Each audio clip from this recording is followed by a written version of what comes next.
Well, someone trying to say it's obvious. Go on. That just means we'll leave. like, as a perfect angle shoot, I'm going to put these on like when it's my turn and then we'll just going to look at all these to see where you shoot and just all shite yourselves. I'll hold you to it. No, you can't. I will hold you to it.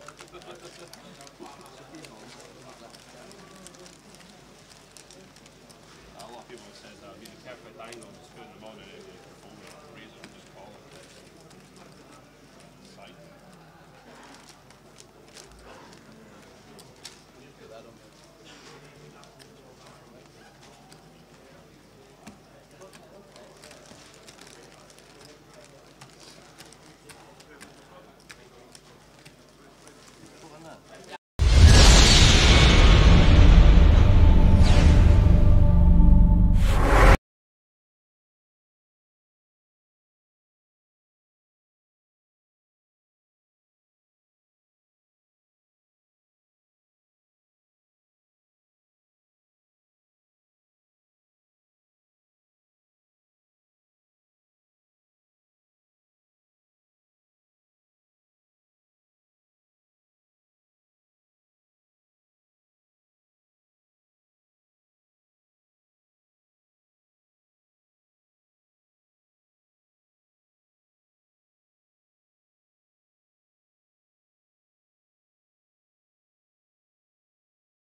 Right. I'll be nice to you now.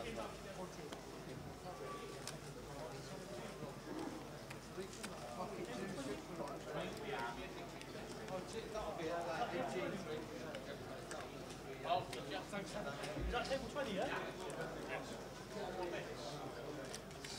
Seat 7. Yeah, sure.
if you don't play, you're in trouble. And I was saying, oh, Raf, I don't really play tournaments, and and he was saying you basically got to come down and stuff. And I remember we had 2 tables left, and Alex Martin was like the kind of big player back then. Yeah. And I think I knocked him out, and then from there I won the tournament. And then probably after that, I was thinking, oh, tournaments are actually all right, aren't they? Completely being results orientated to the whole thing. Yeah. Pretty much after that one was when I kind of started playing them more regularly. Yeah. Did that first 5-figure cash go straight into the bankroll, or was it just like party time? I'm pretty sure that doubled the bankroll. Yeah. Well, that's you got to start. You have to start somewhere. Honestly, Tal, for probably the first 4 or 5 years I played poker, I had between $1,000 and £9,000 or £10,000, and never ever got beyond that. Yeah. I was just playing low stakes. You kind of win a few quid here and lose a few quid there. To win 11,000 back then was like, wow. I mean, let's basically play these tournaments because you can win huge money. So I think I had about 4 or 5 grand to my name, and obviously won that one in Salford. Yeah, and then coming out with 11 grand in Salford, by the way. But well, it wasn't a bad year 2011 because the GUKPT 500s, you got 8.8 and 7.7. So now you must have been thinking. These tournaments now, all right, cash is good, cash is nice to sit with the mates, but tournaments, I'm pretty good at these. No, I really used to struggle with confidence, like a lot. I'm not saying I'm super confident now, but I was always very aware of what was happening, and I saw these guys win, and rather than looking at results, I was more looking at the hands they played, and I was thinking, well, if that guy had lost that hand with 15 left, he would have won that tournament. It would be something like ace queen against ace king, and he basically hit a queen or something. So I feel like I've always been quite level-headed when I kind of win or lose, and so I never really got carried away with what was happening. And I would say that I definitely put more effort in, and I maybe respected them more as a thing. So like the next few years, I was obviously more kind of focused and taking it more seriously. Definitely, yeah. Well, it's been an interesting start. We'll be back with Mr. Steve Warburton very soon in the next episode of An Hour with the Tower. Looking forward to it.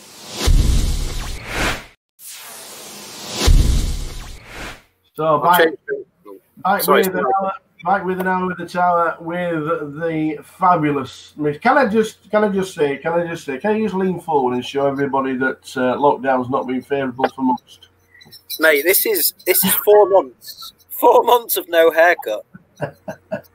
So we went to where did we go? We went to Hampshire. It was me, Little Dave, Jake Fish. Yeah. This was about 3 weeks before lockdown started, because everyone in all the different countries was saying, look, this is basically going to come to you. So we basically went to lockdown, and I just thought, Jesus, for the next 3 months, no one's going to cut my hair. It's just going to be an absolute disaster. And it is an absolute disaster, but I've made no effort to make it better. Just so you know, this is literally just as it comes out. This is nothing. It looks good. Back to the Steve Warburton story. 2011, your first Vegas cash. I'm guessing right now you still need ID to get anywhere in Vegas because you're such a young-looking chap, and I mean that. And that's the time. You will need a passport forever. 2011, your first ever Vegas cash. How was that? Well, I mean, this was back in the day where if I basically walked around the Rio, not playing a tournament, and was just, kind of looking for a friend or something, I used to have security guards march round all the way around and come up to me and just ask me for ID. And every time I'd say, I'm not gambling, and they'd just say, I don't, because they're really strict. Massive clubs over there. Yeah. And the amount of times that happened, so I never set foot after that. Probably happened like 4 or 5 times. I would never go into a tournament room unless I was actually playing. because I just used to get ID'd all the time. Yeah, but 2011 cash, that was probably 3 years before I actually played what I'd consider proper tournaments in Vegas. Yeah. I basically went to Vegas for 3 years, 11, 12, 13, and just played cash games. And I was very hypocritical in terms of everyone I spoke to. I'd say, why are you playing tournaments? Stupid. You should play cash and all this stuff. And then in 2014, I think I played the main event, and that's when I kind of really got hooked as well. So yeah, I think that 2011 one was just a random rogue cash, which is probably why I got no cashes from that until 2014. But, no, we're not going to start with the rub downs at all in the slightest, but it is part of history. Go on. Your biggest ever shot at the time was a 5K buying the EPT London. Oh, disaster. Unfortunately, disaster. Unfortunately, the crowd would have been cheering, roaring, and shouting and whooping because everybody's made the money. Because Steve Warburton became that unfortunate bubble boy. I've never ever been backed. I'm really proud that I've never kind of borrowed money. I've never been backed. But that was the first tournament that I sold action. I sold 50%, and it was I think it was my first 5K. And so, I mean, I'm really competitive anyway. But to let someone else down, that's just, I hate that. And so, I think when we were about 15 off the money, I basically made the mistake of messaging everyone that had backed me and said, I'm 15 off the money, I'm all right in chips. And then I kind of dwindled down, and on the bubble I had, you always remember the hands you lose, don't you? Of course, yeah. Ace king diamonds, all in against aces on the bubble. And we basically got all in. I'm thinking, oh my God, I was got aces. Yeah. And like the first 2 cards were diamonds as well. So I was like, well, I've basically got 4 cards. Because also this was back in the day when it was like 1 card, not just 3 cards straight out. Yeah, yeah. So I basically bubbled, and I was in the very far end table of the room. Oh, marvellous. This is a huge, huge room. And the second the river card comes down, there's guys on the mic saying, congratulations, you're all in the money. And people used to get a lot more excited back then as well. Yeah. I'm not joking, Tower. That was the longest walk of my life. Everyone was high-fiving. Congratulations, you've made the money. I had to shake 3 people's hands on the way out because they thought I'd made the money. So I was just going with it. I got all the way to the end of the room, and one of my pals, he told me that if you finish on the bubble, you get a free for next year. So I'm thinking, oh, great. Well, I marched all the way back, found the TD, and he said, oh, no, we stopped doing that last year. Double bubble. So I've had to do it twice. I've had to walk into it twice. Oh, dear. Get out. I'm going to ring everyone and say, I'm sorry, you bet on your money. So, you know. But a couple of years later, you went back to London 2013 and you actually cashed. We ended up 22nd. Redemption, kind of. Which is pretty deep. Just under 20,000. Was it annoying not to go any further in the tournament, or was it one of those where we've just experienced a bubble a couple of years ago where everybody's opening you and you didn't want to be in that circumstance yet again? Yeah, I don't know. That was a weird one. I kind of felt like I was going to final table. And then, I just kind of lost a few key hands. And also back then, you kind of get very carried away. You know, when there's 30 left, you're so convinced you're going to do well. And it's one of those. I was kind of happy that I obviously didn't bubble and I went deep. But I was kind of disappointed to not final table. Well, you started travelling about a little bit, and then obviously the year after GUKPT Manchester, you ended up chopping it with Rhys Jones and Simon Dedman. That was a good one. That was a good one. 39,000 for finishing third. And I actually remember. So do I. You actually remember you said that you'd cry if you won it. Yeah. I remember it like it. I think you would have done, because I think Manchester's your home, isn't it?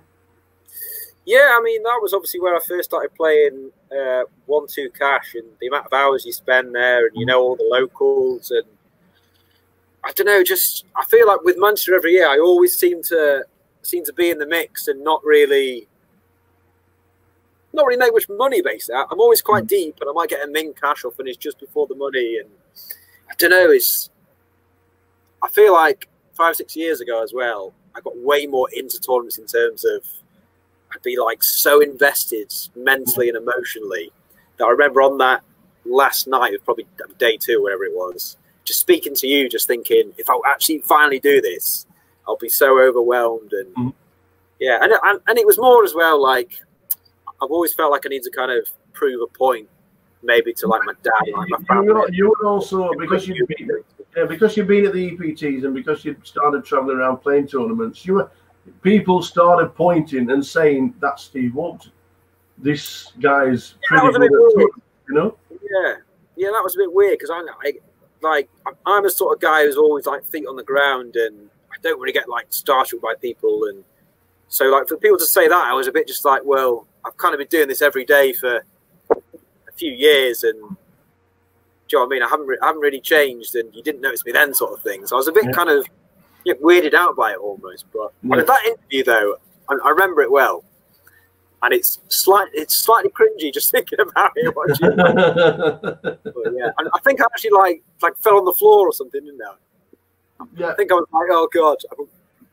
Yes, and finally for 2014, before we end this section, the World Series, we end up cashing in a side event for 3.5, but that wasn't the highlight. No, because we went and played the main event. And do you know where you finished? Will it always be etched? I know it was under 300. 182nd. Yeah.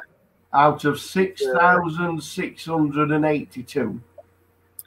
It was a good one because it was my first one. Yeah. It was the first time I'd ever played the Bane.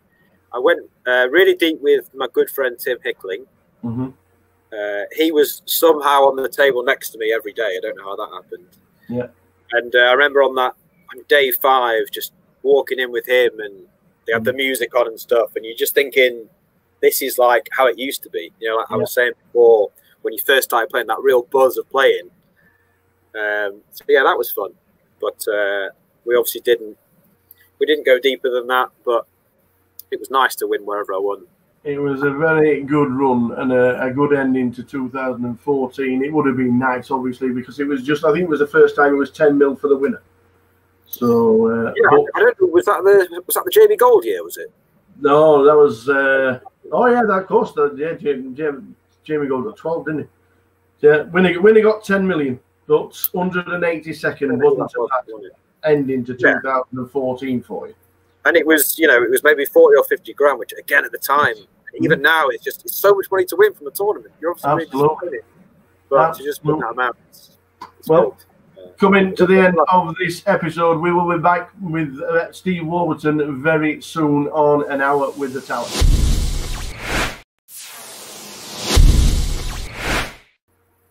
Back with Mr. Steve Warburton for An Hour with the Tower, and we've moved on to May 2015 and the WPT Amsterdam. Has to be one of the favourite stops for poker players by far. 341 entries, and second, 150,000. This was my favourite tournament of all time. Yeah, it was such a good tournament. Just everyone is just like, I don't know what it is about Amsterdam, and obviously 60% or 70% of the field are kind of Dutch, and there's just no one kind of taking the mickey and being slow with their play, and everyone's talking to each other, and that's like from day 1 to the end. It was just a really fun tournament, and I felt like as well it wasn't a tournament where it was, you know, just winning flips the whole way through. It was like a really good structure and stuff, and yeah, it was just a really fun tournament, and it was obviously my biggest score at the time. A lot of my best friends were there at the time. Again, it was just an obscene amount of money. It was just like so good. We had a fantastic few days afterwards. What was the party like afterwards? So good, Tower. It was just so good. It's just like honestly, I'm such an old man. After about 4 or 5 hours, I'm just like my back aches and I want to go to bed. But when you've just got like pure poker rush adrenaline, it's just so good just to go out and you just like, yeah, it's great. It happens very rarely to win a tournament, but yeah. It was a great effort. Then you go on to party poker high roll, another second, and you lost to Alex Golder, but you're good friends with Alex. Yeah, sure. What did you? Was there a lot of chatting when you were heads up, or was it like enemies at the table and then just shaking hands and a bit of a cuddle afterwards? We were talking about this recently, actually. This is when Dusk Till Dawn had basically banned you from making a deal. Yeah. And I remember we basically went outside to just have a chat. And Simon Trumper came out. He literally just tapped me on the shoulder and he just said, if you make a deal, you're barred from like DTD for life. And I was like, okay, just outside. So yeah, we weren't actually allowed to make a deal. And yeah, I don't think I actually won a hand heads up. Alex won. He was like typically smug about it. And, yeah. As long as you're still friends, that's all that matters. yeah. As long as you're still friends. But the biggie, in 2015, we head up to Barcelona. We play another EPT. We have 1,694 runners. There's nearly 10 million in the prize pool. Yeah, it's big, yeah. 1,070,000 for second. Ridiculous, isn't it? I'm going to obviously this is one of the moments I always remember while watching a live stream for one of the first times. Watching this, because obviously we all remember the chop. But what was it like at the final table, knowing what was at stake? There's a lot of money. Yeah, I mean, I've never really talked about it. Like, obviously it happened, and you know, people congratulate on the money and stuff. But I've never really talked about like the whole thing. I mean, I remember the night before I even entered, I was like pretty sure that I was just going to quit the game, because I'd had basically a couple of years of thinking I was doing well and kind of knocking on the door and stuff, but just never actually making any money, you know, essentially from it. And I was just completely over it, to be honest. And so I kind of went into that tournament and played, I don't know, maybe what you describe as like really badly, because I just didn't care. Do you know what I mean? And I was just doing all these ridiculous plays and like ridiculous bluffs and ridiculous things, just thinking, well, this is probably my last one ever. And if I think someone's not got a good hand, I'm basically just going to put them to the test almost. And so there were so many hand histories in that tournament where I'm just completely putting it off, never getting called. So I was never, you know, in a situation. I think there was like one reported where I like 5-bet or 6-bet that that's a Jeans guy. He like plays like PLO online, and there's just this like ludicrous hand history where I've like 3-bet and Jack 3 off, and 5-bet, sorry, and he's called and it's come like King 6 deuce, and he's checked and I bet and he's folded, and I've shown it for some reason, which I never ever do. And I'm just looking back now, just thinking there was just so many hands like that where I was just like, well, let's just try and win it or not. And obviously, so lucky to actually go on and chop it and things. And the final table was just loads and loads of fun. Well, it was also famous for a rowdy rail. Super rowdy rail. There was obviously the hand where John DeWander's folded kings pre, which would have basically knocked me out if I'd not hit an ace. I had ace king suited. I think it was 7 or 8 left. Yeah. It's gone like open 3-bet, 4-bet from the small blind. I ended up jamming because we'd basically just been for dinner, and he was basically saying something along the lines of, there's 3 short stacks, the money jumps are big. Yeah. We kind of don't need to get involved. And so from that I kind of took it as, right, you're not going to watch. Oh, ladies and gentlemen, we'll have to cut Steve short a little bit. I could listen to Steve Warburton's stories all day long, and we did that during an hour with the tower during lockdown last year. But now, welcome to day 2, as you can see. That way. Oh, that way. The players are sat down and we're just about to start the day. On the right underneath us, there some of the big chip stacks coming back for day 2. Jay, phenomenal turnout in Coventry. It's been crazy, surpassing 400k prize pool now. It's just unbelievable numbers. I think it's exceeded all expectations like the last 2 legs, and plenty coming back for day 2, so it's going to be a very good day in store for us here on the feature table. We've got 186 players coming back today. There was 20 day 2 buy-ins. O Tower a pint. 2 for 2. 2 for 2. Don't back against the tower. You're going to have a night out to yourself again. This. Riggy was, I'll tell you what, when Riggy said to us on Thursday morning when we were just sat down having a chat, he says there'll be 650 runners in this. And everybody went, unders. I'm not being funny, it wasn't far off. Yeah, it wasn't far off. It wasn't far off at all. But no, absolutely just superb effort by everybody involved, and what a turnout. There were, what was it, 20 buy-ins today? 20 buy-ins today, yep, for day 2. 20 buy-ins. He set the line at 24. Wasn't bad. Wasn't a bad effort. 24. We got down to, it was 20. But now you saw the chip counts. If we can, I'm not sure if we can just scroll them chip counts again. Can we just scroll them chip counts again? If not, don't worry about it. But, oh, good lad.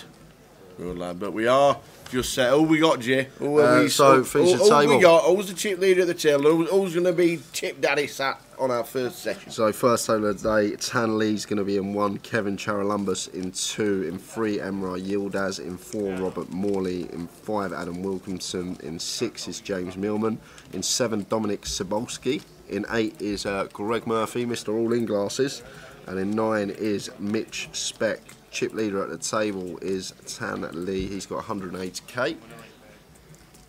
No, not at all. No.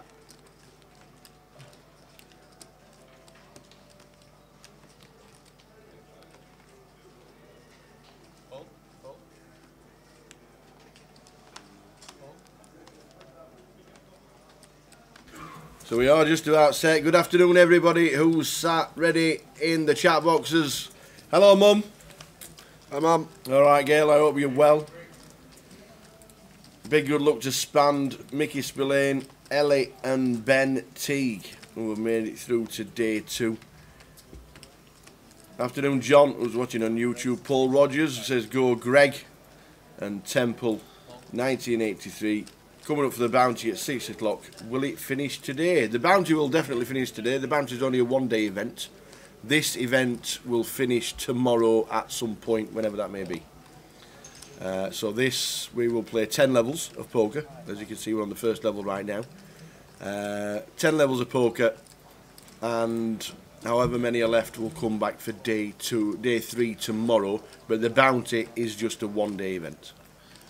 Yeah, Kevin getting straight into things here. First hand of the day, coming in for a 3-bet bluff with a 10-8 suited, and gets the job done. It's rare you see that first hand of the day. Players usually like to get settled, maybe less inclined to take a spot, but straight into the mix there with Kevin. Nice little pick up early on.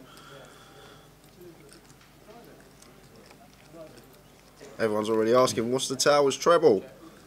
I know, yes, it'll be on very shortly. Yes, the levels are an hour.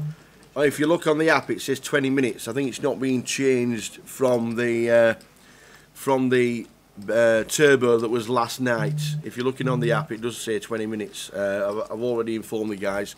Not sure who changes the app details, but it is 60-minute levels. We have a 2-hour session, then a break all day long. The elongated break is at the end of level 4 today, which is the end of level 14 of the tournament. So they are 60-minute levels and not 20 as it says on the app.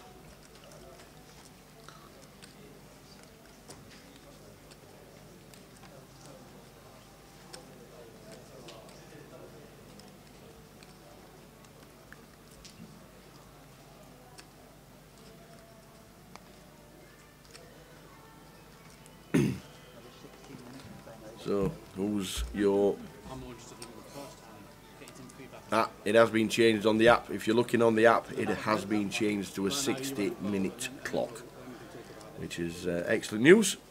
And if you do look on the app, you see the prize pool that says £406,690. Which, I don't know what the payout structure actually is.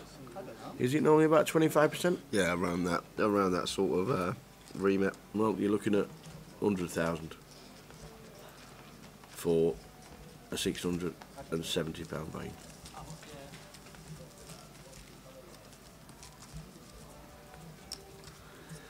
So early stages of day 2. Who's your favourite? Who are you rooting for? Zorro Kunjen says hello from Sweden. Good afternoon from Sweden. What's it like in September? Is it Sweden? It can't be snowing already in Sweden, surely. I know it's Scandinavia and it's a little bit cold, but I'm guessing it's autumn-like and just getting towards chilliness. That's what I'm guessing. Razor Kev's still trying to get his money back. I got my money back, Tara. You'll get your money back and some more, and Razor Kev should be throwing money at you again because it nearly doubled his line.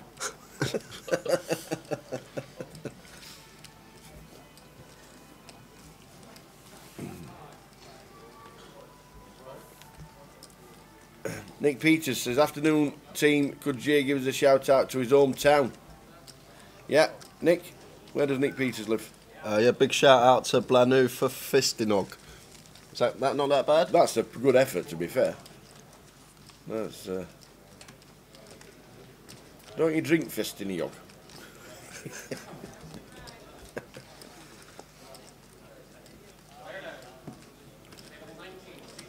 Zorro says, where is this tuning? Someone stayed. Which country? How much does the tuning cost? Is there any Swedish with nice weekends, guys? Well, we're in Coventry in the United Kingdom. Glad you're watching in Sweden. And hope wherever you are around the world you're enjoying the live stream. Cardroom Direct, the best pictures in poker, the best team in the land. It is so good to be back for the GUKPT, and we've said it many times. It is fantastic to be back at this super arena that is a CBS arena, or the old Rico Arena as it is in Coventry. So looks like Tan, he has got plenty of chips. Opening 6-3 suited early position. See this going to a muck from a lot of players, but Tan wanting to get involved early stages here on day 2. Flops bottom pair on 10, 8, 6, 2 clubs, but Dominic with the best of it with top pair and gut shot.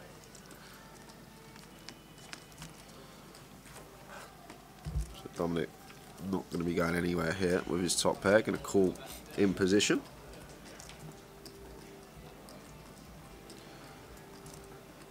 The king of clubs on the turn.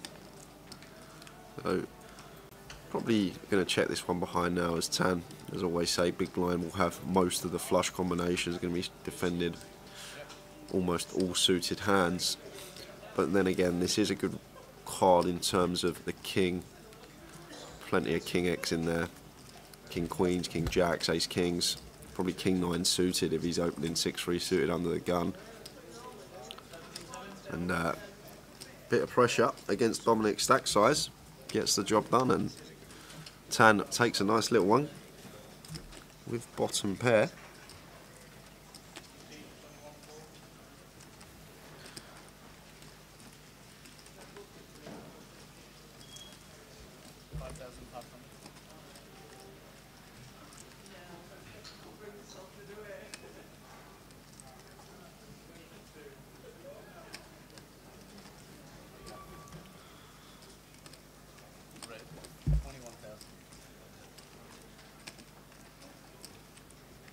So 6-12 with a 1200. Mitch in seat number 9 under the gun.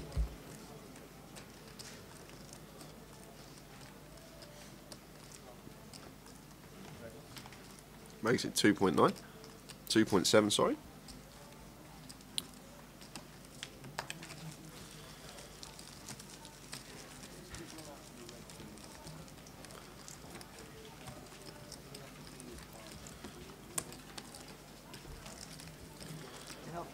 Greg not going to defend the 4-3 in the big blind. So raise and take for Mitchell there.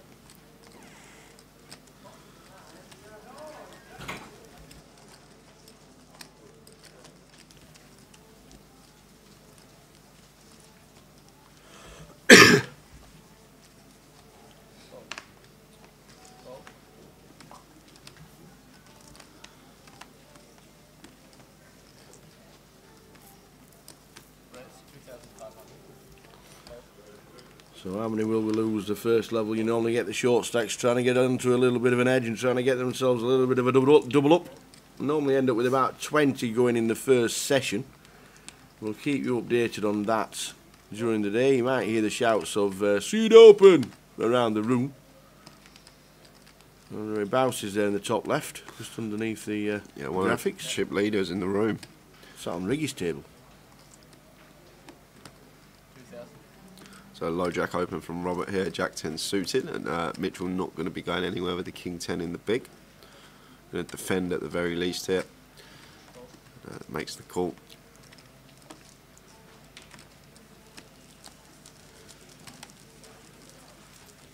Ace 10 4. All spades, neither player with a spade in their hand, both players flopping middle pair. And, mixing a check back with this hand as Robert, but just going to come out and fire on the ace high board, and Mitchell folds the best of it. Didn't call once with middle pair. Maybe thinks Robert is just going to have us beat too often there in that situation. Didn't actually see the sizing. If it was a fairly large size as well, can just muck that one.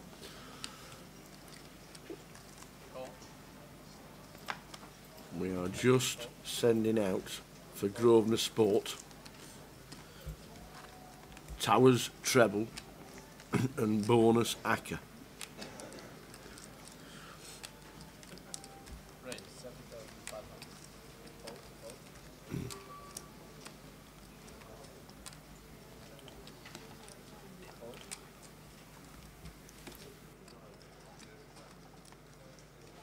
Sevens for Dom.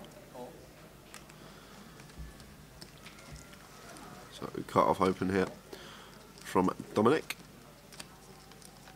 Makes it 2.5, and Mitch here, King Queen in the small blind. Could potentially be free betting this versus Dom's stack size. It's a nice stack to attack, but it's just going to be a call from Mitchell with a King Queen.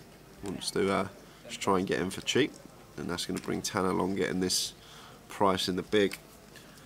But again, it's a cut off open here, and Dominic's got a really nice stack size for us to go after with the King Queen in the small. Potentially can come in for a free bet bluff as Mitchell, but calling obviously okay as well.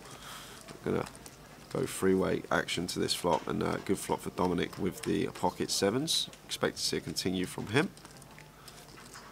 Should just be two quick folds from Mitchell and Tan.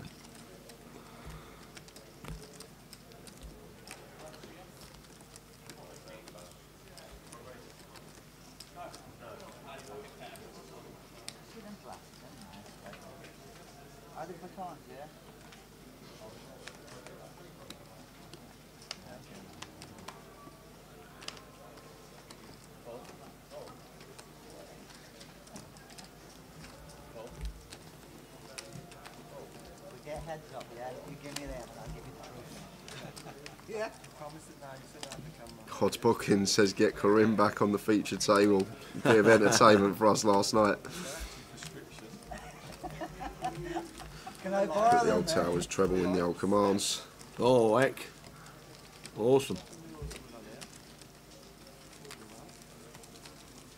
Port Vale, Oxford, Bradford. No.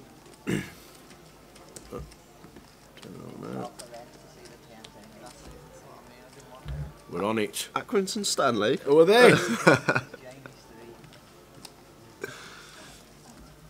Yes. Jay's given us a bit of an insight into Towers treble.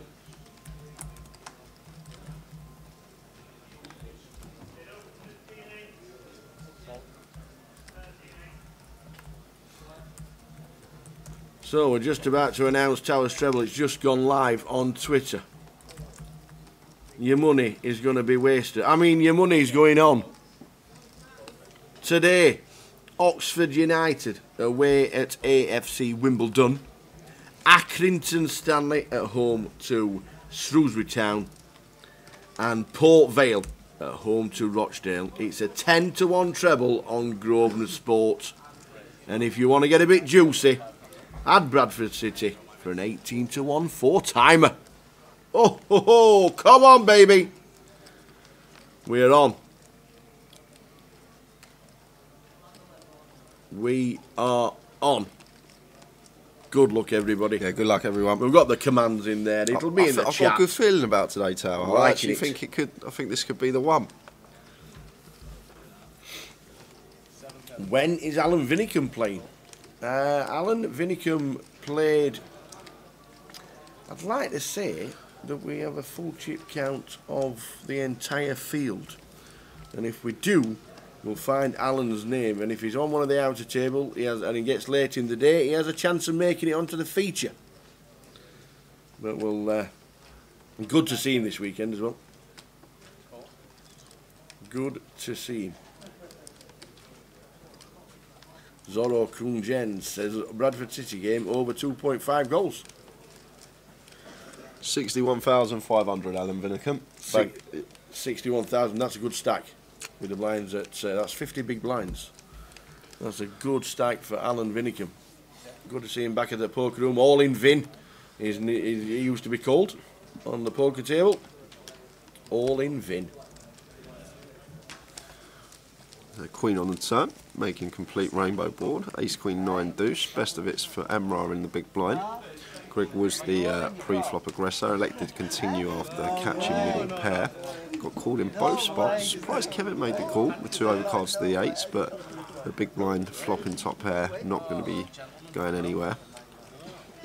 And Emrah now, if we're Emrah. I like to see a check here from Emrah. Yes, we've got top pair, but you got to think what hands we're trying to get called by. 2 calls on the flop, not too much Queen X out there, so I like his decision to just check it down. We can check call with Greg bets, and that's going to go the way of Emrah.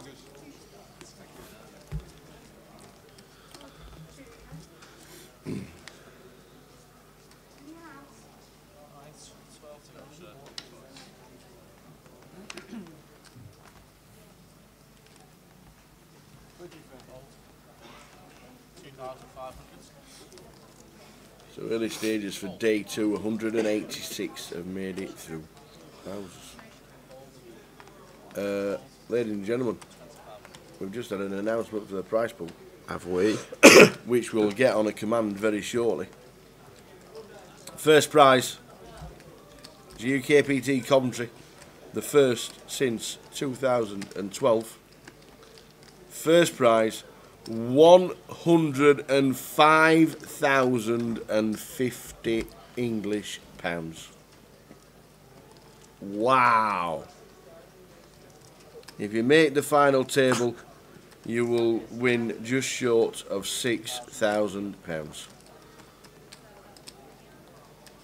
Wowzers. Over 100k up top here in Coventry. First year UKPT in 8 years. And 6 figures going to the winner for a buy-in of £750. It is huge. Just the runners we've had over 600. It has been crazy numbers. Absolutely amazing. Yeah, I do.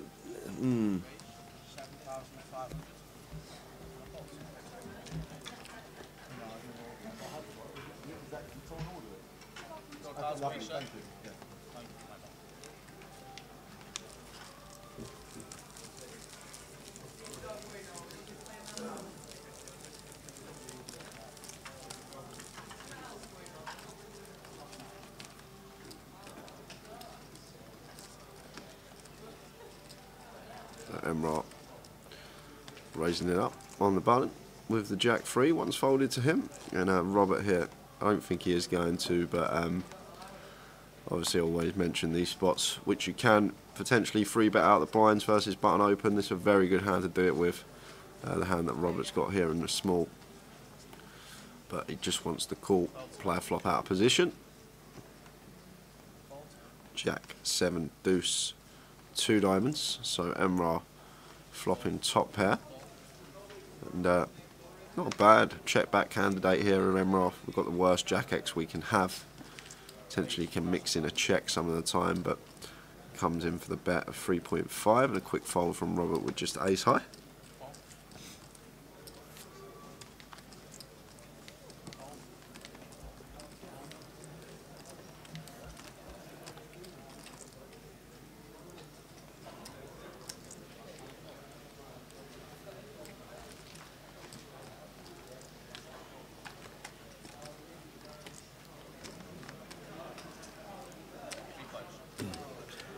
Stu Dawson, who's a Walsall regular. He plays the Walsall Nuts on a regular basis. The old 6-3. He says, no way Bradford City are beating the mighty Saddlers. Well, they are in my acca for an 18-1 shot.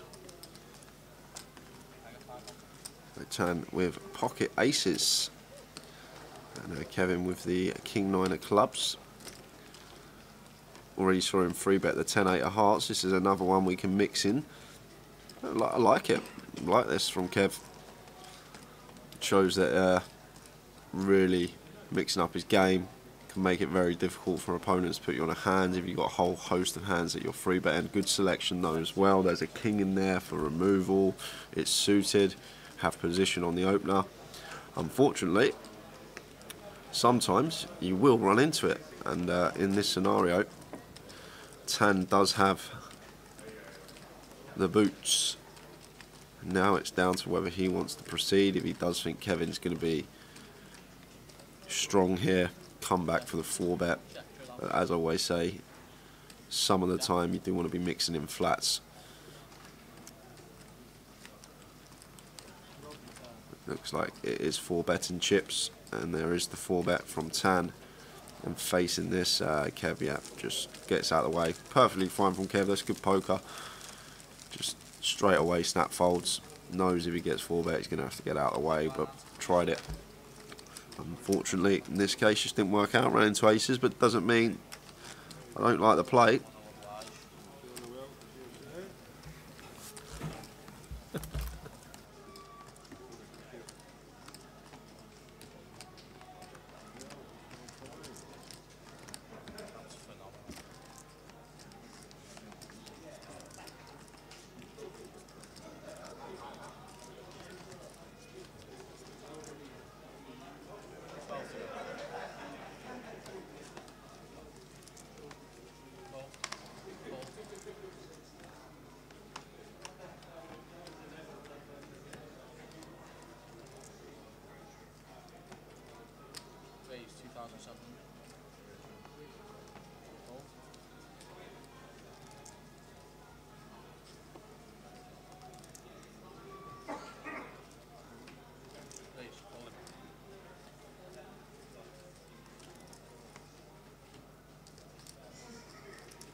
Chips, man.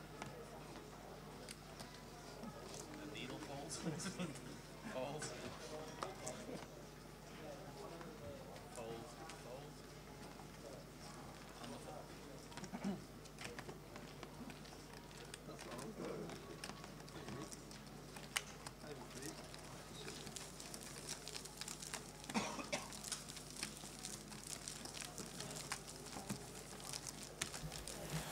So James turn to come in for the 3-bet versus button open. Like this a lot from him, and gets the job done. Seems like it's a good table to how familiar with a few faces, but yeah, seems like everyone can play, and it's those players that always have lots of hands in their range and makes it difficult to put them on a certain hand in certain spots that are going to be the harder ones to play against. And mixing it in the King Jack 3-bet bluff there out the blind, so like to see it from James. Joseph Smith is my kind of better. Bradford City, Bristol Rovers, Mansfield and Northampton all to win both halves, 1,000-1. That's my kind of bet. That's the mug punters that people love. Your kind of bet is the coin toss in the NFL Super Bowl. You love that bet every year. We do. We start the day off. We start the game off as we mean to go on. So Tower Trebles out there. We are on day 2. He's got a walk With aces. with aces. Never happens. In fact, that happens more than yes. Love one. Both. Tea and water, please, young Tea man. and water. Good lad. Go for a wander. See if you can see anybody that's building a stack already. Good luck to Bob. Good to see you. Bob actually sat in seat 4.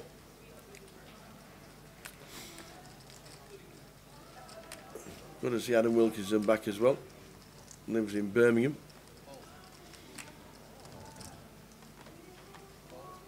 And well done to everybody for turning out in Coventry. It has been amazing.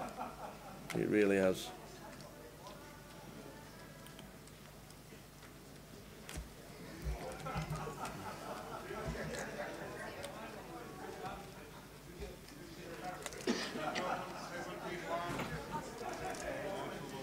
Adam picks up 10s. That's sweet.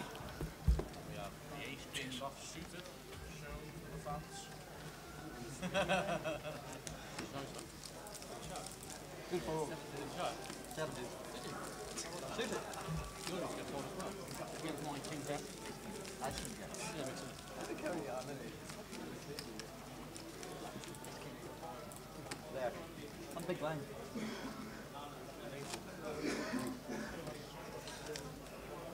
Ace 9 flop.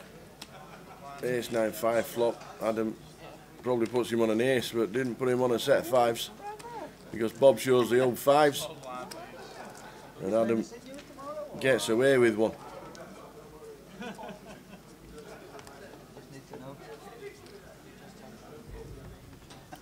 We'll let you play, you're alright. Gibraltarian, afternoon. Do you know how many bought in today? 2, 20. 20 players bought in today 2. 186 came back for the start of day 2 in total with the buy-ins. Jay set the line yesterday at 24, which was a good line to be fair.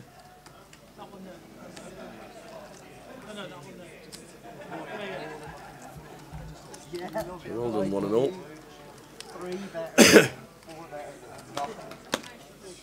Like, guaranteed that they haven't played online or some bullshit like that. Should be quite easy. Regularly, innit? Yeah. Kids with the Louis V, 3 in the pocket, 3 betting, 3 betting, 7 deuce. That's 26. Whippersnappers. Sorry? 26.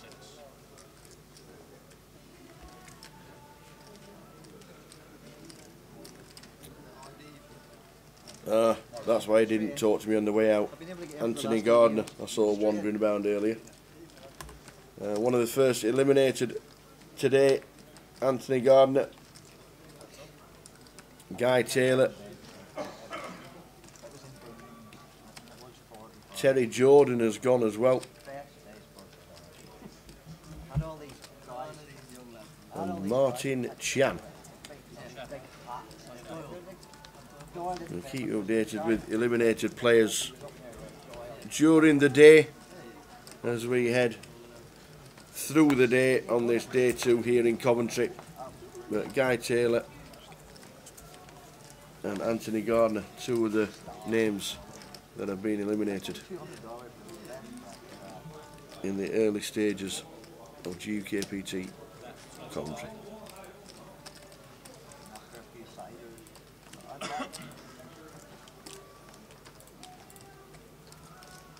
Yeah, 20 was 20, to be fair, 20 at the moment, because it's 17 big blinds and the comfort zone for a lot of players is 20 bigs.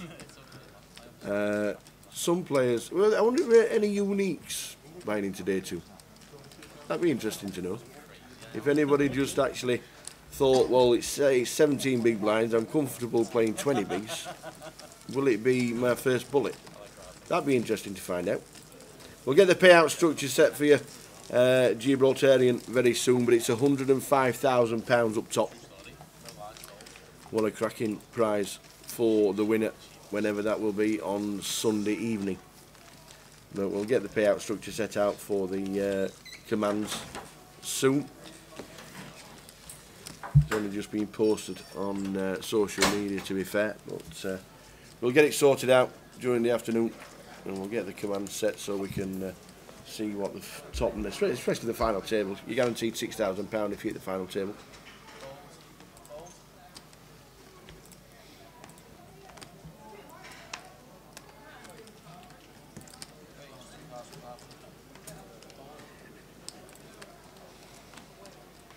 And then don't forget, apart from Towers Treble on Grosvenor Sport tomorrow, when we come to day 3, there'll be a book of all the final remaining players, and you'll have a bit of a flutter. They'll do a book overnight with player and chip counts determining the prices of the players. So we'll be up in the morning. It'll be open at 8 AM and closes just before we start the final day.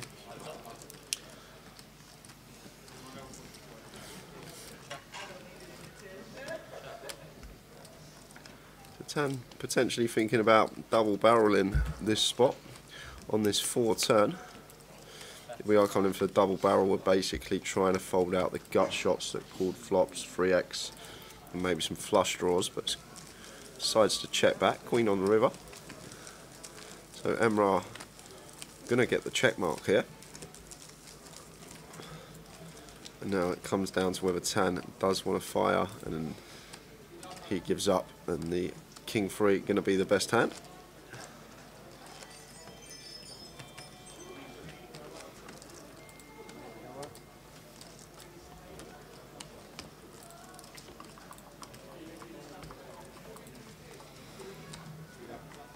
$30 bigs is short stack on our feature. Plenty of chips. Plenty.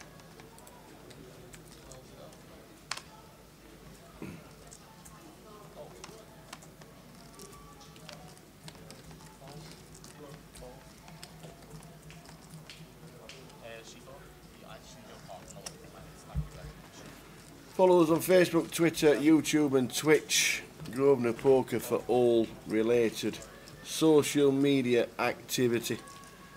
Whenever you want to find out, there's always pictures going up on social regarding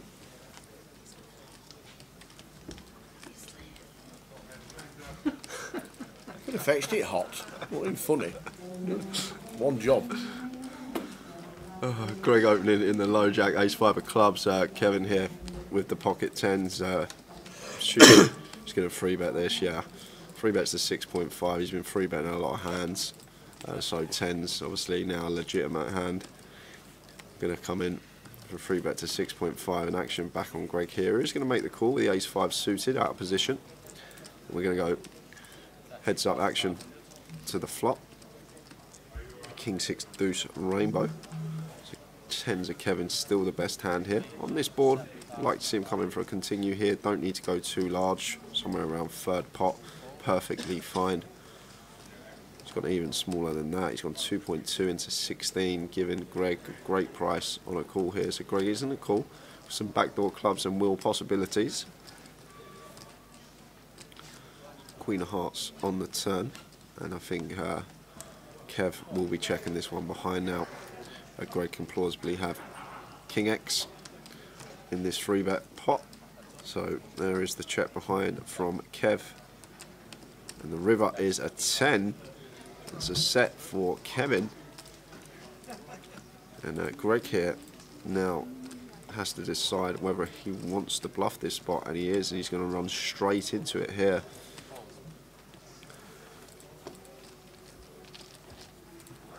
And if we're Kevin here, Tower, we want to be raising our set. Yes, Ace Jack and Jack 9 both got there, but hard for them to be in this hand. Maybe like a Ace Jack suited with backdoors on the flop, backdoor hearts or spades. But kings and queens, expect to 4-bet a lot of the time with these stack sizes. So other than that, we're pretty much just so happy with our hand here, Kev. We're just almost never going to be behind unless Greg did float the Ace Jack suited and has backdoored into Broadway. But if we're Kev here, we want to come in for a size, try and target some King X hands. King Queen definitely in there of a hand that Greg can have.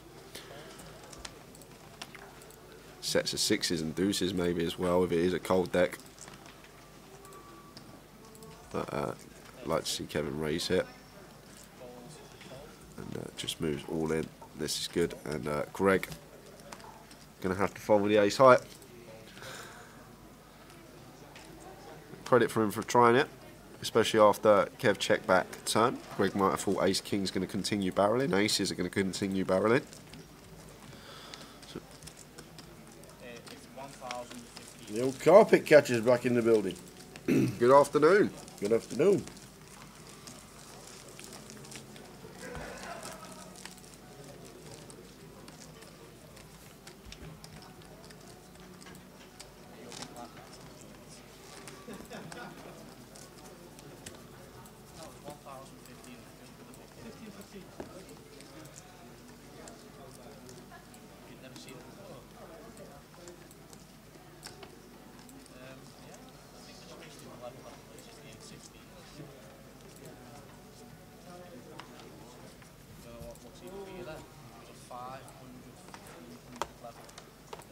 So Greg with a pair, opens to 2.5.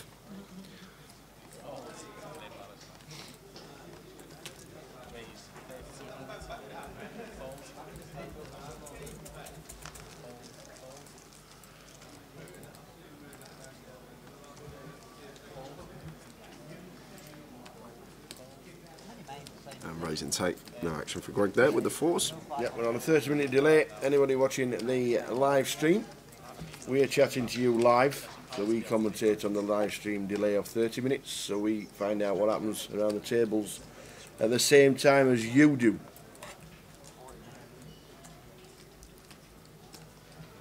Guy Taylor, Anthony Gardner, Terry Jordan, Martin Chan, and Brad Davey,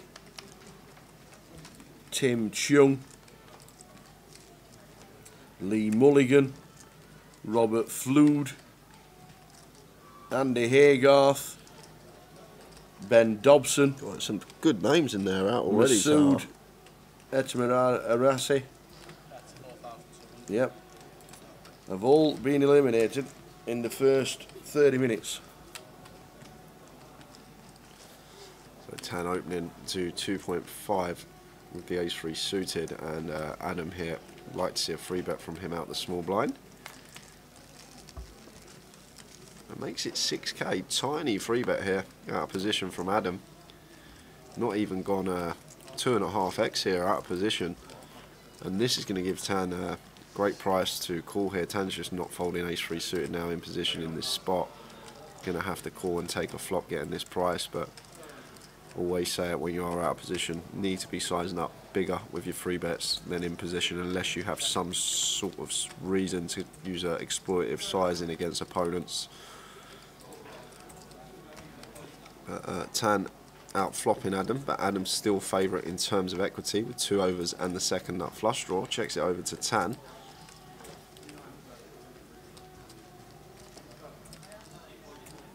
Checks behind.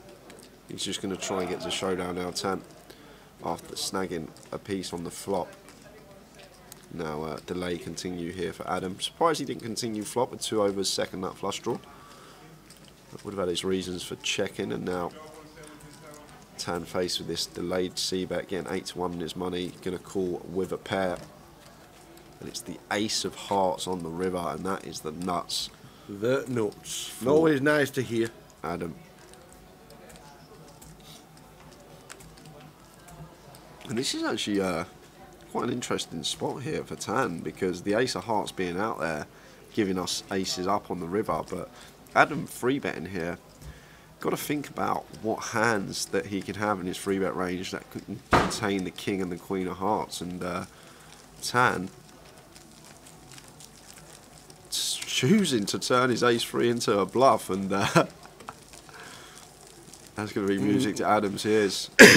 Sitting there with the nuts and someone raising you, and Yeah. there's a re-raise, a snap fold from Tan. But I'm surprised Tan raised in that spot. Maybe the thought process was, if Adam had the king of hearts in his hand or the queen of hearts, that he would just continue flop on that board texture. And if Tan makes that deduction, then I actually like the raise. If he's played enough with the man in seat 5 to think he's going to bet all his hearts on the flop and overs, then he can actually raise that river, because it's just so hard for him to have it. But in that spot, he did actually have the king of hearts, mixing it up. Stuart Brown on YouTube says, did Rennie's share make it today too? Yes, she did, with 105,000. Oh, wow. Nice stack. She's on table 16 at this moment in time. And Ben Buckley said, did you find out an update on the camper van question yesterday? Yes, I did. And the answer was, at this moment in time, currently, yes, it will be okay to park a camper van in the car park. But, hence it was a question about Goliath 2022, things might change. But at this moment in time, it would not be an issue. So there you go.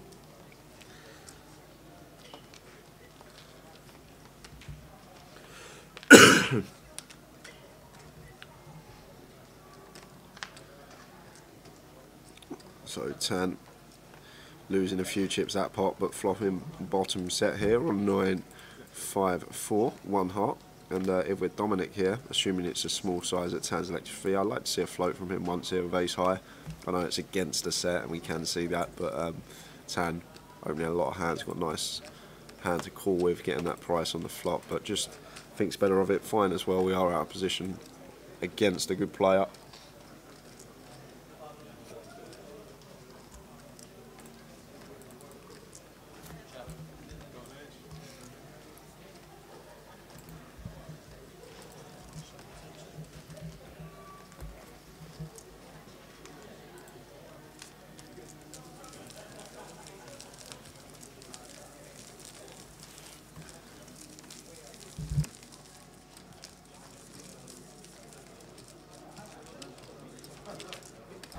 Fives for Mitch.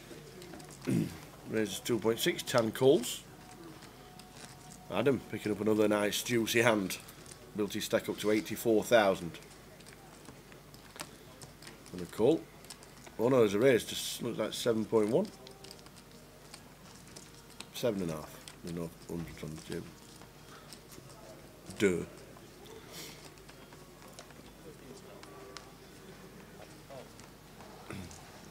Call with the fives. That's going to bring Tan in as well. Yeah, Tan's got the value. In we come.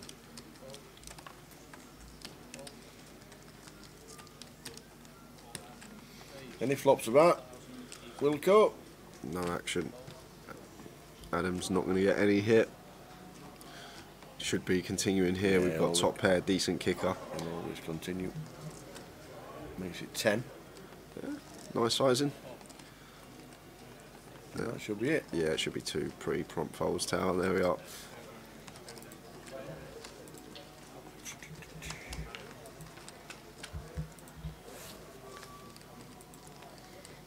So Adam takes a chip lead on the table.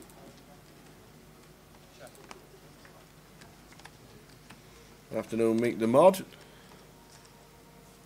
Afternoon, Mick.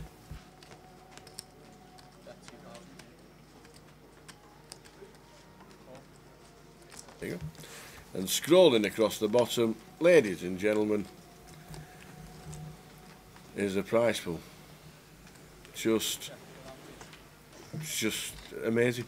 The biggest event of this price range ever for a Grosvenor event. Outstanding. 105,000 up top for a £670 buy-in. Jim stuck his neck out in Manchester and said Coventry retrospectively will have more runners than Manchester. And everybody went, yeah, whatever. 607 runners later.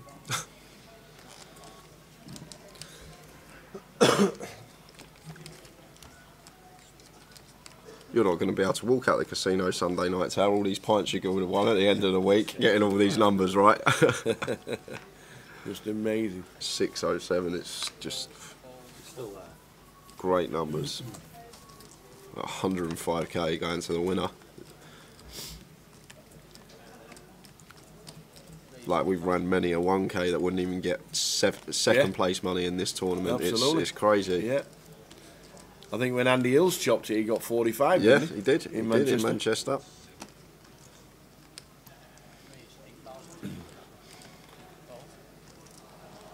So we'll keep you updated of all the prize pool money on a regular basis during the day for everybody who's tuning in and out during this Saturday afternoon. But the big news is it's over £100,000 to the winner, which is just amazing. So Tan free betting the open of Adam. 10s beat 9s, Jack 5-4, overcard to both players pair. Tan going to come in for continue.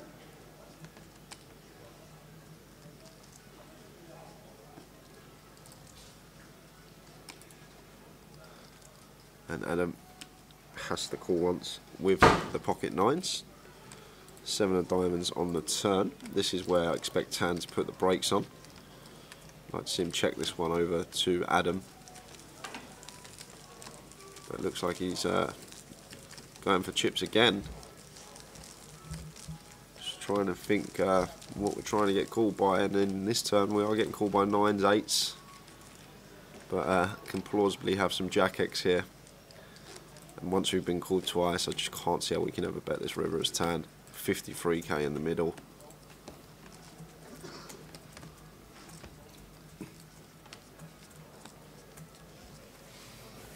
Yeah, there's the check behind, and the 10s of a Tan are the best hand.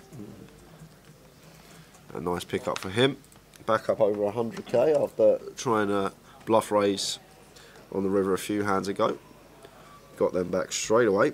Dewey asked, would the winnings be tax-free? Yeah, we're in the UK. Yeah, the UK. Under the gambling regulations over here. They are indeed.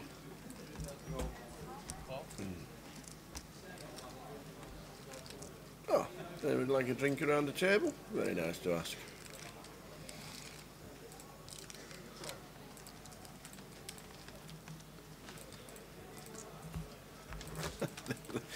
This fella came in last night and she says, I watched the live stream when I got back in to see if I was on telly and to see if I was miserable when I was asking if they wanted a drink. I wonder if she's remembered that and put a smile on your face. They do a great job, the valets.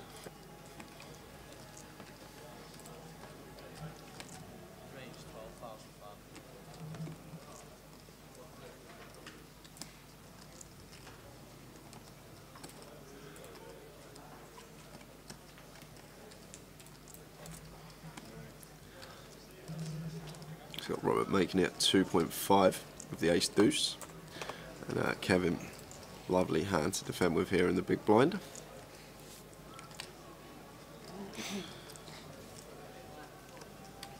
Flop time. Queen 7-4 rainbow. Yeah, fairly dry texture, so we want to see Rob continuing here more often than not. And Kev with the Jack 10 here, not much going on for us. Just expect him to get out of the way. Doubt he's going to pull out a float out of position. Not too many back doors with this one. Might have floated if there was one spade on board.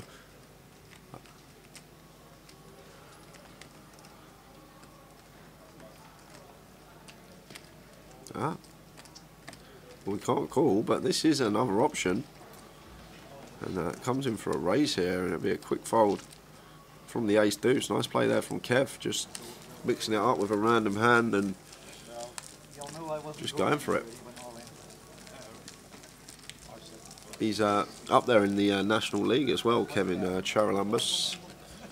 Indeed he is. Wave to the camera. Your mate Nicholas is there on the National Poker League, as you can see there, the NPL, top of the league. Ben T still in, Macapac still in, Guy Taylor's bust. He'll obviously get points for entry. Yeah. Andy Backspand is in there, Riggy's still in. Yeah. Chris Maguire didn't play. No, Pot washing in the White Lion. Yeah, something like that. Will McMurray didn't play. Gary Whitehead did. I think Gary Whitehead re-entered this morning, I do believe. I think Gary Whitehead re-entered this morning. Let me just find the name. A couple of eliminations in the last few minutes. Mitch, Nick Filoni. In fact, Gary Whitehead has been eliminated in the early stages. Rob Cook's gone. Faisal Shabir has also been eliminated. We know Faisal from working in Birmingham in years gone by. So there's the names as we head back to the table. But keep your eye on the NPL. They're all playing off for platinum packages if you're not in the top 5. I'm going to tell you, a pair and a flush draw. A pair of queens and a flush draw. What was on the board?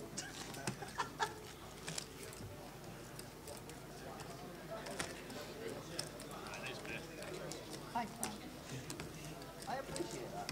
Even though you're the second best player in your house. Genuine fish.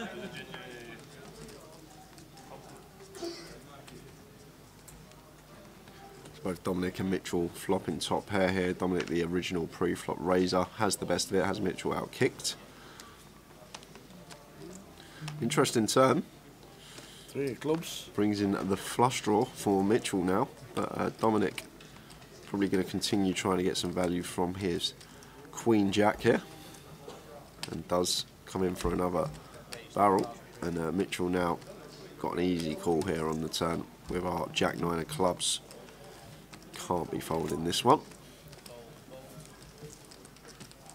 And there is the call, and we'll take a river, which is the deuce of spades.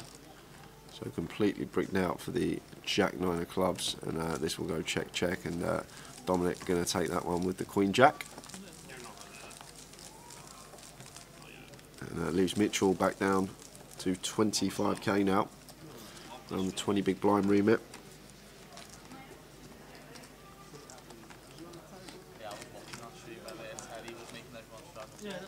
That's what Barry was doing on our table. My mate Daniel was First table on Thursday, it was 100, 1,000 straddle. And Martin, for instance, he was like calling the straddle blind, you know.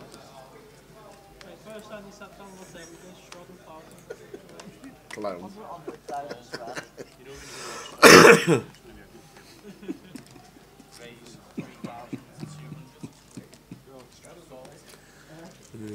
Wait, there's straddle here? Everyone just straddle here. Is there a random straddle? Or do you want to do a ball pot?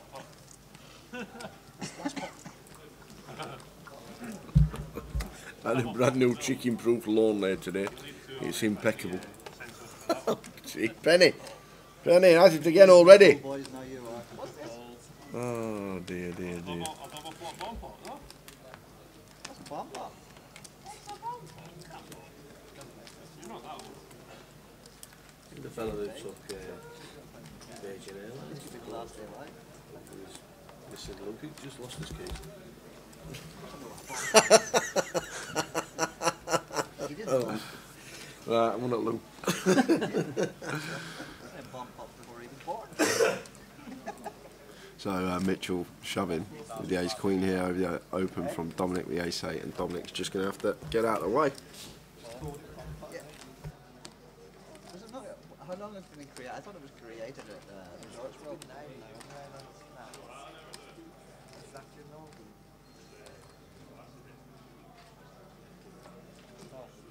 Mute the mic for that. Got me out of jail a few times.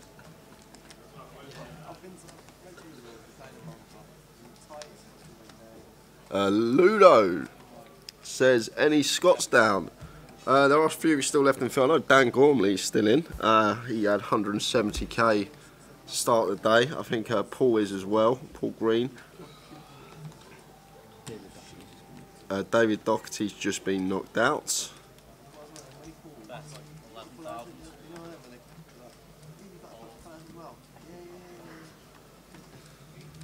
And he says seat 5 is a legend.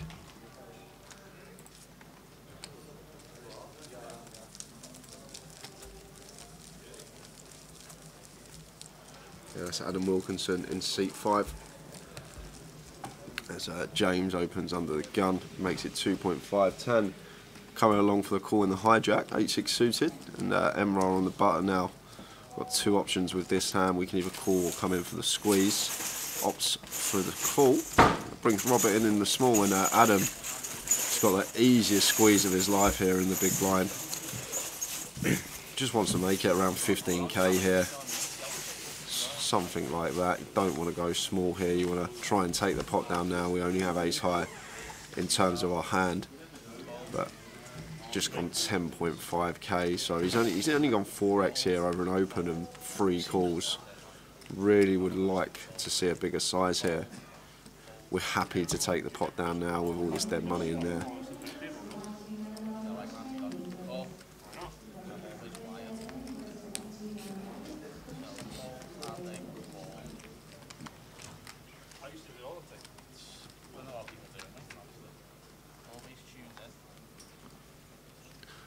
Still does the job. And, he shows the table, says ace king. I had it. I had the goods.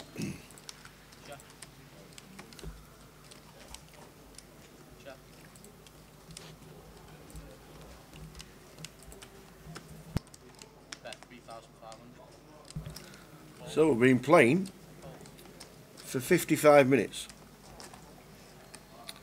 and we've lost 40 players. 40? Yeah. Wow. 40. Where's that coming from?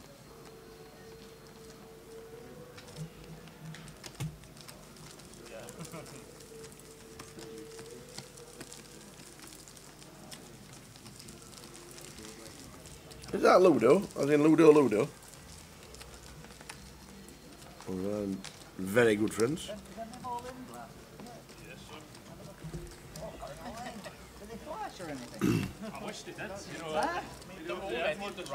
Did Warbs fire through? Yes, he did, didn't he? Try and find him in the seating drawer where Mr. Warburton was sat. Let's have a butcher's.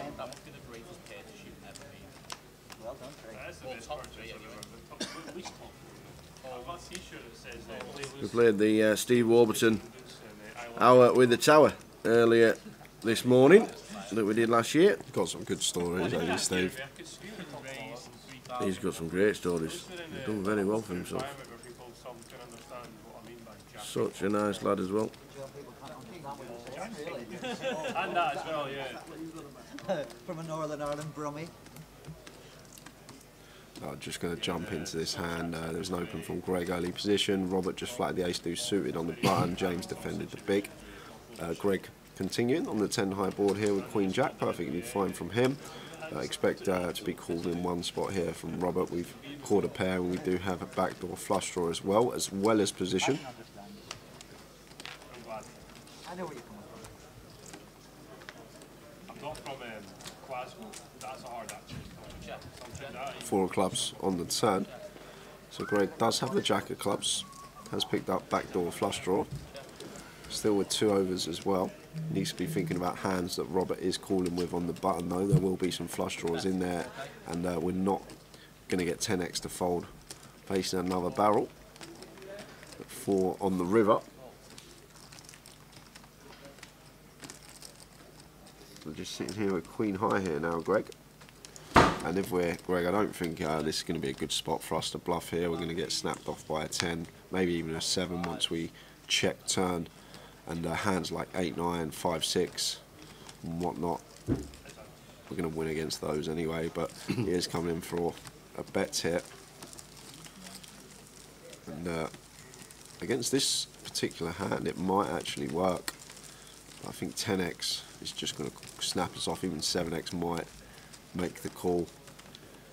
Actually, no, probably not against this size.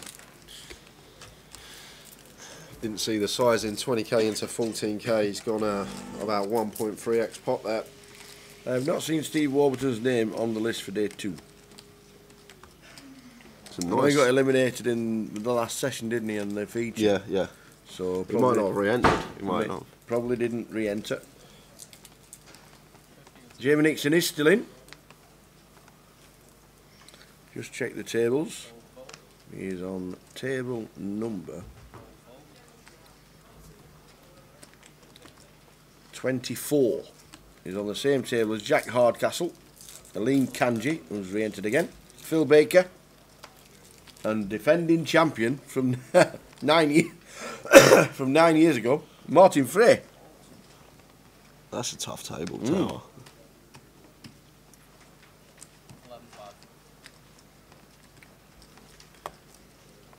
Yeah, and the same table as Corinne Petit, who was on our table yesterday, entertaining us for the final session.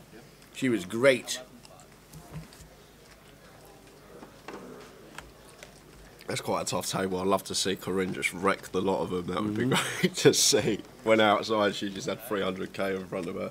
Yep.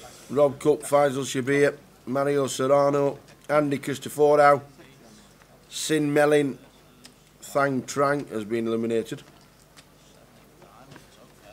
Also Gary Stephen Smith. And the leader of our National League, Ewan McNicholas, has gone.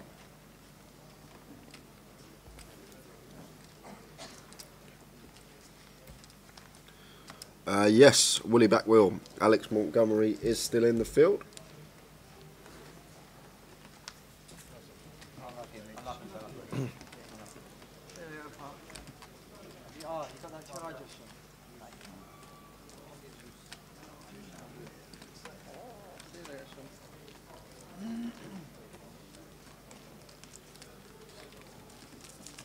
Seats open, feature, seat 9.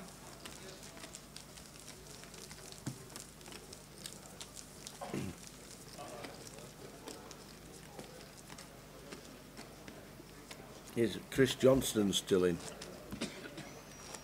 I think he is. We'll try and find out which table he is sat on.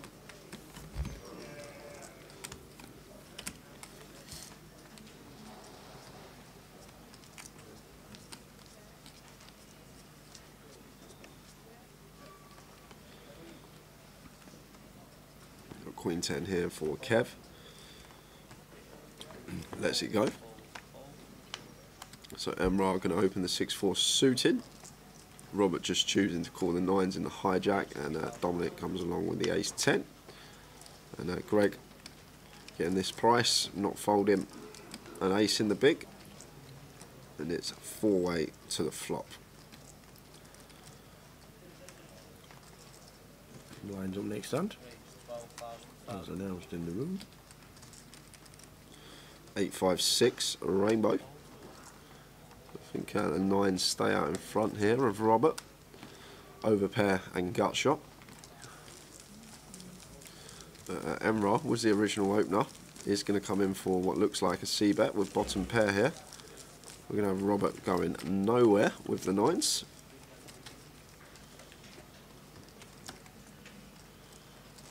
Well, not just going nowhere, looks like he might raise it up. He's raised it to 7.5. And if we're Emrah here, I don't think Robert's the type of player that looks like he's going to raise like a maybe 10-9 a diamonds hand here on this flop, one of the credible bluffs, or an ace-7 suited. So need to be a bit wary as Emrah, but still makes the call. So 5 hearts on the turn. And another bet from Robert here with the pocket 9s. And it has to get out of the way now, you expect.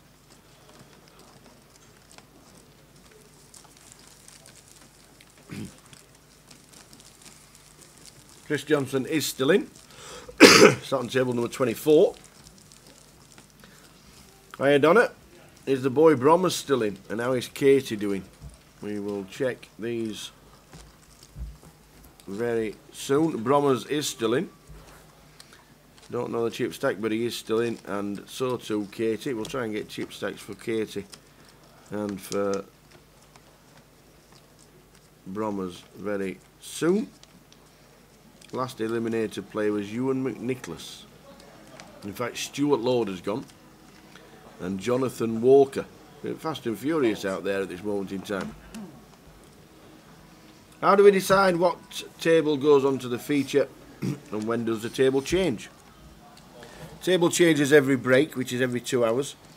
And the table will be decided by the floor staff regarding accessibility to changing the stacks over from the said tables, and probably a couple of chip counts and big stacks on there as well.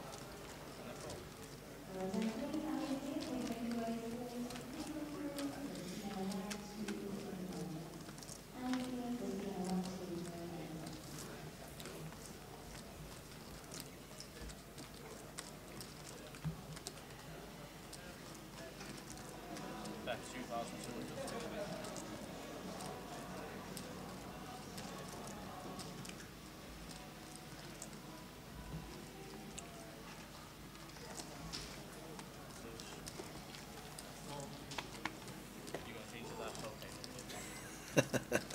Nobody likes a chop. Afternoon, Jay and Tower. Woke up laughing this morning at Corinne's face to the masseuse. If you didn't see it last night, then you get a chance to watch it back on YouTube. Phil Corrigan was having a head massage. Yeah. And the look left was just amazing.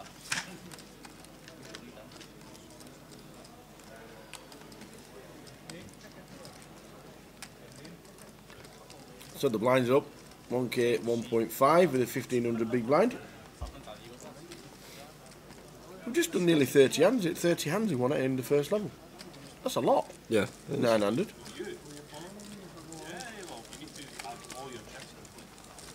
That's more bigger than average. The bounty's on at 6 PM tonight. If you want to play the side event, come and join in the fun of the biggest GUKPT number wise, I think, ever.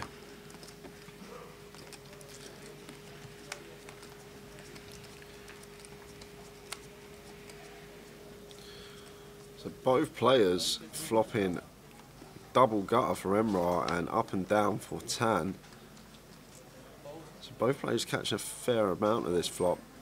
And Emrah with his double gutter going to continue on the 7-3-5 rainbow. Tan not going anywhere. Could potentially raise this spot tower. This is a pretty good spot to raise here as Tan. We're going to have the 6-4, we're going to have the 5-3, 7-3, 7-5. We've just got so many better hands on this board as Tan than Emrah has here as the early position opener. And we can really start applying some pressure.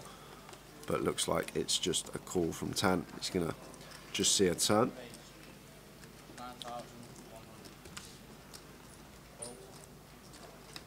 Which is, yep, the 80 diamond on the turn. Doesn't change anything. Ace high of Emrah still the best hand. But Tan just sitting here with 4 high. And interested to see where Emrah takes a 3-1. If I'm in his shoes, I'm checking this one behind. Simply because this is going to be a good card for Tan. We'll pill with some like 8-9s in there as well. There will be a couple of 8x type holdings, and there's a check back from Emrah. The river is the queen of diamonds. So Tan now sitting here on the river with the nut low, thinking about whether to bluff this spot or not. Maybe if we think Emrah's got an overpair, we expect him to continue turn a lot of the time. So maybe if Tan deducts that Emrah's just going to have an ace high holding a lot of the time, he might come in for a bet. And if he's got a queen on the river, if he's got a hand like ace queen, king queen, it's just unlucky for us. But it does look like on the turn it was just an ace high, king high type hand for Emrah once he checks back. And if Tan comes to that conclusion, he'll come in for a bet here. And if he's got the queen, he's got the queen. But in this situation, just ace high for Emrah. Nice pick up for Tan there with just 4 high on the river. Nice play, sir.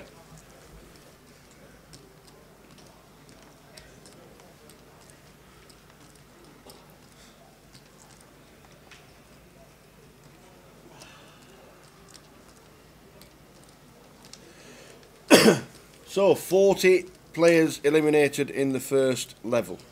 40. That's a lot. That's a lot.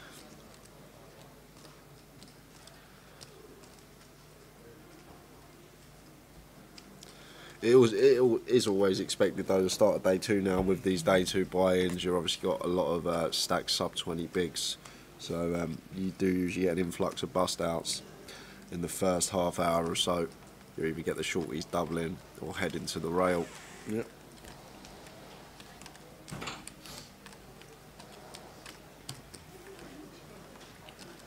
We said Ewan McNicholas is out, Stuart Lord, Jonathan Walker, Ivor Sampson, Jacob Mulhern,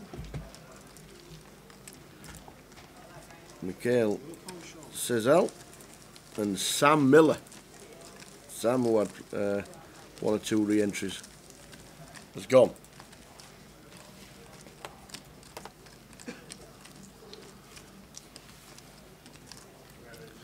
So Robert getting a bit fruity with this open, early position, ace-7 off. Not the best of hands to open early position, but wants to get involved. Jack 3 deuce, all clubs. Neither player catching a piece of this flop. Robert not choosing to continue. Jack of hearts on the turn, and if he could potentially lead this spot here now as Kevin once Robert checks back, sense a bit of weakness. It's just gone check, check. 3 on the end, so they will. This will be going Robert's way. This hand. Kev, I doubt he's going to lead it. We just can't. We're going to get snapped off by ace highs on these double pair boards. Yep.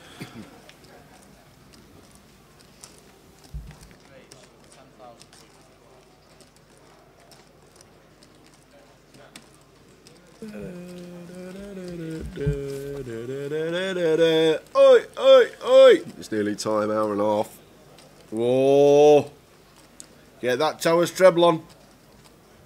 Don't forget, follow us on Facebook, Twitter, YouTube and Twitch as well. All social media interactions regarding what is happening Grosvenor poker wise.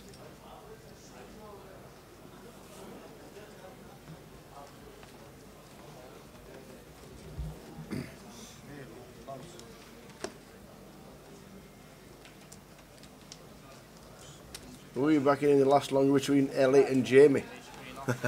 They're both in. And they made it through last night with about 65,000, I think, in the turbo. A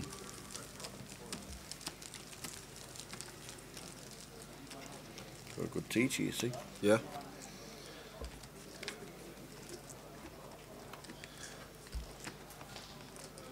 So Mitch here thinks it 3.8 in the cutoff. Looks like Kev has a decision in the small. Just going to come in for the call. And Emrah out of the way with trash hand in the big.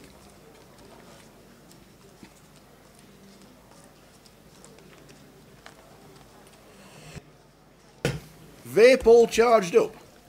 Watching the live stream with Town and Jay and a beer and some nibbles. It's 1:30 in the afternoon. Life's a rally, this John Eyre fella. Couple of cheeky sit-and goes on Grosvenor Poker. The the perfect birthday. Happy birthday. Happy birthday, John.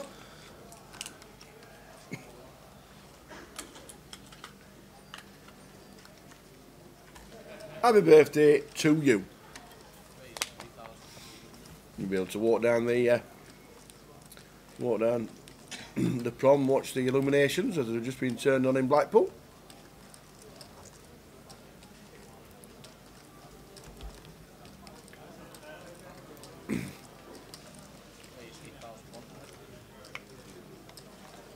Oh, Dennis has joined in the fun and says he doesn't fancy Oxford.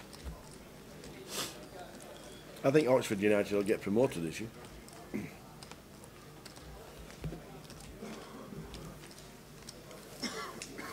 Beer o'clock on your birthday. Absolutely. It's 5 o'clock somewhere.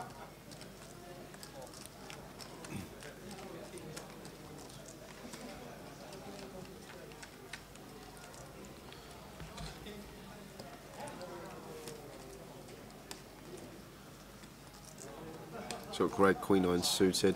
Probably going to open this one in the low jack.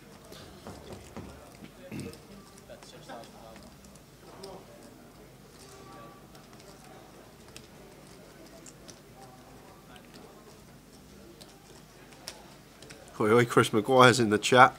I thought he was pot washing in the White Lion. Oh, he's obviously it pays well in the White Lion because he's in Spain. Unbelievable. I need a job there. Unbelievable, Techers. What was it, £100 a pot? We got told you were in the White Lion pot washing all weekend, which is why you weren't allowed out. But no, quick check-in for Spain before he heads to the beach. Hope it's been a good week. It has been an unbelievable week, apart from your mate Nicholas, who's not in the tournament anymore. Oh, Greg. For the final time this week. 4-bet from Greg with a Queen 9 suited. Like it, like it, like it. Where does that come from? It's just Tan's very active, and Tan's been, like, we've seen him open like 4 deuce suited and like from middle position, like a fair amount of hands Tan's been opening that. Maybe a bit on the loose side, but he's happy to open them. He's comfortable going post flop, and because of how active he's been, Greg just taking advantage of it and putting the 4-bet in with a Queen 9 suited, and that is lovely. Man in seat 8 can play. The opponents you don't want on the table, capable of making moves like that. Great timing as well. Indeed. Yeah, just texting his mates, watch what happened in 30 minutes time. Got the old 4-bet bluff through. Stick it in the notes.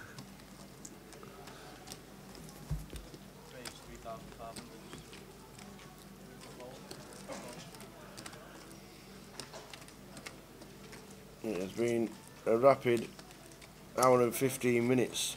And 45 players have been eliminated. We started 186.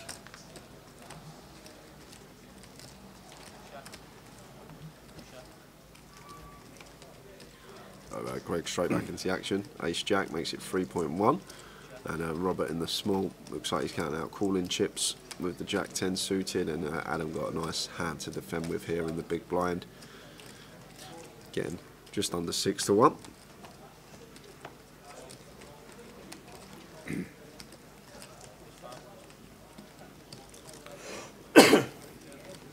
Oh wow, action. Oi, oi, action. Jack 6-3, 2 clubs. We've got top pair, beat pair, and flush draw. This is an action flop here. All 3 players catching a piece.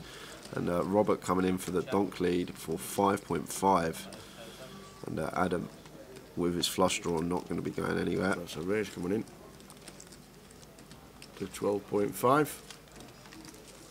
No, this is what do we do here? Is Greg? I don't think he's going to be folding this, but he's faced with a donk. Now, first we've got to think about the hands that Robert's going to be donking here on this flop, and it's just almost always going to be 1 pair. Recreationals, when they donk a lot of the time, it's just a 1 pair hand. So we're going to be ahead of his range a lot of the time here. He can have some flush draws as well, but then it's Adam that is now the worry in the big blind, and Adam in the big blind should be defending Jack 3 suited, Jack 6 suited. It's actually quite nice for us that we got the Jack of diamonds in our hand though as Greg, because the combos are that reduced. Jack 3 of diamonds, Jack 6 of diamonds, not a thing.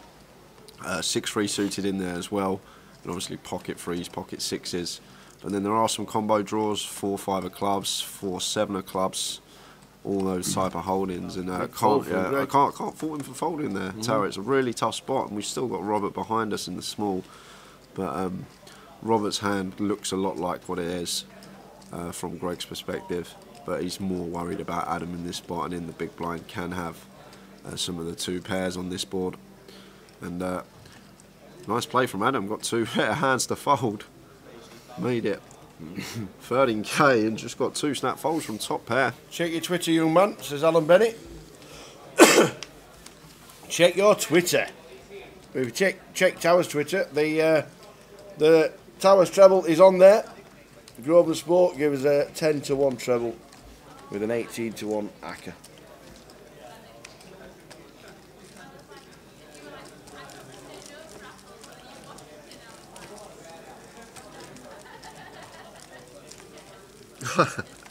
I'll see what I can do, Alan. Is he playing today, your mate Scott?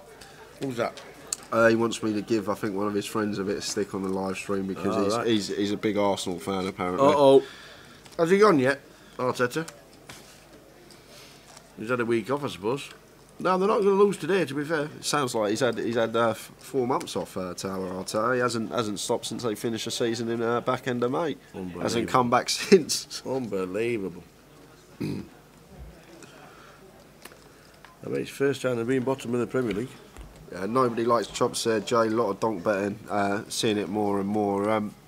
I think from the like good players on the top, I haven't seen much of it, but it's more on the recreationals, and it's always the same sort of hand that they're usually donking with, a 1 pair or maybe a draw some of the time. And against the better players, it's just hard because they can exploit that.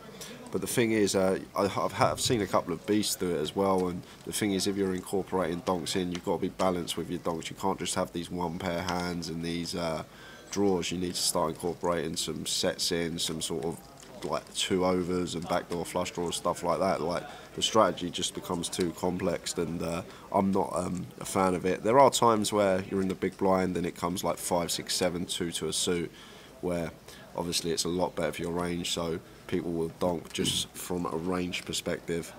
But have seen it quite a lot this weekend, but the players that I've seen it from, I don't think I think they are just recreationals here to play, just enjoying themselves, and definitely not seen too much from a certain few. But if you do want to start donking, there's nothing obviously wrong with it, but you've just got to be balanced in it. You can't just always have like top pair, you flop top pair, you lead. The good players know he's just got top pair here. If they've got an over pair, they can just raise you. No, you're not folding it. If they've got air ball, they're just going to let it go. It just comes down to being balanced. If you are going to start incorporating donks in, it can't just be these type of hands. You need to mix it up. It just gets very complex. But there will be a lot of beasts out there, especially when the buy-ins start going up and up, when you start playing 25Ks, 50Ks and stuff like that do incorporate this into their game. But they're incorporating into their game because they probably plotted it in solvers and whatnot and know what frequency they should be donking on what boards and whatnot, and it just gets very complex.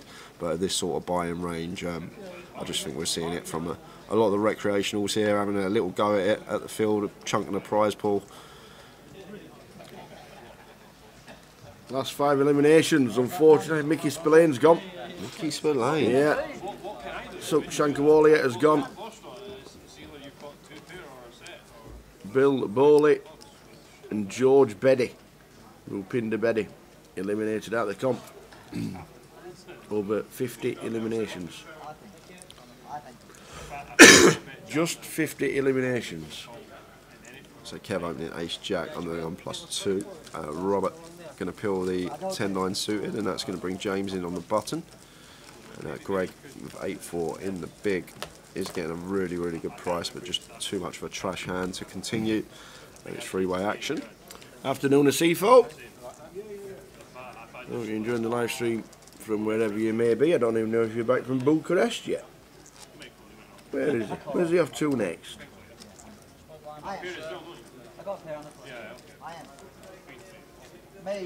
King 9 King is the flop.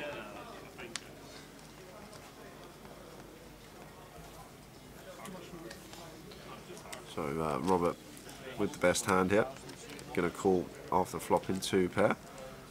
In position here, I'd like to see James make the call tower with backdoor hearts and equity to our gut shot here. 3.5 to win 20.6. It's just under 6 to 1. Stop grassing me up, you. My mate. No, my mate just sent me a text. 2 of diamonds on the turn, and the fact that we've gone 3-way to the turn here, I think this one's going to check through quite often. However, James could start repping some King X hands here now. Once it's checked to him from both players, he may start bluffing at this. Yeah, I actually like this from James.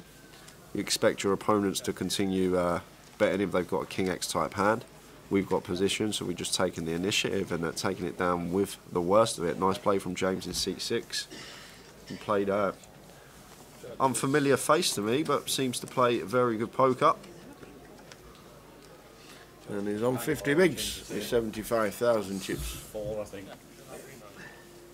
Mitchell in seat 9 is our short stack with 14 bigs. And the C4's off to Naples and the Amalfi Coast. Where's the Amalfi Coast? Amalfi Coast. I'm not geographically aware of the Amalfi Coast. I don't know if it's poker or holidays, probably both. Well, it must be in somewhere in Italy, surely, right? If it's, he's off to Naples and... Yeah, and the USA have changed their mind on letting the Brits in. They're not letting us in.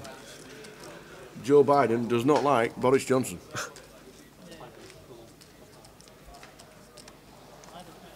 And it is as simple as that.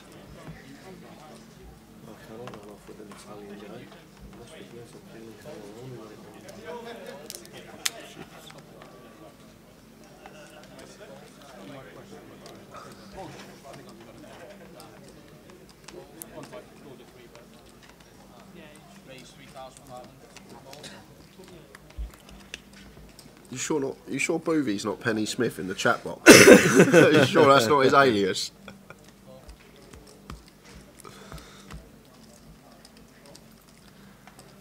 So Dominic going to fire on the 2 clubs turn, and Mitch going to make the call with his up and down, and he does have a flush draw.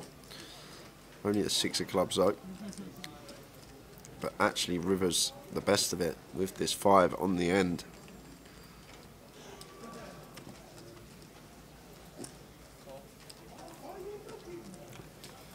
Another barrel from Dominic gets the job done.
Robert making it 3.1 with the King Queen. And Greg pocket 5s on the button. Like to see him call here.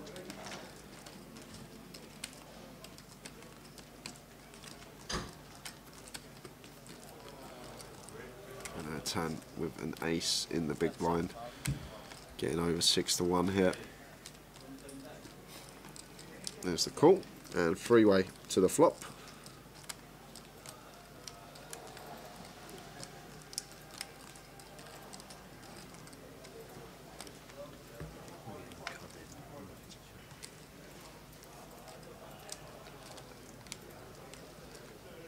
Ace-3 deuce, all hearts, checks through, deuce of spades on the turn.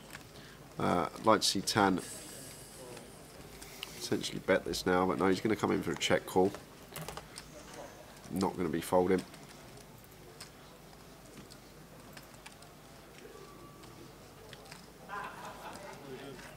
Just a small bet here. Greg with his pocket 5s will be the best hand some of the time. But after he gets called on the turn, I can't see anything but this going check on the end. He shows the 5s. Tan shows the ace-4. Playing well, Tan. Playing well indeed.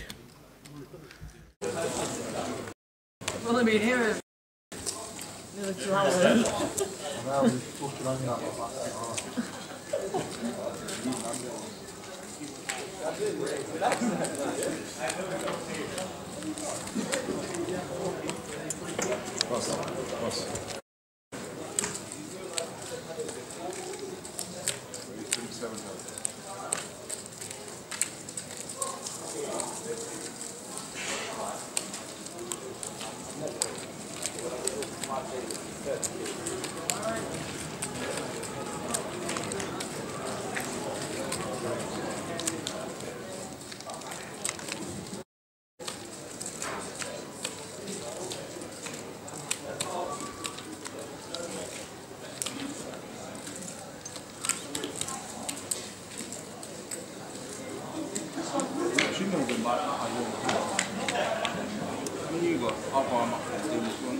yeah? Yeah, I'll buy mine.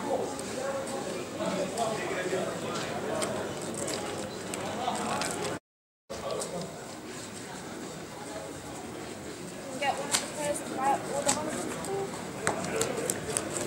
That'll be you, mate. You have all of the hundreds.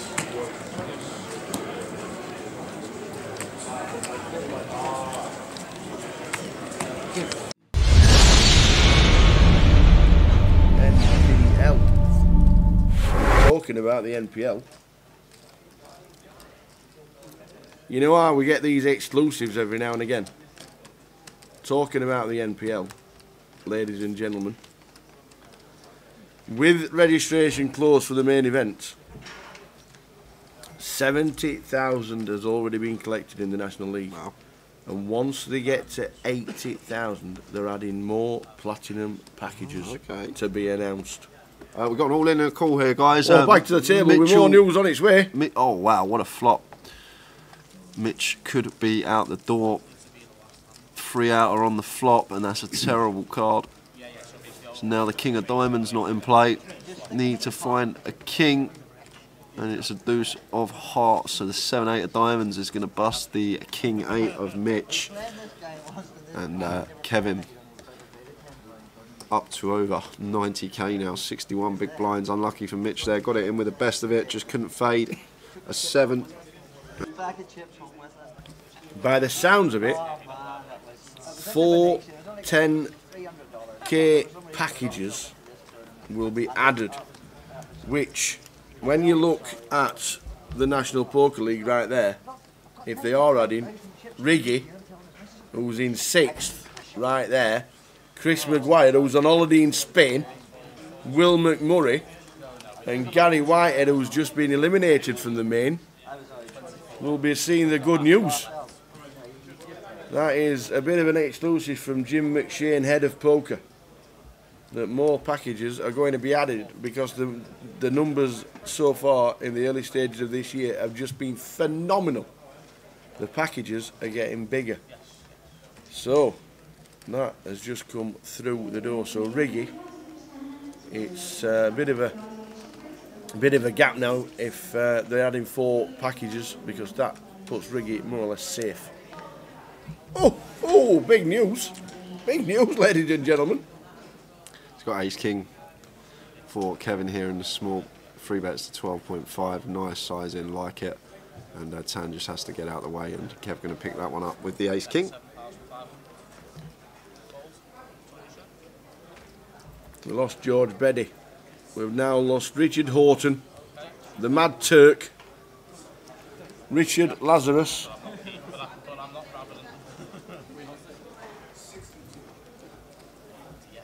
what, 100? No. What are you going to do? What are you going to do with all those chips? Change the chips. I'm gonna do the reach to the 100 now, and then the chips will be getting okay. To be honest, I'm probably going to get 5 as well. Good luck, Scott. Richard Lazarus, Josh O'Grady, Dave Doherty, Paul Vass Nunes, Jurek Jamrosi, Tom Zaddy's Bacon, Andy Probin, Rich Kellett, Kazim Zia, Rob Boone, Jason Shellham, and as we've just seen, Mitchell Speck. All eliminated. We've lost 55 players, and we've not even got to the first break. Wow. Just wow. And nearly a third of the field, just under, in the first session, and we've still got 25 minutes left of it.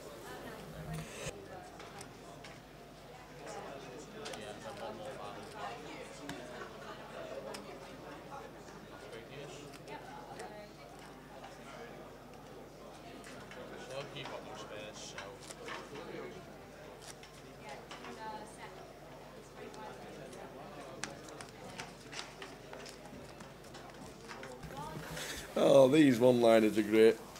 Rakesh stepped on some cornflakes this morning. Does that make him a serial killer?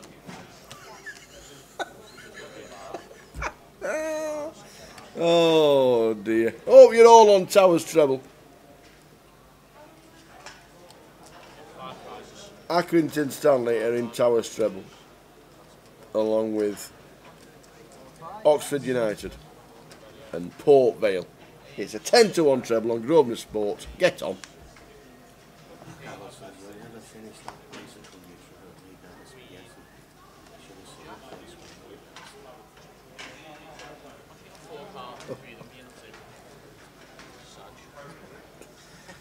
Oh dear. Love it. Skid, yes, he is still in. Yes, he is, Alan Vinicum. Alan Vinicum is still in, and Lee French is still in.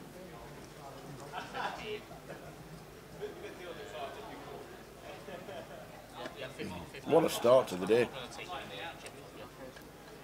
What a start to the day. 53 eliminated so far. Wow. And we've still got 25 minutes to go until the end of this session. Bonkers, man, bonkers. But you were looking from the outside in saying, whoa, average stack must be 20 bigs. What about 60 bigs average stack?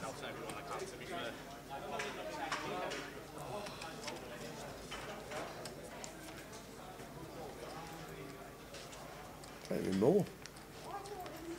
The average stack's like 85,000. How many you got left? 132. 132. How many runners? 607. Yeah. Yeah, about 88. About 88k. We're just under 90k, I'd say, average stack. And the lines are 1,500. So 60 bigs is average stack. Spot on, Tower. Pulled it. 60 bigs average stack, and we've lost 55 players in one session so far. So far. Amazing. Amazing. So by this rate, we'll be on the final table at 25 past 6. Yeah, and there's the payouts for the closer. Plenty going on online. You've got the GUKPT closer starting on Monday at £710 buy-in. We've got satellites running every night on Grosvenor Poker. Don't forget the day 3 book that will be on Grosvenor Sport, where you're doing Towers treble. Overnight, they'll be putting the book together for the remaining players who make day 3. There'll be a 8 AM it opens, finishes around about 11:45, just before day 3 starts. You can have a little bit of a punt. So check the details on the market for the players left. The 30-30 events. This man to my left is on his way to Birmingham. Birmingham. Yes, Birmingham. Newcastle, Manchester, Birmingham and London are next week. Online day 1 is on Wednesday at 8 PM, and then you can choose whichever leg you want to play in, which is a great idea. I love that idea. Pick and choose. You don't have to pick the closest one. If you fancy a weekend away, get yourself up to Newcastle. So we've got Adam firing a second barrel here in this 3-bet pot with ace-10 after picking up some equity. A little bit more equity. 8 will now make him a straight as well.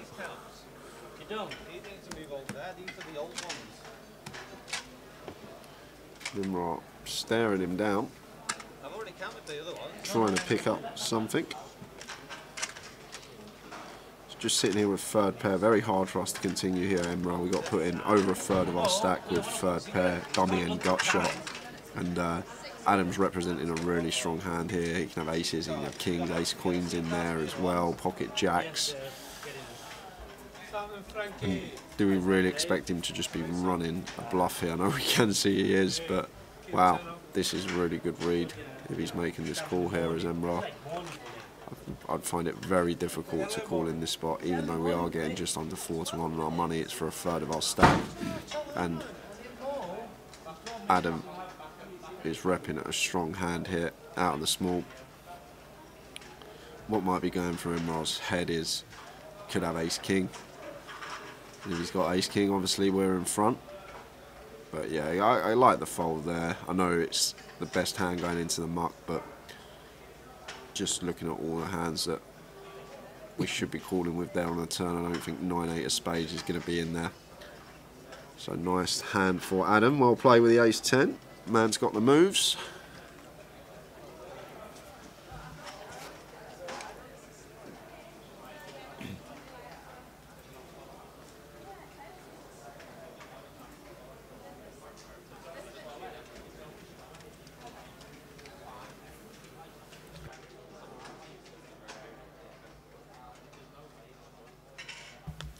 Da, da, da, da, da. 50 minutes, get Towers treble on. Get on Grosvenor Sport. Accrington Stanley. Who? Port Vale.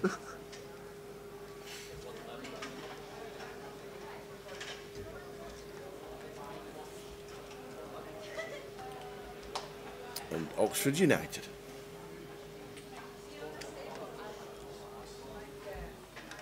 So Kev opening in the low jacks, suited jack 10, and Rob makes the call in the cut-off, and Adam with ace queen on the button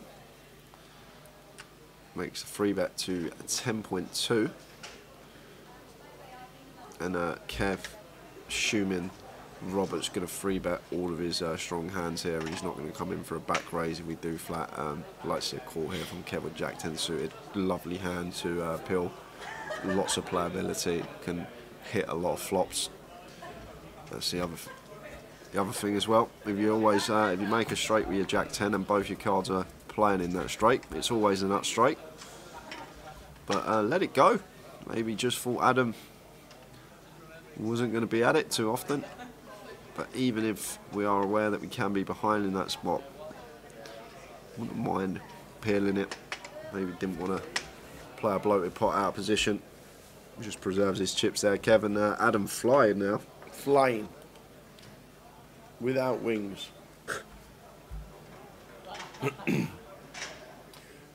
Cristiano says he's on Towers treble yet again. It has to come in eventually. Don't lose the faith. Oh, we do keep trying. We do keep trying.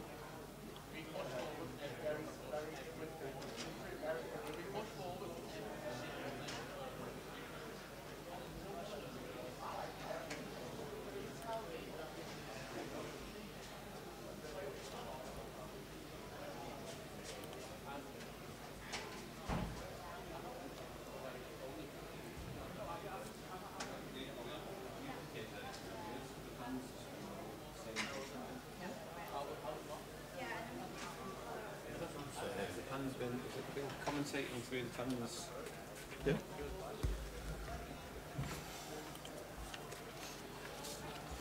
So 1500 big blind. 10s for Dom in seat number 7. Dominic. And 45,000 just short of.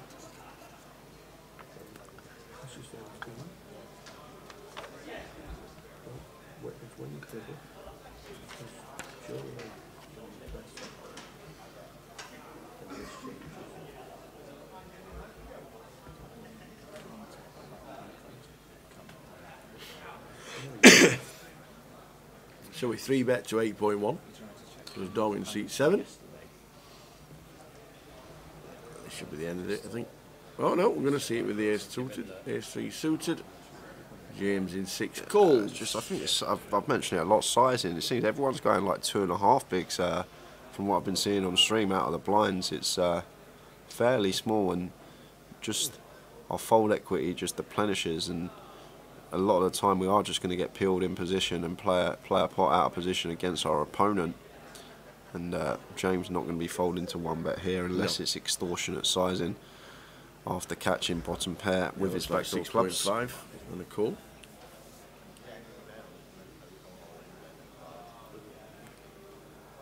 Interesting turn. Yes, indeed, it's an interesting turn. They're going to love that card. James on the button, and Dominic now comes in for a check. And if we're James here, want to be betting this one, and just sets Dominic all in for a pot size bet. What we're calling. And 2 overcards to our pocket 10s. It just has to get out of the way. But I've seen a few players now elect for a really small size out of the blinds when they come in for a free bet.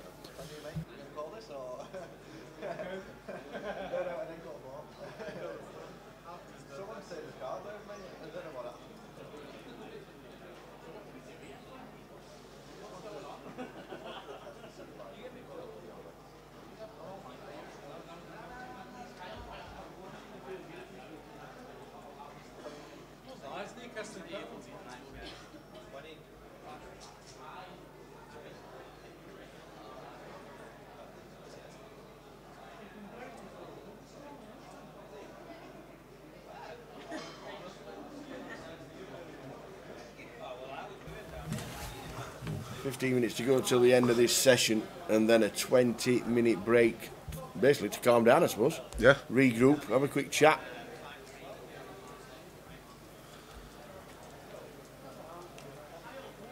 We've got a treat of a table when we come back as well, Tower. We've got a treat. I've had a little inside information who's on the feature when we get back. Yeah. You're an exclusive, have you? Mm-hmm. I like it. You won't want to miss it. Put it that way. It's going to be a good table, a fun table.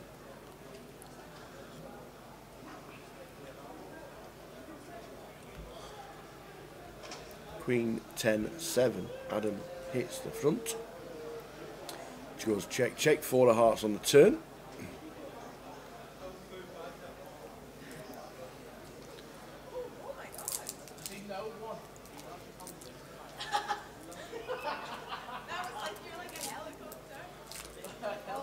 Yeah, 2.2 from Adam, and the call with the 3s from Greg.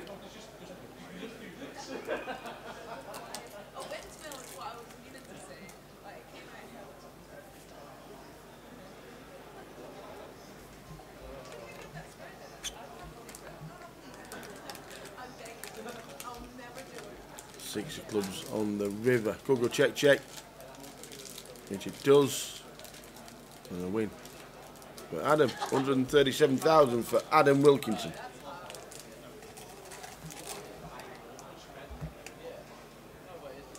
It's not that good, obviously, but like, it's not bad though. That's like an 8. No, that's it's no. Actually, mine's, weirdly, mine's were a bit better. I don't know.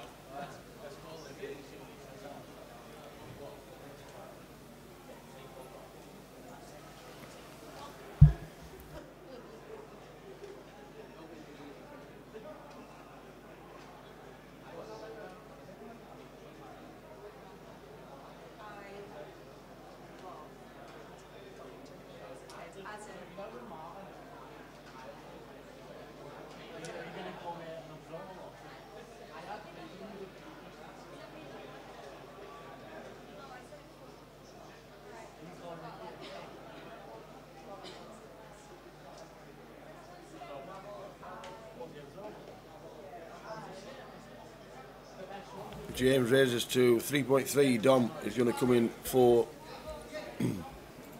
could just be a shove here, Tower. A 20 big blind shove, do you reckon? With 25 bigs, he's got just over 1,500, that mind. Oh, 1,500. Yeah. Yep. Okay, yeah, so 20 bigs. Oh no, 3 bets to 8. Not going to get any action from James. Don't expect. But can just move in there for 20 big blinds, just over.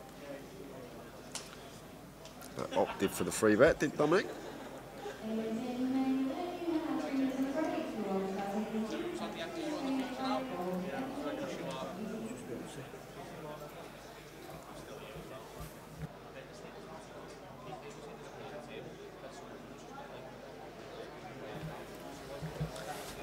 So the payouts are rolling across the bottom.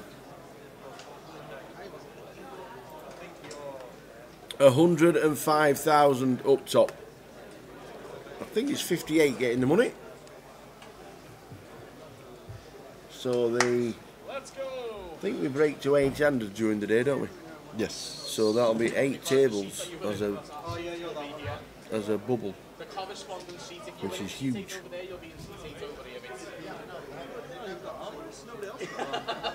58 do get paid, £105,000 up top.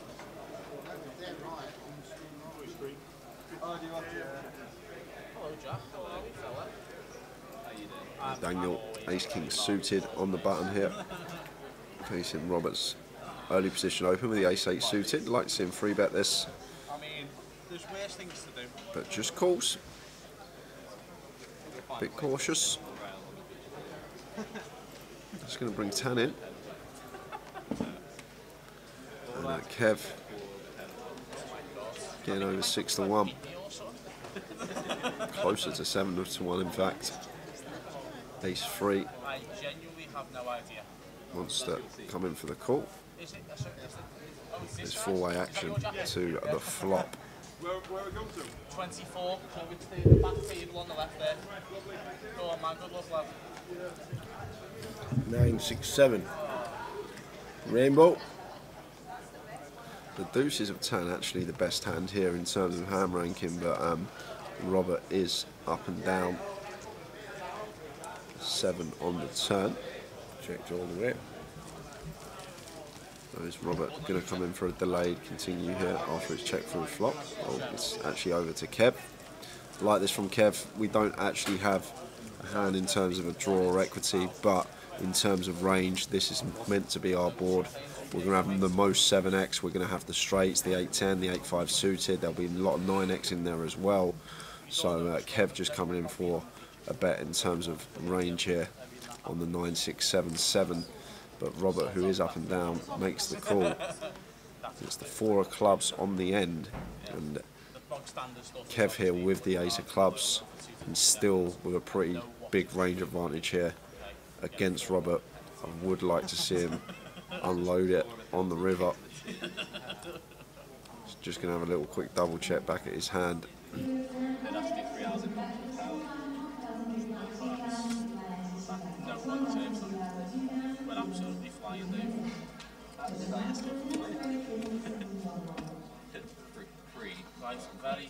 Understanding how this board's supposed to be ours and not our opponents, and we've got the ace of clubs in here to remove some of the flush draw combos that Robert could have had on the turn, and really nice bluff from Kevin there in seat 2. Reason he's up there in the National League.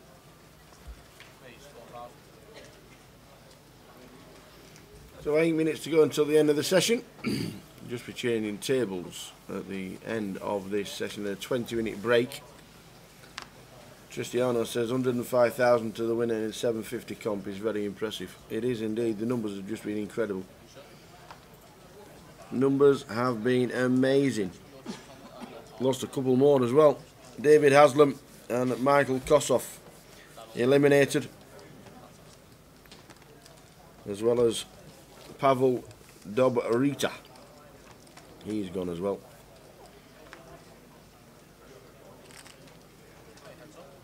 It's been a session, I can tell you.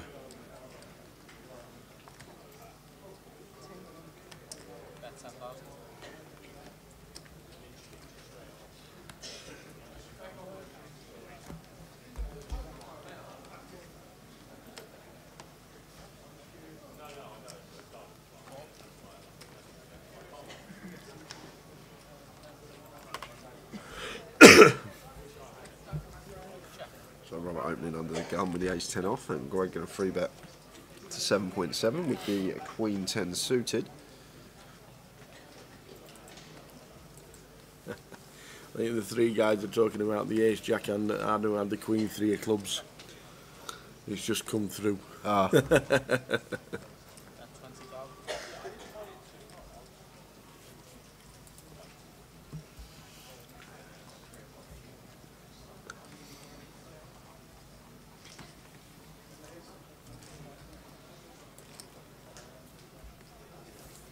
Two, 9, 9, ace, jack, all checked down. Bob in seat 4 turns the ace.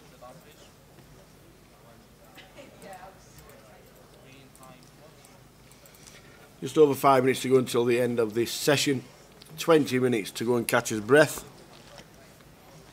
And then back with a table that includes... Go on, give us a couple of names. Right, I'll give you 3 names, and there are a couple more in it. We have got Jamie Nixon. Oi, oi, still in. We have got Jack Hardcastle. Oh, finalist in London. And the superstar from the last session of yesterday, who will have the chip lead coming back after the break, is Corinne Petit. No way! Oh, she's got Chunks Tower. Fasten your seatbelts, ladies and gentlemen. Hey. So going to be looking forward to that one. Back at 10-3. Wow. As you can see, the clock 6 minutes and counting in the top right-hand corner. Wow. Corinne still in. Corinne Petit.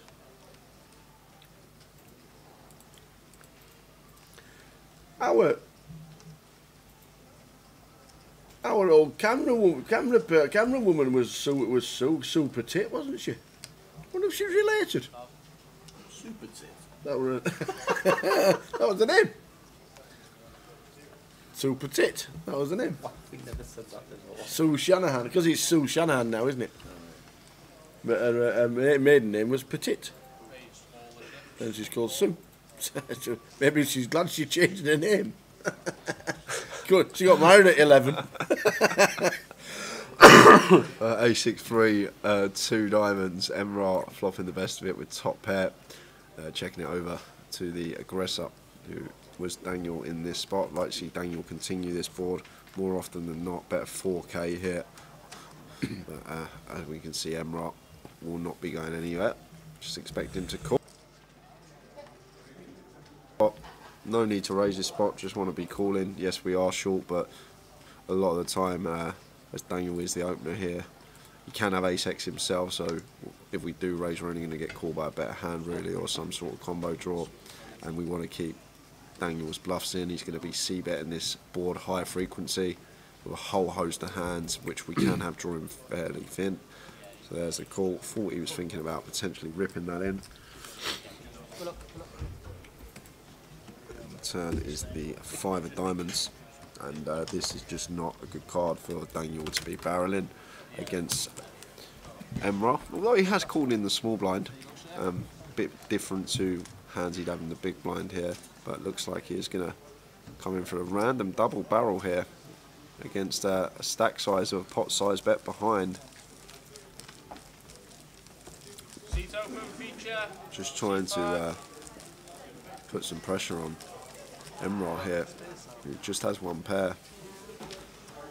Looks like he's going to give him credit for it. From Emrah's perspective here, we're sitting here with an ace-x hand in the small. Our opponent obviously has the stronger ace-x's as being the pre-flop opener.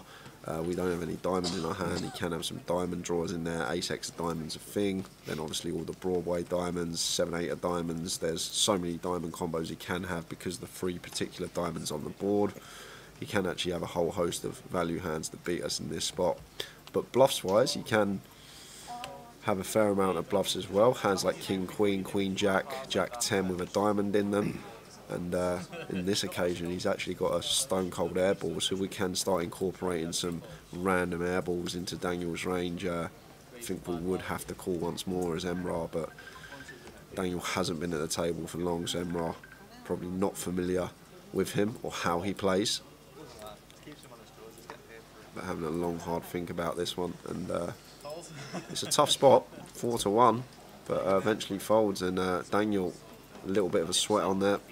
Emrah in the tank for a while, but nice little play from him, just going for a double barrel in terms of range. I think against a big blind there he would have checked back because they have a whole host of flushes as well as straights and 2 pairs, but against a small blind, which is a more condensed range, he just went for it and got that one through. And we're probably going to be on to the last hand, just under 2 minutes left on the clock for the first session of the day.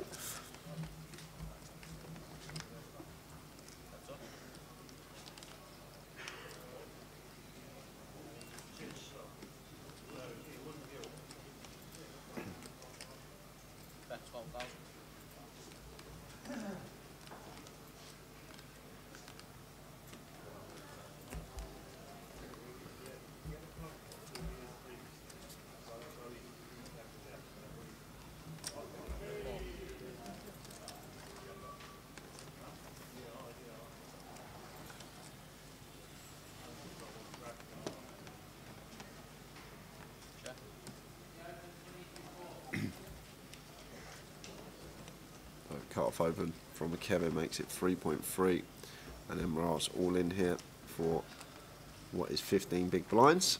So Emrar going to be shoving pretty much all ace-x here, suited ace-x over the button. There's going to be some king-queen in here, king-jack suited, jack-10 suited. Every pocket pair should be in the range here as well.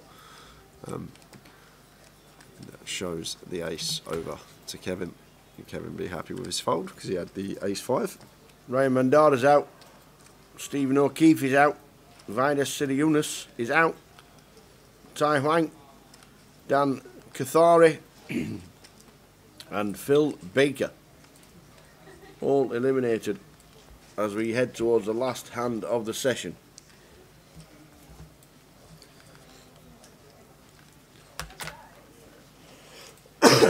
Last hand of the session, man.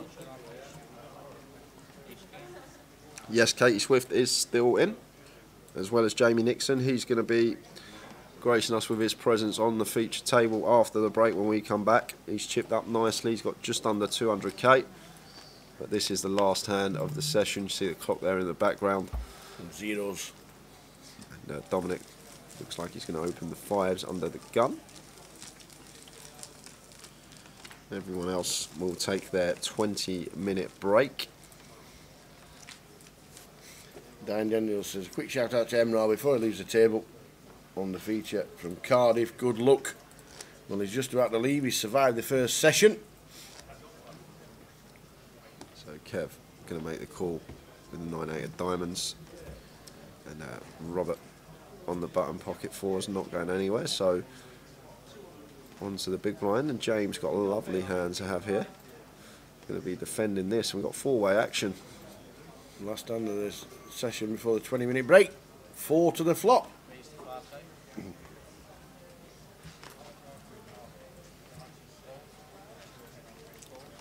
We have seen a flop of ace, king, deuce, 2 clubs.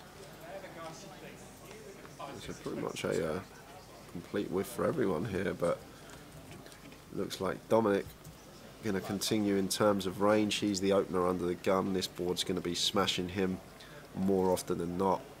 And we see 3 quick folds, and that's that, guys. We are on a 20-minute break. We will be back around 10 to 3 with a new feature table, and trust me, you will not want to miss this one. See you in 20.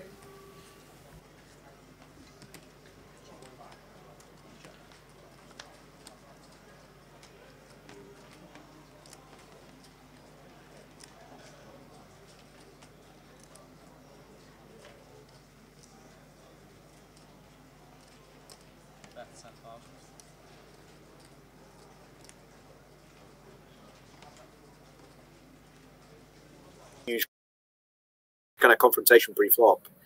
And so I was pretty confident he'd fold queens pre. I would obviously never have done it if I knew he had kings, because no one folds kings pre. He ended up folding, and we basically did the deal 3-handed, which was obviously life-changing. Yeah. But yeah, I didn't really feel much pressure, because I just had this mentality of like, I don't really care. And it was a really strange tournament, to be honest. And I really kind of wish now I played every tournament like that, because it was almost just like no fear. Do you know what I mean? You just didn't really care what was. Yeah. And you're doing a deal for 7 figures, then you get one guy to pick to negotiate just to make sure he's got the right deal. And somebody walks on stage with 2 bottles of beer in his hand, and he's like, "Yeah, well, it's only 7 figures." Yeah. For that because it was either Fraser Mack, who was very notorious at the time for doing every deal, wasn't he? He was always there, kind of. Or it was Feraldo, who I kind of knew but didn't know as well as I know him now. And I remember Toby Stone came up and he said, "You're only allowed 1 person to come in up and kind of helping you." And Frasmack was like, "Right, yeah, it's me, innit? It's me." And I was going, Feraldo, I'll take you. Which was probably a mistake, because Feraldo was half cut, wearing a hat, holding beers, as you say. But actually, he was really good, because you basically only had a couple of minutes. Yeah, I was completely lost in like the whole what was going on, and he was very just like, you need to do this, this, and this. You shouldn't do this, and he basically gave me some really good advice, actually. And yeah, from there onwards, I think I said something along the lines of, "Well, we don't have to deal. I don't care about the money," which is a complete lie. I was desperate for a deal. I just literally just wanted to do it, and I was like, oh well, if you guys want to do a deal, up to you. I'm not bothered about the money. Just trying to get more money out of it, obviously. And then as soon as it was done, I was like, right, this is the greatest thing ever. I can just do whatever. But yeah. Obviously, went straight to bed afterwards. Again, that was absolute. I'll actually tell you something as well. We basically went out afterwards, and I basically got mugged. Well, not mugged. I basically got robbed because I actually had no money on me. I basically won all this money, and we basically had organised, this kind of massive thing afterwards that cost loads of money, and I didn't have any money. So I went round almost every person that was there and asked them for money, just like a massive pigeon, just like, if you got 500, if you got 200. And after an hour and a half, I'd collected something like, I don't know, it was like 10 or 15,000 euros in cash. And I basically put the euros in my pocket. And obviously around there in Barcelona, on those beaches, and stuff, everyone's watching. Within 5 minutes, Phil, that had been swiped. So when the bill came, it was like, you need to pay. I had no money, so I had to then go round again. I had to ask everyone for a second time, and everyone's going, well, I've just paid you 1,000. What's going on? You basically just won this million. So yeah, it was like the best time to ever be robbed because you didn't care because you kind of cashed all this money. But yeah, I basically got done for about 15 grand. Wow. And on that note, we'll be back with Mr. Steve Warburton and more stories very shortly.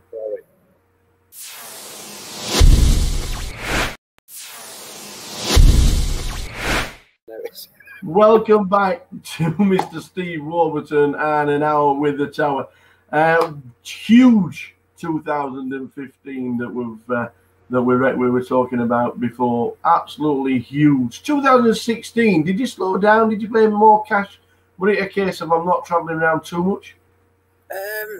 It's so hard to think when 2016 was in terms of what was happening. I'm pretty sure I was still playing, as in like tournaments and things. But now, kind of looking back, you kind of have these purple patches, don't you? There are so many players that they'll have a cash, and then you'll see them cash again and again and again.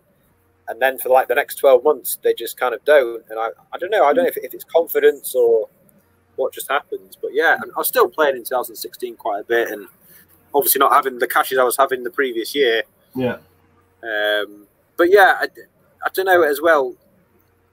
I never really got carried away with tournaments. I was never really one to play 60 events of the World Series or every single GPT and stuff. I was always quite kind of level-headed. But one of them you do like, as we can see, GUKPT Manchester. You've got so many entries in the database, 2018 to 14, 2020 for 20th. You got so many cashing 3 of the last 4 years. It has to be the favourite stop. I know it's your local one, it's your home one, but is it classed as your favourite stop? It's the favourite stop because it makes up for all the other GUKPTs that I'm just doing my money in. I can't go to Luton or Walsall or Bolton and just do 4 or 5 buy-ins. Yeah. So yeah, I don't know. I feel like with Manchester, I'm always trying that little bit harder because home stop, most players, the kind of great camaraderie of people. So that's always fun. But yeah, I've no idea if I don't know. I think I'm probably slightly up on GUKPTs because of that. Yeah.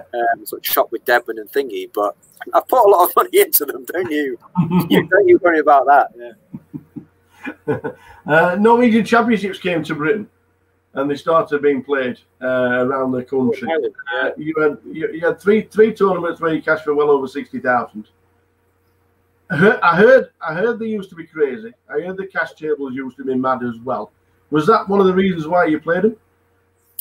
Oh yeah, definitely. I mean, the absolute best stop on the calendar every year is the Irish Open. It's getting better and better. I think it's going to be the biggest it's ever going to be next year. Yeah. I basically booked my flights in January this year for it. Obviously, it got cancelled because of everything that's going on. Yeah. But yeah, I mean, they were having 60 or 70 cash game tables every single night. Yeah. Which, I mean, that's just crazy. You just don't see that anymore. And And yeah, again, it's a little bit like what I was saying in the 2015 WPT in Amsterdam. Everyone's just on the same wavelength. You know, everyone's chatting away, and do you know what I mean? It's kind of how poker should be. You know, there's tanking, no one's dressed silly, there's no without talking, trying to, you know, like piss people off and stuff. It's just kind of nice, fun poker, and yeah, it was a good one, yeah, sure. Yeah, absolutely. Your strangest ever Hendon Mob entry. Blackpool Tuesday nights, free run. 60 entries, you finished 7th for 40 quid. And it ended up being on the Hendon Mob. That's please explain what happened. Why? Why is it there? I think I maybe need to blame PK for researching this, don't I? I don't really know how that's on. I think that's £15 entry or something.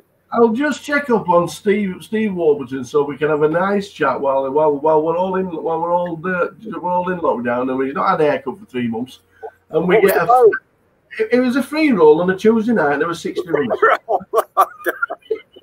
Times were tough, Tower. Times were tough. That 1.8 million you were talking about before had gone. I had nothing left. Oh, brilliant.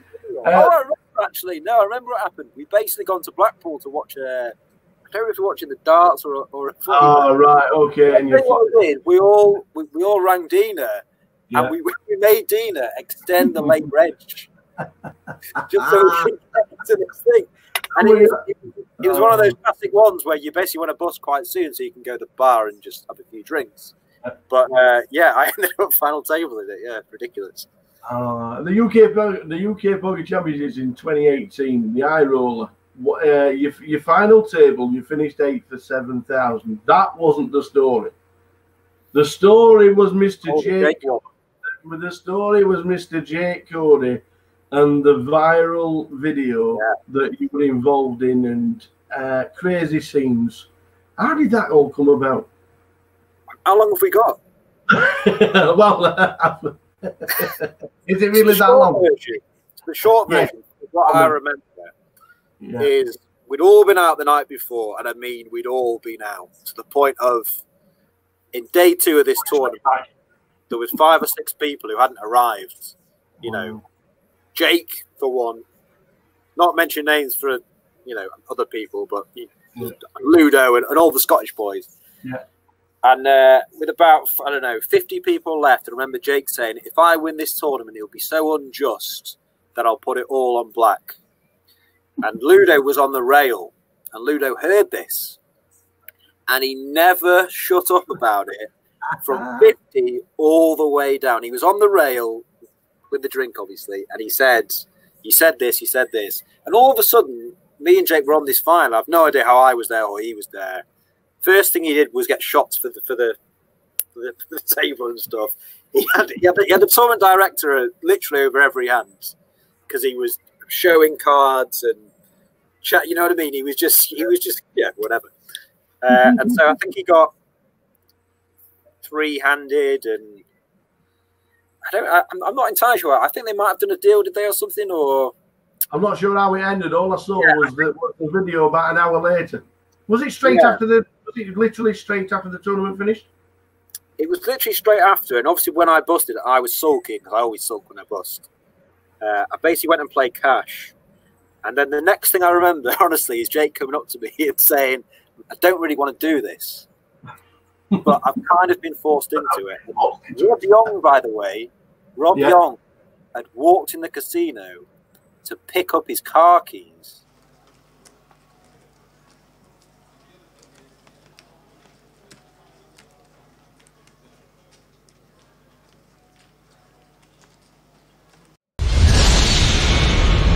He basically heard Scally. Yeah.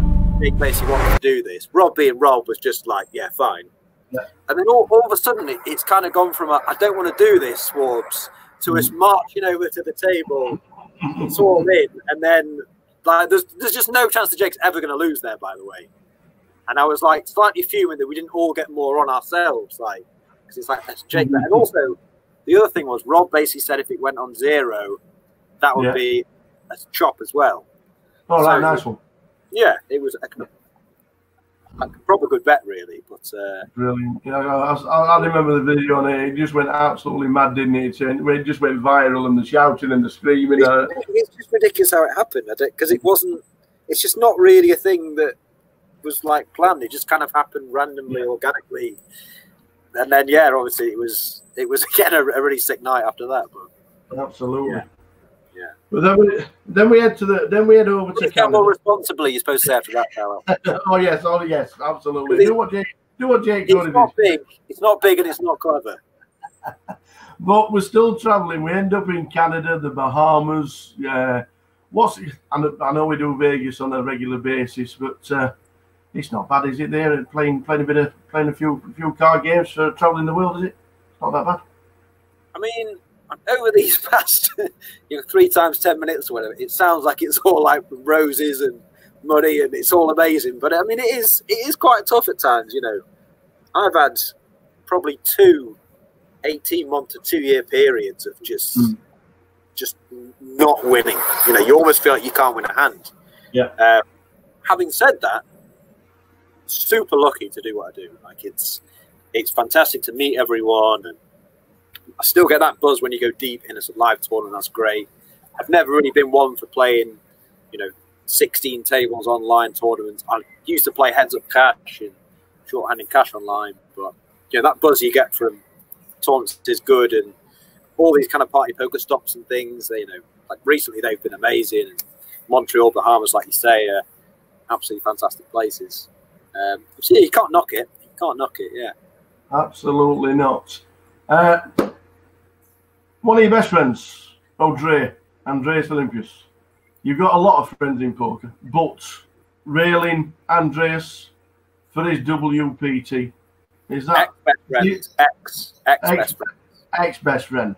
He's been stolen away. No way. So Dre has fallen in love. Oh, good lad. He's fallen in love. He's absolutely whipped to the core. So we never see him anymore. He's finished. Oh, but just tell us what it was like being on the rail for Dre's WPT. Oh yeah. Oh god, yeah. I actually forgot about that one. Yeah, that was a really good one. There's probably 20 of us on the rail. I remember him messaging me the night before he final tabled. We were basically living together, but I hadn't seen him for maybe 2 days or whatever. And I think this was his last tournament, and he'd sold a bit of action to people as well. And he'd not had the best summer, and this was like the kind of final straw. And it was like some sort of turbo, and he was down to, one big blind or half a big blind, and he'd spun that half a big blind to 15 big blinds, then made the final, and then all of a sudden I'm kind of getting the message saying, right, I've made the final, let's go down. So we basically all went down 4 or 5 handed. What's that? Do you remember that guy who came second in the World Series main? Is it Jay Farber? Is his name? Oh, you're asking me to remember? I think it's called Farber. It's like the kind of guy that basically runs like the Vegas nightclubs. Oh, okay. He's basically trying to organise some sort of deal between the last 4 or 5, because I think he's got a piece of the guy or whatever. so basically, me and Drake decided that we basically didn't want to do a deal. And so we had to pretend that we were ringing our backer back home and saying, is it okay to do this deal? Completely lied and just blagged it and said, oh, no, I'm sorry, we can't do the deal because our backer in England is saying no. This was all complete nonsense, just because we thought that Ray would basically win because he was playing well. Yeah. And it was like, I think there was 5 left. He was definitely the best player. And then from there, it was the best final table of all time. He just won 6 of 6 all-ins. Yeah. Everyone was constantly cheering. It was fantastic. That is probably the best final table I've ever always seemed to be the bridesmaid, but he came up trumps at the WPT. And it was great because Dre is a fantastic guy. He's such a nice guy. So.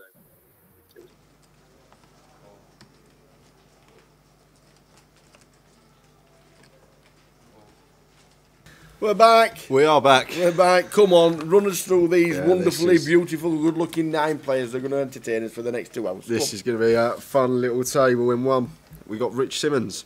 In 2, Matt Davenport. In 3 is Jack Hardcastle. In 4 is Corinne Petit. In 5, Anthony Kennedy. In 6, Jamie Nixon. In 7, Daniel Hopkins. In 8 is Martin Frey.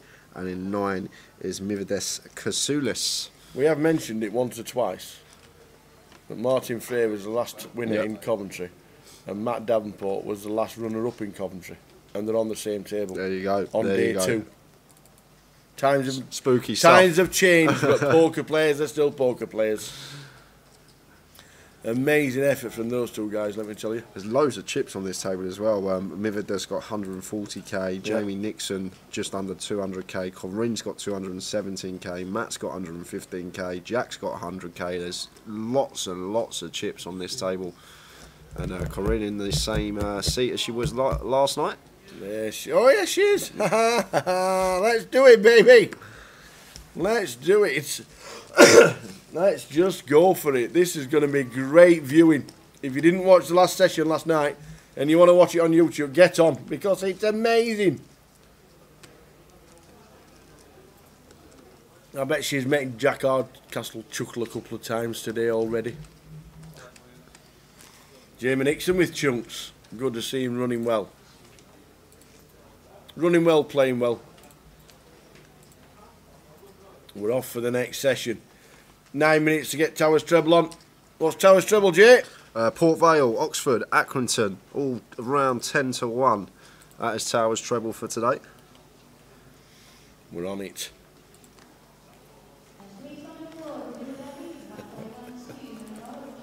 Hope someone has a massage just to see your face. Come on, come in. Oh, brilliant.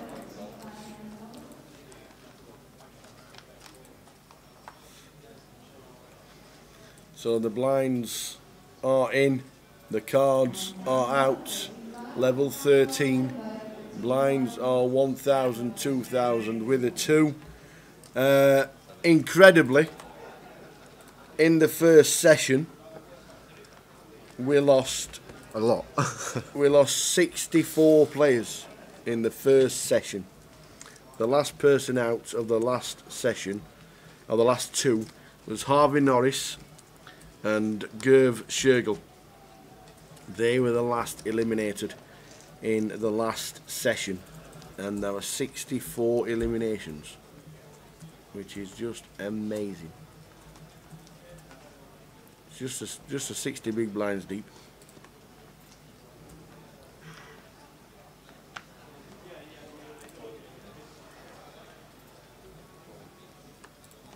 Well, Corinne, doing Corinne things, flopping a flush with the Queen 4 of diamonds after calling Jack's open early position, and a better 10k from her into 13, and Jack flopping top pair, top kicker here.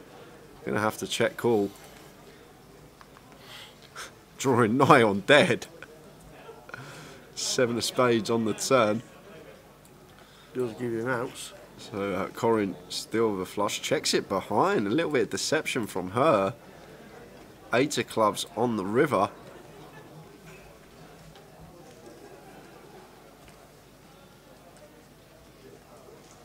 Jack checks one more, and now Corinne going to come in for a value bet. Look at Jack's face. Now then, Jack. Yep, Corinne won't be in many books you've read. Let me tell you. Look at his face. You will not be in any of the books that you've read or any of the tutorials you've watched.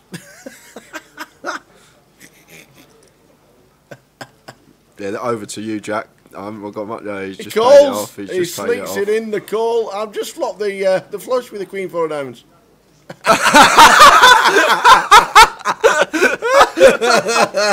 Jack's face there, that's brilliant. Ladies and gentlemen, fasten your seatbelts. We've got 2 hours to enjoy.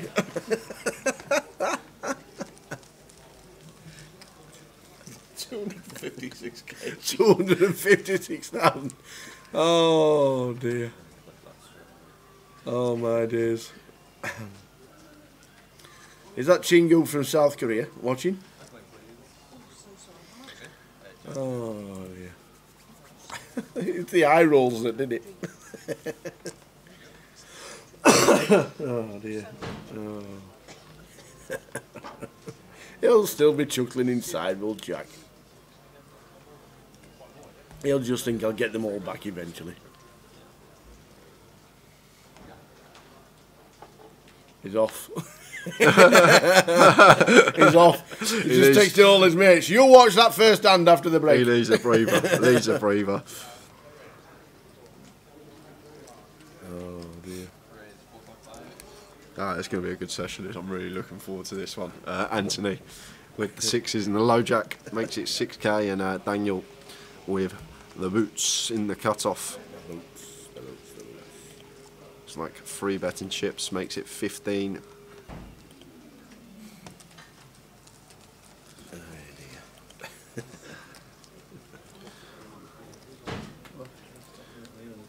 Action on Anthony. Yeah, I don't mind. I was just about to say to her, I actually don't mind the 4-bet rip here from Anthony. Sixes, low jack versus cut-off dynamic. Obviously, it's 26.5 bigs effective, but just 4-bet ripping over the 3-bet, and action alert. 111k pot this. Both players with similar stacks. Daniel with the best of it. Anthony with a player at risk. Gonna need to find a 6. No help on that board. Still needs a 6. Yeah, and a 6 6 only. out. No runners. We need a 6 of hearts and the 1 outer. Oh, close. Very close. But no cigar. So the aces take out Anthony. The all-in button was on the wrong cards. Anthony looks like he's been eliminated. Just looking at the stacks, it might have been the right cards, but oh yeah, gone. The sixes have been eliminated.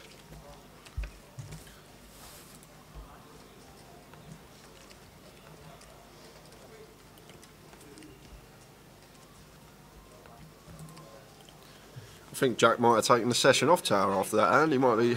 Oh no, here he is. Here he is. He's back. Oh dear.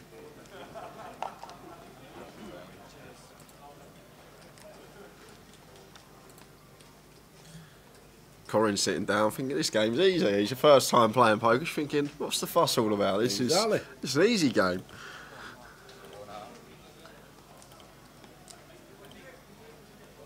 Ching Yu, no, we're not in the money yet. 58 players are paid. Still got a while to get there. Usually bubble burst, level 17, level 18, that sort of area. So we've got a couple of sessions before we get to that point.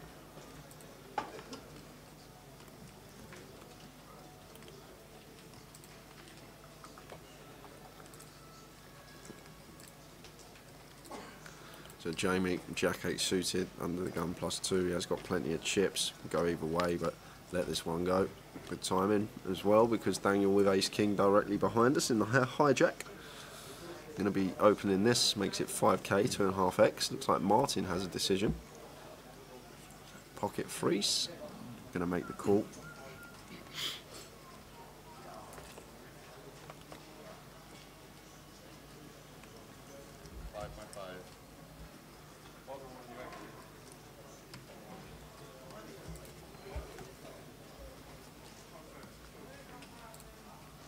Matt's going to defend the big blind with the 9-7.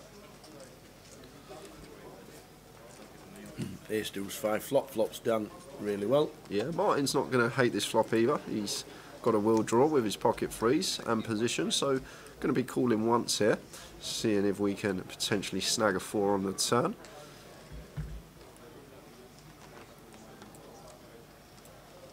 There it is, there 4 it is. on the turn. Moosh. Really good turn, first time this weekend. And Daniel's still firing here. Maybe trying to get paid by some worse Ace X, targeting like the Ace 10s, Ace Jacks, some Ace 8, Ace 9 suited that Martin can have here in this spot. You don't expect him to have too much 3X here. The only 3X hands are pocket freeze and Ace 3 suited, so not too many That's well of those. Yeah, I like the call here from Martin. We've got a lock on the hand with our will. got position as well, so we get to dictate the action on the river if it's checked to us, like it is. And now we can come in for a value bet here. I like going fairly small here. It looks a lot like Daniel does, just have an ace-x type hand, one pair. So around like third pot would be fine, maybe a pinch more, like 20k. Just to try and get a hero from an ace-x. When you are value betting these spots, always say don't just come in with a random size. You will need to start thinking about the hands that your opponent's supposed to have, and then you use a size that targets those hands. And this is great from Martin, the size that he's chose here, 24k. Like it a lot. Really trying to get a hero from an ace-x type hand.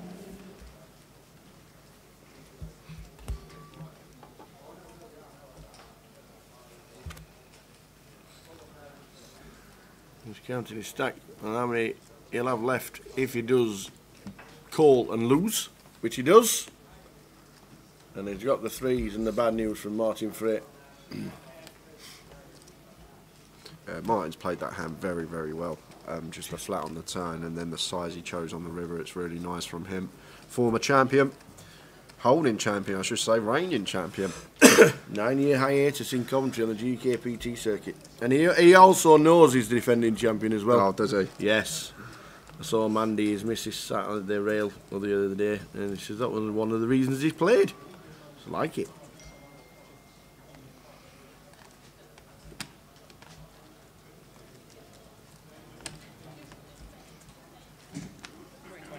Just before Anthony Kennedy went out on our table, Lawrence Houghton went out. And also on the outer table, for the Alan Vinicum fans, All in Vin has just been eliminated. All in Vin has gone. Good to see him at the poker table, but Alan departs, unfortunately.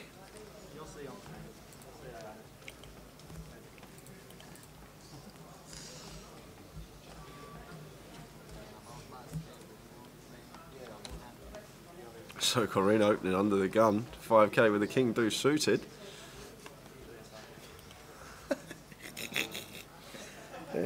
What book's that in? Well, it's Jack's worst nightmare at the moment, and do you know what? If she like flops a phone or something in here and sends Jack spinning, I'll have to laugh. But it's an ace 10 5 2 heart board, and Corinne, if we're opening this hand under the gun and we get the ace high board, want to be continuing.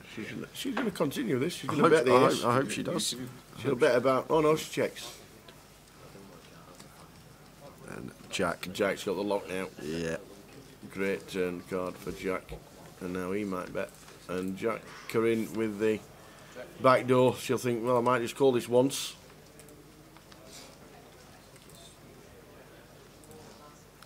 You're going to have to fold here now as Corinne. She might, to be honest, what we saw on the feature table yesterday, she likes a straight draw, so I think she might actually call once here. I know from a game theory perspective, we should just be folding this hand, and I know she is going to let it go. Not looking for straights today. Jack with Broadway. Corinne, 251,000, must be one of the chip leaders in the room. She is flying.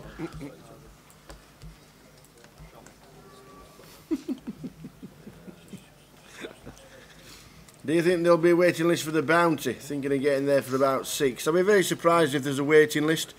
Plenty of dealers are splitting now because the tables have shrunk from 186 down to 120.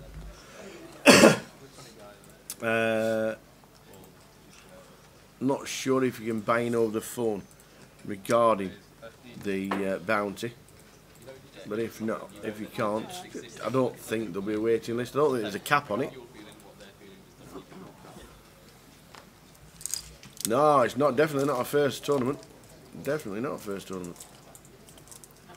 I think she's. I don't know. I think she's fairly new to the game though.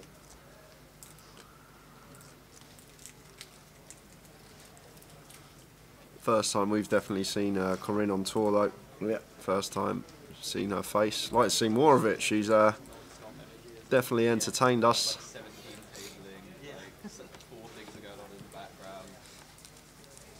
And ace queen for Corinne, ace queen for Jamie. flop of 5, a 7, 9 rainbow. Checks it over to Jamie, who's just going to check behind the ace-queen, like that decision.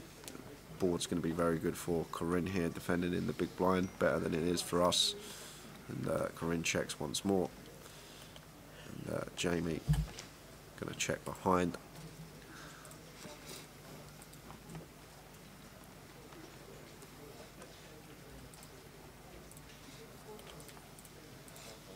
We're going to chop this one up, ace queen and ace queen.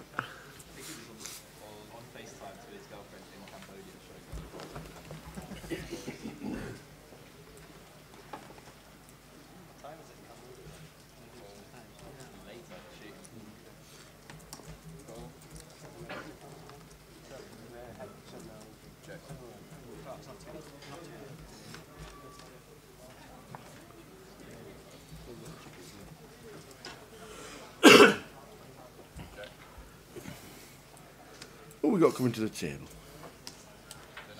Full quarter of 9 again. Welcome to Corinne's table. Yeah, table leader at the moment, got all the chips. Wrecking souls.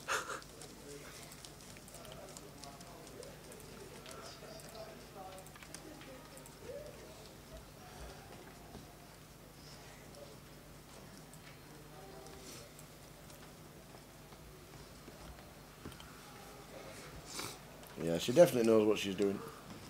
Could easily play on the image.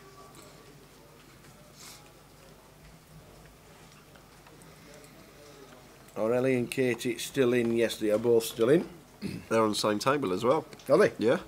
There's a table out there in the field. They've got 3 ladies on it. Ellie, Katie, and an unknown to me, but. Yeah.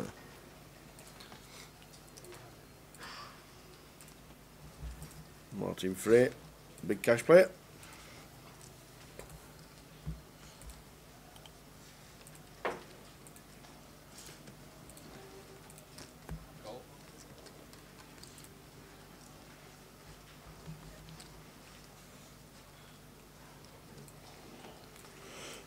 Oh, whoa, she says, sorry, Jack's got cards, they weren't in his box, and because he's moved them, she didn't realise. There you go, now she can see them. And Sam coming to the table. And we've got 4-way action here. Matt coming in with a loose-ish open in the cut-off, King 5. Flop of 8, 6, 4, 2 clubs. So complete whiff really for everyone. Corinne actually with the best hand here, and she's going to come in for a lead into the aggressor with the pocket 7s.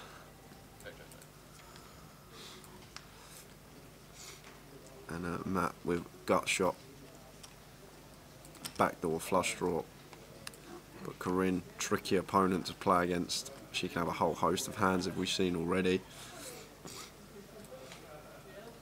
Getting 4 to 1 in this money. I know we got Jack behind us, but with the king of clubs in our hand and position, I think Matt's going to call once here, has to. And Jack gets out of the way, and it's heads up between Corinne and Matt. 7 of spades on the turn. That's gonna. Corinne turns a set. Yeah, that's gonna lose her some brings us chips. straight for Matt Davenport. This could be juicy. So about 10k, and Matt loving life now, turning the straight. Wait, I don't think you expect Corinne to have a lead with 9-5 or 10-9 in this spot. So worst case scenario, we're chopping here as Matt. Best case scenario, obviously we have the best hand, but with the straight, just gonna keep his range wide and just make the call. The jack of hearts on the end, and if we are Corinne here now, we should be checking with that 4-liner out there, but she may opt to come in for a bet with her set, and she is going to come in for a bet with her set. About 10,000. And if we're Matt here and we think about this logically, I'd like to see him raise to like 30k here. Just all comes down to the donk lead on the flop. I don't think Corinne's going to have any leads in there with 10-9 or 9-5. 9-5's not going to be in there anyway, the small, so we can exclude that, but 10-9 doubt she's going to lead it unless it's 10-9 of clubs. So one combo we're actually worried as Matt here and want to be raising against this particular opponent. Try and get called by 2 pair or a set, perhaps. Don't need to go too big either. I like a 3x around 30k. But no, he has gone big. He's gone massive. Set Corinne all in. Wow. Will set himself all in. Corinne obviously got him covered, but makes it an extra 78k to call for Corinne here. And she's got trip 7s. Does she think he has a 5? Matt was the pre-flop opener. Don't expect him to have too much 5x.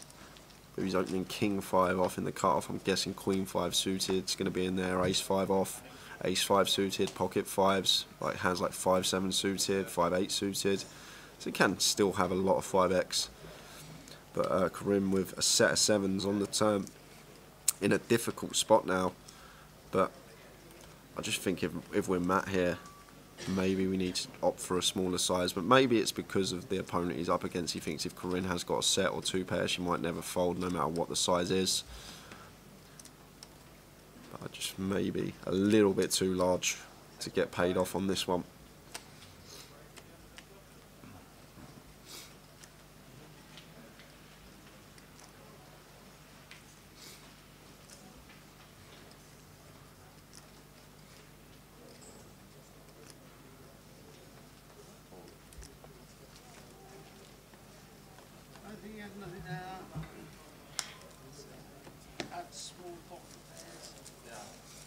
A long lengthy tank. Yeah. You're certainly thinking about it. Got to think about how Matt's got a 5 in this spot. He would call flop with all of his 5x combos, getting the price he was getting. It'd be a great fold, I think, if she makes it. The thing is in these spots as well, Tao, you've got to understand, once Matt shoves here, Matt needs to understand that as Corinne, she can have plenty of 5x in her range, so it's a spot that people are just not going to bluff because your opponent can have the 5-2 and obviously you're going to get snapped off by the straight. And looking at it from that perspective, it does become a pretty clear fold, but Corinne with 3 7s, a set is a big hand. It's hard to make a set, but on this particular board... Oh, and she does announce call. She does announce call for the straight.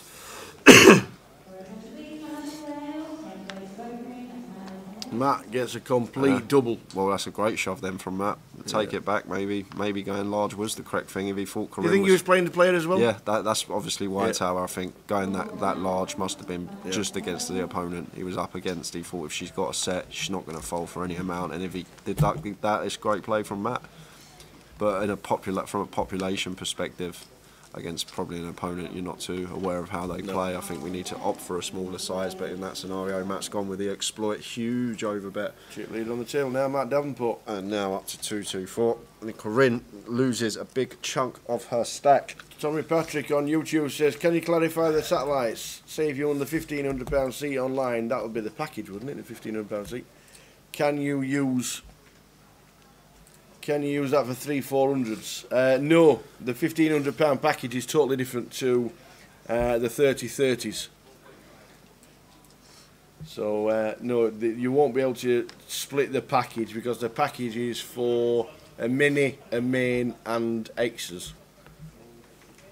And I don't think you can buy it online for the bounty, but I'm pretty confident it's not going to be a sellout. Razor Kev gives us a good news. Port Vale are 1 up. Come on, the Towers treble. When does the treble not start off well? That's the thing. It always starts off well. That is true. We want to hear that in 90 minutes that they're all winning. That's when you want to hear it. That is true. Got a good start. Whoopty whoopty. Come on, the Towers treble. Gotta get one in eventually. Come on. Come on, the Port Vale.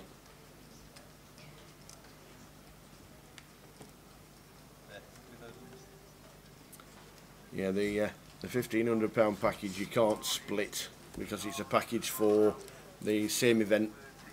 The only difference with the package is if you do get one for Edinburgh, then the Edinburgh is literally main events and expenses, because there's no side events in Edinburgh because we changed the venues because of the restrictions. And going into online, 30,000 closer online on Monday at 7. £110 in, satellites running every single night.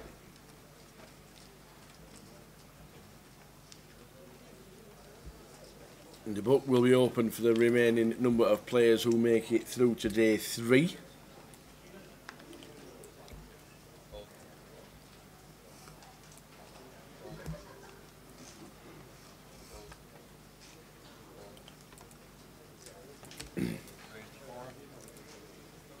So Mivdas makes it 4.5 ace deuce of clubs, early position.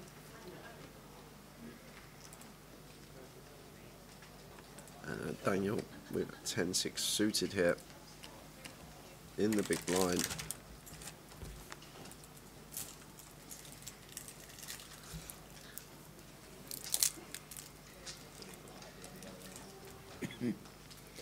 Excuse me. King, Queen, Deuce, 2 spades. So king high board. Mivdas, early position opener. Going to continue here.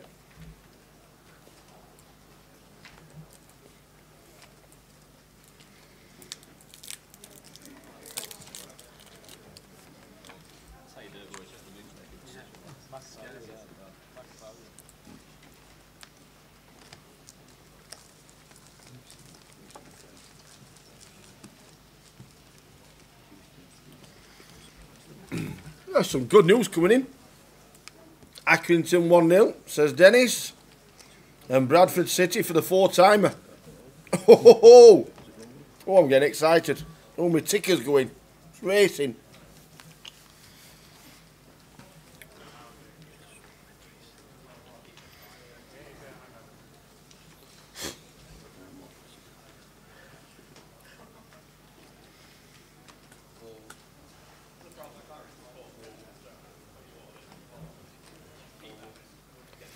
Yeah, they've come back really strong, haven't they, the GUKPTs?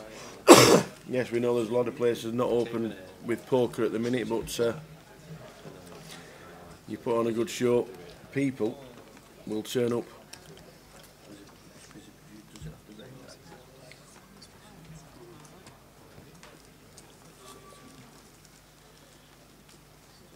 So raise and take, Jamie opening the bottom and 10-8 off, fine to do so once folded to us. I'm going to be opening fair amount of hands on the button.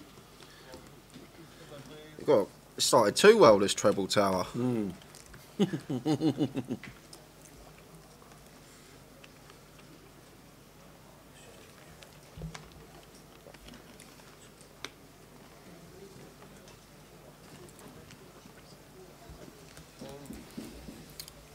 Chingu, who was in South Korea, had his first Premier League bet last weekend. Man United, Everton and Chelsea and Liverpool to draw. So I think Chelsea are favourites for the league this year. You think? I do. I think City still. City have just been there too many times over the last 10 years. I'm not saying that they won't, that Chelsea won't win it, but I think City are favourites. I think Chelsea. Do you want a pint? A pint on it? What, 9 months later? I'll collect the one. I'll collect the one from last night at the end of the night. You can collect more than that if the treble comes in tower. So plenty going online. As you saw the ticker going across the line. Hope you played the closer on Monday. £110 in. The book will be open tomorrow at 8 AM with the remaining players of the day 3.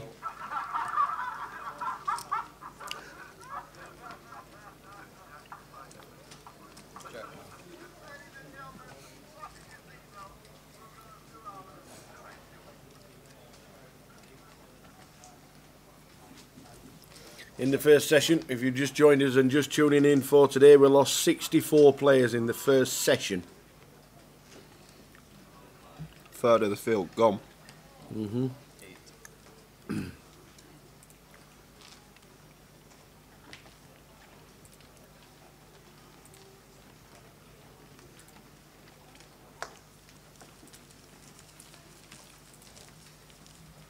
Oh, one of the favourites in my eyes has been knocked out as well, Krista Silva.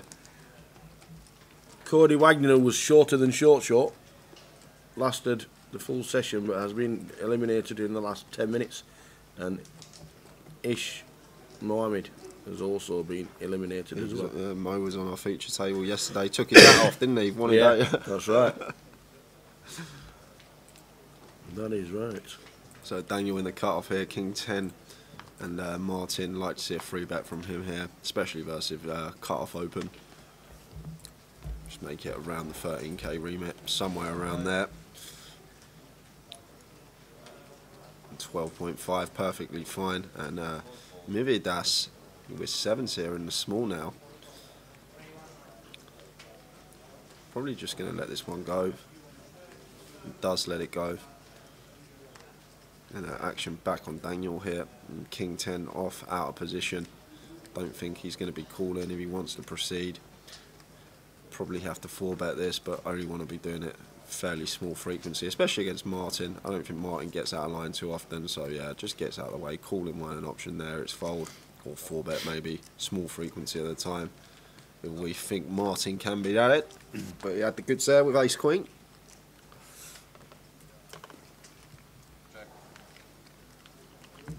Martin Davenport and Matt Davenport and Martin Frey still both in with well over average stack, and they were last, first and second in Coventry.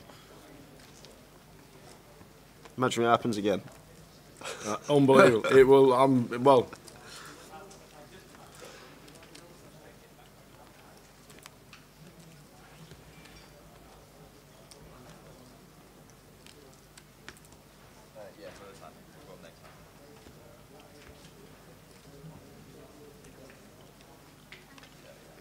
So Jack opening King Jack under the gun, makes it 4k. And Matt going to defend 9-6 suited for an extra 2k.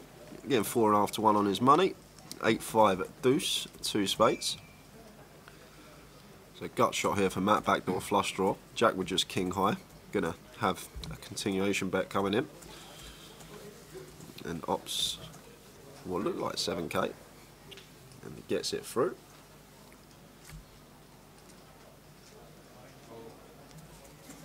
Yes, Alex Ellie is still in, Jamie's other half.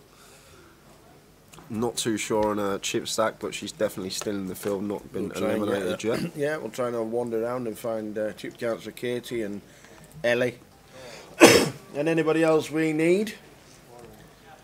Coventry. Amazing turnout. We are in level 13, which is the 3rd level of day 2.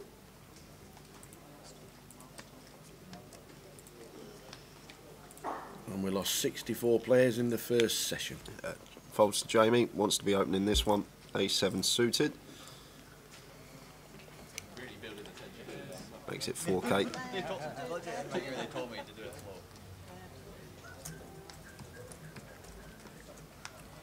And Mividas here in the cut-off. Definitely a good 3-bet candidate this, ace-4 suited. But I'm just going to come in for the flat.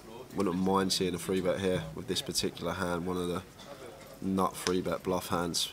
But just wants to call, take a flop in position, and Jack in the big blind here with ace-10. Obviously not folding. He's either going to call or potentially squeeze this spot, especially against Jamie open as well. I understand Jamie's going to be opening a fair amount of hands.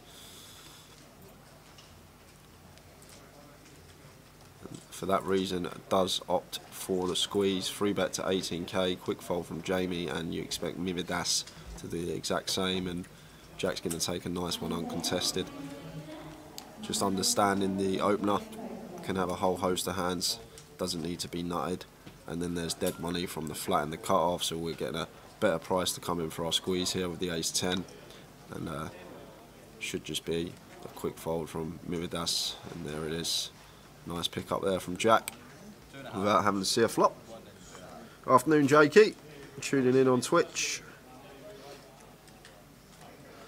Ching Yu says, do they do any women's events on stream? for the Goliath, the last Goliath we done, we did stream the was it the final table of the ladies or a couple of sessions of the ladies? Yeah, that's event? right. They did. Yeah, because Katie was commentating, wasn't she? Yes. And who was it? Katie and Diver done the commentary, That's didn't right. Yeah. With no news on Mitch Hynam. That was from. I'll just scroll up a little bit. Skinny on Twitch. Is Mitch Hynam still in? We can't see the name of Mitch Hynam. Don't know if he's been eliminated earlier today. If he was in day 2.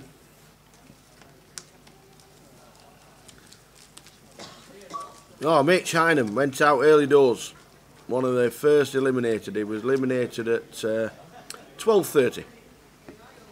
So half an hour into today, Mitch Hynam was eliminated from the tournament.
One, two with the 2.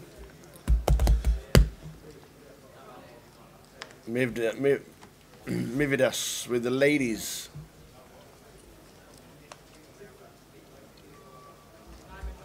Lots of rewinding today. Our action tracker keeps missing out the hands.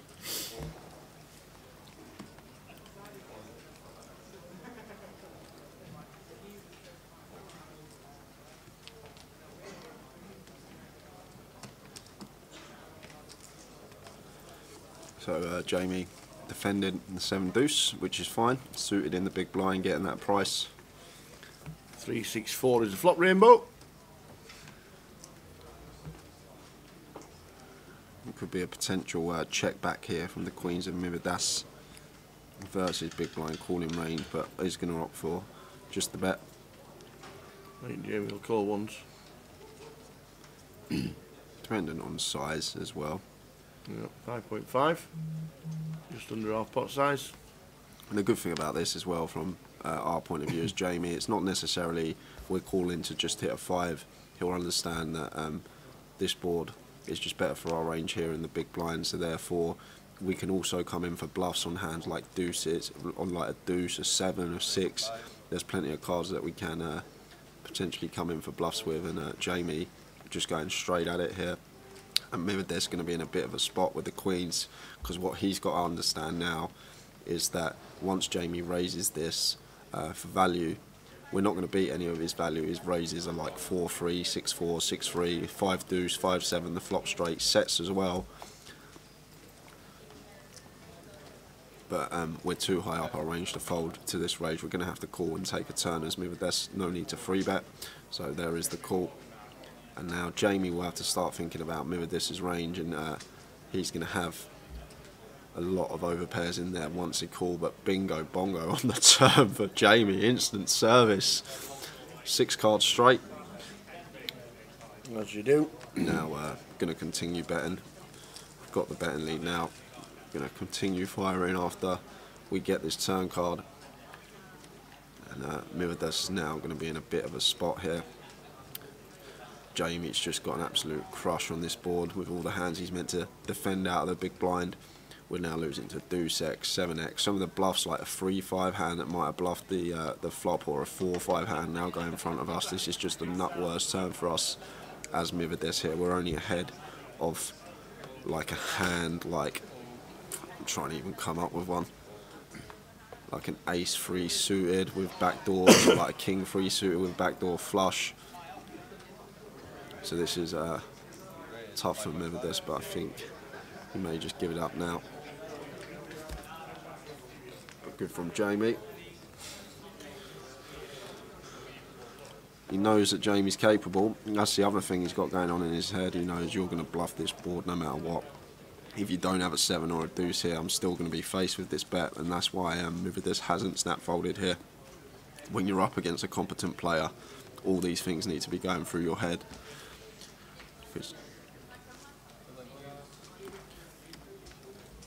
What you might be thinking is, I may call once and see if Jamie shuts down on the river.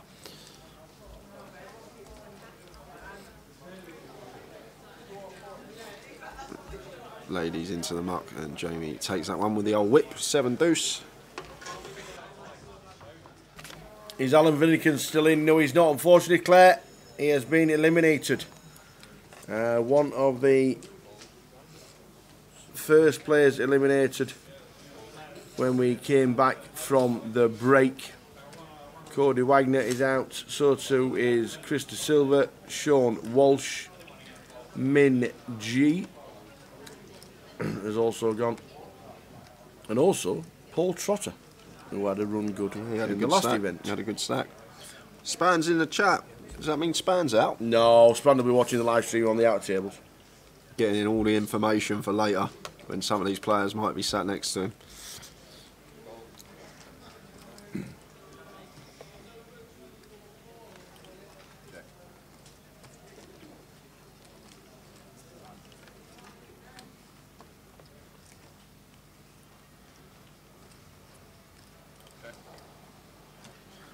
That's just making a good lay down with the queens there, didn't get sticky. Makes it 4K.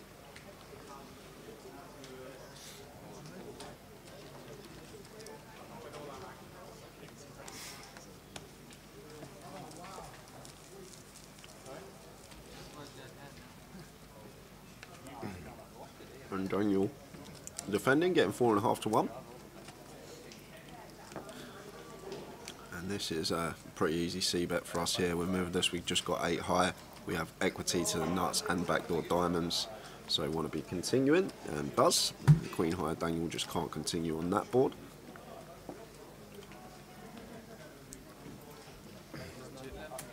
We'll get chip counts up at the start of every session.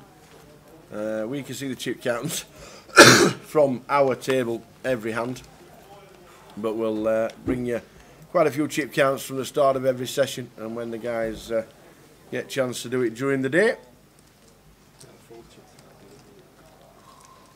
And there will be a full chip count at the dinner break. Do we know how Leon Campbell's going on?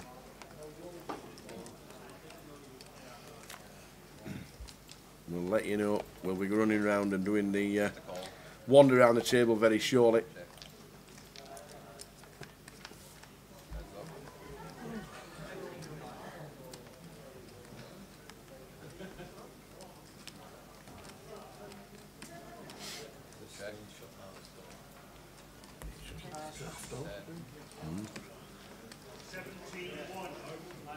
Any 7.5x opens about Tower? Not many. Raised to 15,000. Corinne, go on then. Have some of that, he says. Afternoon, Sean. Pesky in the building watching on Facebook. You've just come to the table at the right time. Corinne's just opened for 7x. Oh. Jack's face is amazing. Jack Hardcastle face. He must be. He'll be on the highlight reel himself. Sorry, Clive. How many runners played day one? How many runners played day one? 168. 168 played day one. We ended up with 607 in total with day two and the turbo. And coming back today, we had 186.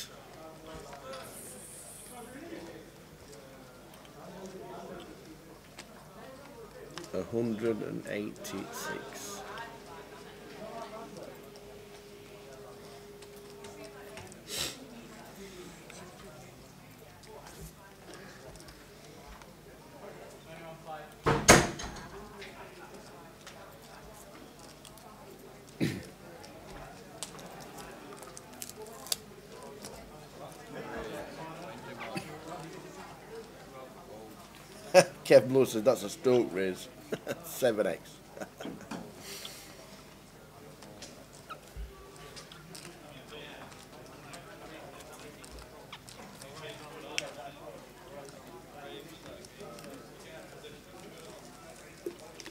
So Jamie, our chip leader, as we head around the room.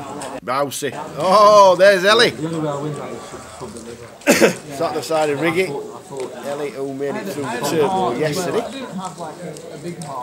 John Bousfield, Riggy on the right. Close up and personal with the cameraman. Katie Swift, just over 100,000, doing well. Got the first double of the tournament. Katie, when she played with Terry Jordan. Paul Dunn's got about 130,000 as well. Donny Toffel, who came second in Coventry in 2010 when he lost to Stuart Rutter. And there is Leon Campbell. Leon Campbell's not got many chips left. By heck, that was about 25,000. Ben ran against Rob Sherwood to his left.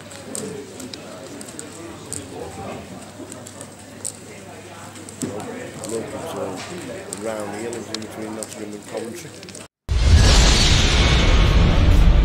Always nice. Yeah, we like them. We like to see those kind of pans. They are great, but they're good to see all the players on the outer tables. We'll do a lot of those today as we get closer to the money. Obviously, when we get towards the bubble, whenever that will be in level 17 or 18, then the guys will be on the floor with the camera bringing up the details of who the unfortunate person will be. Back to the action here. Corinne opening the pocket jacks, early position. Jamie just flattening the ace jack, and Richard defending the big blind. Corinne with the best of it on the king high board. Deuce of clubs on the turn, and once it's checked through here now, it's Corinne. I'd like to see her come in for a bet, but looks like Richard is just going to move all in here with 10 high. No equity. He's drawing stone cold dead, and Corinne's going to call for 5.5k more. A real rush of blood for Rich here. I know he's very, very short, but got to understand that when we go all in for this amount, our opponent's got 4-1 on their money here. We can get called pretty light. Like even club draws and diamond draws are going to call, which we're behind anyway. And obviously Corinne calling with the jacks, and she's going to see that she's got Rich drawing dead and potentially lose one. Yeah, sort of quite strange to see, but Rich knows he's dead, he's out, fair enough. Maybe he thought, you know what, this is checked through on the flop, I'm going to have to see if I can take it down here. Yeah. But Corinne makes the call with the jacks, and Rich is sent to the rail. Rich Simmons. Rich Simmons. Before Rich went out, we lost Fred Mayer from Liverpool. He had one. Matt Eardley, Simon Baker and Raggy. Our last heads-up battler. James Clark, Raggy just eliminated, and Richard Simmons was the last person out. Meaning there are 107 players left. 107.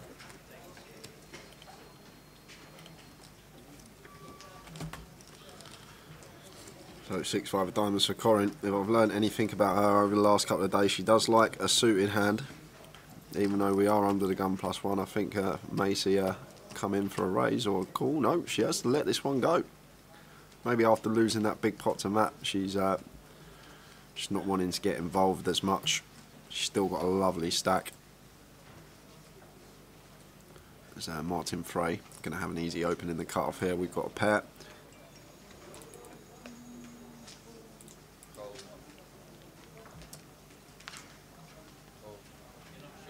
Makes it 4.5. We've got Mividas with the A7 on the button.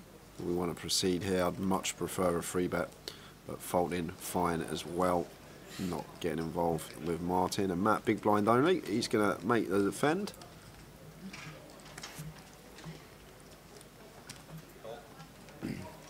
Jack 10-10.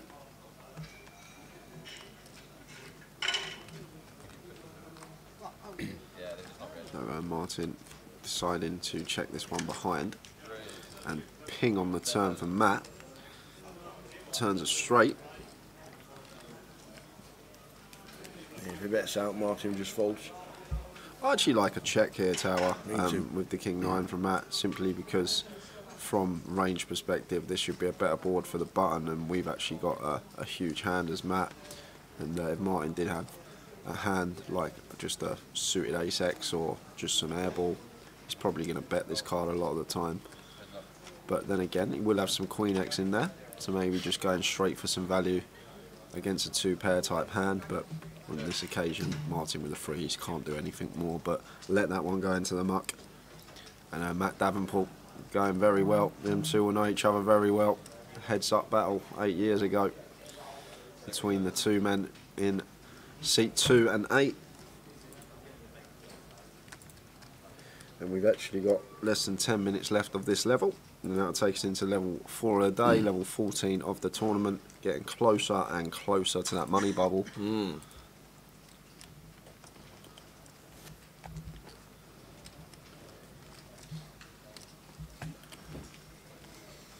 So the payouts are running across the bottom of the screen, £105,000 up top. Oh, Dennis! Rochdale have scored.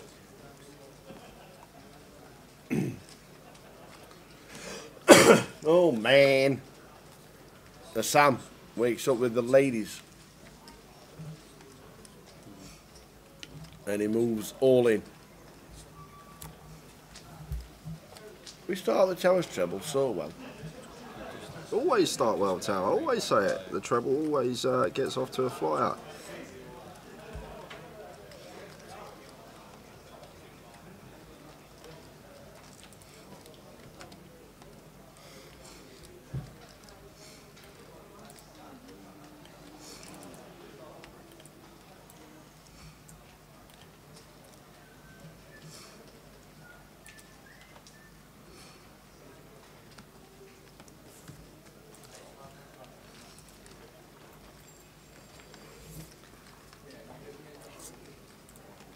Is Chris Johnston still in? Yes, he is. He's still on table 24. Yeah, quite a few chip counts during the next level and at the break.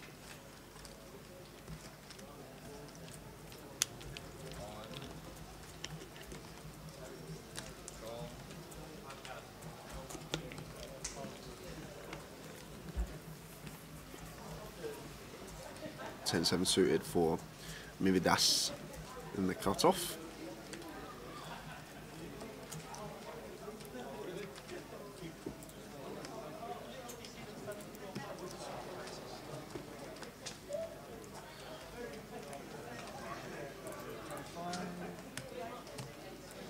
Matt opening the 10-4 into Corin's a big blind. Heads up. King 4 for Corin, as Matt dominated. Ace 7-7. Yeah, and if we're opening 10-4 off on the button tower, we've always got to be continuing this flop. Yeah, and that should win the hand.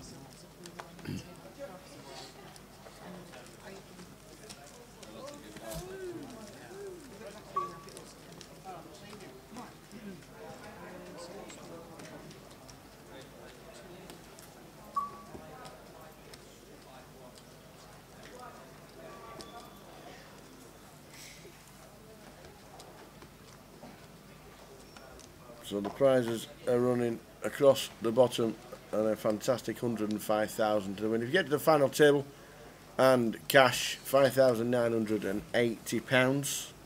Very nice indeed.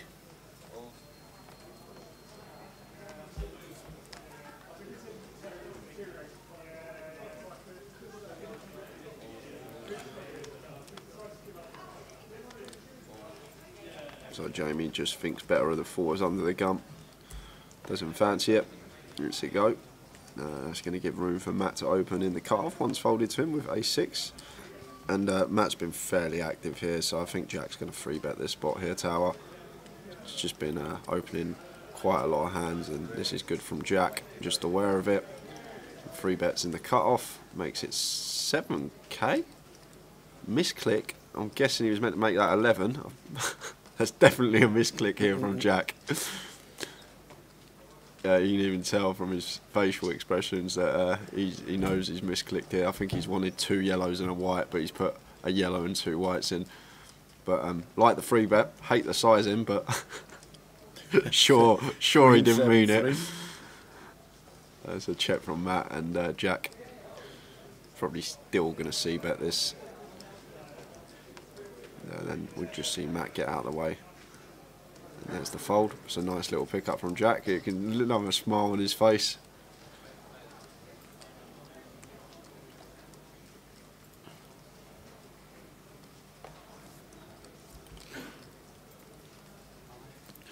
Matt's open 10-4 off, late position. Well, on the button, I think that was. He's open King-5 off in the cut-off.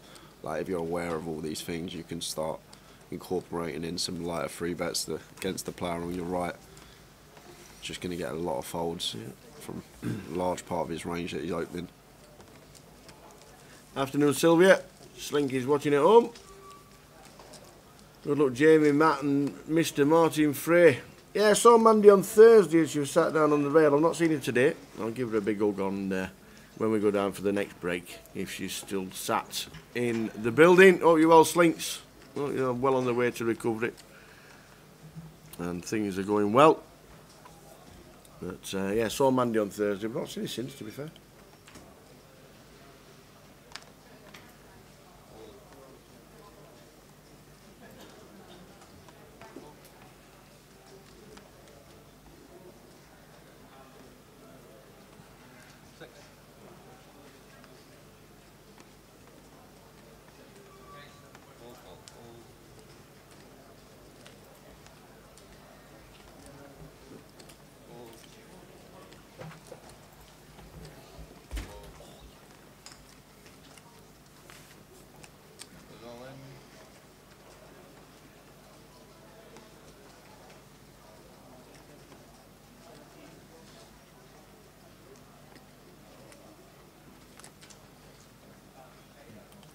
So Jack going to open ace-9 in the hijack. Ring gets out of the way. Sam will do the same. And action on Jamie. Insta him up the 3-deuce. Daniel wants to be defending this one for 2k more, 4.5 to 1 on a call. King 8-4, 2 spades.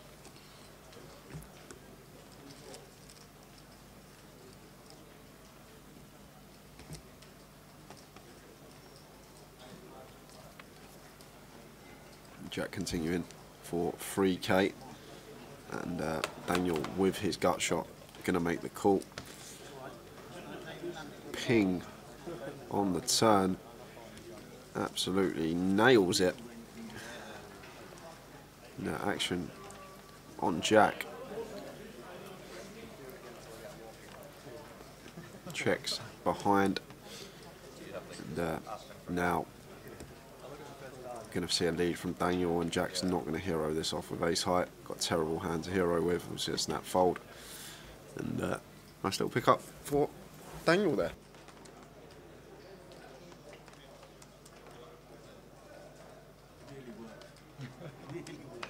Six. Fold, fold, fold, fold. Fold.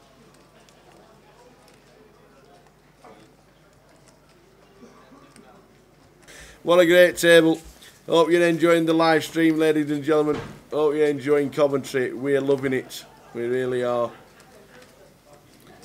And this table just epitomises, you can read your books, you can play, you can be a professional, and then we've got players that just love the game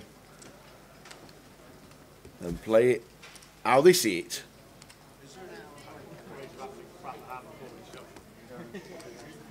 I'm not entirely sure. I think there will be. I think there will be. And we love it, and that's why poker is the best game in the world. And if you've been with us all the last 3 days, Martin Frey,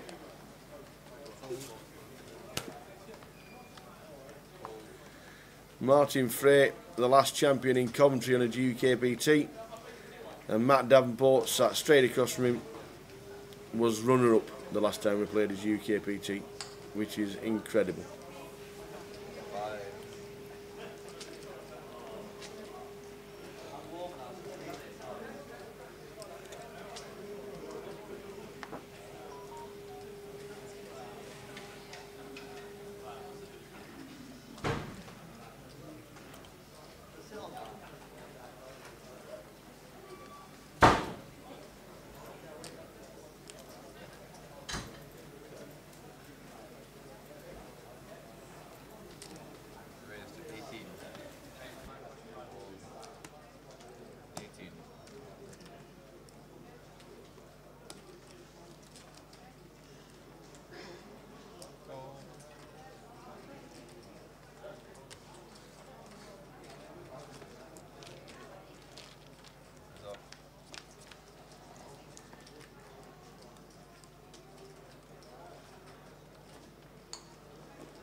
So blinds 1-2 with a 2. I think this will be last hand at 1-2 with a 2, won't it? I think the blinds will be going up.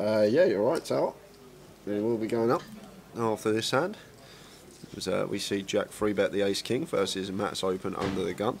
Looks like he's made it 11k on a 12. Corinne gets out of the way with the 7s as Sam now got the easiest shove of his life. Yep. Come back round to Jack, he will call him, should be chopping this one up by the river. Let's chop it up. Katie's still in, she's on 100,000. We just did a quick pan. She's actually directly above where the graphics are. She's on 100,000, is Katie.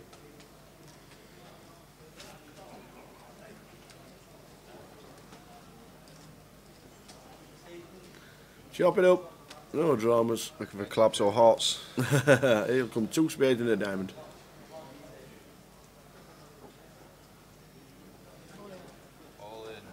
That's that. That is that.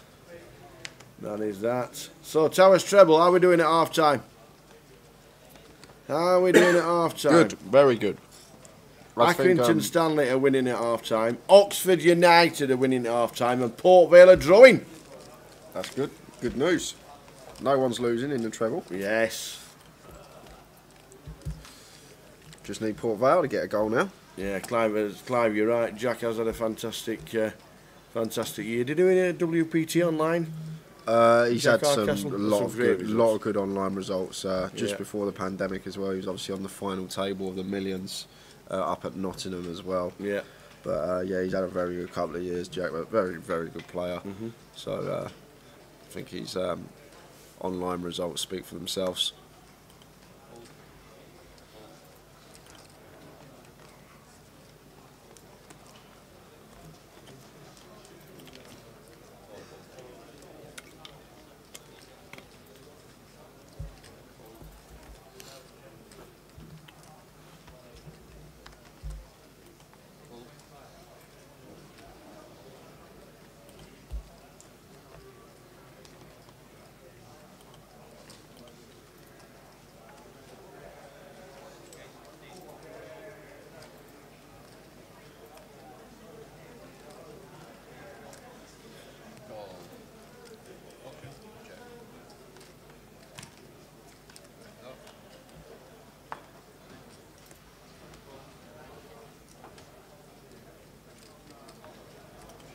Nine, 6, 5, 2 hearts.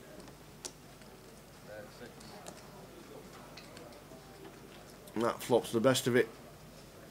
Probably sticking a small bet now on the twos of Martin Frey will get out of the way. He won 300,000 on the Stars 109. Very nice.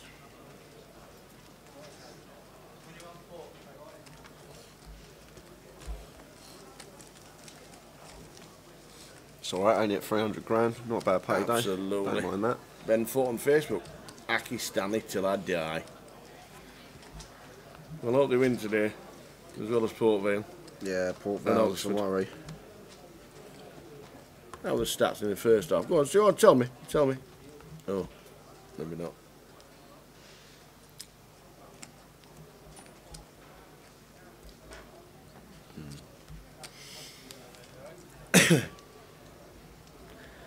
All the online stuff going on this weekend. £30,000 closer, £110 buy-in. Satellites running every night. Don't forget the day 3 book on Grosvenor Sports. They'll be compiled overnight with however many players are left. Little punts, and they'll watch the live stream and shout on your favourite player. All on Grosvenor Sports on Sunday morning.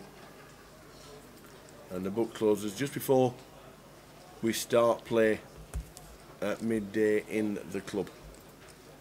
So Corinne opening King Queen under the gun, good to see. And Martin in the cut-off going to peel the ace-3 suited. Corinne flops it. Yeah, I know we can see Corinne reaching for chips here, but can potentially be an okay spot, check spot on these paired boards, especially against big blind. But in this situation against the cut-off, and Martin just comes in for the bet. Try to get value from sixes through queens, perhaps, and worse King X.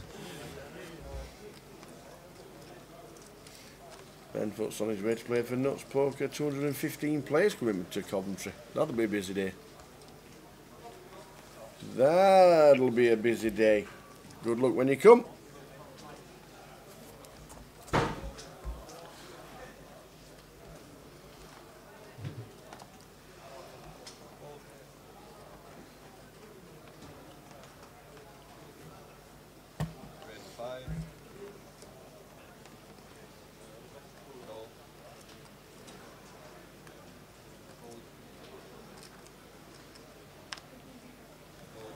Ace 10 for Daniel here, wants to be opening this one. Makes it what looks like 6,000. Blinds are now up, playing 1k 2.5.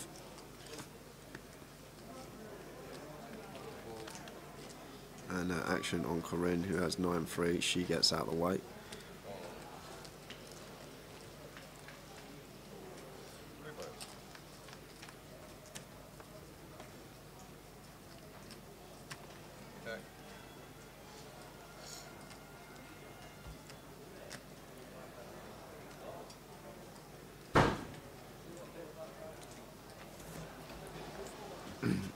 Any free rolls happening later? There's plenty of free rolls on. We've got a live stream free roll tomorrow at 6. Yeah, and on the client as well, Ben, there's free rolls every day. We have a £50 free roll every day on the client. That's not password protected. And then on Sunday, we have a £200 free roll every Sunday, not password protected. When we do have the GUKPTs every Sunday of the main event, we do have the live stream free roll, which is password protected. We'll give that out tomorrow at some point. But plenty going on the client. You've got satellites for all our events, mini mains, 30-30 main events. So have a look on there. You can get in for a fraction of the buy, and they start from £5 feeders. Win yourself a £30 ticket, get that up to £110, and potentially play the event and win a lot of money from the minimum.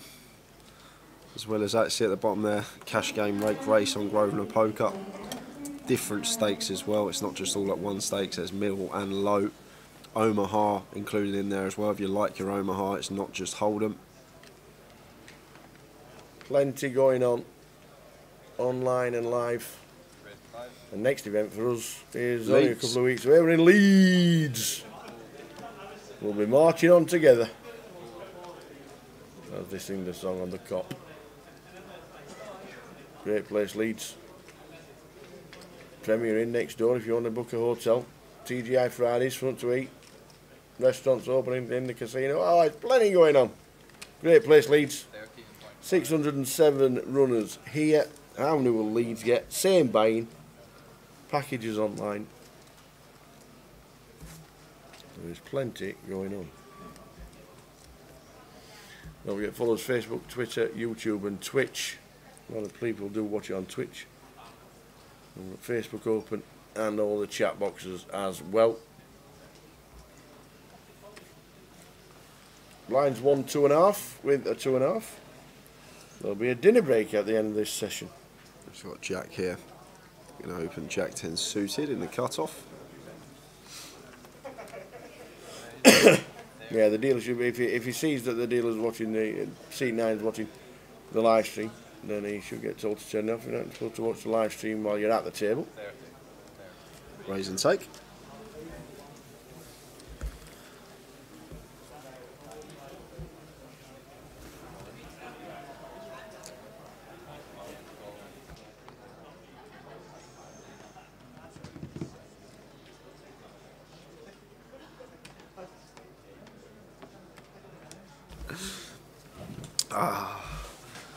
So, steady start to the day. We have lost a lot of players. Over a third of the field have left us already, and we're getting closer and closer to that money bubble. 58 places paid, as I usually say. Level 17, level 18, usually session 4 of the day is when that bursts. We have coverage of the bubble as well for you guys, and we are here all the way through until around 12:30, when players will be bagging up for day 3 if they are lucky enough to have made it through. 105k going to the winner. Over 600 entries for this one. It's been an unbelievable effort from everyone that's turned out. There's Corinne opts for the limp with the Jack 10 suited, and Jamie in the small blind here. If I'm see Corinne limping and I'm Jamie, I'm probably going to make this around 8-9k. Try and get heads up with her. Yes, we are out of position, but suited ace here. Perhaps try and split our equity 2-way instead of 3-way, but he's just opted to complete. Going to bring the big blind in as well. Flop of the Jack 8-6, 2 spades. So nothing here for Daniel nor Jamie really, and Corinne flopping top pair. She's going to come in for what looks like a 4k bet. Sorry, 20k bet. She's gone the old 2x pot. I thought it was 4 whites, 4 yellows. 2x pot with the old top pair, and gets the job done. Not getting any action from either opponent with the holdings that they had, especially with the size.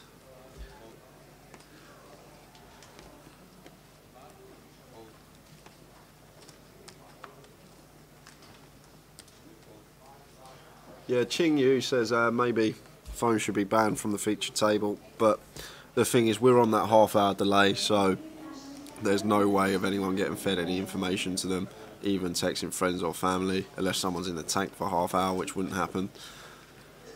So everything that you are watching did happen half hour ago.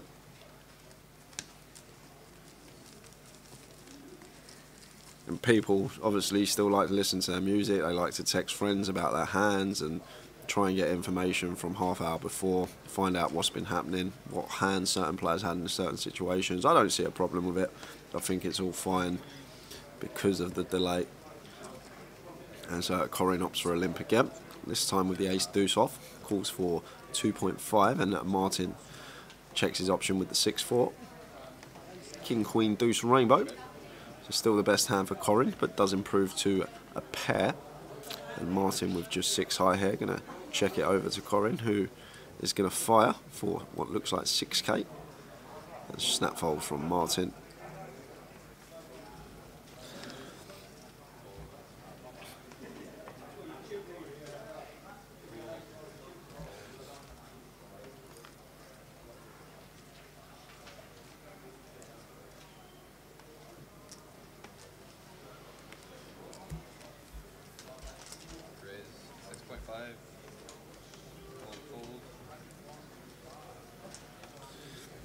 And if you have still got any friends, family still in the field on the dinner break, what we will do, we will get a full chip count around the room for every player still left in the field. dinner break will be happening in about 40 minutes time.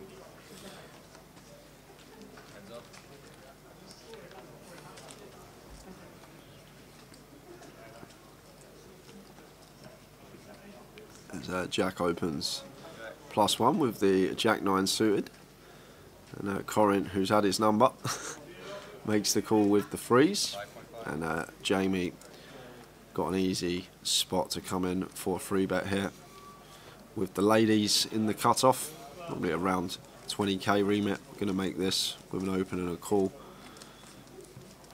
I'd like to see that sort of sizing. Maybe we can go a bit bigger, a bit smaller with queens, because Corin's in the part. I did talk about potentially using exploitative sizing against certain opponents, and might try and tempt Corin in by opting for a smaller size, but it does look like he's up for the standard 4x after an open and a call, and he has position, makes it 21, and Corin just gets out of the way with a freeze, and Jamie going to pick that one up with the ladies up to 227.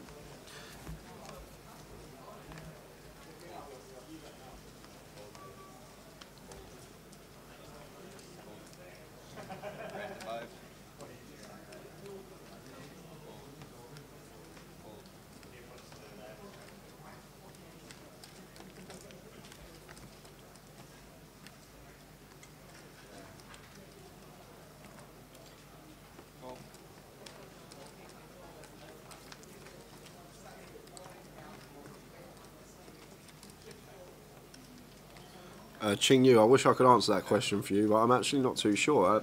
Tower might know. I'll wait for the Tower's just gone on a quick little tea run. When he's back, he might know the answer to that.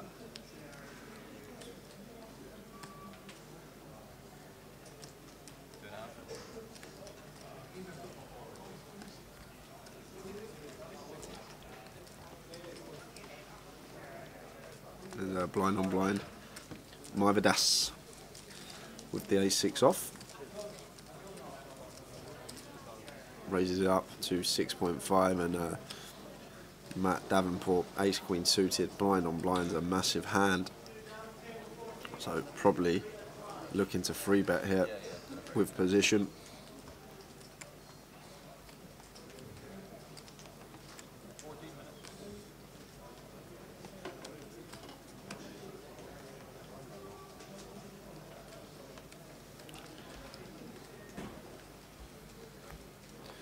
So it looks like Matt is counting out free betting chips, and there's the repop, an A6 off out of position from Maivadas' perspective. Just going to have to let this one go, unless we have some sort of live tell or complete soul read that Matt's just had it here. Then with the ace blocker we can incorporate in a 4-bet sometimes, but almost always here just want to be getting out of the way. Worst possible ace we can be dealt. We tried to raise, take it down pre, but we don't want to get involved with this dicey holding out of position versus Matt. So after some deliberation, I think we're just going to see him let this one go.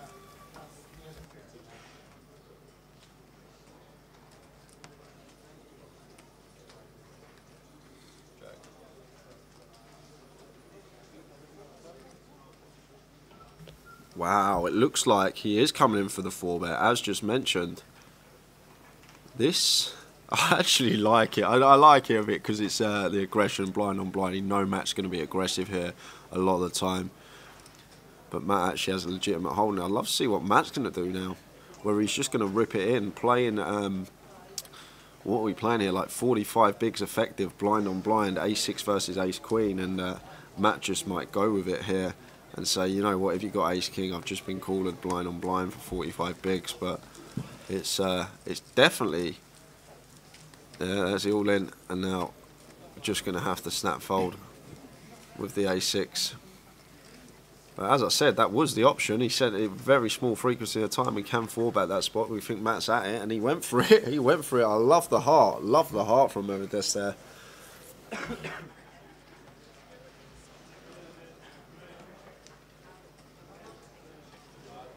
What happened to our friend Scott from Seattle? Go I think he got you, did they? You went from 400 chips to 15,000 to 20,000 to 65,000. Come on, Sid, have a minute before you fly the world. You don't have to do that. Have a minute before you fly the world. Yeah, yeah. So you travelled from Seattle Yes. just to come to see me and Jim. Just me to and come, Jay. it's Jay. Your partner's Jay. Yeah, yeah. To see me and Jay. Yeah, got to sit to Jay's left and You watch lose him. all your chips apart from 400. 500 at 500. And then you build it up. To 62,500. And then now you sat with us. What happened? Who got you, man? Let's go out and get him. Yeah, it was just standard. You know, the bottom fell out a bit. There were no spots to make moves, and cards weren't coming, and I bled it out again, and you know, that's just the way it goes sometimes. My poker life ended. Karen Arthur says hello, Scott. Hello, Karen. Hi, Karen. Who was not being here. She was at Alton Towers, I think she was yesterday. Which is why she's not been in Coventry. Yeah. Oh wow, you got a big hand brewing here. We have indeed. So where are you next, Scott? Not certain. I mean, you know, we'll head back home at some point to get back to work. And but spoils a lot of things, doesn't it, work? What's that? Spoils all the fun. I mean, it's actually enjoyable right now with our startup. So let's see what happens here. Yes, Corinne gets out of the way. Jack's got the boots. Let's see Matt folding, huh? No, Matt's calling this. No way. He's got 300,000. Matt's calling this all day long. Jack Queen suited. Aces for Jack Hardcastle. Oh, it's dangerous. It is now. It is now. Top pair, decent kicker. Redraws to the diamond.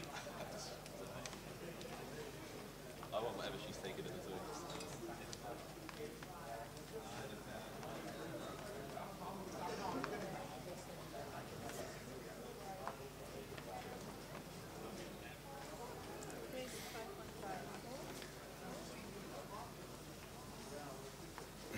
It'll always be a check call. From that, we'll just bring in Jay.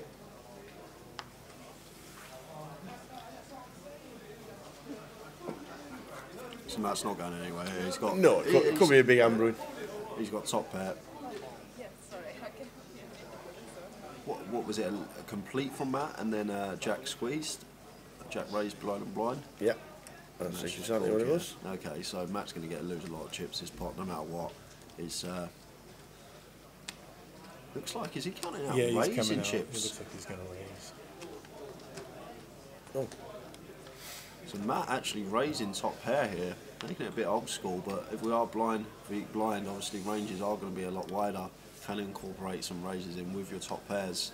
And action going to be back on Jack, who's obviously not going to be going anywhere here. He's got aces with the ace of clubs, and from his perspective, he needs to start thinking about hands that we are actually behind to, bluffs that Matt can have. Obviously, deuces and fours are definitely going to be in there. But other than that, like Jack 4 suited, Jack deuce suited, they might not peel. Versus this 10k raise pre. So there's not actually too much out there for Jack to be worried about, but regarding the bluffs, there are. That'll keep him involved. Yeah, that will. It's all going in. But Jack obviously just going to shove turn, almost always. Matt, sorry, going to be shoving turn now with raising flop almost always. And if he does incorporate the check in, then that's exactly right. Jack's calling with the aces. Big chance of doubling up to 162,000 for Jack Hardcastle in seat number 3. Matt Davenport. Yeah, so with the Queen Jack of Diamonds. Still a fair amount of equity here, Matt. Yeah. Queen Jack or Diamond will do the trick. A Queen, a Jack or a Diamond, and it's a King of Spades. It's a good double for Jack Hardcastle. Nice. Moves him up to 162,000. If anybody is dangerous at the table with chips, this is your man. Sylvia says, is that Scott Catane listening? Yes, it is. How long are you here? Hey, she says. Well, I was going to be here through the end, and so this is, effectively is the end. You going to play the bounty? I don't think so. Yeah, I don't think so. I'm going to, I got to get back and look at some travel plans. Look at the travel plans and where they're playing next. A lot of people are talking about Cyprus at the minute. What's happening in Cyprus? Merit poker. Is that what it is? I think that's what it is. A lot of people talking about Cyprus. Big money. Well, wherever you end up, I'm sure you'll be watching a live stream when we're in Leeds. Yeah, you guys. Yeah, it's just great you know, seeing you guys and hanging out and having beers. And it was good play with you the other day as well, Scott. Yeah. I don't think I've ever been on your table. It was nice to. I know we didn't get involved. We didn't get involved in any. Which is probably together. a good thing. Yeah, Yeah. but Yeah. No, it was enjoyable. I like that table. I like those chairs. And that's right. Sylvia says it's the Party Poker Millions that's on in Cyprus that a lot of people are talking about. Well, we're on our way to Leeds in 2.5 weeks time for the next instalment of GUKPT, and then it's straight to Edinburgh. Yeah, back-to-back weeks, huh? Yeah. Obviously, Coventry jumped in at the last minute. Again. Oh my days! Is this going to be roles reversals and Matt's going to get the chips back? well, Jack knows Matt's been opening a whole host of hands on the button, like ridiculous amount. Like even his 10-4 off he opened earlier on. So Jack always going to 3-bet this spot, and I like the size he's elected to choose as well. 4x out the blinds, and it's going to be interesting. Obviously, Matt going to be 4-betting this spot. There's already a dynamic between these two players that's occurred this session. So Matt probably going to 4-bet to around 45-50k in position. Probably the sizing I'd opt for. As a look at Jack's stack, Jack's still playing a chunk of chips here. What's he got? He's got 64 bigs, just under 65 bigs. Jack does, so probably not gonna just rip it in. Can do. Is I wouldn't hate it. Button versus small, but I'd just like to see him 4-bet to around 48, something like that. And Matt just there goes, there you are, I'm all in. And Jack with the ace jack, probably just going to get out of the way. He's not going to take this spot. No, that's exactly right. Nice one, Scott. All right, fellas. Well, whatever you do, young man, safe journey, safe travels, look after yourself. Thanks, We will see you again very, very soon. Thank you, thank you. Hey, look, box this. I'll just get lucky. Even a blind squirrel and all that. Sometimes you're the fly, sometimes you're the windshield. Absolutely. Scott, See you always later, a pleasure. See you, mate. Great to see you, man. He's on his way, making his plans for his travels for his next poker venture that we'll see on social media at some point. What day is it? Edinburgh. Edinburgh is the last Thursday in September, which is the 30th of September until the 3rd of October. It's a 4-day main event. It is just a main event for Edinburgh because of the COVID restrictions, meaning we had to change plans to Coventry, which is this week, because we should have been in Edinburgh this week, but Coventry's been added, and it's been a huge success. And they're just having a main event. There'll be satellites running as well. So keep your eye on what's happening regarding GUKPT, but Leeds straight to Edinburgh. Just going to jump back into the action here because there's an open from Daniel under the gun +1 with the King 3 and a Sam. Love the shove from him with the Ace-5 suited, gets it in. I know he's very short, going to put it in with a lot of hands there anyway, but somehow gets that one through. Is Neil Marshall still in? Says Jamie Smith. I don't think we've read his name out on the exit list this morning. If he was in the start of day 2, he's still in. We'll try and find it out. Let's have a quick scan around the tables.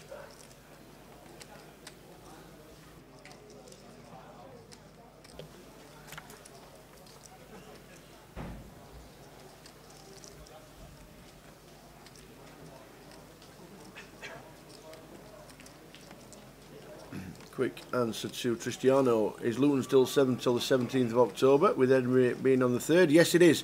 Edinburgh is literally just a main event from the 30th till the 3rd of October. And then Luton starts.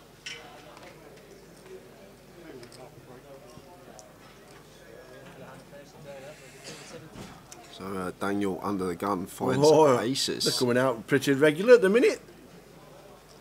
The old boots. and folds round to Corinne on the button. She gets out of the way.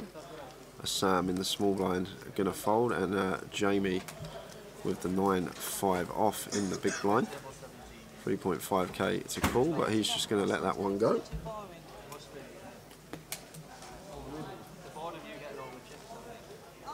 No action for the aces.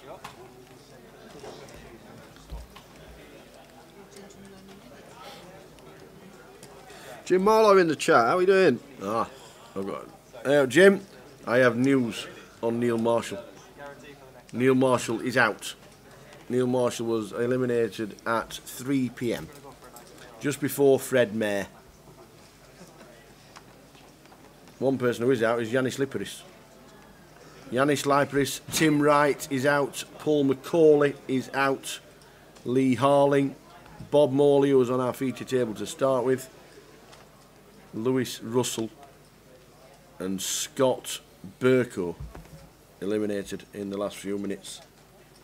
So we got Corinne here with the A7 of spades in the cutoff. She comes in for a raise to 5,000. And Jamie here, the King Queen in the small blind, can go either way with this one. Can either choose the flat against Corinne if we don't think she's going to be folding to our free bet too often, or we can come in for the free bet bluff and make it around the 20k remit. As always mentioned, with the King Queen's very nice hand to come in with your free bet bluffs for. Removal effect, Ace King, Ace Queen, Kings and Queens less likely, and looks like he is opting for the free bet, like it. Makes it 18k, so just shy of that 4x mark, and don't think Corinne's going to be folding the A7 suited from what we've seen from her so far, so she's counting out the chips to make the call in position. So heads up to the flop between Nixon and Corinne.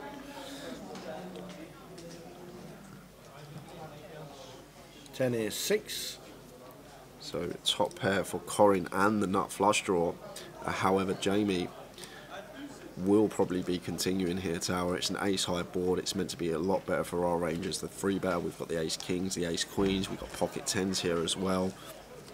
So going to continue here, especially with equity to the nuts, the times that a jack does roll off. Oh, the flush has hit. So deuce of spades on the turn. So Corinne turning the nuts and getting the check mark in this hand. And Jamie puts the brakes on, and Corinne getting a little tricky, snap checks it back, won't want to see. Oh, it's a good job it's a jack of spades, I think. Spades. But he's got the king. River. Yeah. Oh, my days. Second nut flush for Jamie. Jamie. The second nuts. Corinne has got the squirrels. About 22k, Jamie trying to get some value here. All in? And an all in from Corinne, and he oh hates my his days. Life. Just I folded. Yeah, he's snap folds. Snap folds. Oh He knows. my days, he knows. He knows Corinne's not doing that with anything less than the ace of spades, so just snap folds the second nuts. And he just goes, wow. Snap fold the second nuts. That's how to do it. Wowzers. We just snap fold the second nut. She's not doing it with anything else. A big smile from Jamie Nixon and Jack Hardcastle, and Jamie Nixon just look at each other and think, you know what? We don't know what to do on this table anymore. Oh my days. Hook goes out the window.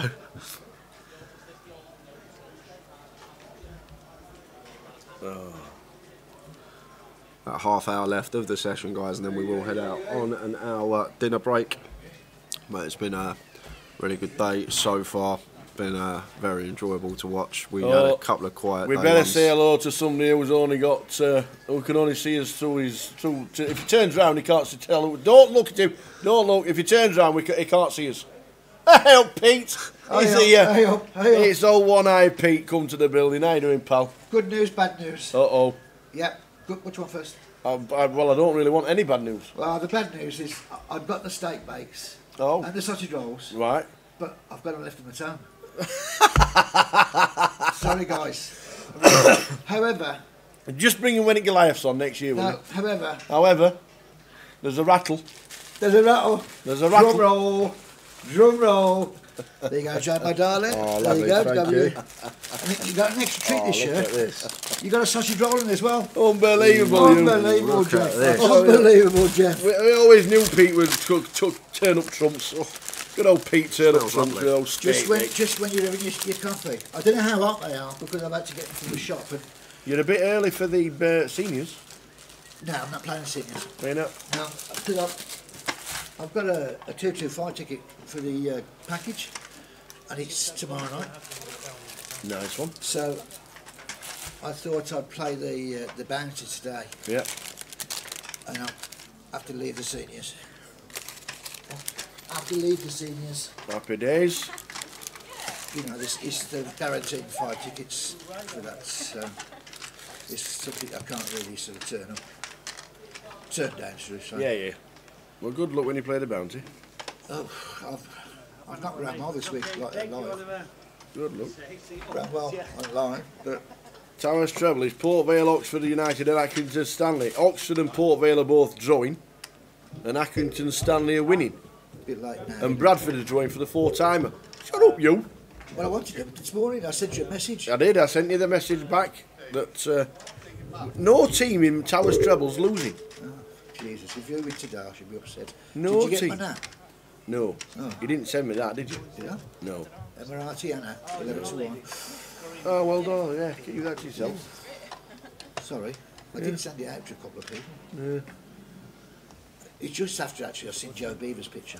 Good to see you anyway, Pete. Honest Joe. Good to see you, pal. Nice to see you boys. You've still got all your hair, Sarah. I know. It's amazing. And Jay, well, Jay's nicked it because he's got a beard now. Jay's got a lot. Yeah, it's been fantastic, fantastic week. It has. The numbers have been absolutely amazing. We have indeed. And I've And just we're back been next told year as well. It's 105 on top, is it, or something? 105,000 up top. We're heading towards the dinner break. How old do you have to be to play the seniors? 50 over. Over 50. Skids. I miss it by about 30 days. It's the only event that's not in the NPL because obviously it's only for the select few. But it has been proving popular. Well, we've got a steak bake each now from our friend. And a sausage roll. And a sausage roll. He's a top lad. When's your break then? 20 minutes-ish. Was it 20 minutes? Where's PK? He's out on the floor. Oh. Out on the floor. Doing his work. So, what's the min cash on the main? This. Min cash is £1,000. Okay. What we're going down to for that? 58. 58. 58 get paid. Yeah. So we'll keep you informed and let you know what's happening. How's Harrogate doing? Harrogate, I have no idea. I don't want to know. You've just told me you had that 11 to 1 nap and you didn't tell us. Well, I did post it. Well, I don't know where. Obviously not to us. Keeps it to himself, Jay. I would have had a little bit on it. Bit of a salt now. Exactly. How come you're playing Birmingham anyway, Jay? You don't come from Birmingham. He's allowed to go into the city. Yeah, am I not allowed to? Am I He's not allowed to go into the city. Am I not allowed to? Do they lock the doors? Yeah. I'm a Brummie myself. Yeah, you I'm know. just. Especially those from South, you know.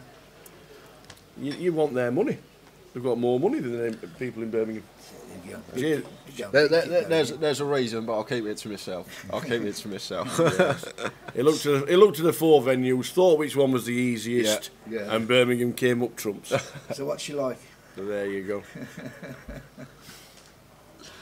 Pete, good to have you on board, young man. It was. Alright, see you soon, Always mate. lovely to see you. We will see you Lovely at the break. for food. We'll come and find you at the break, young man. Thanks for the I'll be steak, hanging mate. around. I'll go to our PK. He's got Nice some one. food in there. Good lad. Cheers, Pete. We'll see you at the break, Pete. I'll see you at the break. Pete, commonly known as One Eye Pete, because he has. Got one eye. And he's fixing the steak bakes. He's normally Goliath, but this is the one that he's found us at. Good old Pete could. Start calling him Sherlock Holmes. Jake, why are you playing Birmingham? You're not from Birmingham. I know. He could chew the ear of a one-eared donkey. He could. Good old Peter. Chat forever. He's a good lad, is our Peter. Known him for years. Been around the circuit for a long time, and loves the game.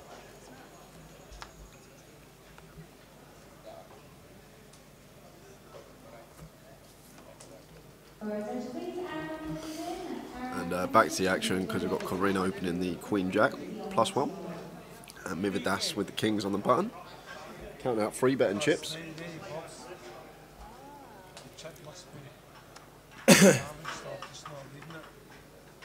Comes back round to Corinne. Oh, sorry, it doesn't. Looks like Matt's got... Oh, it's Cooler Town! Matt's got aces and Mividas with kings. And this is just going to get all in pre. Uh-oh.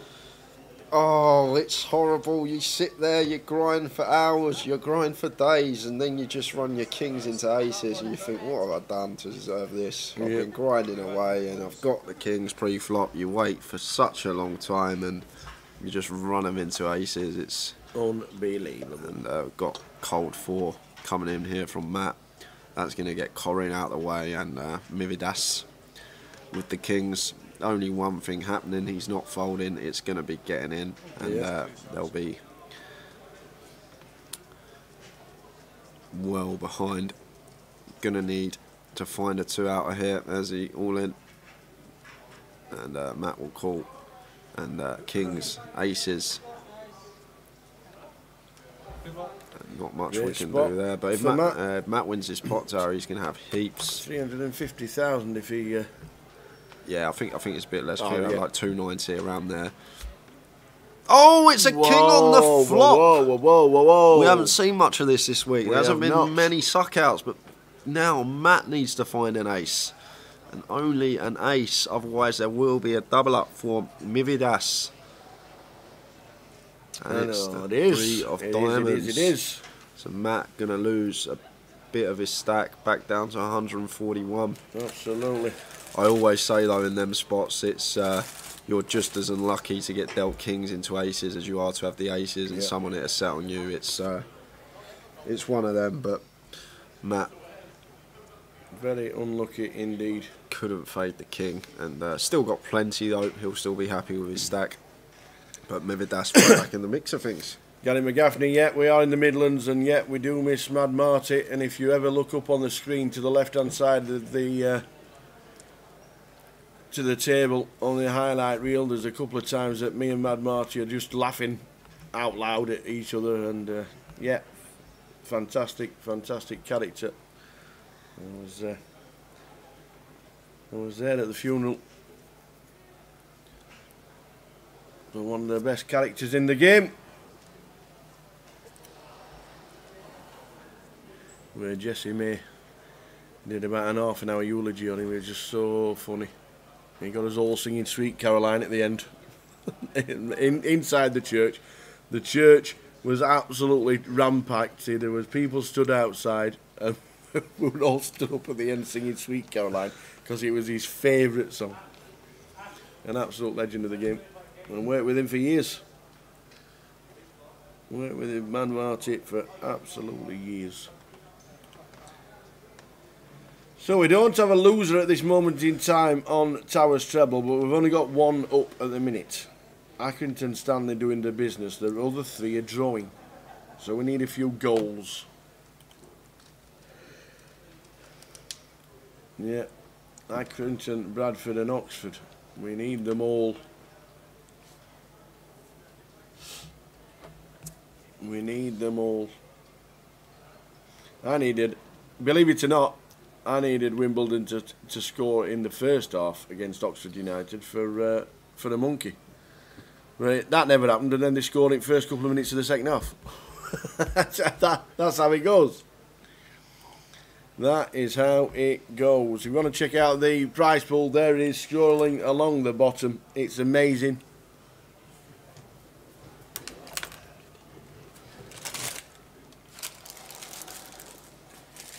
Like 41k for 30, but it's an absolute chunk. As I was just mentioned, like we haven't even had GUKPTs in the past that have that up top.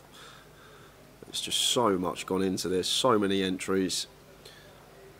No one expected to get this many runners, but we've been saying it every leg so far throughout the year. It's just been crazy, and Mividas, off the back of his kings, finds the ladies in the hijack.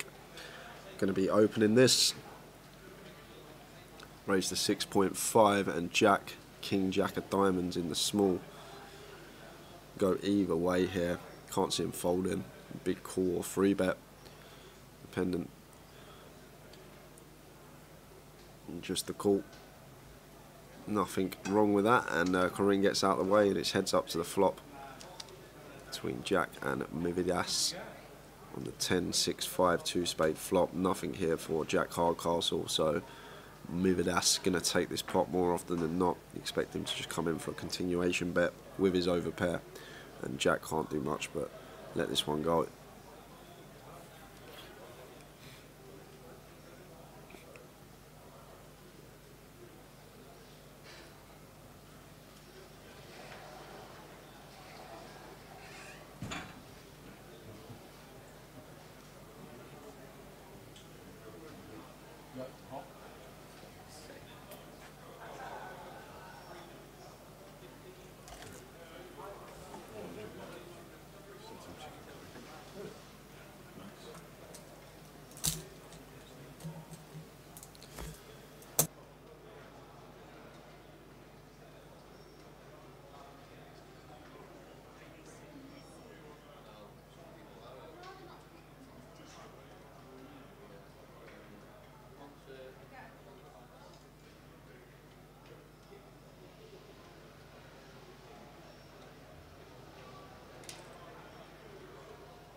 So Matt opening cut off, once folded to him with a 10-6 suited, and a Sam choosing to defend the old nut low, 3 deuce.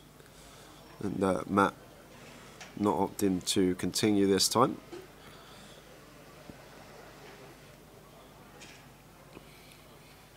But, will come in for delay, continue with 10 high here. If we're checking back flop and it gets checked to us again, more often than not, you'll see him bet this.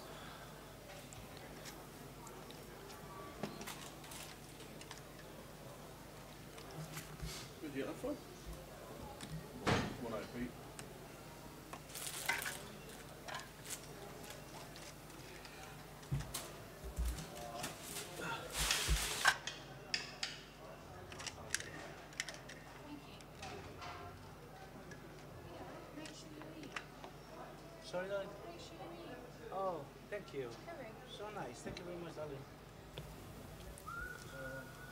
So just over 10 minutes left of the session. It's been a fun one. It started off well. We saw Jack getting in tangles against Corinne when she flopped the flush with a Queen 4 suited. We've had aces into kings. Couple of action pots. It's been a really good session here on the featured. Andy took it into grapes, is he? Yeah. Good lad. Fruit salad over there. I'm not eating yet.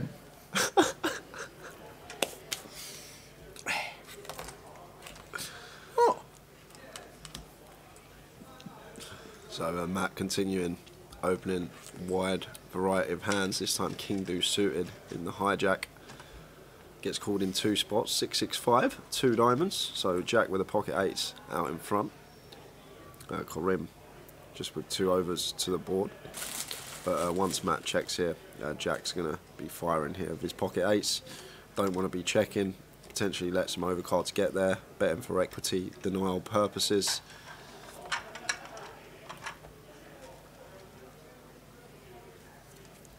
Corinne, not insta-folding, just 2 overcards. And 2 quick folds, Jack picks that one up.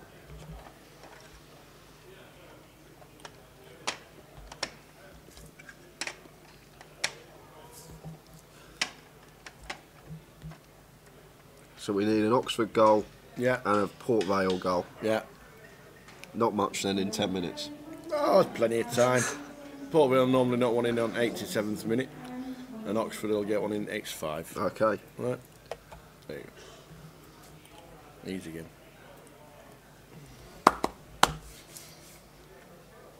How long we got? 10, 12 minutes before the end of this session. The eyes have stopped rolling now from Jack. He's got nearly 200,000. He's feeling a lot better about himself. Jamie Nixon folded the second nuts.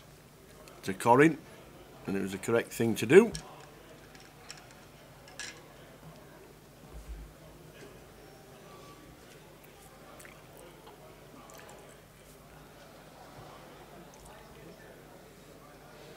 So Mividas, ace-8 suited early position, makes it 5.5, and Matt here with a king-9 suited.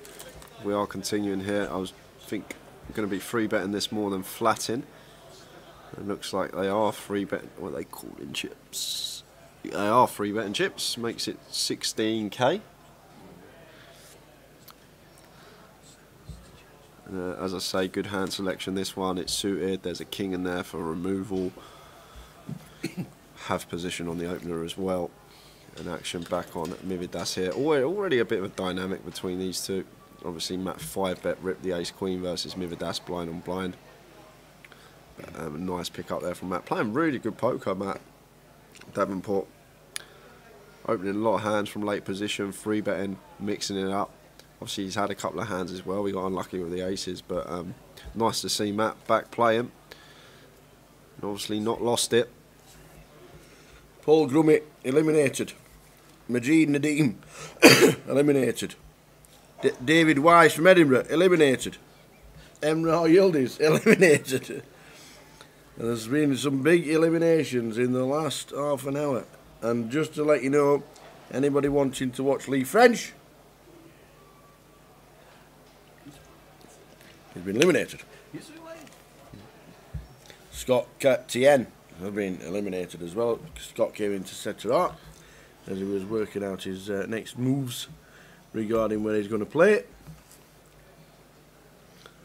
And he's the last man out. And Mividas once again with a hand, ace king this time under the gun, raises to 5.5.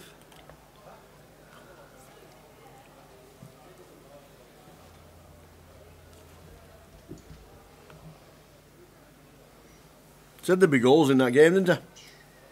I said the big goals in that game in the next 5 minutes. I didn't say which team. Ta-ra, money. Bye, money. Ta-ra, money. It was nice. Bye. Bye, money. Ta-ra. See you again soon.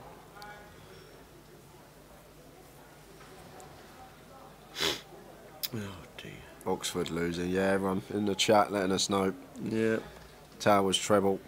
We're going to have to wait another week to get one up, at least. Stupid game. It all looked really good at half time, again. You see my graph for your trebles, Tower? We have to start digging, yeah, do we? You see Mount Everest, you know... It's like one of them graphs when somebody wins the Sunday Million when he's normally playing at 1 cent, 2 cents, and the day after he's playing 25, 50 and lost it all. I've seen that a few times. Jamie takes that one with the pocket sevens. Have you got any good news, Dennis? You were right though. You did say there would be a goal in both of the games, Tower. just not to the right team. Oh man, it's all gone. Up in smoke. Not even checking it anymore. Gone. Down the Vale.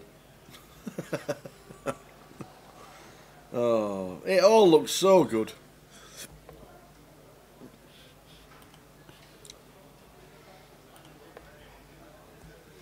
I think Grosvenor should sponsor me because their share prices are rocket.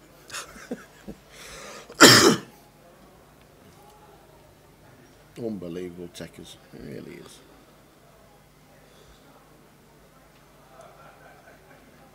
Never mind. It was good while we had a bit of fun for the first 10 minutes. Off to Wolves Races, says Gary. Enjoy. Well, if you've got any tips, you can't do any worse than me.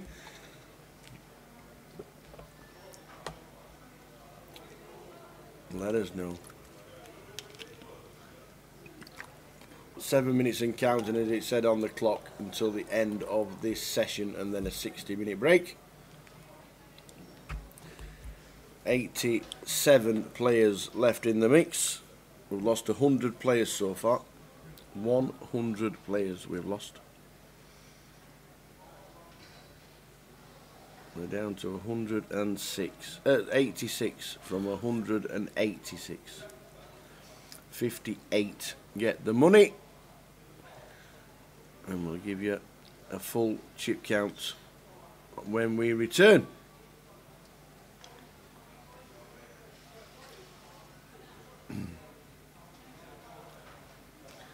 Six and a half minutes and counting till the end of this session.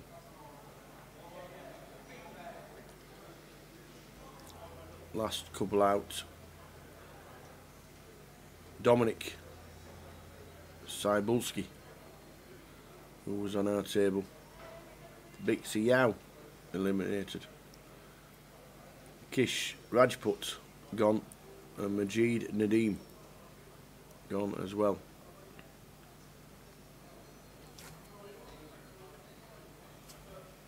Just under 6 minutes until the end of this sesh. There's Marty Wilson in the background. If you, God bless him. Seems over in the Midlands. Is Rennie Z still in? I believe she is. I can't remember her name on the bust out list. Yeah, she was. She was on one of the outer tables. Let's find out where she is on the tables.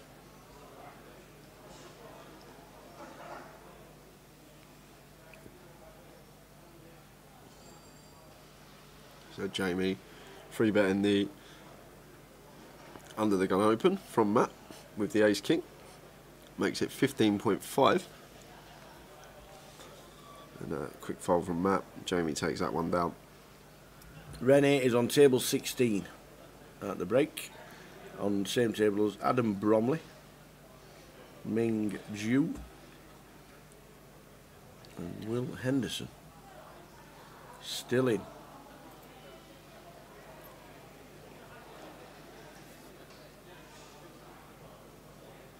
What are the blinds? 1-3? 1, 2, 2.5. 1, 2.5. 1, 2.5. People were asking for stack sizes. What we are going to do on the chip break, we're going to get a whole chip count of all the, it's around 80 odd players left in, and then when we come back, if you need a count on one of your friends or family members, we'll let you know how they're getting on. But we're back at 10 to 6 after the hour dinner break.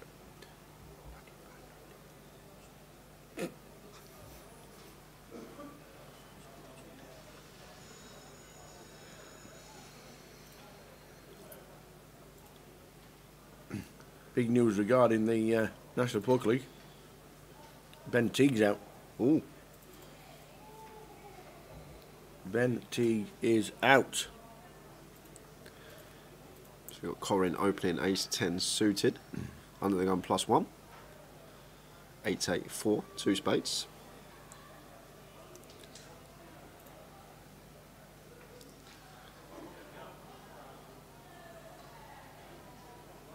Looks like Matt going to come in for a donk here with the 7-5. He's flopped the gut shot.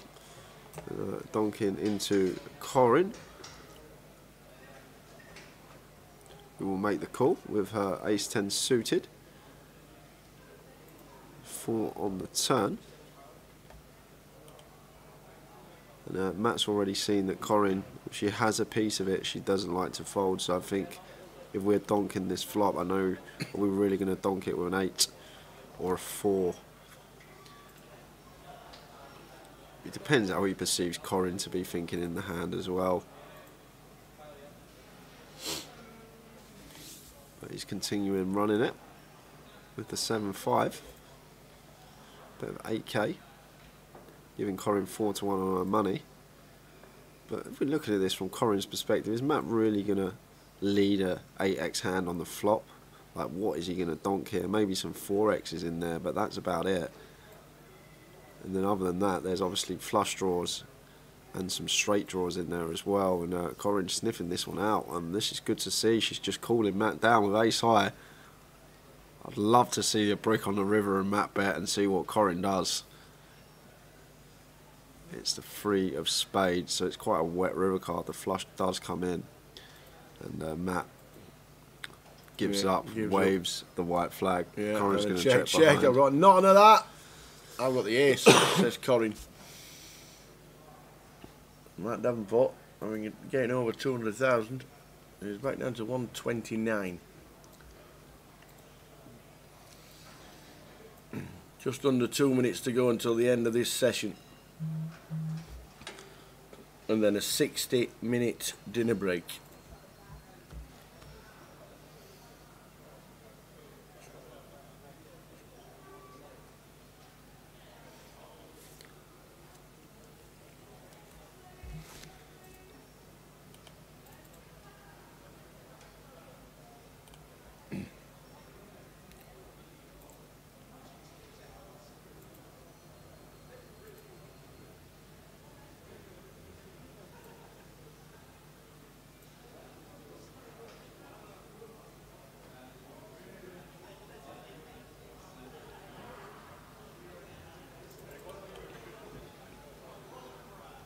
Could be the last stand of the sesh.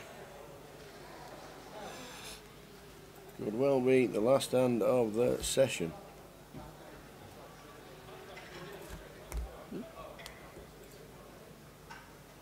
Go on then. Go on then. We'll wave. We've got a little red box around us. Surrounded. We're surrounded today, as you can see.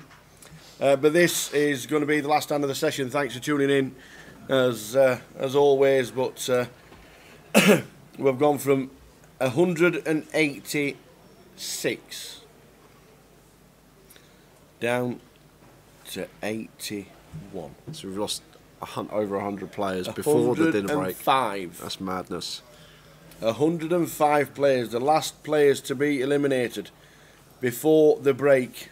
As we see 295 all diamonds, and the ace of diamonds just as a V-draw as well. Yeah, I love the check from Daniel here on this board versus Jack's defending the big blind. This just keeps getting better and better. How many cards would you like to win the hand? I don't think Jack's going to rep any ace. Yeah, I think now we're just coming for a small bet. I like the check back on the flop, but once it's checked to us twice now, we want to start building the pot. But that's it, guys. Last eliminations were Greg Murphy, Phil Corrigan, Phil Ivy's gone, Mitch Johnson, and Bavdeep Thanky. They're the last eliminations, which means now, at the break, there are 81 runners left. We will see you lot in 60 minutes' time. It has been an incredible session. We've lost 105 players around the room, and we're down to 81. Catch you when we come back after the dinner break.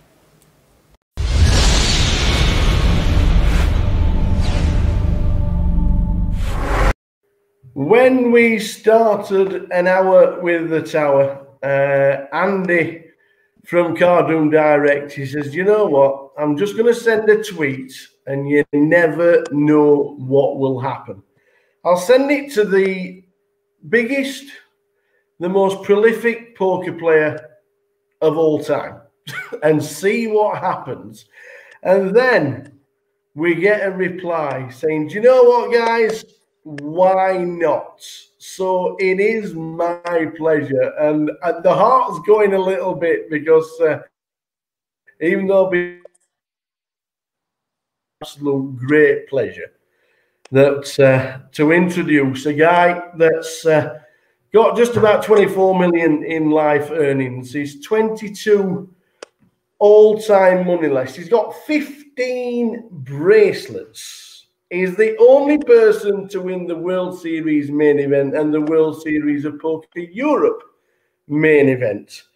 It is the great pleasure of mine, and fingers crossed by the end of it, he'll have just entertained us all, to introduce to you guys the one and only Mr. Phil Hellmuth Jr. How's it going, Phil? Oh, thank you very much for this, Phil. This is an absolute pleasure. When Andy sent that tweet, he says, who shall we get? And we were like, well, why not aim for the top? And this is as high as you can get for us. Thank you. Thank you. Yeah, when you send out a tweet, you never know what's going to happen. Absolutely. We're starting with lockdown because we're obviously in strange times. We don't know what life is going to be like after. Is it ever going to be normal again? What has lockdown been for you? What's it been like? Well, March 8th, I went to Draymond Green's surprise birthday party. I started skipping tournaments March 1st. I didn't go to the LAPC. I didn't even play in the Bay 101, which was in my backyard, the World Poker Tour here, because my friends were on top of this early and were warning me. But Draymond Green had a 30th birthday party. We all loved him, and we wanted to show him. So we took a private jet down at 5 p.m. or 6 p.m. We had a dinner in LA. We went to his birthday party, and the jet left again at maybe 1 a.m. So I was back home by 3. But other than that, March 8th, I was locked in. I mean, I the most I did in 88 days is I went 2 blocks away from the house. And even then I felt like, so, the lockdown, I didn't anticipate that I'd be staying in place as much as I did. I didn't anticipate that I would play as much poker. I literally played poker at least 6 days a week. And I'm a guy that plays once every 10 days with my group of friends.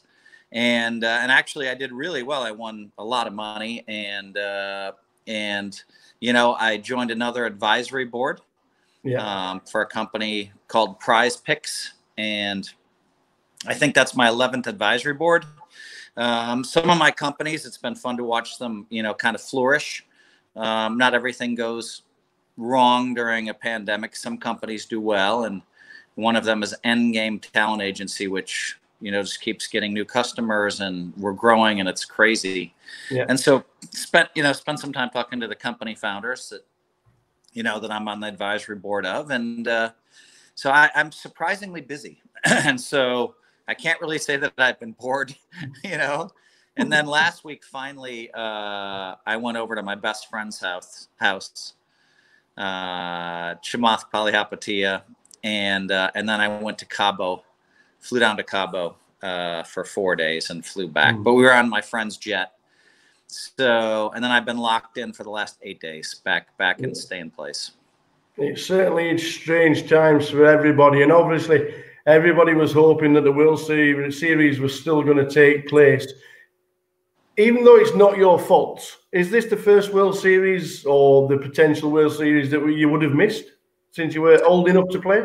Yes, I have not missed a series. I think I missed one World Series of Poker, Europe. And that was in 2018. I just told the guys, I said, I'm not going back. You should go every other year. And I was trying to make a point. I missed it. So I don't miss World Series of Poker ever. I don't miss World Series of Poker Europe ever, and I don't plan on it. So now, of course, today, big news. They just announced that, they're going to have 85 bracelet events. It's enormous. From July, online events from July 1st. So I just called the president of the ARIA, Steve Zanella, and he tells me that, we're in pretty good shape at the ARIA. We're really going to be very, safety minded. Yeah. And then, reading some articles about it, it seems like MGM has the best protocols for dealing with COVID. And of course, Wynn's up there with them. But I mean, of all the casinos, we're the best. And so the ARIA, so I feel very safe there. So July 1st, I'll be staying at the ARIA for a month. If they open, they might open the 4th of July. And looking forward, I mean, there's one event per day. So, I think it's, I'm going to be opening up a little bit going down there. And but I do feel like they're taking all the precautions at the ARIA. Yeah, well, we have seen pictures over the last probably 3 or 4 days about Las Vegas opening up slowly but surely. Things trying to get back to normal as normal can be. It is strange times for everybody. But I'm just going to whiz you back. I'm just going to whiz you back to 1989 when you actually went like that. And then you went like that. And I saw that picture. And it's a clip. If you love the game, it's a clip that you watch over and over again. Obviously, we win it. If we'd have come second, if we'd have finished second to Johnny Chen who won it the 2 previous years, do you think your career would have been a little bit different, or was this the path anyway? Yeah, I mean, I mean, that's a fair question. I mean, that final hand, he had ace-7 of spades. I had 2 black nines, but there was a hand before that, where I had ace-10 against 2 10s, and I was lucky, and 2 deuces. I mean, it was a 2-way knockout to go from 4-handed to 2-handed.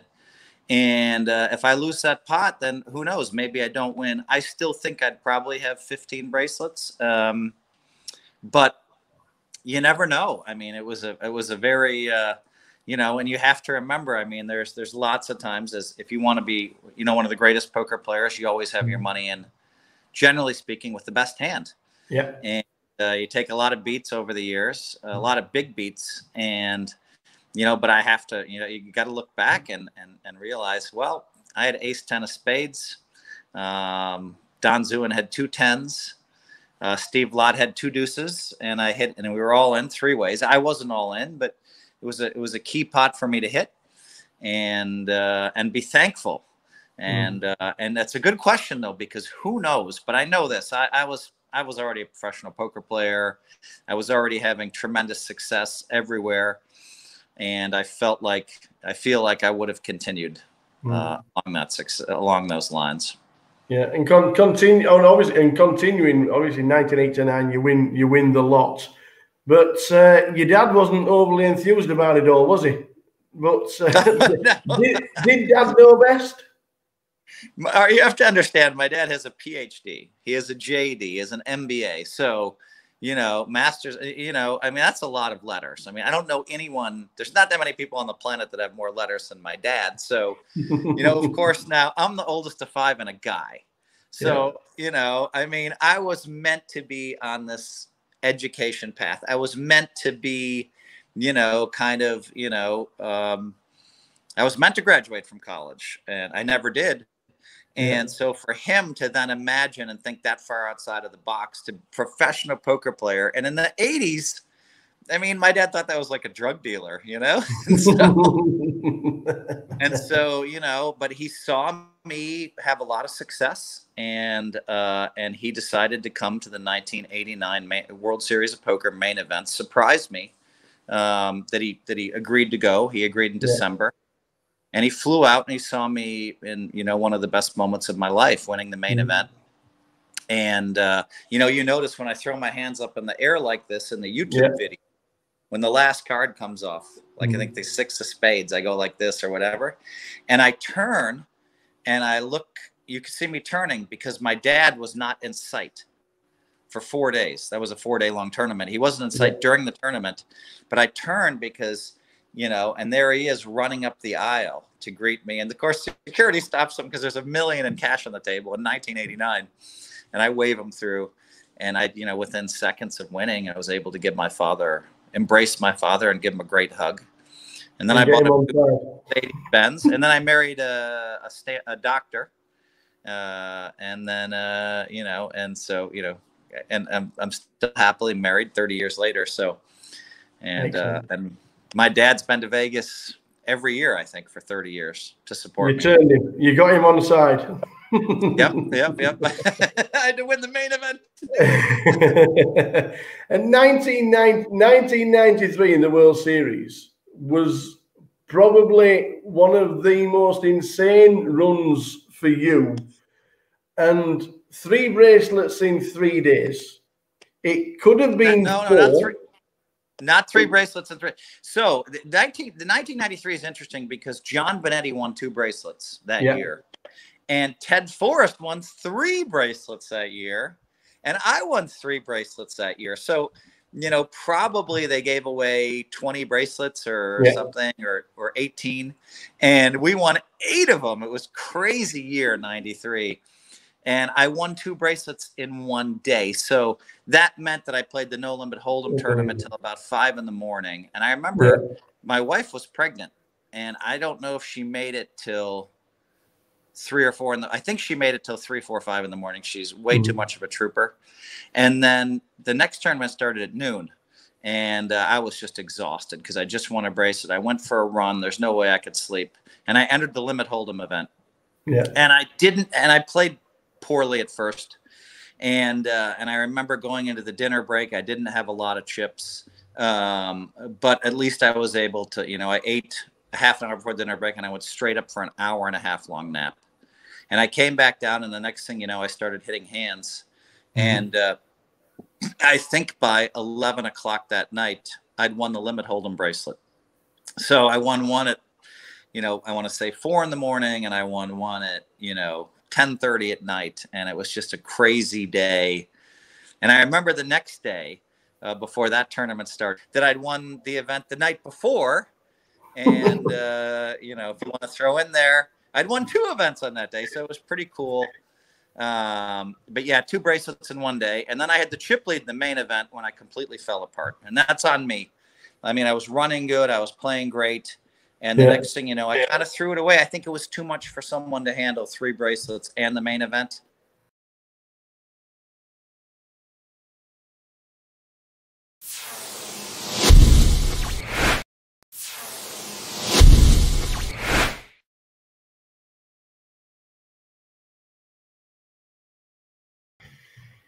So the news has just come through from Binions that they've just taken the poker tables out of the card room. It looks like it could be forever. Binions, it must be somewhere in there, Phil. Yeah, I mean, you know, Binions is just such a classic poker, you know, it's just, there's so much history there. And, you know, we've faced this for many, many years, but it was a much more pronounced issue that we had to deal with as poker players for a long time. And it's simply this: slot machines make more money than poker tables. Yeah. So, you know, I mean, we've heard this hundreds of times starting in the 80s. And so it was really hard to get poker rooms established. There's nothing we could do. A casino would make a decision and they'd be like, all right, we'll have 4 or 5 poker tables. And they'd be like, you know, I know the numbers in the late 90s. Each slot machine makes about $80,000 a day. And so they could put, like, you know, 5 slot machines, 4 or 5 slot machines in one area where you could have a poker table, and, you know, maybe 6. And so that's a lot to compete against. And so, you know, when poker broke out and everybody demanded tables and everybody, when it got really hot, yeah, I thought that, you know, we wouldn't be facing things like this in the future. But, you know, listen, I can't blame Binions, because, you know, I mean, it's really hard to have a 9-handed game that you can actually rake right now. And so you've seen some of those contraptions they have for poker tables now, you know, where they have plastic up and it's hard to play 4 or 5-handed. And people are flocking in for those to play, but I'm not sure that's a realistic fix. So post-COVID, I wouldn't be surprised if, you know, Binions did have poker tables back in, but it's a very sad day for poker when Binions gets rid of their poker room. Yeah. I think my first trip to Vegas was 2004, and it was the final time it was actually in Binions. And obviously, unbeknown to me, that was a little bit of history. I was stood there on the rail watching my first ever World Series event. I can't remember what it was, but not knowing that it wasn't going to be in Binions anymore. You know, that's a little bit of history. Can you remember what's the big poker table that's on the wall where everybody's signed it? Is that still there? I don't remember. I did go to Binions about 1.5 years ago. I was downtown for whatever reason, and I think I had my sister. Yeah, my sister Ann was with me, and Ann is a Special Olympian, has a bunch of gold medals from Special Olympics, and she and I walked through there, and we saw the pictures on the wall, and you know, and it was kind of nice to see. It was kind of a step back into, you know, where I did a lot of business. There's a lot of history in that room, and like you said, we don't know what's going to happen, but it looks like it might have finished in Binions. Going yourself, the critics. Now, you answer the critics with result after result after result. Does it affect you and the way you play and think, do you know what? This is for one of you? Yeah, I mean, you have to understand that, I think a lot of people, if you're going to be great, or if you want to be the greatest of all time in your sport, people are going to chop you down at the knees and try to stand on your shoulders, so to speak. Yeah. And that's, there's some negativity there. And so, I've been a huge figure looming large in poker for a long time. And I think some people are like, hey, he's getting too much press. He doesn't deserve it. And, some of the younger generation is like, what's so special about Phil? And so, it's a natural progression to try to, and so, but some of them don't handle themselves very well. And the difference is when I came up in poker, I gave a lot of respect to all the people before me. Yeah. Always respected Doyle. Johnny's only 3-4 years in front of me, but always respected Chip Reese and all the great players that came before me. And there was always respect. I never went around, saying bad stuff about them. And, I kind of earned my stripes. So, it's interesting to me that you have this, a bunch of high rollers, and you have like, say, 20 or 30 guys that consistently play in the high rollers, and they proclaim themselves the best players in the world. They aren't. And then the press is incentivized to claim them the best players in the world. And they play with, 10, 15 businessmen. And so they're not the best players in the world. You want to be the best in the world. You win bracelets. You win world poker tournaments, world WPTs, you win EPTs. Now, if you want to talk about, somebody like Adrian Mateos or Dominic Nietzsche, these guys are great. They proved it because by winning bracelets. Alex Foxen is a great player for sure, and he just won a WPT to back up, a big one in December. Nice job. And so, but I mean, if you want to be great, then you have to win bracelets, and it can't just be a bunch of high rollers. Because there's a lot of great players, a lot of the best players in the world don't play in those tournaments all the time.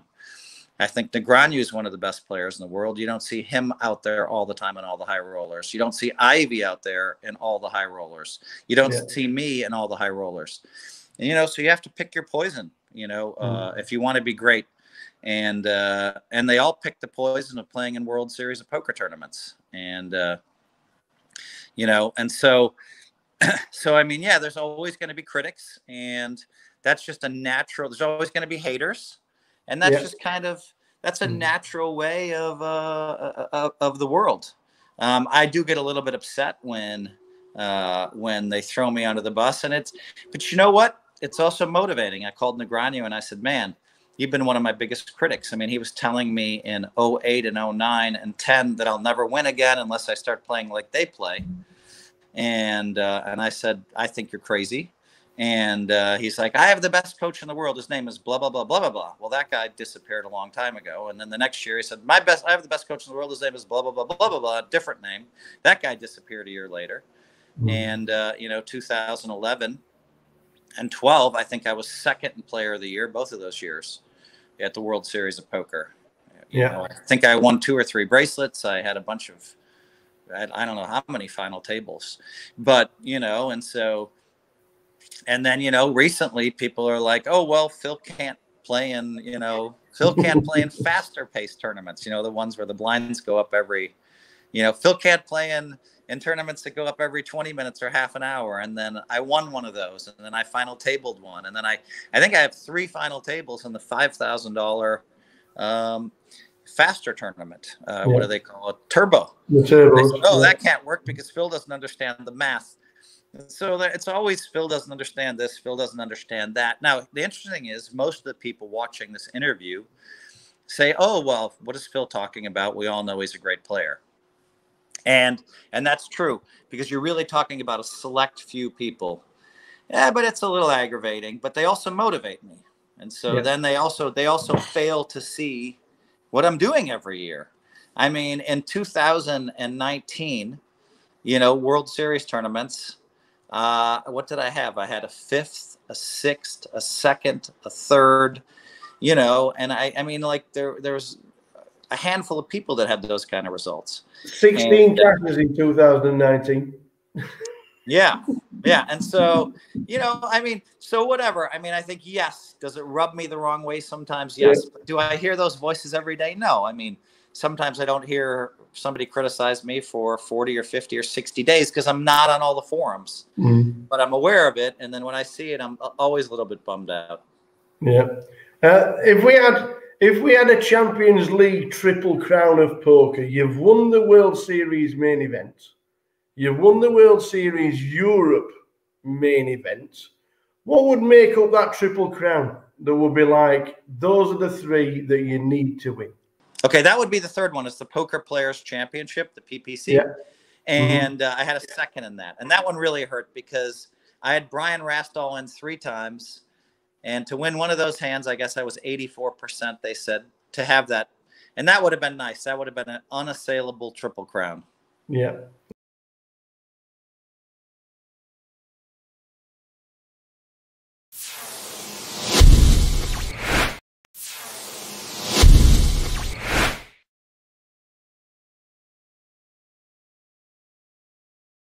We've got 15 braces.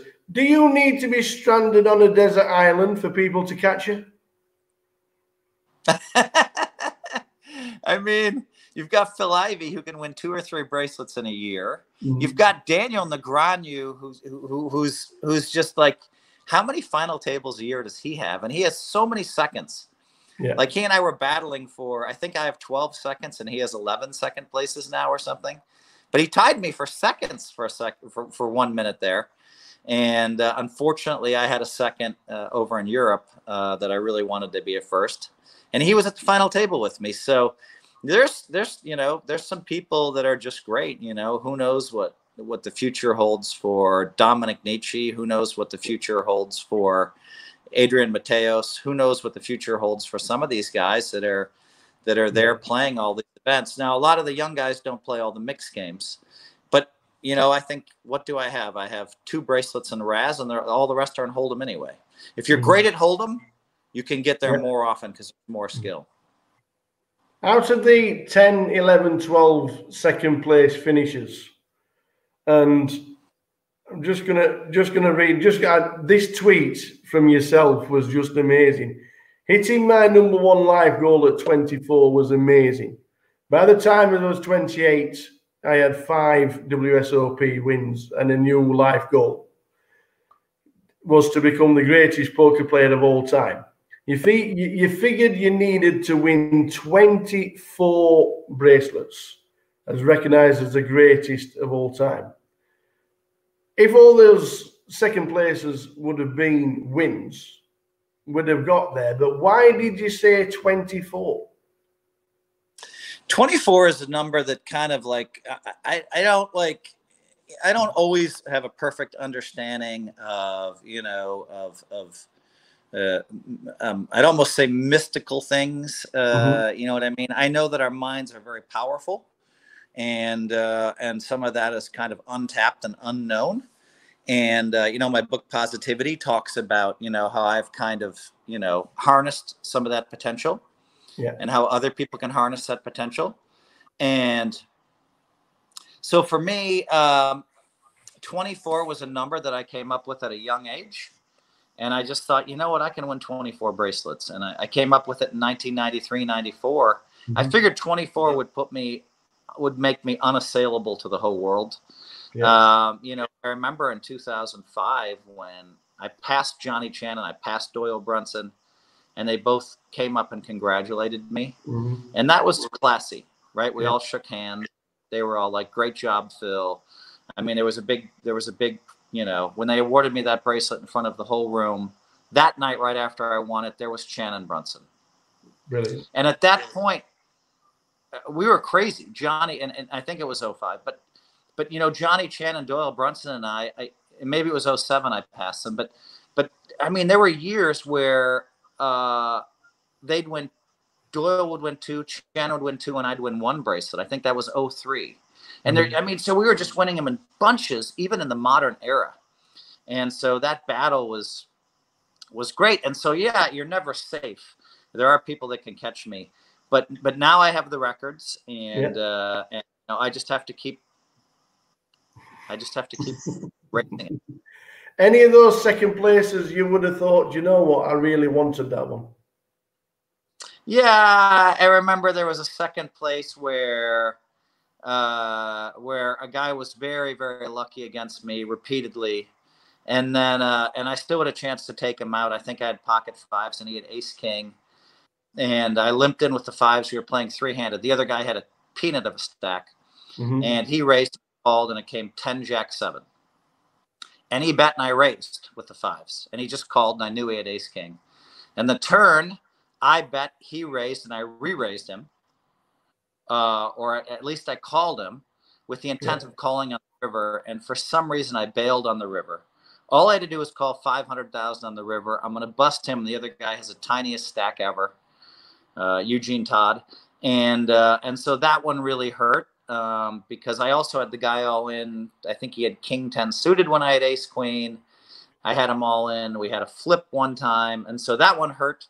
I mean, of course, when I finished second to Brian Rast, that's the one that hurt the most. Because I had him down to no chips. And the whole poker world was watching. The stands were full of people at 3:30 in the morning. That would have been the one, the Poker Players Championship.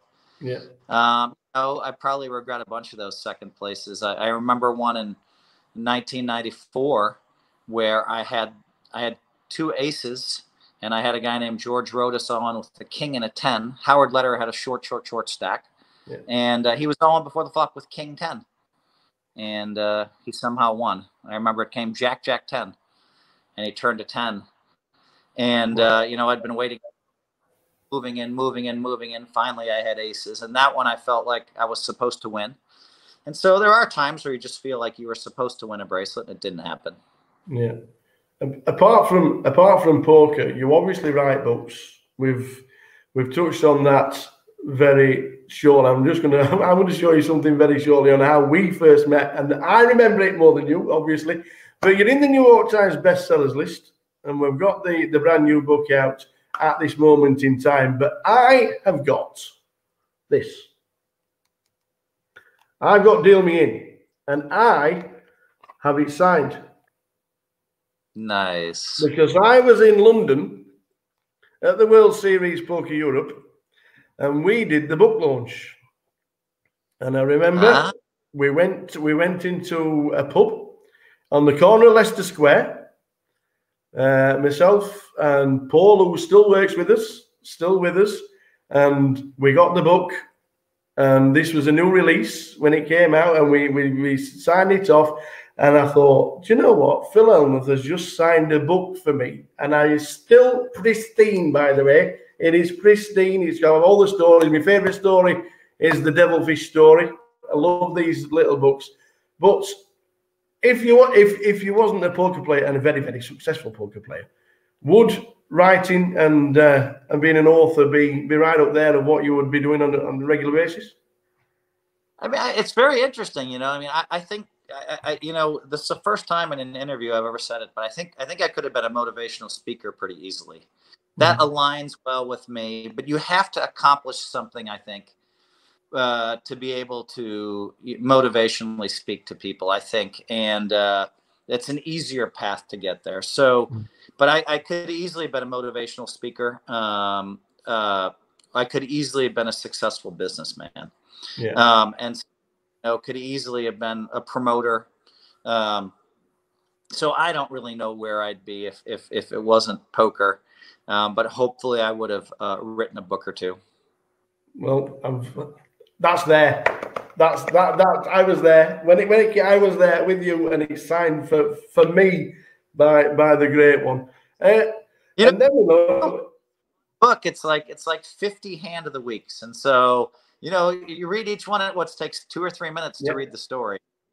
Just kind of a flavor of what it was like. Deal Me In now, as I look back, is a flavor of what it was like to be a professional poker player in the 80s and 90s and early 2000s. Because that book came out, in 05 or 06? Yeah. Yeah, and it's impressive. Where did Poker Brat get coined? Who was the first person to call you the Poker Brat? Or was it yourself? No, that was not me. That was Andy Glazer. All right, okay. So Andy Glazer was, you know, the all-star poker writer, right? And he, I mean, I have a funny story about how I met him. Should I tell it? Yeah, of course. So my wife and I choose a vacation, and we choose to go to a place called Esalen. Esalen's a very famous spiritual place. Mm-hmm. So we decide we're going to go study Buddhism with the master, the Lama Suryadas. Suryadas has become bigger and bigger and bigger in Buddhism and has lots of books out. So my wife and I go to Esalen for our vacation to study Buddhism. I'm like, hun, can't we go to like a 5-star hotel somewhere? So we drive down the California coast. We arrive at the most beautiful place you've ever seen. One of the houses is right underneath a waterfall. But they have the natural hot springs there, but you're not allowed to wear clothing. Mm-hmm. So everybody has to go into the hot springs naked. And my wife chose not to talk. That was part of the training. And so I wasn't going to do much talking. And one day she's like, hey, I'm going to go get some food. And I'm like, I'm going to the hot tub. So the natural springs. So I go down there, no clothes on. And sitting across from me is this guy talking about what I think is a poker tournament. And I'm like, no way. Come on, this is a spiritual place. He's talking about a poker tournament. At the end of it, he's talking to one of I guess Andy worked there. Mm-hmm. And somehow I said, oh, I dabble a little bit in poker. He's like, oh, yeah. I'm like, yeah. I play here and there. And I was trying to be modest because that's what we were taught that week. Of course, this was during a time when I wasn't as modest in the 1990s. And I guess the world thinks I'm not modest, but they don't know me that well. But anyway, after you listen to this interview, I sound cocky. I'll give you that. So anyway, there's Andy. And he's like, oh, so he starts asking question. I'm trying to brush it off. Almost sorry I brought it up. And then Andy says, oh, what's your name? And I say, Phil Hellmuth. And he's like 6'6". The 6'6" big naked guy stands straight up out of the hot tub. And he says to his friend, that's like Michael Jordan saying that he dabbles in basketball, you know, and like over and shakes my hand, you know, walks over to shake my hand, this big naked guy, and I shake his hand. And we were connected after that. And he was a writer. And so he wanted to write my autobiography. And when I finally started writing the autobiography, he wanted to help me with my first book too, so now I sold my book to HarperCollins, and he wanted to help me, but he got sick right then. And so I wrote the book myself. He wrote maybe of that book, say it's 94,000 words. Andy wrote about 8,000 words. And, but I was, depending on him, but he was sick. So I started doing it myself, 1,500 words a day, every day. Bam, bam, bam, bam, bam, bam, bam. And it got easy because I'm writing about poker strategy. And so, but we had a long-term plan of him writing the autobiography, but unfortunately, he died.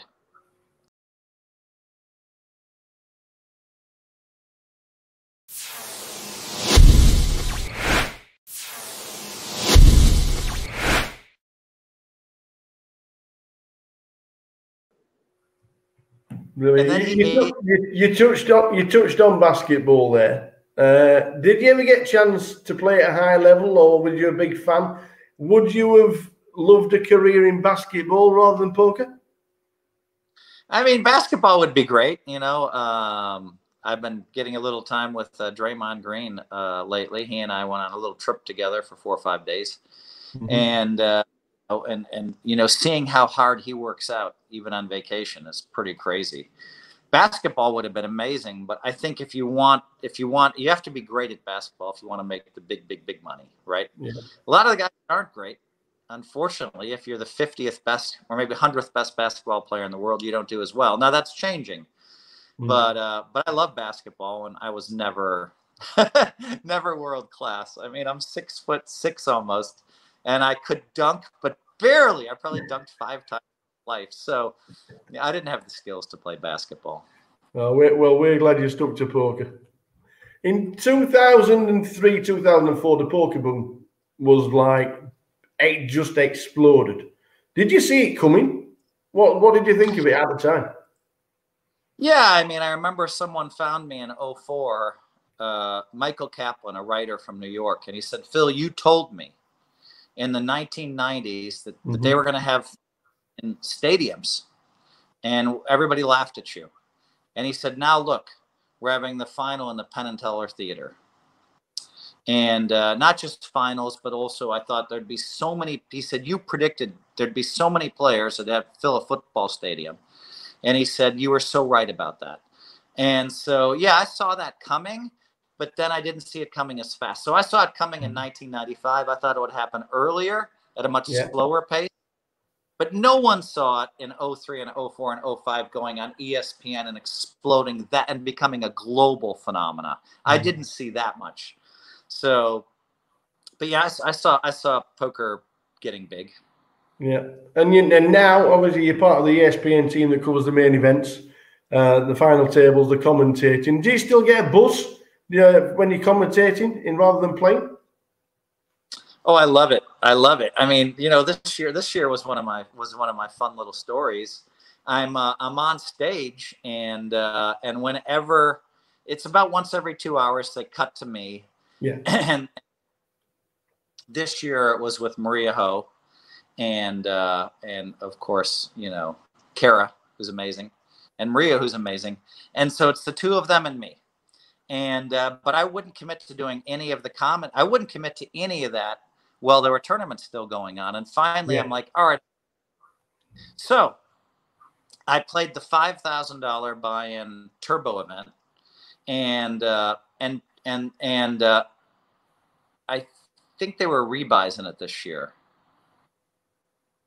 So I busted. I went right into the commentary booth, and then I told Maury and I told ESPN. I said I will be there for the rest of the time, even if I'm in the tournament. So I enter the 5,000 turbo, like literally at the deadline. I go over there and I play for 8 minutes, and then I come back and do the commentary. So I'm already dressed up as a commentator. And then, boom, they cut to me live on ESPN and on the global coverage. And that's so much fun for me. It gives me a huge buzz. When you're live in front of millions of people, like I've been live on Anderson Cooper, there's a huge buzz there, yes. So I got this huge going on. And the minute I'm done, I'm like, am I clear? They're like, yes. And so I disconnect one thing to make sure that they take the headphones off, and I go, but I'm still connected. I can still what's hearing at the final table. And I go right back to play the tournament. And now I got my money in bad, which is very rare for me. Jacks against aces. I mean, I had to as a turbo. I hit a jack. I got it in bad one more time. Maybe it was like ace 4, and the other guy called me with 6s. I hit that. And so I'm getting lucky, which is, not my usual modus operandi as far as getting my money in bad. But I'm hitting some hands, and yes, I admit I was very lucky. And 2 hours later, now I have to leave the turbo where the blinds are going up this quick. I have to leave the turbo for half an hour to go do my commentary. I have to show up 8 minutes early or 7 minutes early. And so now I'm doing very live from the World Series, but I've been tracking it the whole time. I've been reading the updates as I'm playing. They're sending me the hands that are coming up. I'm listening to what's happening at the table. So I'm informed on what's happening over there. And I do that. So now I go live on ESPN again. And meanwhile, I'm in the tournament over there with chips. And we're getting close to the money. And I believe that I think we may have hit the money while I was doing the commentary. So then, boom, I finish that. I go right back, and I'm still dressed in my suit, and you know what I mean? But it gives me an excuse to wear the Aria hat live on television, because I told ESPN, I said, listen, if you want me and I'm still a player, I'm going to dress like a player. Yeah. So they told all the players they can't wear any logos, any gear, but I'm an exception when I'm in a poker tournament.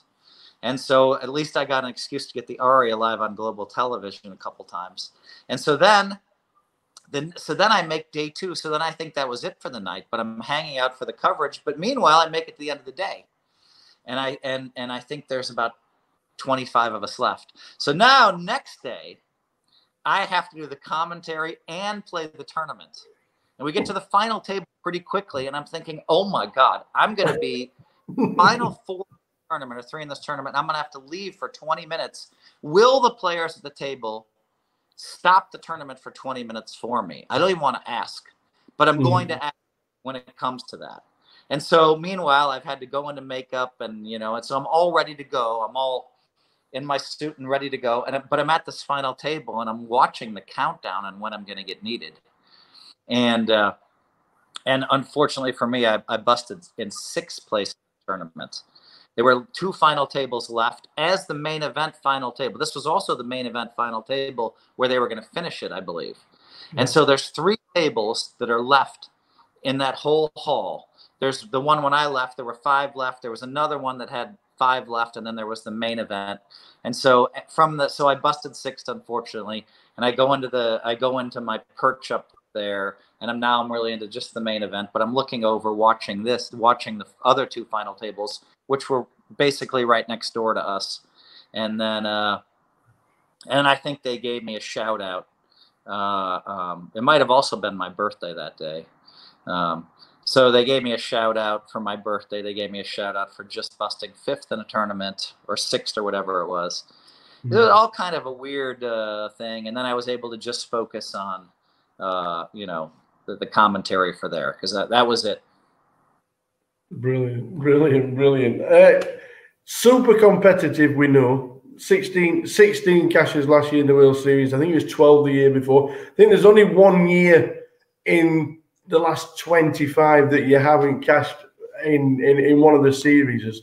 Where did the super competitiveness come from? I mean, it came from, I talk about this in my autobiography.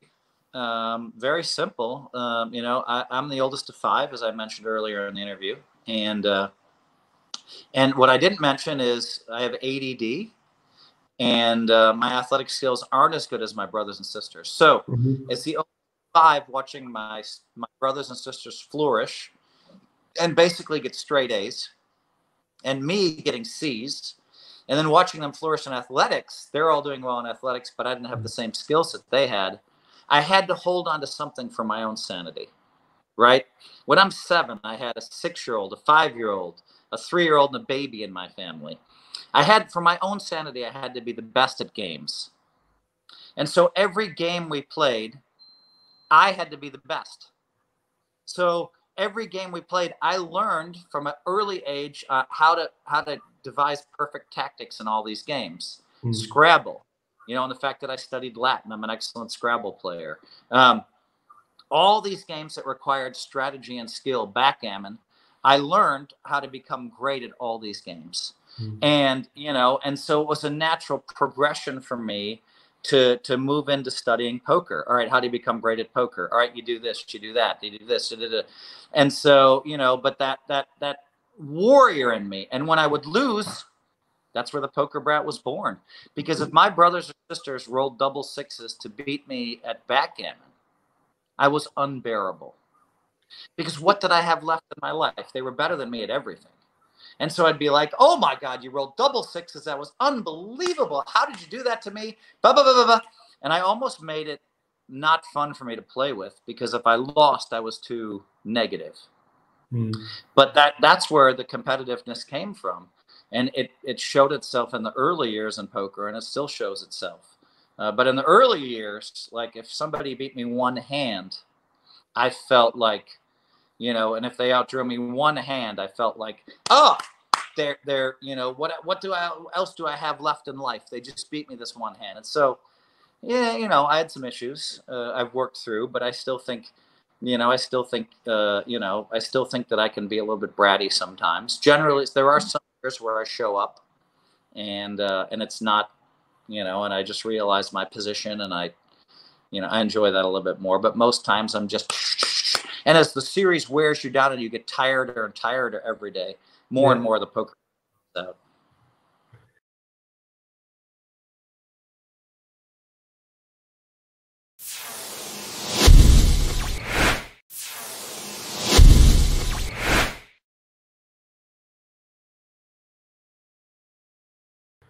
Well, poker brat or not, you've raised over $50 million for charities, which is an absolutely incredible amount, and every credit to you. You got the biggest celebrities in the world just at touch whenever. Do you ever get starstruck by somebody that you see and you think, oh, wow? Yeah, it's very weird. I mean, I think, you know, the first time I met President Clinton, I was definitely a little starstruck.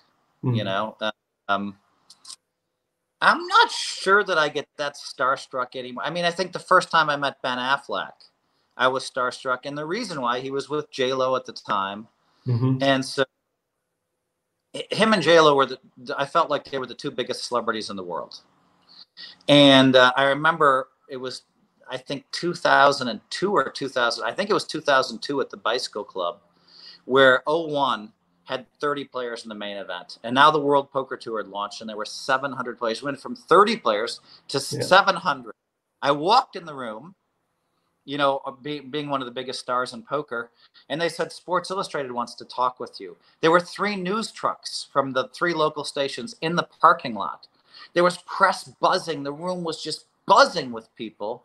And there was Ben Affleck playing in the tournament. And I just went by and I said, hey, Ben, you know, welcome to poker. And he said, what am I, Phil? He quoted me from my own book. First of all, he knows my name. How does he know my name? Second of all, look, am I a lion, or I am a, like, he had some really cute thing to say. And I was like, holy cow, Ben Affleck knows me, and he's a fan of mine, and he's read my books. I was a little starstruck. You know, Michael Jordan, super starstruck when I met him the first time. Yeah. And, you know, and so, yeah, I mean, it happens with some of the world's biggest celebrities. But now a lot of times I know that now all of a sudden I'm not a starstruck because I've met some of the biggest celebrities in the world. Yeah. But it's kind of fun. All right, is this person cool or not? You know, or generous randomly like a couple of years ago, randomly, and she loves poker, and she was just cool as could be. And so, I mean, you know, she introduced me to Portia. Just randomly ran into her, and she's like, Phil. Oh, Ellen knows my name. That's cool. You know, maybe meeting Tiger and hosting his event. You know, and I remember the contest I've ever been in my life. I can tell you exactly when that was. Maybe I should tell that story. I'm listening. Met the Aria Hotel, and I'd hosted Tiger Jam. I just finished 4th in a tournament, a heads-up tournament, or I guess officially 5th place in a heads-up tournament. And I'm exhausted because those heads-up matches just drain you. Exhausted. And I go up to my room at the Aria, and I tell my wife, honey, I want to order from Javier's Mexican. And it's the one place I had to go get the food. And I'd run into MJ on Friday. This was a Sunday. And I'm like, I told her, I said, honey, somehow I'm going to run into MJ. And she's like, what? What are you talking about? I said, I just have this weird vibe. And so I went down to pick up the food at Javier's. I did walk through the high limit area because that's where MJ hangs out. And then on the way back, I'm like, you know what? You're not going to, you know, whatever. I did ask if he was at Javier's. So I did look for him twice because I thought it would happen. And I said, you know what? Screw this. Just take the fast way back up the escalator. You're not going to run into many people. You won't have to sign a lot of autographs and take a lot of pictures. Let's just get out of here quickly. So my food arrives. I take the escalator up at the Aria, and now I'm at the top of the escalator. And who turns the corner? Boom! It's Michael Jordan, and he's walking with this guy named Pops, who's like in his 70s, and they're walking 1 mile per hour step. And I fly in the casinos, and I come flying up behind MJ with a bag of food in my hand, and 5 feet away from him, like, don't bother him. So I slam my glasses on, and I just decide to blow by him and ignore him because, you know, I mean, Michael Jordan, everybody in the world stops him, you know, give him some space. Because I know what it's like. I'm being stopped every day for, you know, a couple weeks by that point. And I look over, I look to my right, and I'm like, hey, I'm like, hey, MJ, good to see you. He'd already seen me on Friday and said hello. And he nods. And I'm walking 90 miles an hour. Boom, I take the left turn, towards the steakhouse, but there's the private VIP doors there. I open the door and I instinctively look behind me because I'm raised in Wisconsin. You want to be polite and open the door for people. So as I open the door, I notice MJ's running. I mean, he's with Pops. They're like running. He should just be turning the corner. And I'm supposed to pop in the elevator and be gone. But he's run. And now he's like only 10 feet behind me. And I'm like, oh my God. And so I knew what to say. I'm like, hey, congratulations on your marriage. He's like, thanks, Phil. How's it going? What are you doing? I'm like, holy shit. MJ ran to catch up with me and wants to and we'd hung out a couple times and starts asking me all these questions. We take the elevator up together. We talk the whole time. It was just really nice. And then, fifth place in this tournament, in the heads up tournament, Michael Jordan running to catch up with me. I just hosted Tiger's event, and I wake up the next day and my friend says, hey, President Obama, he was still president, President Obama was at my house drinking wine and was asking how you're doing in the World Series of Poker. I'm like, President Obama knows me? Oh my God. Michael Jordan ran to catch up with me, and I was a complete asshole for the next 2 weeks. All I wanted to do was tell everybody about how Obama was asking about me, how MJ ran to catch up to me, about how I was hosting Tiger Jam. I think I had 99 caches at that point, and I only needed one more, so the whole world was getting ready to announce Phil's going to be the first to 100 caches, and I'm just in the center vortex of press and great things happening, and I got so cocky I didn't even cash for the next 2 weeks. I don't even think I had 100 caches the rest of the series. And I was just like, oh my God, Phil, what is wrong with you? You couldn't handle your head blowing up. It's like my head exploded. Obama, Jordan, Tiger, the vortex. People come up to me 100 times a day during the series, pictures, autographs. They want to tell me how great I am. They want to tell me that I'm their all-time idol who they aspire to be. And my head blew up. And I played like I lost focus. And the next time that happened to me is when Elon Musk came to my book launch party. But at least I started work. I had to work 5 hours a day the next 4 or 5 days. Yeah. And my head didn't blow up. You know what I'm saying? And so you get better at dealing with stuff and better at dealing with stuff. But yeah, the ego can seep in negative ways, and you have to try to avoid it. Yeah. You touched on the online World Series and that you're stopping at the Aria and playing most of the series there. Are these going to be real bracelets? If Phil Hellmuth wins an online tournament, he's number 16 and then maybe 17. What do you think about the online series? For sure, it's real bracelet, 100%. And you're going to see Negreanu playing in every tournament. You're going to see me playing in every tournament. You're going to see all the guys that want to win bracelets, that really care about winning bracelets, are going to be playing in these tournaments. Now, the sacrifice is that we have to go, to Nevada, in the summertime. But that's not much of a sacrifice. I'll be staying at the Aria Hotel, baby. Come on. All these world-class restaurants there, and the high limit. I'm sure I'll go down there for some socially distanced drinks and cigars. And, so for me, this month of chasing bracelets, plus I like the fact there's only one a day. You play your event at 3, maybe hop in an hour or 2 late. And if you bust out, you have the rest of the day to yourself, So I'll definitely be working out at the Aria. I'll be, and I know the Aria is taking the most precautions of any casino except the Wynn. So MGM and the Wynn are taking the most precautions for COVID. Yeah. So I'll go in the gym to work out, but if I don't, I'll walk. But I'm going to try to find a way to hit the exercise bike where I feel safe every day. And I don't know if I'm going to be able to do that. Maybe I'll just have to wipe down the stuff I will be touching. before I hit the exercise bike. But, you know, I mean, I can even play a World Series of Poker tournament on the exercise bike, you know, so yeah. And so, you know, I mean, so yeah, I think these bracelets will count. I know I'll be, if I want to tell everybody I just won, you know, I mean, you know, I had the whole world stopped. I had the whole poker world stopped. I mean, the people that are paying attention, the insiders, when I almost bracelet in early June of 19. I made the final table 10-handed. I had the chip lead. I think we had 3,000 players in that event, and it was the honor. We're here. We're back. We're ready. Players coming in. We can see Jay. 60 minutes. Yeah. Nice little dinner break. 60 minutes. You don't want that one. Do we want that one? No. No, we don't want that one. I've got this one here. There you go. It was planned. New featured table taking their seats. Go on then, who have we got? Plenty of familiar names on this one. In 2, we're going to have Bousey, John Bousfield. In 3, Ellie Cooper. In 4 is Riggy, Paul Rigg. 5, Asif Elias. In 6 is Paul Fisher. In 7, Dan Gormley. In 8, Jessica Pilkington.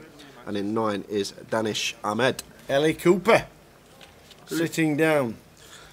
We'll see how she plays. I know she played in the Turbo yesterday and got, I think it was 65,000 she made it through with. Yeah. Which was a good effort. She's 42k now, still fairly The short, headphones are going in. Plenty to work with. The Tesco run has been done. Where's the jellies? Did you say jellies? Where's the chocolate? Oh, it's all here. Where's the sweets? We've got chocolate, biscuits. What kind of Tesco run was that? Was it closed?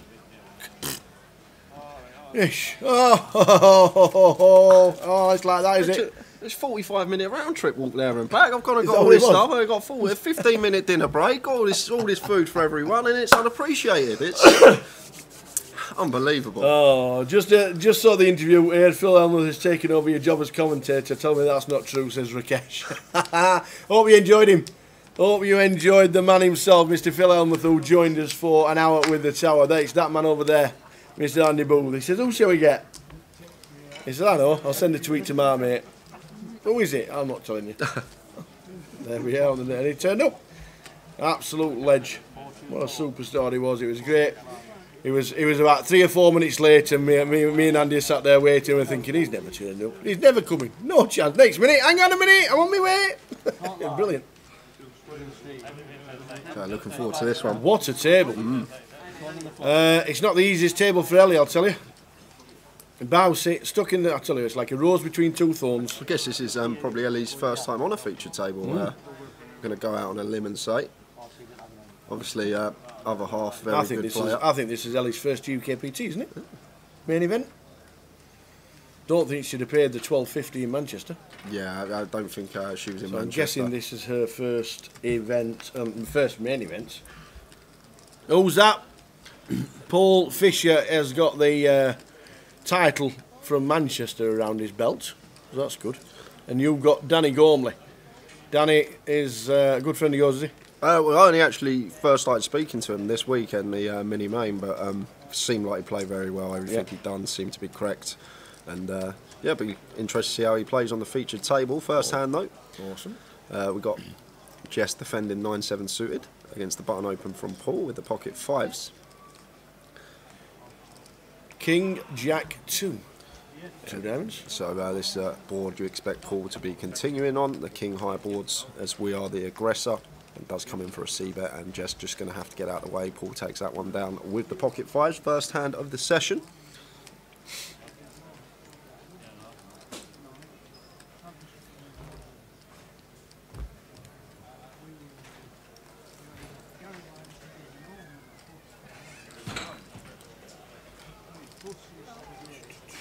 Oh, Paul Vale won't got one back. Minute 3-2. Oh, great. Unlucky Towers treble. Very unlucky. Very, very unlucky.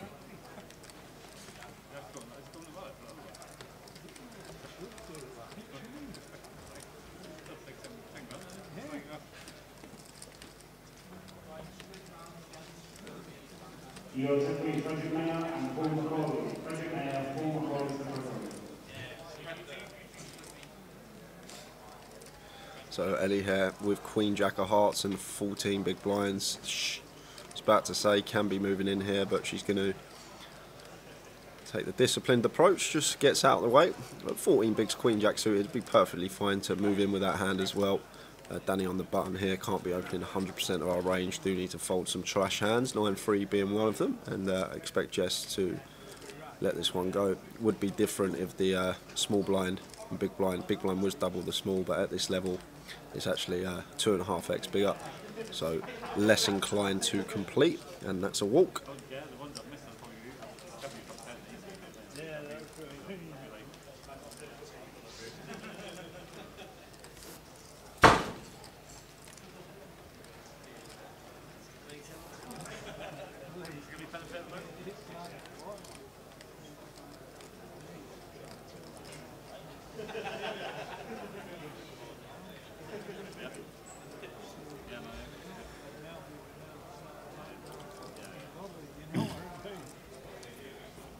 So we started with this session with 81 from 186. Yeah, probably won't be this session that we get near that bubble. No, it's usually. I know if you did tune into Manchester, the bubble did burst level 16, but that was. Was it? Oh yes, it was just before the break. Yeah, it was, wasn't it? It was before the break, wasn't it? Yeah, we just had an influx of bust outs from nowhere in such a short space of time. But it is very rare that the bubble does burst before level 16 or level 16 itself. So back to the action as Danny opening ace-9 in the cut-off and John defending the pocket 7s in the big blind, queen-6 deuce 2 clubs, and expect Dan to continue this some of the time, but opts to check behind. 2 overcards now to Bowsey's pocket 7s, and Danny may come in for a delay continue, but happy with his showdown value of ace high. 3 of spades on the end. And Bowsey might come in for a thin val, trying to get called by ace high, but if Bowsey checks, Dan's got no reason to bet now. Ace high good enough for showdown, but going to see the 7s of Bowsey, and he's going to take that one down. A bit confused. Who of the 3 women is Ellie? Well, when the player goes around, the player's name and the seat number is shown. So the number 1 will say, sorry, number 3 is Ellie Cooper, who is Jamie Nixon's partner. So when the graphics come up, it'll say 3 Ellie. So she's sat in seat number 3. Paul Rigg is in 4. John Bowshield is in 5. Who just got in number 1? Come to our table. Well, they've just joined the table, obviously balancing tables. Yeah. We'll find out shortly. Riggy going to be opening this one under the gun. That's Paul Rigg. Not many people call him Paul. And we do have a Paul on the table because Paul Fisher won the mini main in Manchester.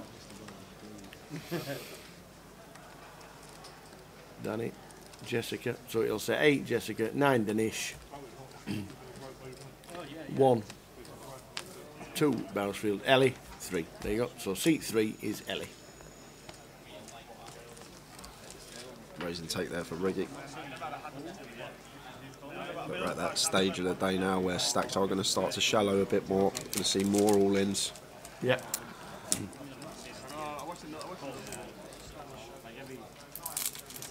I've always thought it was bad to go on there because no people don't get out of line. Some people go way out of line. Some of them show a bit of ego and show off. Yeah. Yeah. Let's just call for. Sometimes it's rare though. Usually people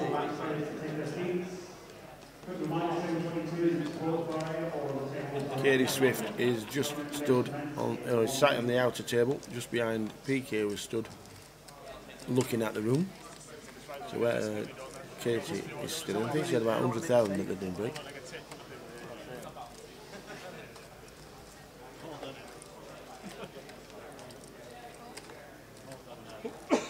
So pocket fires for Danesh.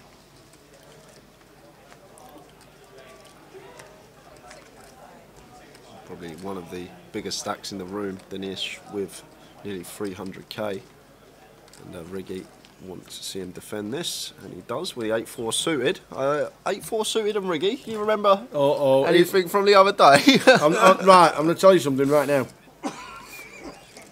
Paul Rigg at the dinner break, when I walked past just before he came in, he went, "You can tell that, Jay, there'll be no more 8-4s being played today." Word for word, let me tell you. What's he got? 8-4. That was word for word from Riggy. He's flopped the best of it as well. Second pair here on 10-8 deuce. Bet call and check on the turn. Deuce on the river here, so Riggy will get the check mark against Danish. And 8-4 does it again for Riggy. Might be his new favourite hand. Yep. Same seat as the other day as well. Trap 4.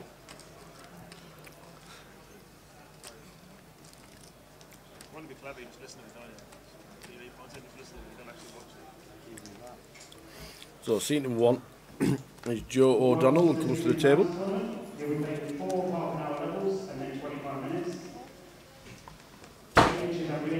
Just starting in the card room live now is the bounty. There is late registration on that if you do want to come down and get yourself in. I think there's quite a few in that already, so going to be another big side event for us here in Coventry. Keep you updated as to how many players are playing the bounty. I think it's 20,000 tips as well. What's Paul up to here? I thought he was going to open the 6-3.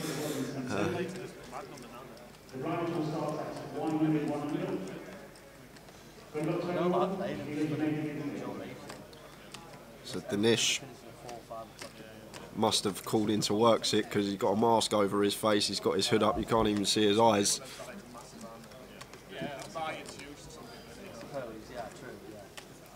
And Ellie finds pocket king, sub 15 big, so she's going to move all in for 42k. And action back on Danish here.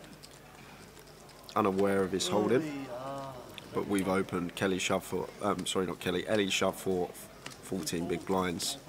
So probably want to be calling like ace-10 suited plus ace-jack, probably 7s, 6s, and then all the better pairs than that. Might he has got lots of chips, he might fancy it with like a king-queen. Oh, Ellie's actually got less here, she's got just under 12 big blinds. So that means we can call a tiny bit wider as Danish. But if we perceive Ellie to be one of the tighter players at the table, we can fold a bit higher up our range. But he is having a long, hard think about this one. I reckon he's got ace-10 tower. I'm going to go with ace-10. Okay, like it. He's folded. He has folded, and a nice pick up for Ellie, up to nearly 50k. So the bounty has started with 100 runners. I know, yeah, it's huge. Just 100 in the side already, and it's just started. 100 runners. Does James Aikenhead still play poker? He made a bit of a comeback about 2 years ago, 2.5 years ago, and then disappeared again. James Aikenhead, 2009. Yeah, that was the year Ivy final tabled as well, I believe, Phil Ivy. James Aikenhead and Antoine Sout both made the final table of the World Series of Poker and the World Series of Poker Europe. Both of them in the same year. Unbelievable. They say it's a form game. They do. I'm not being funny, but that is just incredible. And speaking about form, the man in seat 6 is on a lot of form lately, and he's got lots of chips. Could say the same about Balsi as well. He's been cashing left, right, centre. And going to open in the hijack here with the ace-deuce suited, makes it 6k. Hey, imagine he made a comeback, realised how much tougher he had got, and then just gone again. Well, the game has changed. Come in, you don't have to be quiet. What do you think to them new chairs? I actually quite like it. Oh, you go and sit on that. There's a poker player. They're, I think for the neck and the back, it's lovely. We'll never sit on that chair, do you? I'm gonna. Well, we're looking the all in. Queen 10 against ace deuce. The Queen 10's all in.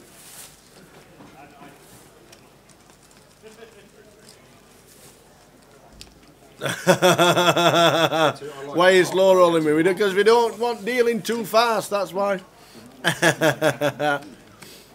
Just slowing down so we can catch up. What do you think? A bit too firm for me. I like them a bit softer. The chairs. I like to sink into the chairs. You're I'm like, a sinker. You think you're playing GTA, do you? I like it. What was the consensus? I like it.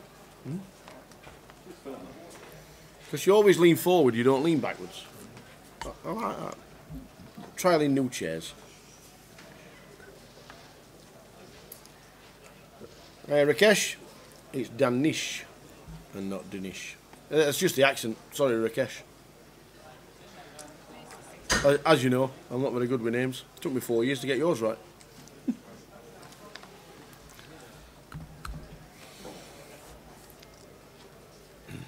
So Bouncy and Riggy in the top 20 of the NPL. Riggy is number 6 on the list of the NPL.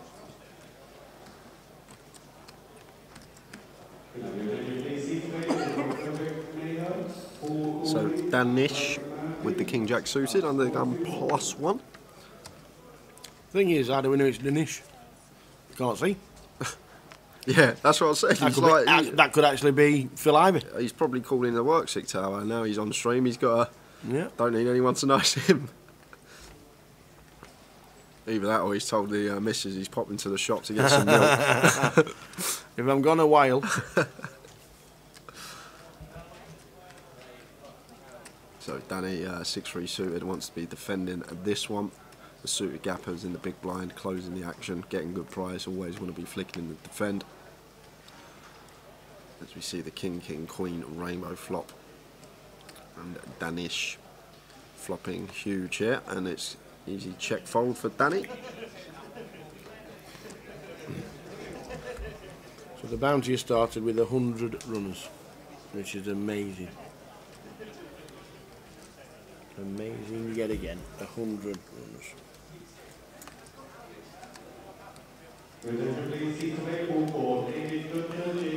Cut the deck says, is there an argument for checking back on that flop? Definitely is. I think we're going to have more check backs against a big blind defend than we are against, for instance, a cut off or a button peel that will have more Queen X and King X themselves in their range. But when the big blind is defending so wide, obviously when we have a king in our hand, it's very hard for us to get any action from any particular hand there other than really Queen X, Jack 10. But then they're going to have a whole host of hands in there, like 7-6 off, 5-6 off, like 10-7, like just lots of hands that are just going to check fold. So I think it comes down to position that the player that we're up against is in at the table. Back to the action, because Paul here making it 6.5 with the 10-9 off on the button. Danny with 84k here, not going to be able to call off this stack if he wants to proceed. Perhaps we can come in for a free bet around 25k mark. That would be an option, and Paul seems to be a player that is going to open the button with a lot of hands, and Danny, it's like he heard me because he's picking out the chips here and he's coming in for that free bet.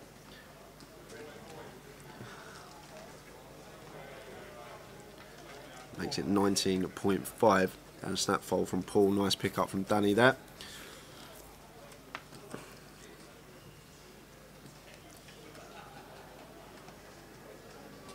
It's just good poker, and that's how much the game's changed. You go back, just talking about James Aikenhead in 2009, these all these incorporation with different hands into your free bet range weren't as much of a thing back then, but the way the game's changed now, it's a completely different game.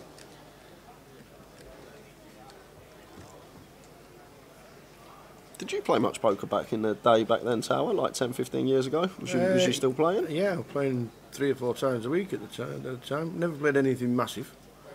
I loved the local games and the social interaction and the social element of it all. I played a lot. Always rubbish, that's my problem. Just went out for a social. Never improved, unfortunately. See, Joe Beavers was at Ascot today doing his bit with Fraser McIntyre, the old main event travel guy. Lovely bloke, Fraser. Yeah, helping him out. Love it. Looking nice, both looking dapper. Yeah, absolutely. Good old Joe. Well done, Joe.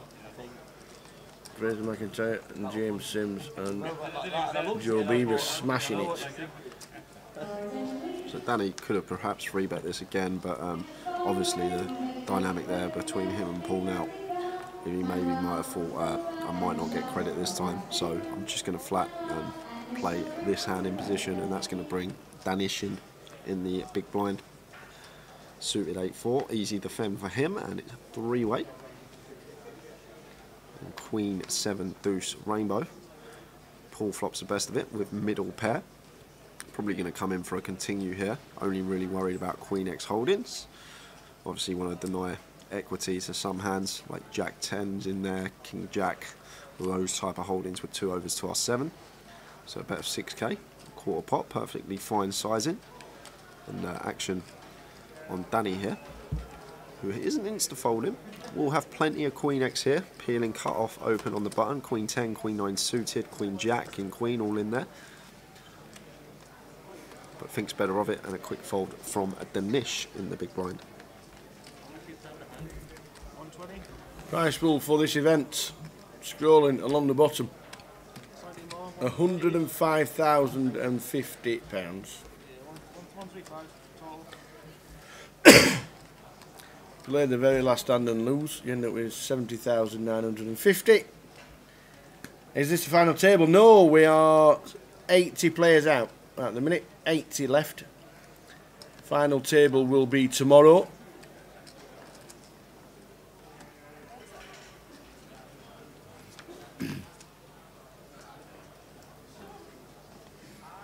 $80 players left. 58 get the money. When the guys get close towards the money, we'll be filming the outer tables. If the bubble bursts on the outer tables, it will go in, and you'll see it. Speaking of going in, all the chips in for Asif with 11 big blinds, King Queen. Only one move, and that is all in.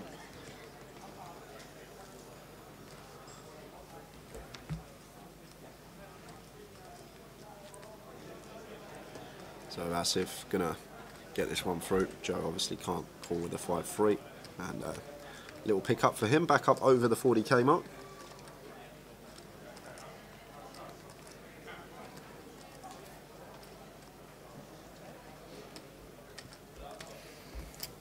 Sean KB, hi both. Can you explain why the Goliath only paid around 7% of the field?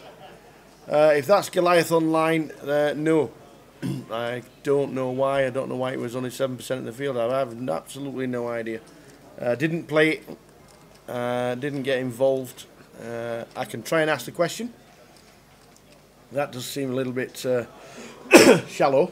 You're only paying 7% of the field. It's not about 15, isn't it? Online. Normally even more sometimes. 7% of the field. Is that 100% correct, Sean? It does sound. I have no idea why, if that's the case, but yeah, it is. That's how it's giving me the nod. Yeah. Apparently, apparently it was mentioned at the time, and I totally forgot about it. We didn't get the answer to the question, unfortunately. But yeah, I don't know why it was. Whether maybe there was a graph. I'm not too sure if there was an error or something. But if we ask the question, we get the question back before the end of play here in Coventry. I'll let you know. Do we remember a guy called Matt Dale? Yes, we do. He lives in. He doesn't. He lives in France. He lives in the south of France. Must be nice. Matt Dale. Matt Dale was a character, used to live in Bristol. We met him at the gala in Bristol when they first did the Gala Poker Tour years and years ago. Then it went to the Rainbow, I think it was. Grosvenor tried to buy it and they said no. And it went to, called Harbourside because it was on a fantastic shopping harbour, come cafe bars, restaurants, pubs and all that. Really nice place. And they held the Gala Poker Tour first 3 years before they sold them to Grosvenor Casinos. Matt was a big character. He used to love his drink and have a good laugh. Play poker, played well. And then completely changed and went into he went into jet skiing and all that, and now lives in the south of France with the business of renting out jet skis and motorboats. Loving life he is, Matt.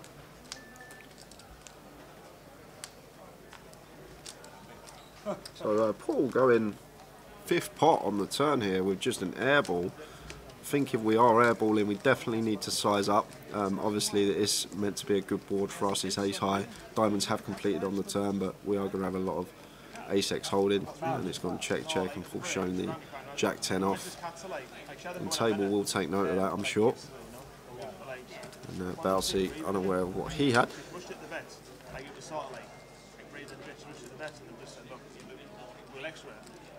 She ring me saying it doesn't matter how much money it costs. I'm like, whatever, just do it. Just do it, whatever you want. And then she's round around the phone, so she has answer.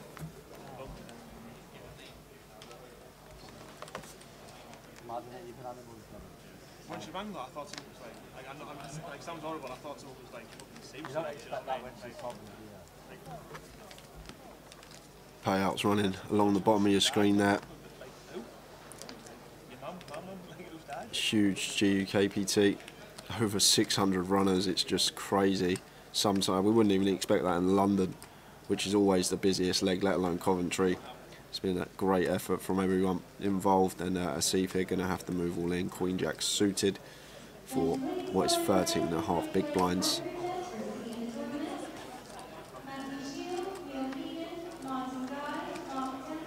And Joe here, 13.5 bigs. His Steve should be shoving all his suited aces, you expect. So there are hands that we dominated in there. There's going to be some king queens, queen jack suited, king jack suited in there, all pocket pairs. Ellie's pretty short behind us, but Joe not wanting to make the call of ace 10. Maybe just thinks it's too much of a weak hand to make the call, but it's a close one, but I'm not sure. I'd probably make the call there for 13 big blinds just underneath with ace 10, but thought better of it. Joe obviously wants to preserve his stack, 142k, good stacks out at this time. We are getting nearer and nearer to the money as well.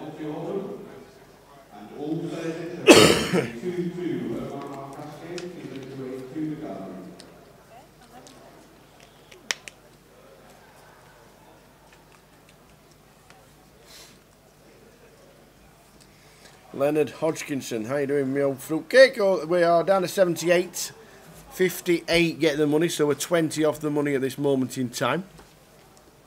I think the average stack's something like 65 bigs. Oh, go on. 78 left. Yep. So 607. Yep. 12 million chips in play, or 12.1. Yeah, but I was like, you still need to. Yeah, it's about 160k. About 160k. You don't even need me, Tower. You just do it yourself.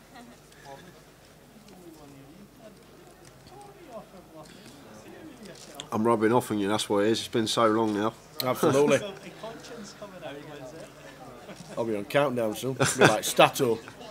I love the numbers round on count now, but I'm useless with the words. I'm happy if I get a 7. And Ellie's got a shove here, Tower. It's blind on blind, and yeah, ace 9 suited moves all in.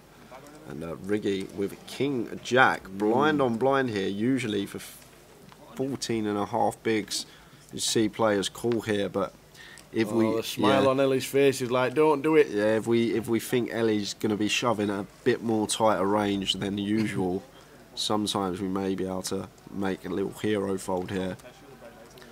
But against most opponents who are shoving blind on blind for, okay, stack's just been updated, it is actually just under 15 bigs.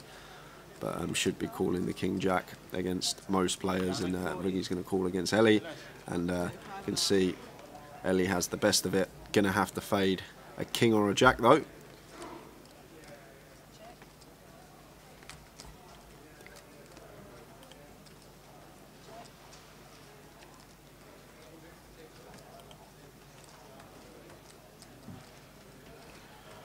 That's a good start. That's good for Ellie.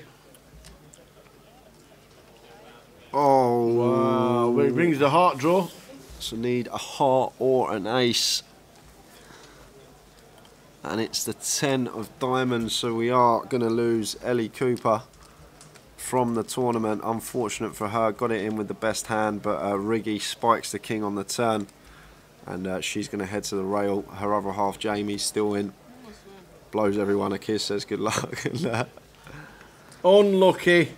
Yeah, it's not much you can do there. Blind on blind, both them hands should just be getting in for 15 bigs effective, and not too much we can do. We get unlucky, and it's how the poker goes sometimes. Best hand won't always win. That's what makes it such a great game. Yeah. Unlucky, Ellie. Unlucky, unlucky. Well, Tim says there's 68 left now, so he must be checking the live app, or he's just sat in the building. Obviously, we work on a 30-minute delay, and to us, there's now 77 left. Yeah, so if we can leave live spoilers out the chat, please, guys, for everyone watching, that would be great. Obviously, we work on a half-hour delay. Me and Tara have no idea what's going on outside there, so we get the numbers fed through to us if we are half-hour behind as well. So we're keeping you updated on the stream. And if that's true, it's been a busy half an hour.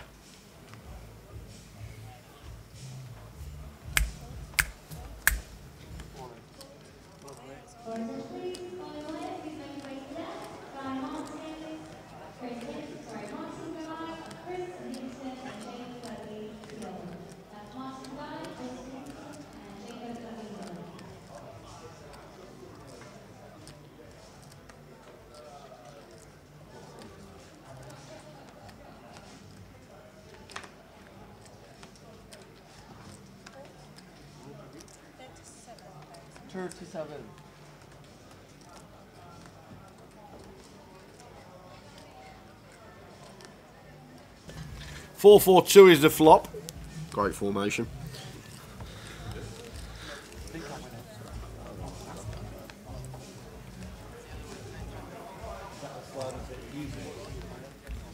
Yeah, safe trip back, Scott. We'll see you tomorrow anyway. But yes, the Bronx Bomber says he's departing BHS. I'm assuming that's Birmingham Airport. Yeah, Birmingham International. Birmingham.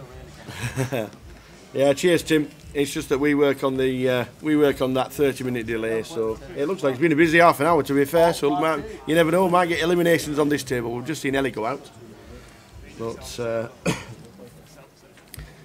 yeah, it's just one of those things. Hope you enjoy the coverage, Tim. Watching on Facebook, we have another 6 levels of poker to be played tonight. Live stream finishing round about midnight.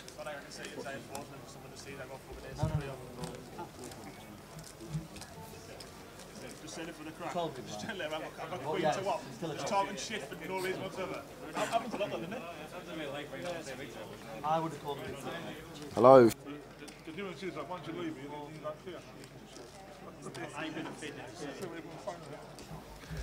Shall we have a quick run? We'll have a little run through. 5 minutes late, but this is the top 20 stacks around the room. Pick out your favourite name right under here. Yeah, and if you see a player on the feature table and a stack slightly different to this, it's just the stacks were taken at the start of the dinner break. Pack again. He's always there, isn't he? Chris Johnson again. Alex Gulabev's runner-up in Luton a few years back, 325k. Obviously, Stu Kirby in the mix as well. Very good player. On our table. Danny Toffel. Lost in 2010 here to Stu Rutter. And we've got Cully Sidhu in the mix as well. Very good player. Adam Bromley, 200k, and Daniel Hodgson over the 200k as well. Some decent stacks there running. They were just at the dinner break. Thanks to the guys for putting them together.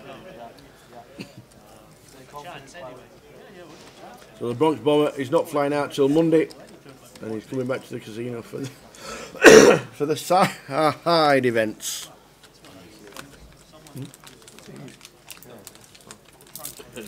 100 runners for the side event so far. The bounty, £50 every time you knock somebody out. Action, action, action. Oi, oi, oi.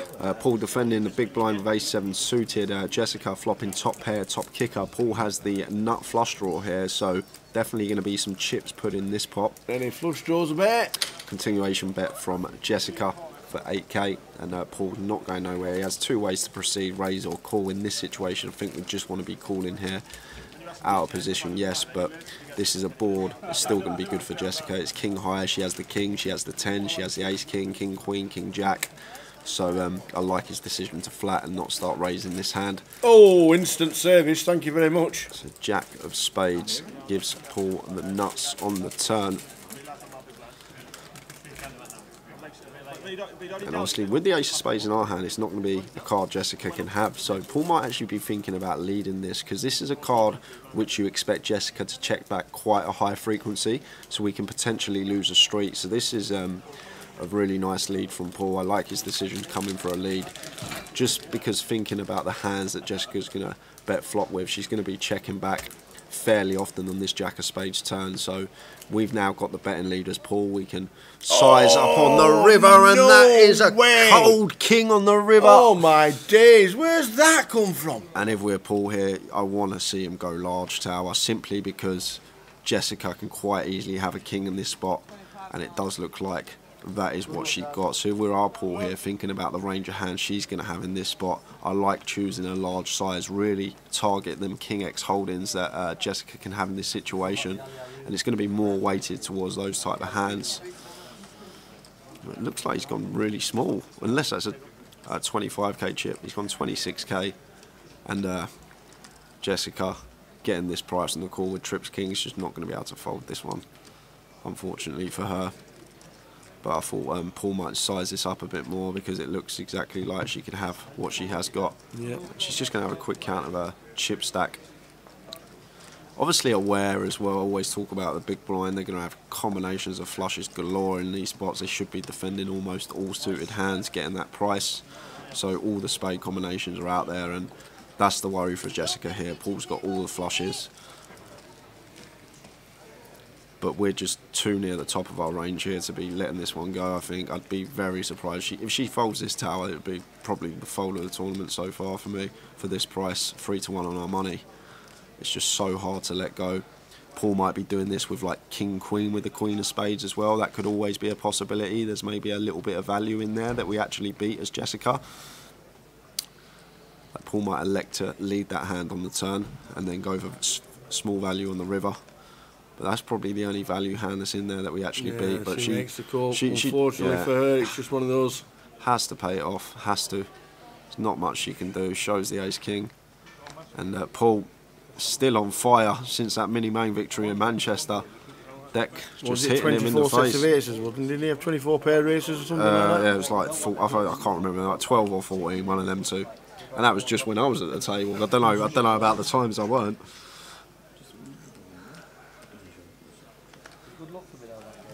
Unlucky for Jessica. Yeah, worst river card you could see. You've just got to pay it off sometimes. If you got it, you got it. If you got it, you got it. And he had it.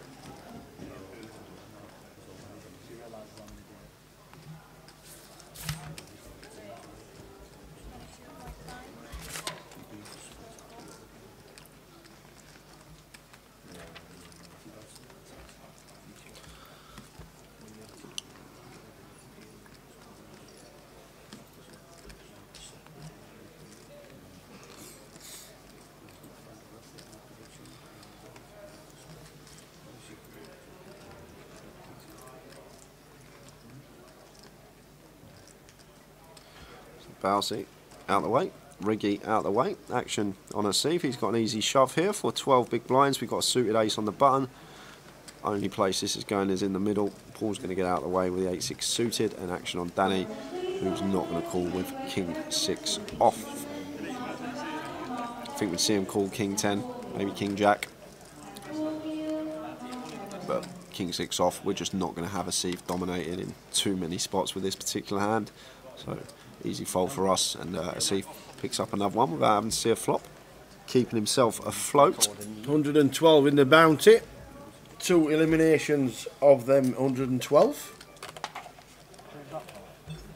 £50 every time you knock somebody out in the bounty. It's not bad, is it? Not bad at all.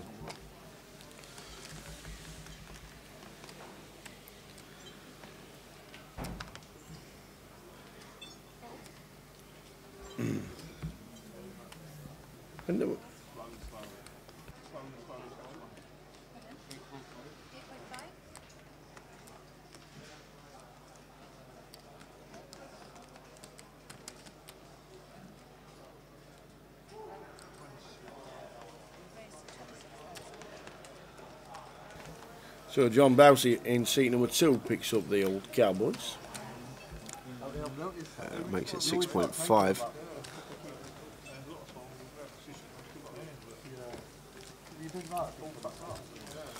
Jessica with the 10-8 off. Like to see her defend this one. 4-1 on the court. We're heads up. Equity is going to be running fine. Pre.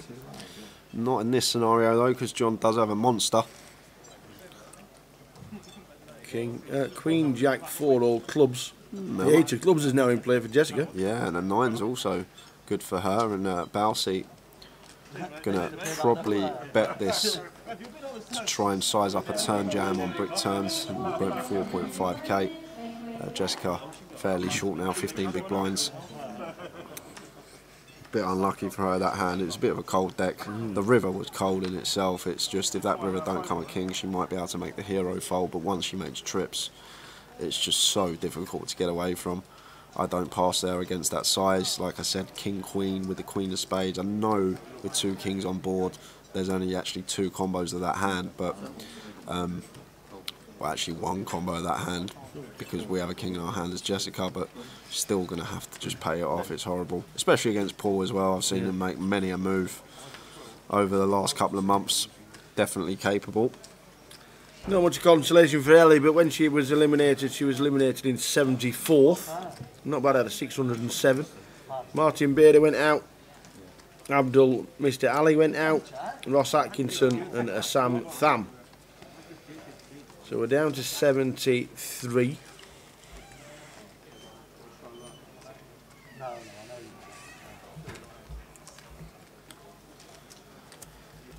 Got Paul making it 6.5 and then cut off with the 8-7 suited, and Danny thinking how to proceed with these pocket threes.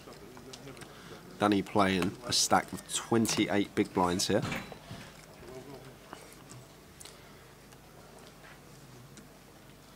And looks like he's going to opt for the free bet.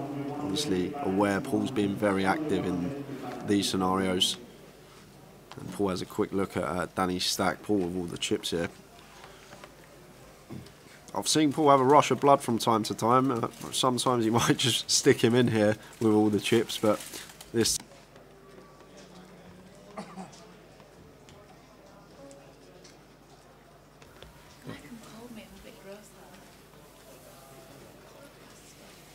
$304,000. Riggy. Sorry, Paul Fisher. 304,000 chips. Average stack is about 150.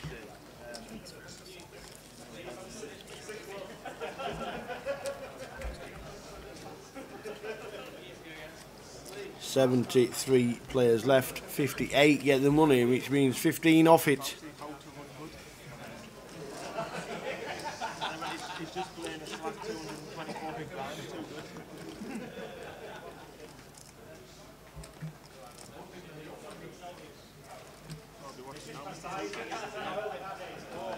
I'm on the big telly now.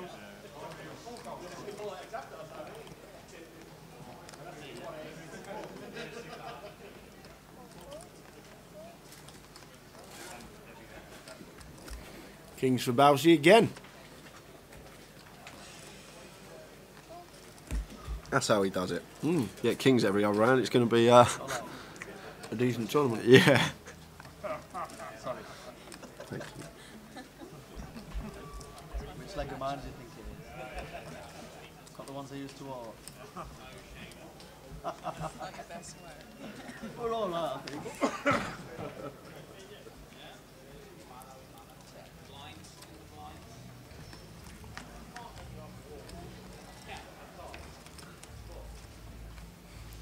I don't know if you can hear the music in the background, but there's a bit of practice going on. I think there's a band on in Lady G's tonight. It's one of those things, unfortunately. You can hear it. Yeah, be a bit of background noise. It'll be a lot louder later because obviously they're just practicing at the moment, so there's no noise and there's no background noise and there's no people in there. Is Katie Swift still in? Well, on the outer table, I think she's still on one of the outer tables we can see when it goes to the overview, or seats 1 to 5.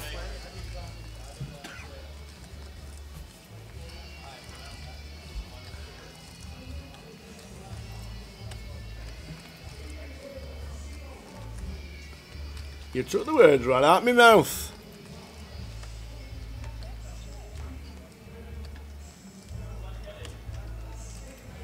Sounds like Meatloaf.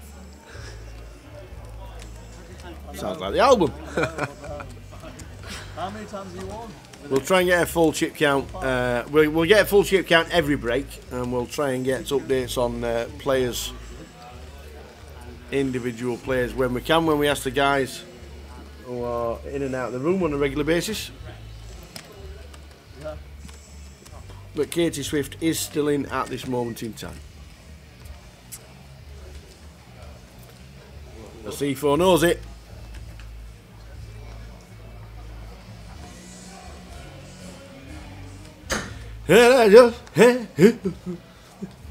So Danny going to open the King Jack, makes it 6.5. Danish on the cutoff with 9-7 suited. Can mix this one in as a free bet some of the time. So it looks like he's opting to just call in position, facing the opener. And that deters Joe from calling.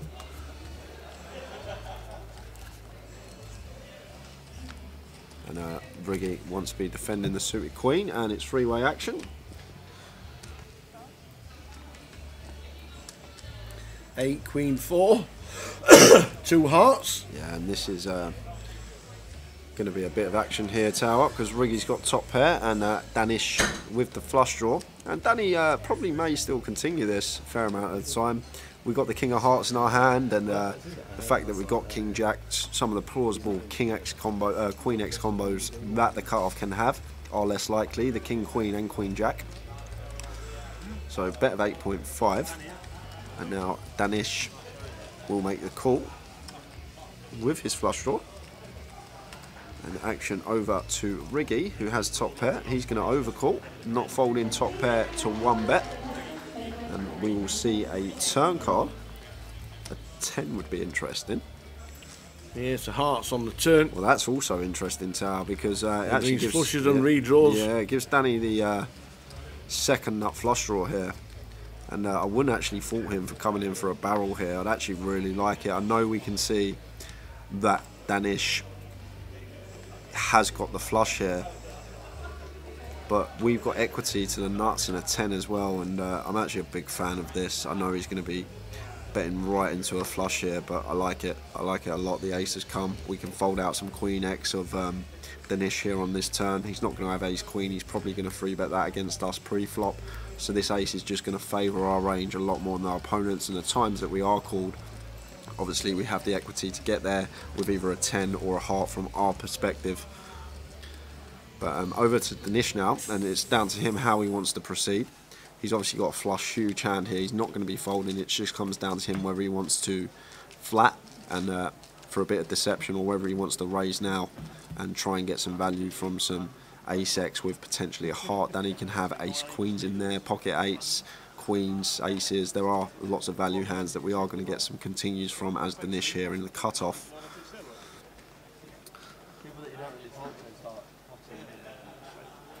Right, just makes a call. Oh, no, it's a raise to 60. Oh, it's a raise to 60. Forgot the 25,000 chips are in play, the red ones. And now faced with this raise, we're getting 41k to win 129, but we are out of position. And Danish is repping a flush. And the fact that Danish is repping a flush, we should know from our perspective that Danny, the time that he does have a flush, we've actually only got 7 outs now, because the other 2 hearts are going to be in Danish's hands, and because of that, just think he's going to let it go. We're out of position here, 3-1 in the call. A little shake of the head from Danny. But when your opponent is raising you here and they are repping the flush, and you've got the redraw to the nut flush with 1 in your hand when there's 3 on the board, it's not that you've got 9 outs anymore, it's that you've only got 7. You actually lose 2 of your outs, and that's a hard fold to make, but he makes the correct fold. I like the double barrel. I'm a big fan of the double barrel there. Tail up from Danny. And, not much else he can do but let that one go after being raised from Danish. Chip lead on the table.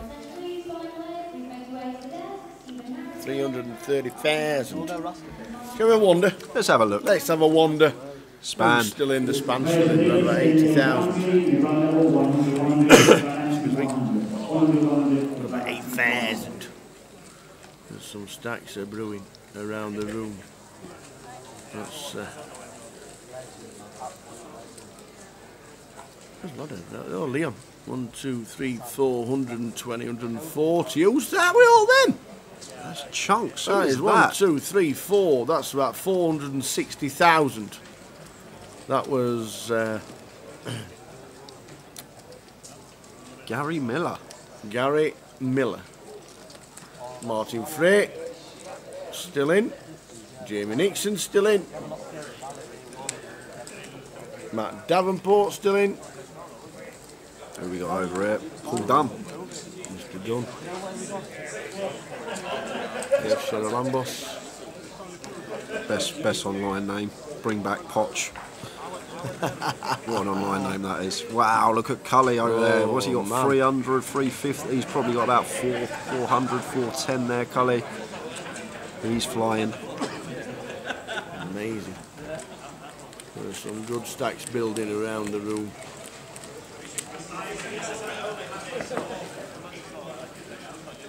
Some big stacks. Minju, 150,000. Rennie Share. Well, can't see, about 80,000 maybe. Alex Gulabevs. Yeah, very 300k. Very good player, Alex. And Wilco's still in. The Sarge. There's Macapac. See, Ben Marrickhead's chipping up as well. Probably about 300k for him. Katie over there, she looks like she's the shorty at this table. She's only 5'2".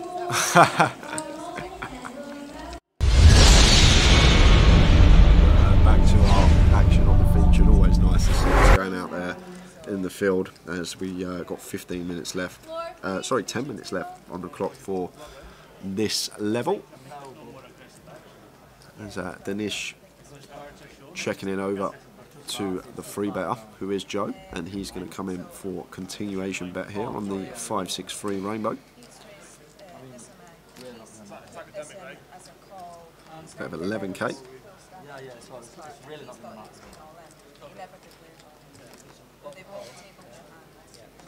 Come on, you Spears. And Danish going to call once out of position, obviously thinking about ace kings, ace queens, those type of hands, but now those hands have got there on the turn versus us, so Danish needs to be done with this pot, especially faced by another bet here. But this is nice from Joe, a little bit of deception on the turn, just checking it back here, trying to rep like a hand like queens, kings, tens, nines maybe, trying to induce a bluff from our opponent potentially on some rivers. And over to Danish here, and he will know basically his deuces can never be good in this spot, so he's going to fire, but he's going to get snapped off by the ace queen. And that's what this does, guys. When you are checking back your top pair, some of the time you can induce stuff from your opponents and get extra chips that you wouldn't have got just from firing. And once this comes back to Joe, he's just not folding here, getting just under 4 to 1 on his money. And there's the call, and he's going to take a nice pot. Nice check back on the turn, earned him some chips that he wouldn't have got otherwise. Joe O'Donnell, come to our table in seat number 1.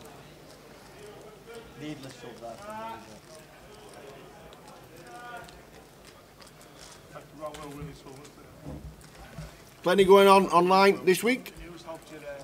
The closer on Monday, £110 buying, 30,000 guarantee. Satellites running every single night on Grosvenor Poker. Going to play a 2-2 PLO, just been announced at the tables. Tomorrow we have the betting for the final remaining players of GUKPT Cov.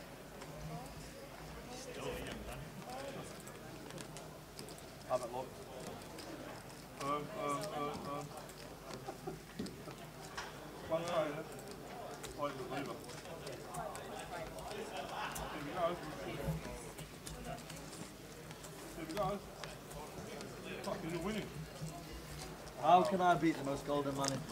Lost a few more as well, Tower in the field. Oh, we lost. Well, Mick Fletcher, he's out. Oh, no. Alex Montgomery. Oh, Manchester lad. He's out. Carl Shaw, no bracelet winner in the field either. And then Liam Johnston and Valentin Sveleninov also out on the route. Oh, wow. Wowzers, wowzers.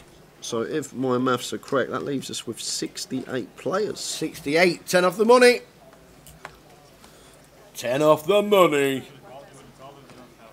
58 getting paid.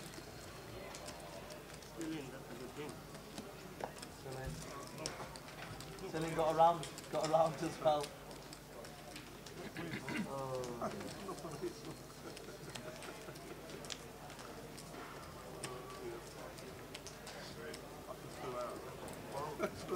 Yep, Jack Hardcastle is still in the field. Adam? He is on the outer tables that we saw, and so too is Corinne.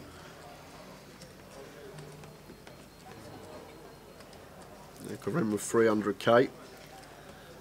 So, saw Paul Dunn watching the clip of Jack Hardcastle's face at the break. He was laughing his head off at it. We watched Jack Hardcastle watching the clip. Yeah. Huh? Ricky. Okay. Raggy or Riggy?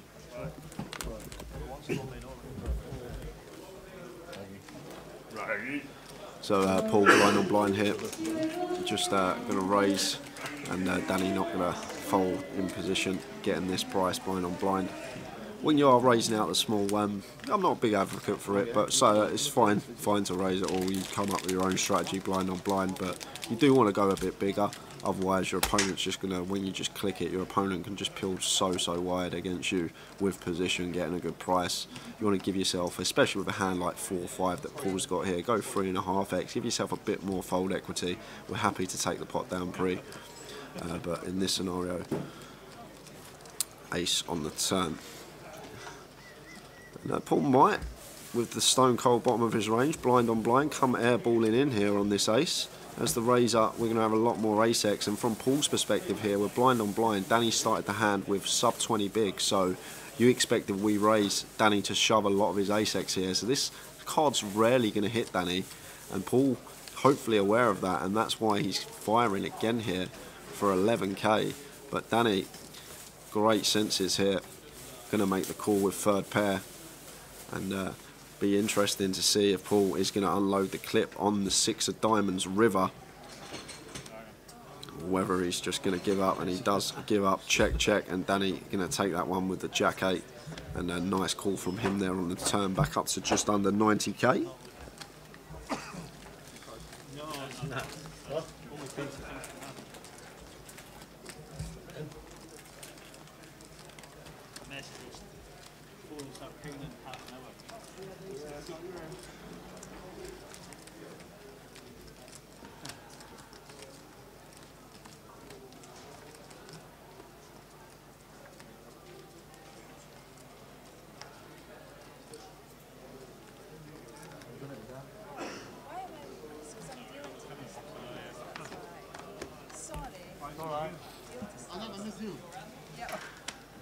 So, probably 2 more hands, and then we will move into level 16, level 6 of the day. We have got 68 players remaining.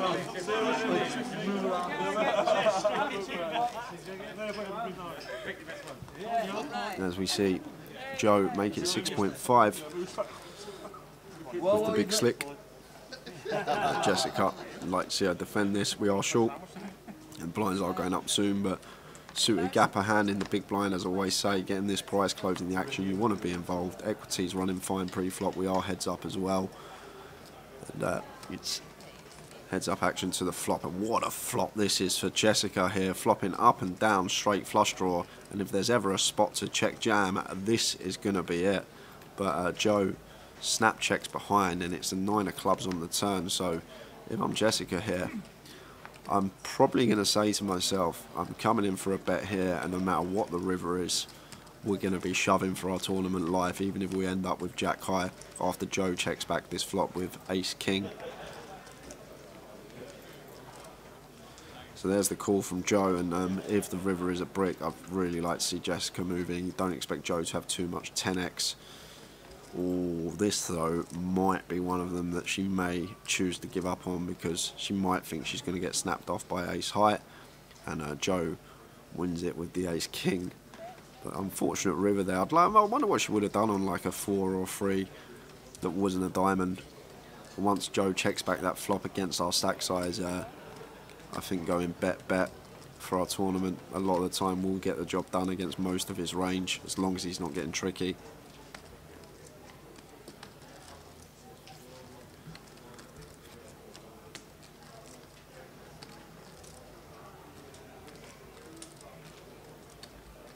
Let's just run the prizes across the bottom of the screen again there, as we are getting closer and closer to that money bubble. And this is the time for the big stacks to get really big stacks. They can really start applying some pressure on the 20, 25 big blind stacks that want to lock up their min cash. Going to be overfolding a bit more, high hands less inclined to free bet, and potentially you can run up a very nice stack. And Paul asking for a count here. Asif shoving for what is, I don't think the blinds are up yet, so I think it's just 12 big blinds. And action on Danny, not in the corner 9 deuce. Paul thought better of the 5s as well. Action over to Jessica in the small blind. She's got queen jack, she's going to get out of the way. And Danish here with ace 8 suited closing the action, facing a 12 big blind jam. I'm not folding this one, especially with his stack size as well. Like Asif, as I say, he should have ace deuce suited, ace 3 suited, ace 4 suited, all them suited aces in there that we dominate. There's going to be king queen in there, king jack, queen jack suited, jack 10 suited. There's hands that we are in front of, and Danish does make the call with the ace 8, and we're off to the races. And that will be that, unless it's going to come running 5-6, which would be ill. And that is dead on the turn. The 7s of Asif going to double up. Irrelevant 9 on the river. And nice little double up for Asif. He's been pretty patient. He's picked up a couple of pots uncontested.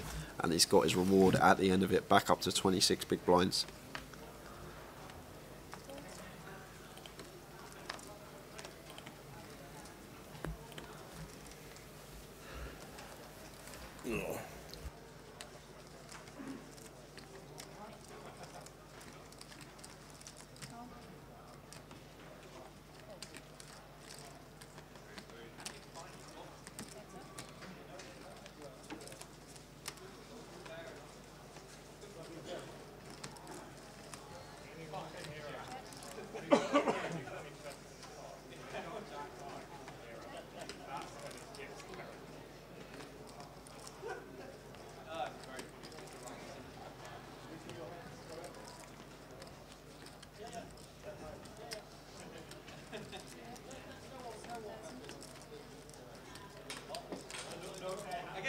I guess it is the best possible answer, isn't it? Best possible answer, isn't it?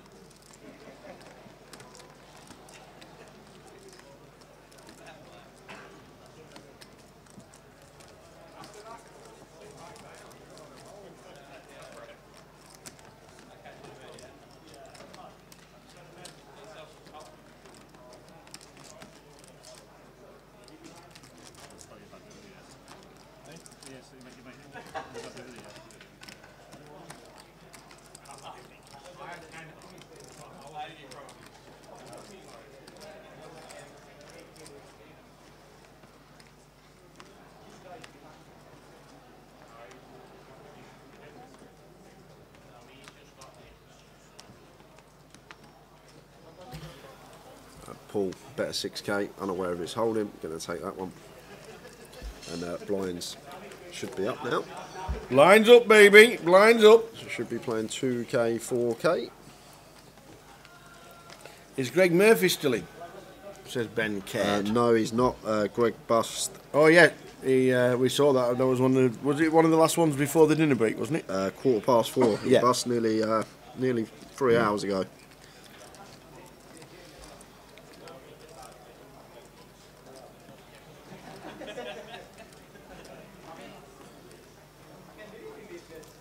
The whole Bousfield boys in the building. Watches when his dad's on old times. Come on, Johnny boy, he says.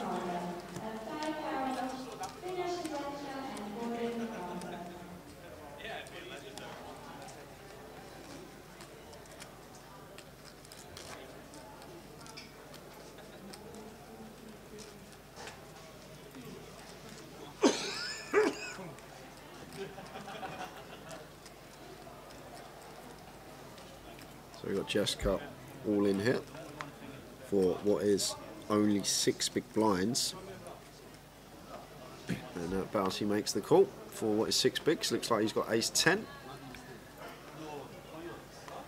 And unaware of Jessica's holding at the moment.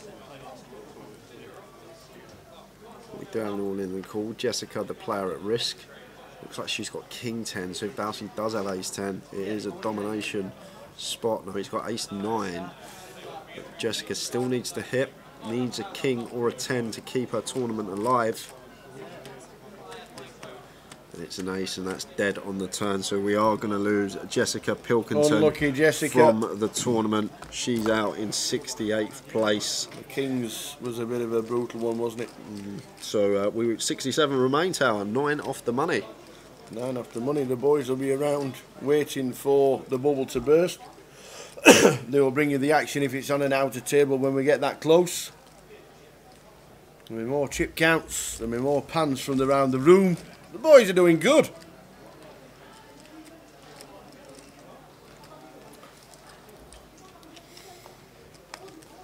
And 58 get the money, as you can see.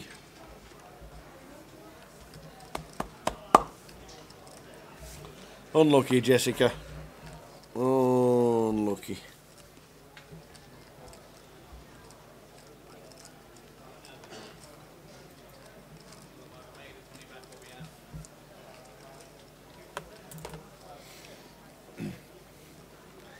The bounty had 112 in the last time we saw. Every time you knock somebody out in the bounty, you get £50.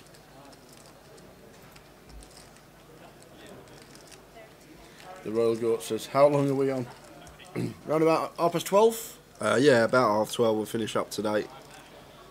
That sort of time. Danny opening the hijack. King 9 off. Joe with the aces on the button. Obviously looking down at his chips. Looks like it's going to be free betting chips. Indeed they are. And a bit of snap fold from Danny here. Tried a pretty loose open middle position. And once we get free bet here from Joe, just going to have to let this one go. Not going to punt it in as a 4-bet bluff. This close to the money. I'm just going to save some face and let it go. He's giving him a good hard stare down though. Yeah, get out of the way. He'll get out of the way. 67 players left, Scott, watching on Facebook. We finished around about 12:30 and Leon Campbell is still in. He was on the last card room pan about 20 minutes ago. How did Macclesfield get on today? Can you find out? They're in the Northern League now. They're in the 9th tier of football. Because I know that our very good friend Dan Charlton went. He loves the old Mac. He loves the old Mac, he really does. How did he get on? I think they were playing somebody. Were they playing Ashton or somebody like that today?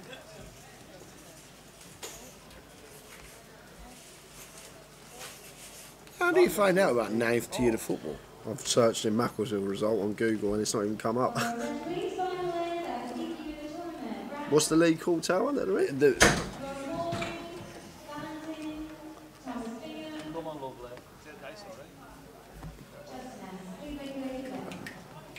North West Counties League Premier Division.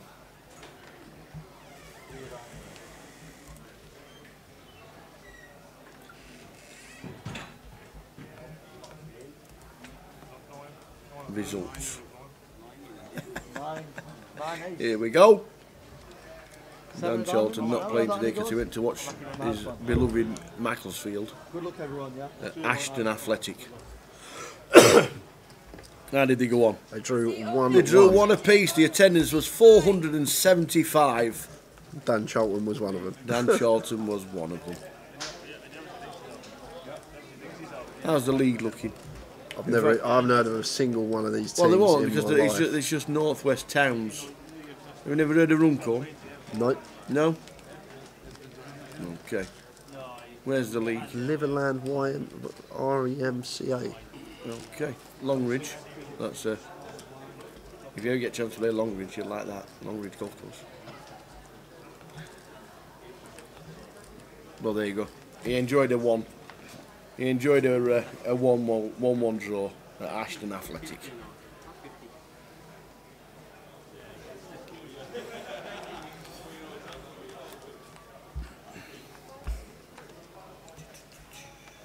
There you go.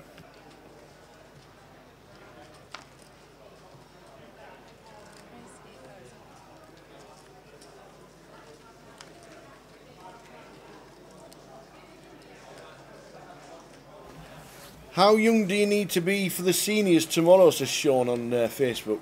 Well, I can enter it and Jay can't. There you go. So anywhere between 50 and over.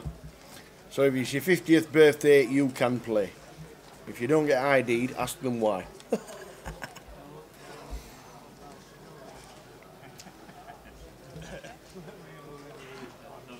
Strand Gang says Breckside are in that league as well. There you go.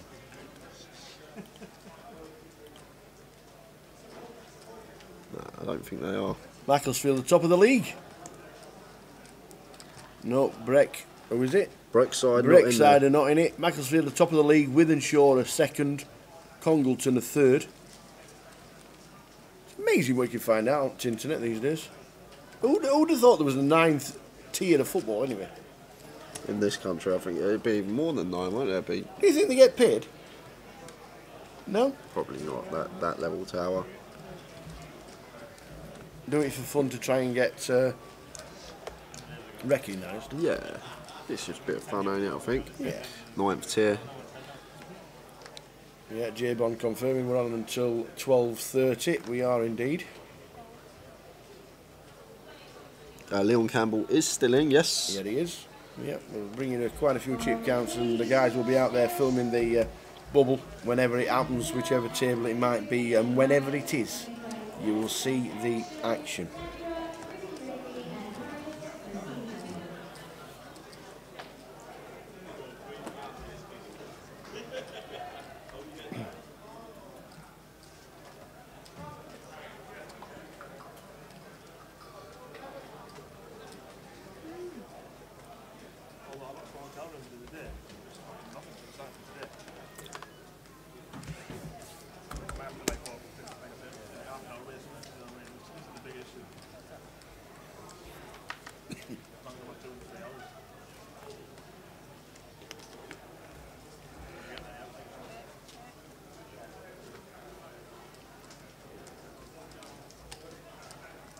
Blind on blind here for Danny with the 10-6.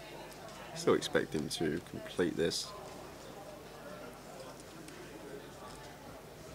Oh, we'll finally get to see Danish, what he looks like under the hood. Hood's down. Oi, oi, who's that? Walk around the building, nobody would still know who it was. Yeah, he's missed a spot here though, Tower. Danish, Danny playing effective. 16, 17 big blinds. He should just be shoving the deuces after Danny completes there in the small. Should just be moving all in with a pocket pair. Danny here with just 10 high. Wouldn't mind seeing him bet 4k, just one big blind. Don't need to go no bigger. He's coming in a pinch more, 5.5 is the bet here from Danny. And Danish gonna call once with his deuces. Hard to make a pair. 7 of hearts on the turn. So do pick up a smidge more equity with a gut shot, but it goes check, check. And the 4 of clubs on the river. So Danish will get the check mark.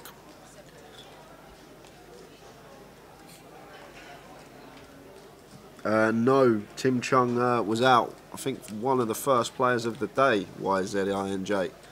And Danny shows the 10 high, and Danish going to take this one with the deuces. 20 minutes in today, Tim Chung was eliminated.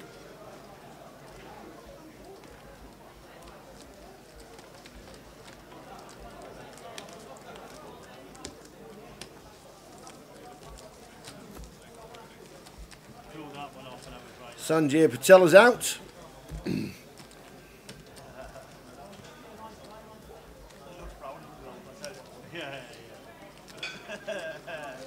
Which means there's 66 left. 58 get the money. 58 get the money, and there are 66 left. Riggy pocket fours. We'll come in for an open.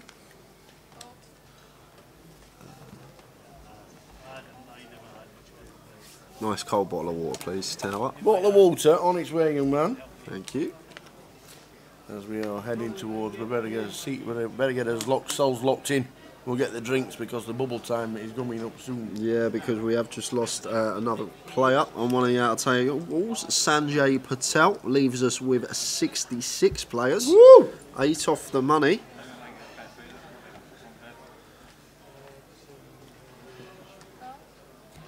There's Riggy. Looks like he's going to continue. Bet 6k. And Joe just going to fold the A7.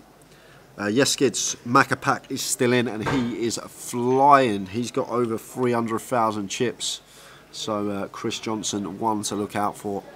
I'm sure he'll be making a run at this tournament. Alex Montgomery, Chris, unfortunately, he busted about an hour ago, I believe.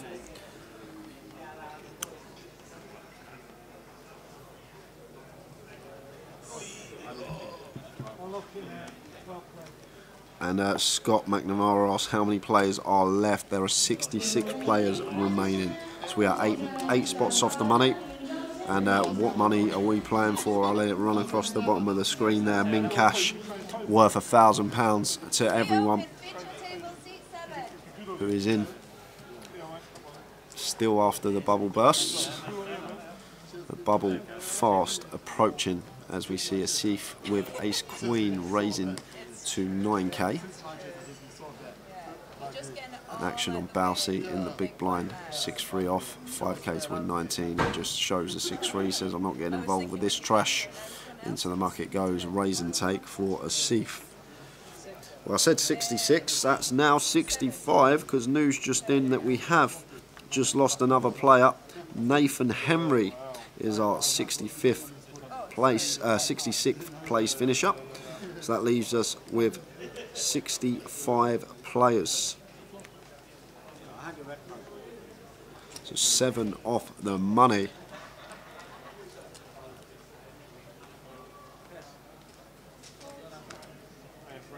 YZ INJ says, is there an entry cap for the last call tomorrow? I don't think there is. If the card room, obviously, if it exceeds expectations, like a lot of the side events are done here, sometimes there may be an alternates list, but not that I know. I don't think there's an entry cap on that. I will get a definite answer for you though and find out. Tower's probably a better person to ask that question than myself, but I'll ask him when he comes back shortly. But I'm pretty sure there's no entry cap. I'm sure I would have heard about it. Definitely a chance of being an alternates list with the numbers that we've had already this week here in Coventry. But blind on blind action now between John and Riggy. Trips for Balsi here, and Riggy with a 3. So a bit of action here, blind on blind. Both players catch a piece, and Balsi flopping trips. Makes the call.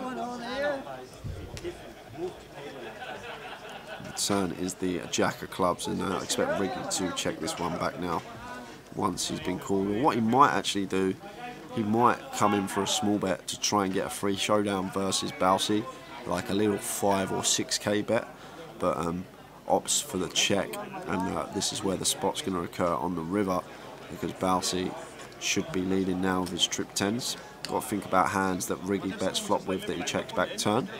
Obviously, the most obvious one is a free. No flush draws on this board on the flop, so we potentially go small here, try and get called by a free as Bousey.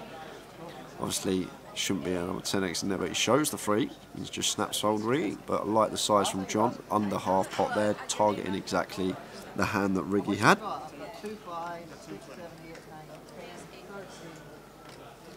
65 players remain.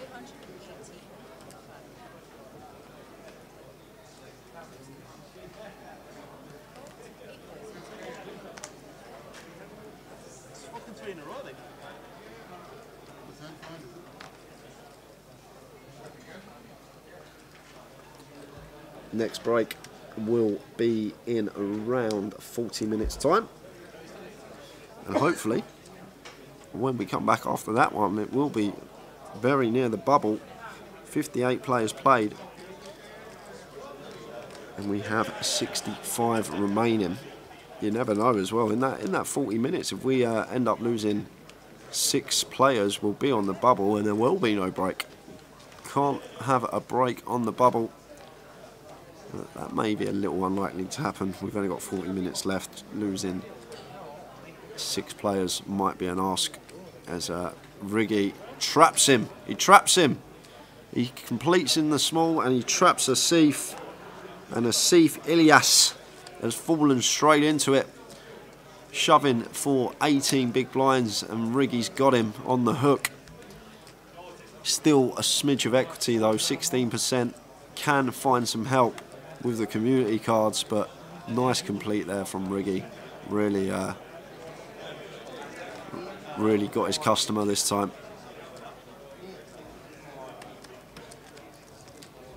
So Asif Ilyas, the player at risk, gonna need lots of help with this one. No direct outs at the moment. Gonna need to make some sort of 2-pair, flush or straight, to keep his tournament alive.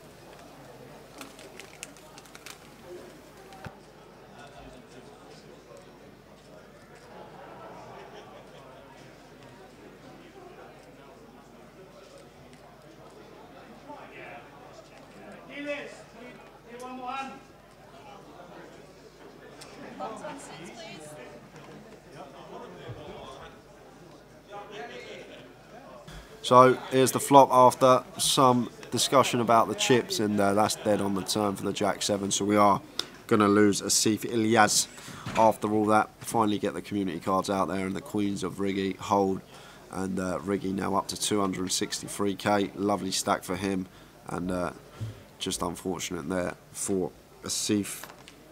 Oh, he's not getting up.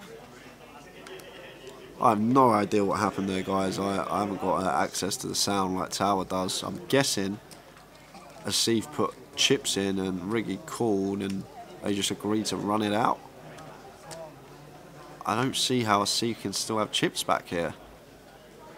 If anyone in the chat who obviously was listening could help me out, I'm a bit confused right now why Asif's still sitting there, but I don't know what I've missed, but I've obviously missed something. But that means that we are down to 64 players now. 64 remaining. Actually not 64 because the C still sat there. So should have been 64. Okay, thanks Mick the Bod. He put a stack in but had a small stack behind. I'm assuming they just agreed to run it. And Asif now getting his last 5.5 km blind on blind with a 9.5, actually in front of Paul's 8.6, so could actually double up here, be back to 15k.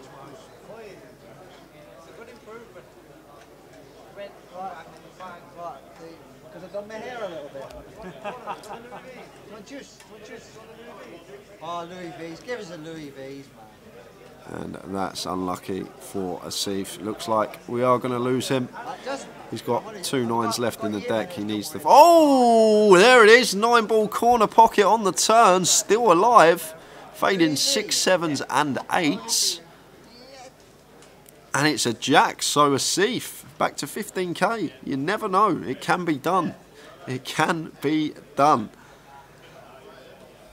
As that hand was playing out, going out to one of our outer tables, Richard Hayes finishing in 64th place. We've just lost him, meaning 63 players remaining.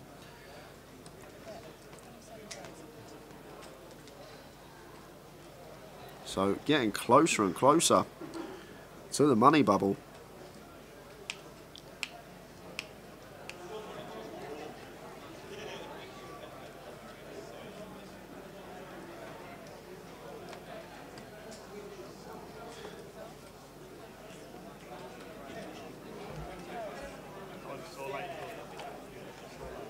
Don't forget as well, guys, you can follow us on social media, Facebook and Twitter at Grosvenor Poker, and for all your live stream coverage /GUKPT on YouTube and Twitch.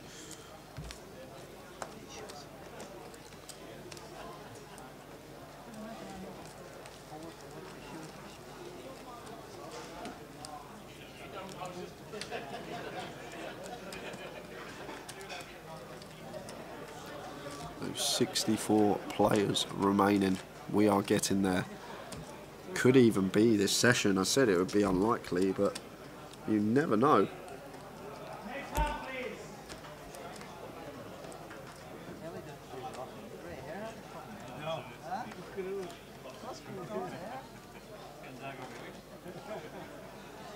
So it looks like a new player coming over to join us. Here he is. I've got news. What's the news? Chip Leader's got 650,000 chips. Don't tell me it's who I think you're going to say it is. Who is it? It's not Corinne, is it? Nope. Oh, okay. I thought, well, the look on your face there, I thought Nope. it might have been Corinne. 650,000 chips is Ian Hamilton. Ian Hamilton. Sat at the side of Katie Swift, who's got 50. 650,000 chips. Ian Hamilton. Well, you missed a couple of bust outs, Tower. Oh, we lost? We're down to 64 now. We're What? 6 off the money.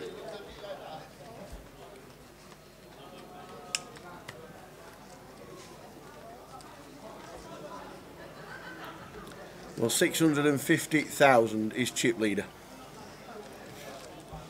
Don't know what that averages out as a chip count for how many left, well, but it'll be a lot. 650,000, that'd be average for about 20 players left. J_Abs, did you play this, Jay? Saw you at the mini, didn't get a chance to say hello. Hope you're well, mate. I'm assuming that's James Ablett, but if it's not, let me know you are. But if it is, yeah, I can't play the mains, can I? I'm here working with the Tower all 4 days, Thursday to Sunday. I haven't played a GUKPT main since 2017. It is, James. There we go. Nice. I hope you're doing well, mate. I'm all good over here. I didn't actually see you. I didn't realise you were here during the mini. Maybe I didn't recognise you, but he was in the zone. Yeah, I was probably in the zone. He was probably bashing people, so he got 4 bigs left. Yeah, so the chip leader in the room at this moment in time is 650,000 chips, and Ian Hamilton has them.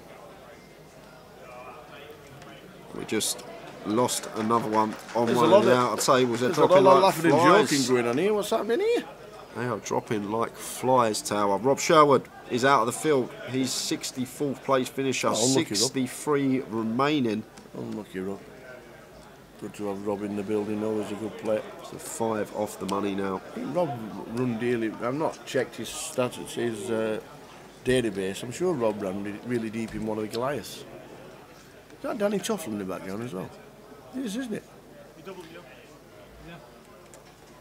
So John, there's Danny just standing up, opening the King Jack, and Riggy going to make the call with the Snowman in the hijack.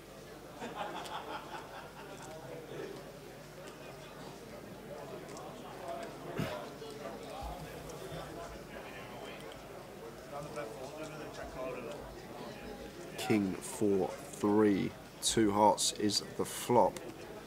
So going to be some chips put in here potentially. Balsi mixing in a check with the King Jack, and we're going to love this turn, especially after we check back flop and a bit of a deception versus Riggy.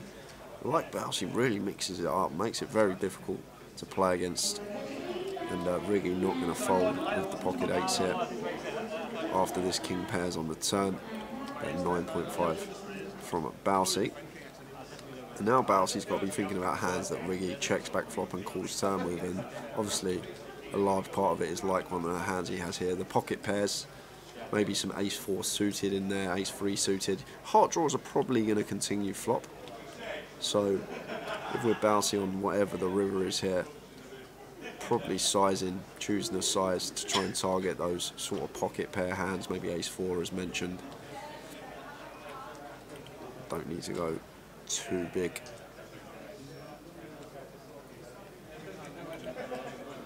Once we see the river, there's a river which is the ace of spades, and this is probably going to save Riggy some money, and it does, as he makes the quick fold. Bet 22.5 from Balsi there. Maybe thought Riggy might have like an ace-jack, ace-10 type hand that he caught once, but went fairly large, but no action from the 8 of Riggy.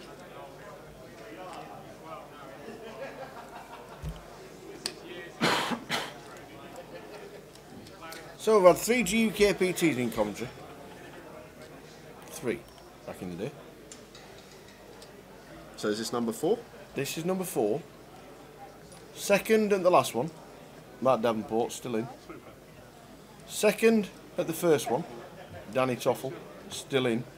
Second in the second one was Rick Trigg. Was it? That didn't play. Yeah, he's off on a little golf weekend, isn't he? In Wales. He is. Stu Rutter didn't play, who won 2010. Because he was at Sheffield Wednesday. Where was he? He was somewhere. I know he's going to Edinburgh, Stu Rutter. But yeah, 2 out of 3 runners-up are playing again in 2021, and they're still in, which is pretty impressive.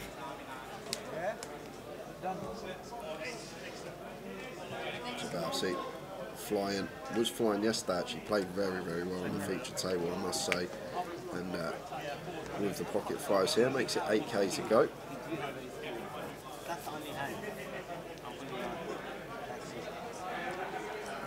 Maz Bako is at the table, king 3 suited in the small, getting involved. Very strange call this from Maz. Sure he'll have his reasons, but as I always say, got to choose which hands to play carefully in the small blind, but if you're going to flop flush draws every time, then I guess it's okay.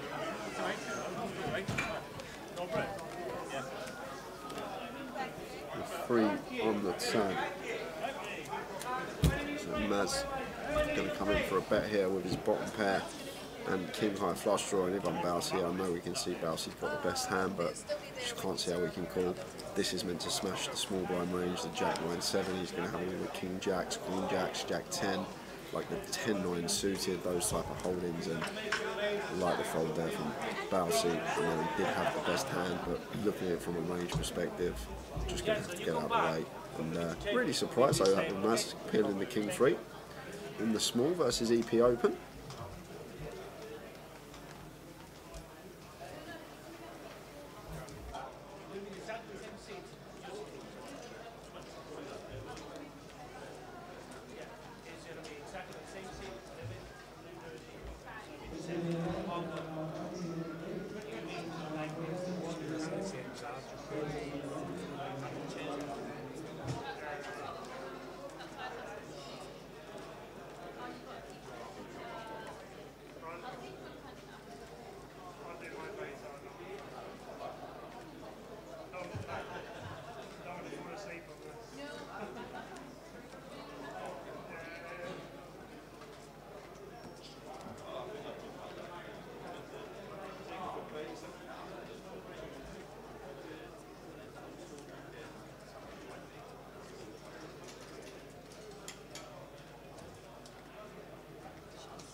So second in chips is Bouncy, Riggy's in third in chips, Danish is in fourth. Paul Fisher, chip leader on the table. Heading closer to the money.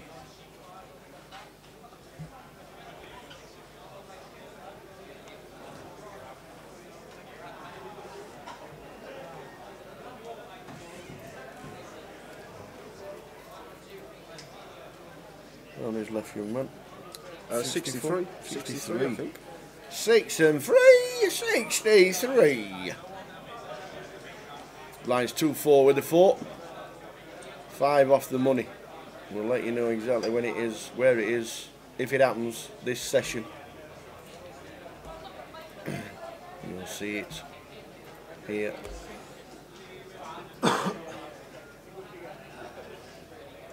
So Maz opening the old suited 2-gapper in the cut-off, 8-5 suited, makes it 8k. And Bousey got an easy defend here. Does actually have Maz in a dominated spot. Heads up action.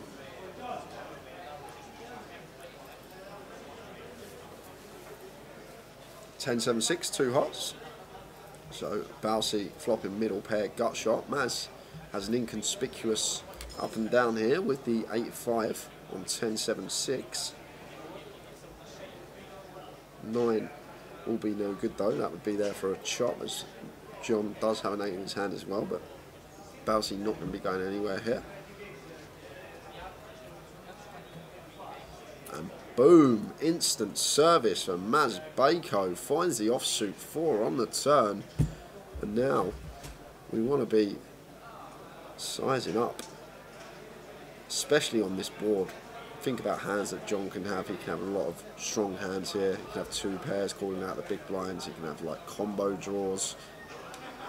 Obviously plenty of 10x there as well. So I'd like to see Maz choose a fairly big size here on this turn.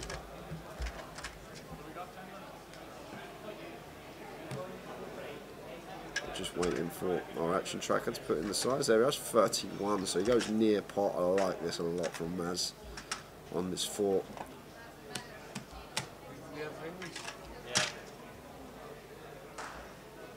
Now John in a bit of a predicament here. Obviously thinking about hands that Maz is supposed to have, but just makes a good disciplined laydown, does Bousey.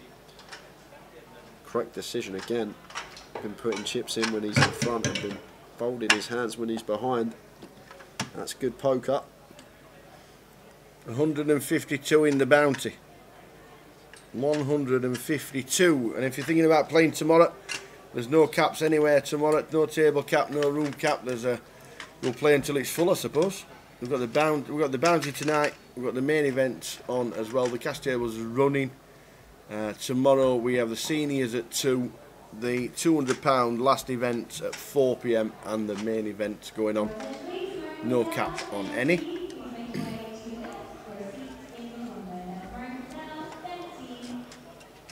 We are getting closer to the money.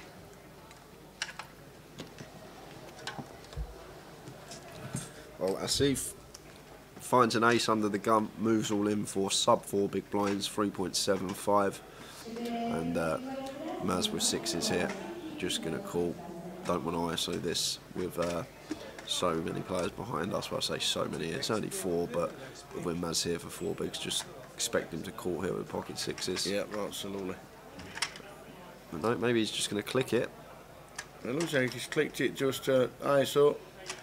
Yeah, makes it 30, so just wants to get it heads up. Which it is doing. He gets out of the way of the 5-4. Asif has ace-5. We are close to the money. 58 get paid. Yeah, 63 left.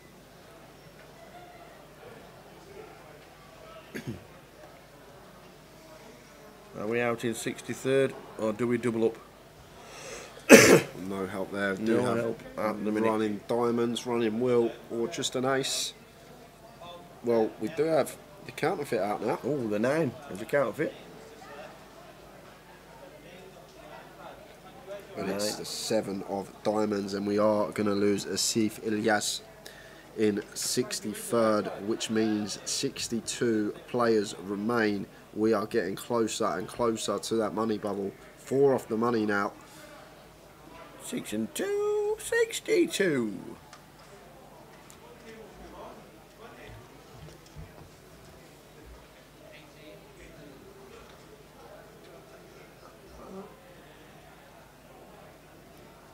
It's been a great day so far. It's flown by. It has. Had a great second session of the day. That was fun. Fun featured table. This has been a good table as well, and things starting to get exciting for the players, getting nearer and nearer. The money and money that is up top is just astonishing.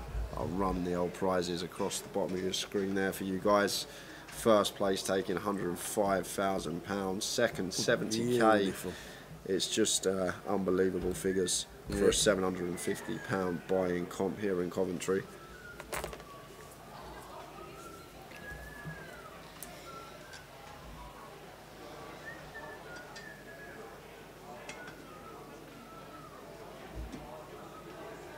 And that's making it 8k. UTG +1.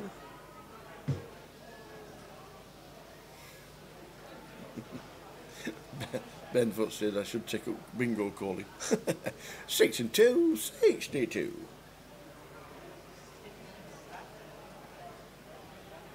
So Maz making it 8k, gets called by Danish and Paul in the big blind. 5, 4, 9 all hearts. Any flops about, baby? Yeah, for Maz. He opened the 8-5, flopped it up and down, instant service on the turn, and the next hand he opens the King 7 suited, he flops a flush.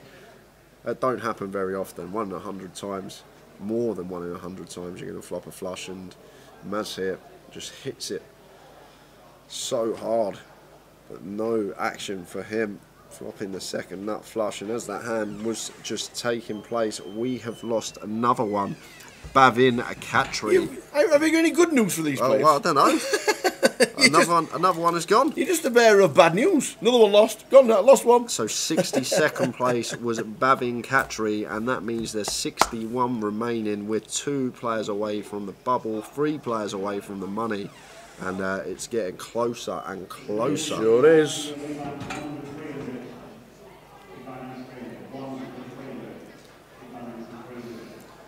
Anyone with a min cash are looking at £1,000 for their troubles if they do get in the top 58. Going to be a lot of short stacks sitting around the room grinding their 10-15 bigs, hoping for other players to bust around them, as it's Riggy's turn to come in for an open on the button with the Snowman. And Danny with the 9-6 here. 4k's win, 18k, 4.5 to 1 on the call. Don't mind the call. If he wants to just preserve his stack on the bubble, obviously can you let it go as well. But I like defending very wide in these big blind versus button spots, and looks like Danny's going to do the same with 9-6. It's heads up action.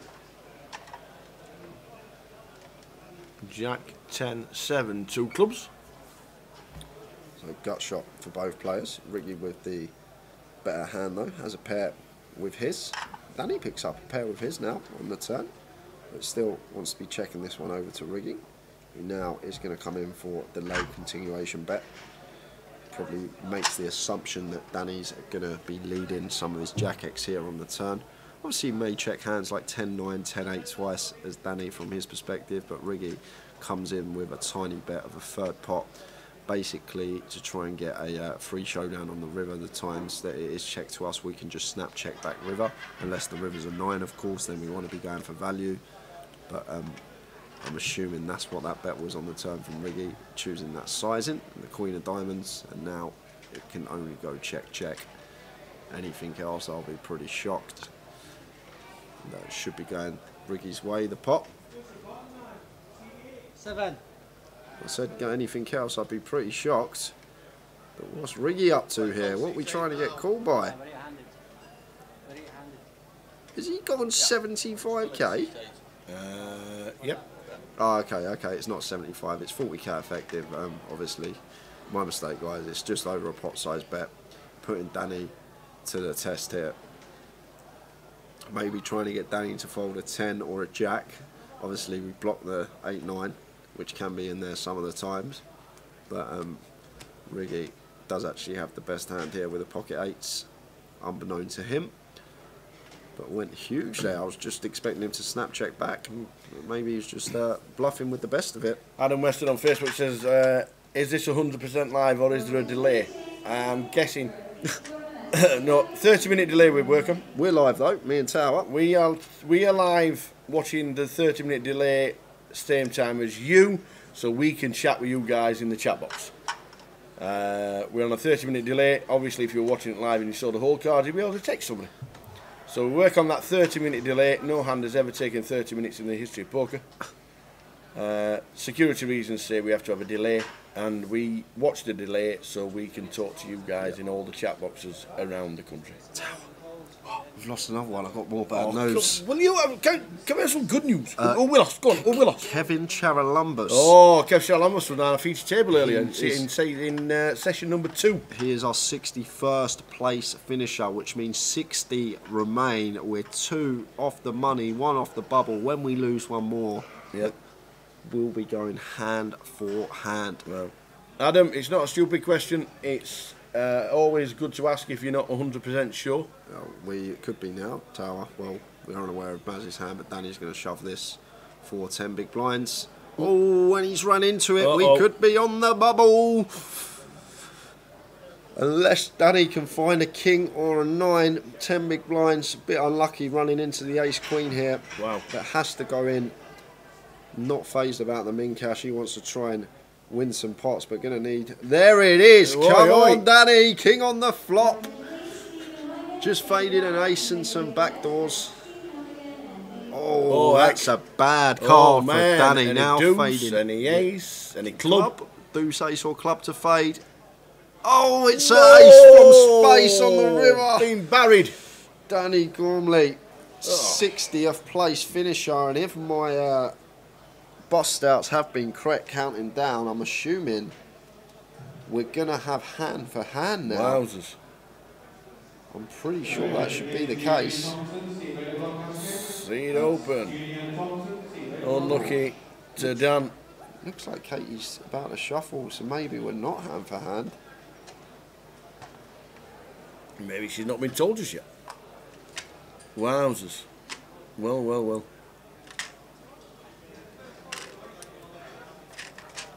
Well. Oh, here we're just telling her to pause. Rant's just running the numbers through his little iPad. And I think after this hand, I've just had some confirmation that Dan Gormley was in fact our 60th place finisher. Oh, right, okay. We are going to be hand for hand after this hand. The hand was already dealt out, so we're going to play one more. And then we will be going hand for hand for the bubble, guys. Okay. Interesting times.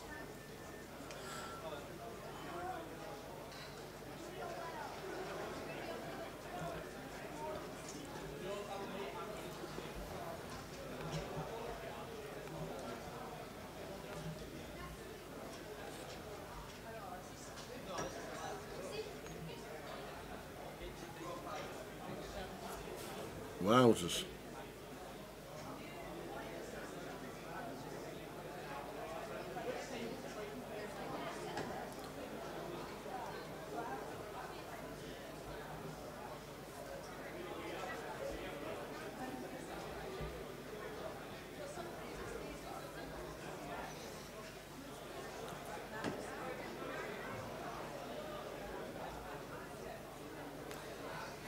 So there's Frankie. He's going to tell the dealer to stop dealing and please pause the clock. No, not pause the clock, but please pause the deal. Aye, back into the seat 5 as well, the Wilco. Look at the smile on his face, he's loving life.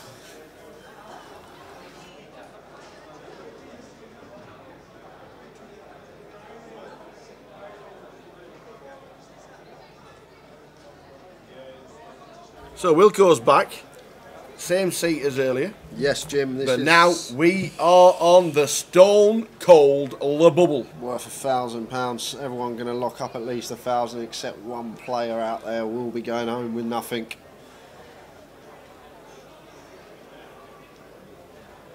Deal. One hand. Thank you.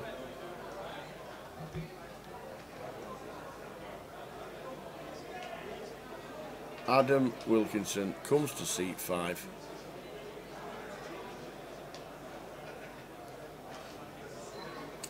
Has Alan Vinnican bought back in? No, you can't buy back in anymore, Claire. Once you're eliminated on the Saturday, you cannot re-enter.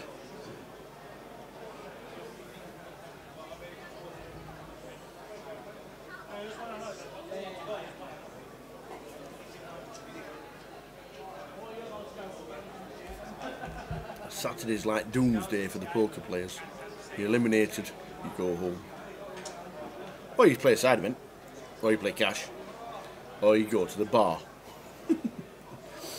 Usually the last option. Yeah, usually the last option's the best option. So Riggy opening King Queen early position, and Danish gonna just call the Ace 3 of spades. Ace 9 5, 2 diamonds. So Danish wants to be checking this over to Riggy. Riggy not opting to continue. However, 3 of diamonds on the turn gives Danish 2 pair, and Riggy just going to fold to the lead. Danish picks that one up. What time's the break?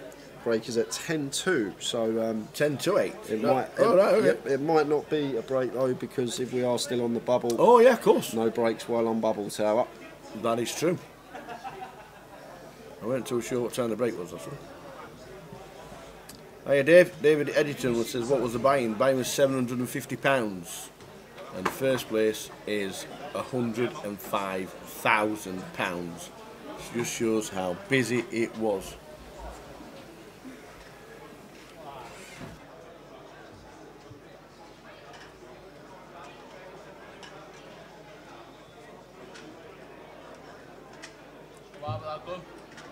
What's that, bud?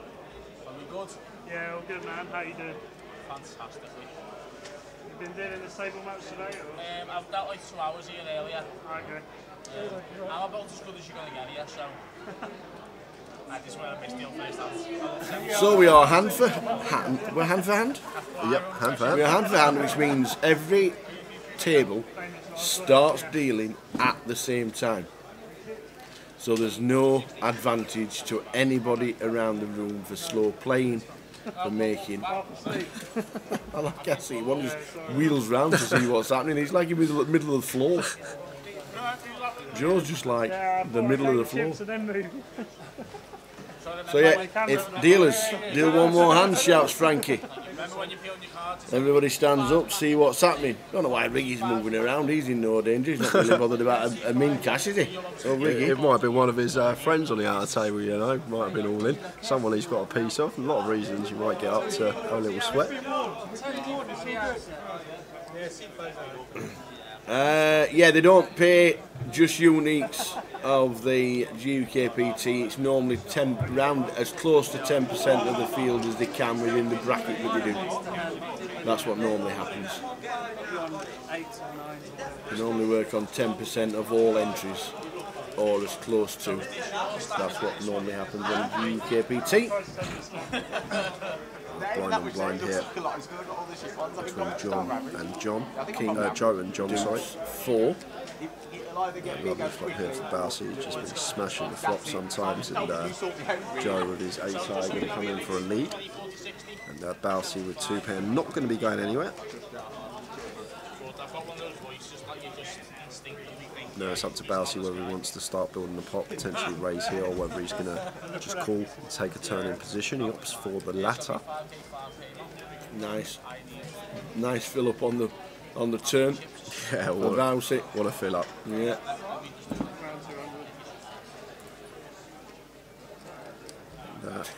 When you just sat there with the absolute katangas and somebody's betting into you.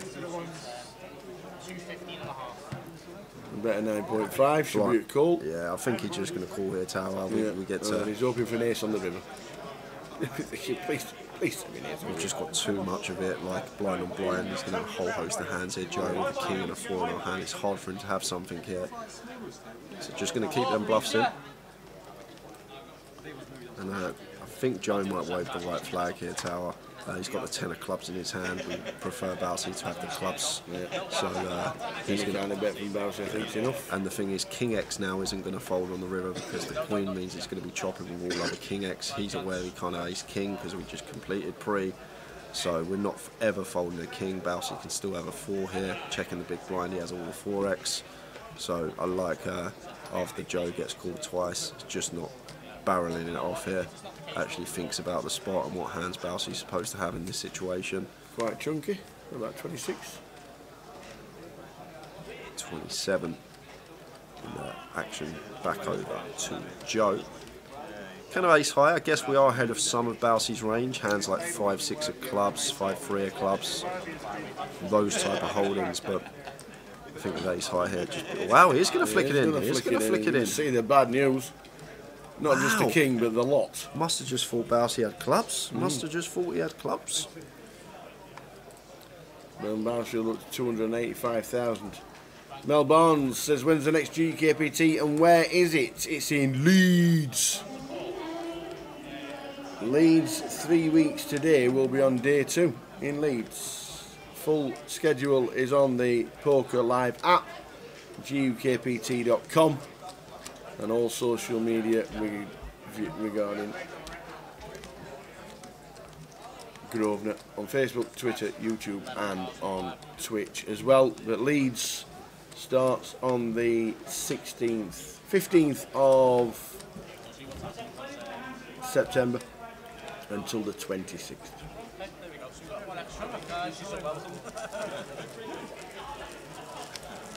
Told you, best dealer here. So still on the bubble, still hand for hand. And action on Paul with pocket 4s here. Going to be opening this early position. Plenty of chips for Paul. Been a good day for him so far. Raises it up. Raises to 9.5. Maz gets out of the way. And Danish is coming in. Either way, either option's fine with this hand. If we think Paul's going to be opening fairly light, we can come in for a 3-bet more often. But calling with the King-Queen suited perfectly fine as well in the cut-off position on the opener. I've got a lovely hand. Obviously, plenty of flops that are good for us here. Well, heads up. A small pot to building.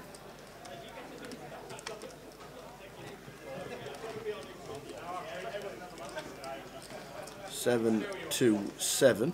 That's a really nice flop for Paul with a pocket 4. It's probably one of the best flops we can get without flopping the set. On a paired board, the overcards are the pair and only one deuce on there are 4s. Going to be the best hand still a lot of the time. Want to come in for a bet, equity denial purposes. Don't want the overcards taking a free card off and getting to realise that equity. Better 12,000. And Danish looks like he's pulling out the float here with the King-Queen suited in position, trying to take this away from Paul on a later street perhaps. Oh, just knowing that the King of Clubs is in the turn. Delicious. The thing is, from Paul's perspective, this looks like a better card for him than it does Danish. You're thinking as Paul, you don't expect Danish to have too many King X here, other than the floats. Now, Danish firing with the King-Queen after turning 2 pair. Is that 21? 21 into 53, so he's gone around. And a call. Just under half pot. And Paul, non-believer. This is a big pot. Yeah, 95 in the middle tower. Frank is looking.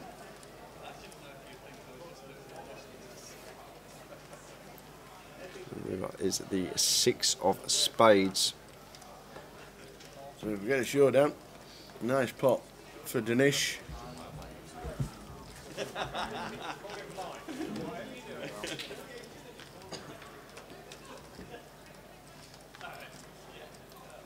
Well, I can't see Paul doing anything else but checking here, but I've seen Paul do some weird things over the last couple of months, and is that 51? He's gone for it here with the 4s. Bet 51k. What's Paul up to here? turning the fours into a bluff, and action going to be on Danish here. Getting just under 3-1 in his money, but what's Paul supposed to have here? Bets flop, check calls turn, then leads river. It's just a line you're not going to see very often. And Danish probably going to have to call this one off. Personally, I think he does call. We're floating with the king-queen. We hit the king, and yes, he's just going to have to flick it in now. If you got it, you got it. If you got ace-king and you've played it trappy like this, well played. If you got aces and you've played it like this, well played. But I just can't see how we're meant to fold here as Danish. I'm probably in the pot at least 15 seconds ago. Just flick a call in. If you got it, you got it.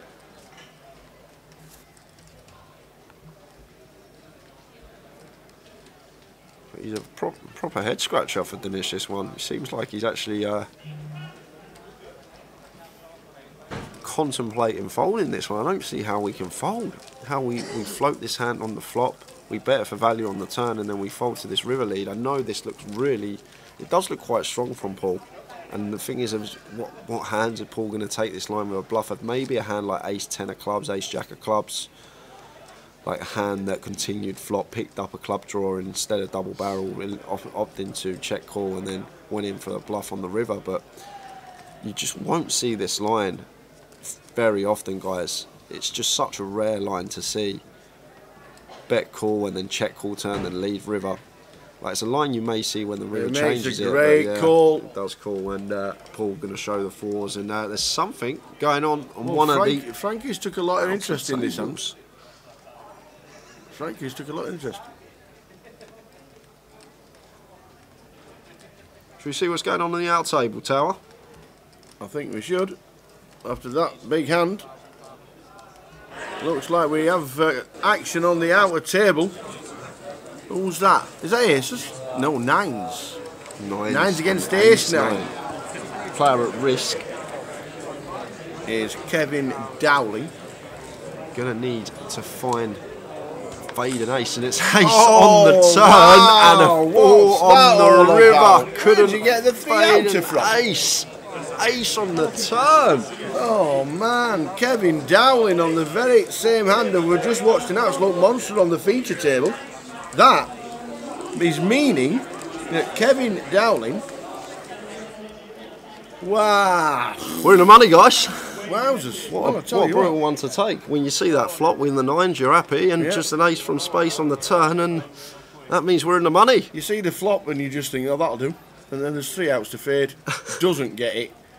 Ace on the turn, and Kevin Dowling has been eliminated in 59th, which means everybody has locked up a grand. Everybody's in the money. Well done, one and all. It has been a bit of a slog. It's been a fast slog. Yeah, it has. It has. Yet again, we've just done the. We've just done level 16. Yeah, level 16. We've just done that again, level 16, and that is it. We are now all in the money. And not only in the money, again. On the break as well, Tower. Absolutely. It looks like everybody is now moving, because I didn't realise that it was exactly that hand that was, because I asked when the break was. Yeah. I weren't too sure when the break was. It instantly happened, and it was the last hand of the session. We're in the money, so when we come back from a 20-minute break, we will be with a new table. We will. And we're all in the money. So we will see you in 20 minutes, which takes us to round about 10 past 8. Oh, hang on a minute. We'll just carry on chatting, because somebody's forgot to do the job. They only have one of them. Unbelievable. That's all I'm saying. One job. That's all I'm saying. I don't know. One job. Just one. All they have. Just one. Only one. They only have one. Just one. So we will be back. As you can see, it's an empty table. Everybody's in the money. Kevin Dowling has just been eliminated on the bubble. So very unfortunate for him. We will see you back at... Around 10 past, quarter past. Yeah. Around then. Yeah. Well, that's I don't know. We'll just stick it on. Shall we just see what happens? See what happens. Sit here and just chat we might as well. Somebody's not done the one job. By the time it's in there, Tower, we'll probably by break's going to be over. By the time the clip comes in, we might actually be back. Well, it's all sorted now. We've got a little break clip on for you guys. We'll be back in about 15-20 minutes. We'll see you then, guys.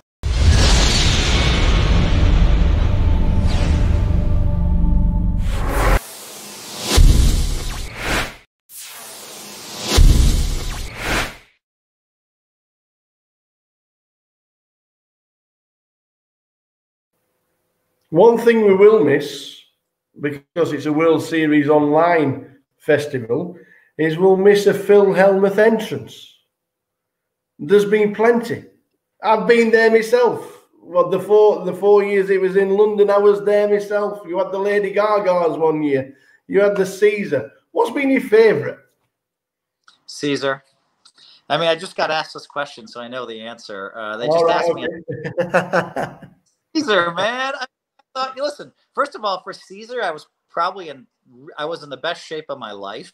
Mm-hmm. So, you know, you can see the muscle definition. I mean, I'm not some bodybuilder or anything, but you can see that. I mean, Norman Chad commented on ESPN that I looked really good in the Caesar thing, and commented on my muscles. And that guy, Norman, who I actually love, and he loves me, but is the most critical of me of anybody in the poker world, complimenting me on my outfit. And it was really fun. 4 guys carrying me in to the sidewalk. Yeah. And in London, we had an actual, chariot with a horse bring me in. But go back to the Vegas one, and I know that they paid. I know that just renting the costume cost $20,000 that I had on. I had a costume that had been used in the movies. And so, and I just saw pictures of the other day, and then they had all of the, the women, who then greeted me at the curb dressed in those white, beautiful, dresses and walking. I mean, that was cool. And, the first 2 or 3 entrances, I was really embarrassed. And then I just embraced it because I think it's great for poker. I think it brings eyeballs to poker. It's undeniably great for poker because we're doing fun stuff. Now, of course, the Thor entrance was cool because they showed it for 11 minutes straight on ESPN2. I mean, 11 minutes straight. What are those commentators talking about after a while, Brilliant. If we had a poker Mount Rushmore, with Phil Hellmuth being the first person to face there, you've got 3 more to join you. Would you be able to put 3 there? Yeah, it has to be Phil Ivey, Doyle Brunson, and Johnny Chan. The big bracelet winners. Absolutely. Well, who did I say? Yeah. Yeah. Ivey. Those guys are all tied at 10 bracelets, I think.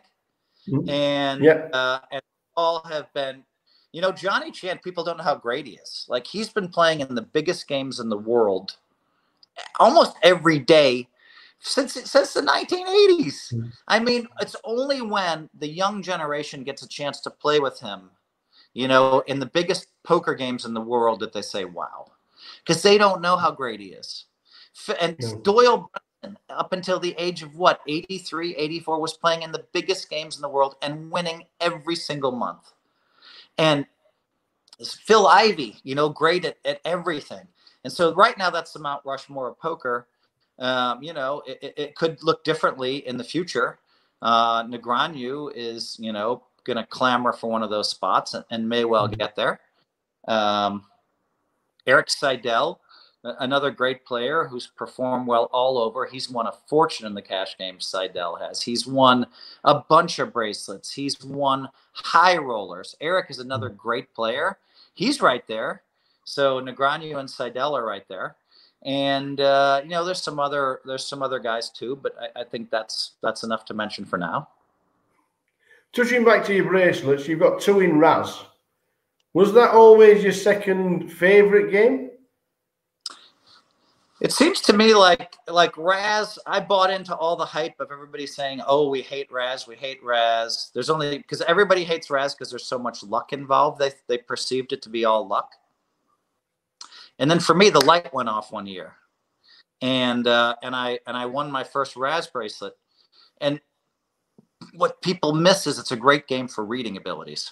Because if someone raises and you raise it, say with, I don't know, 7-5 deuce, you have to pay attention to all the cards on the board.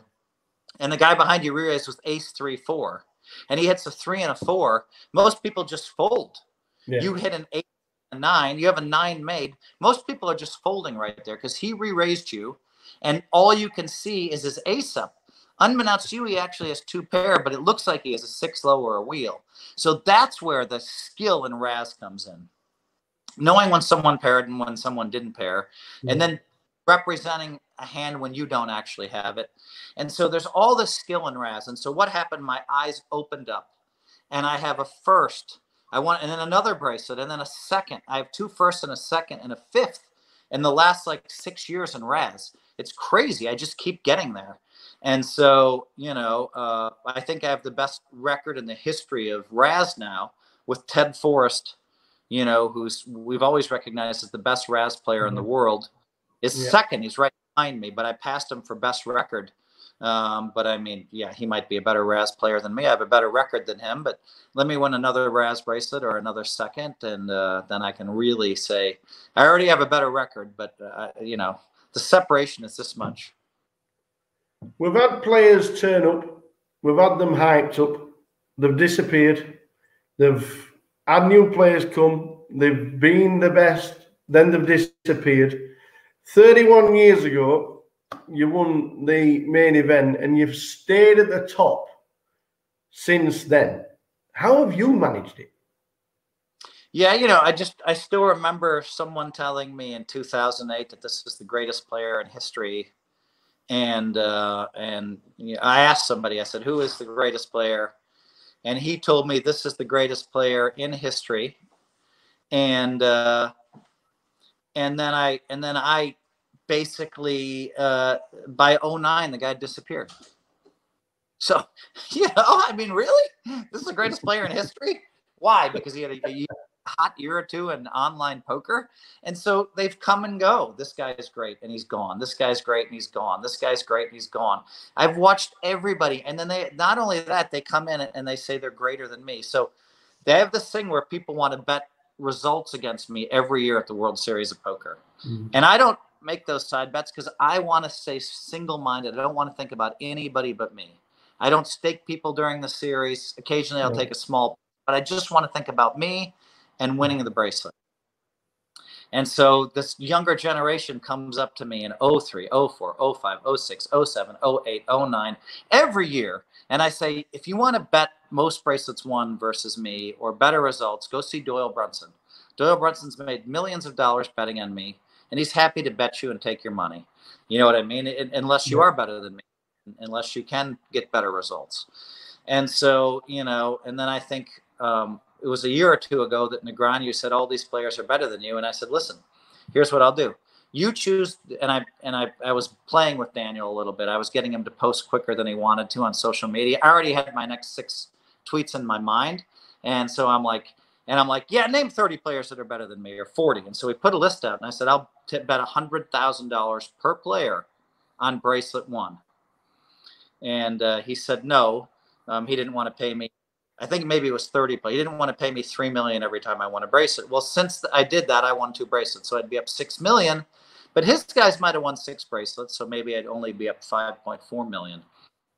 But I think there are a lot of people, and poker inspires a lot of confidence. You win a lot of money, you win a few tournaments, everybody tells you you're great, and all of a sudden you're better than me. So, if you think you are and you like betting, go see Doyle Brunson.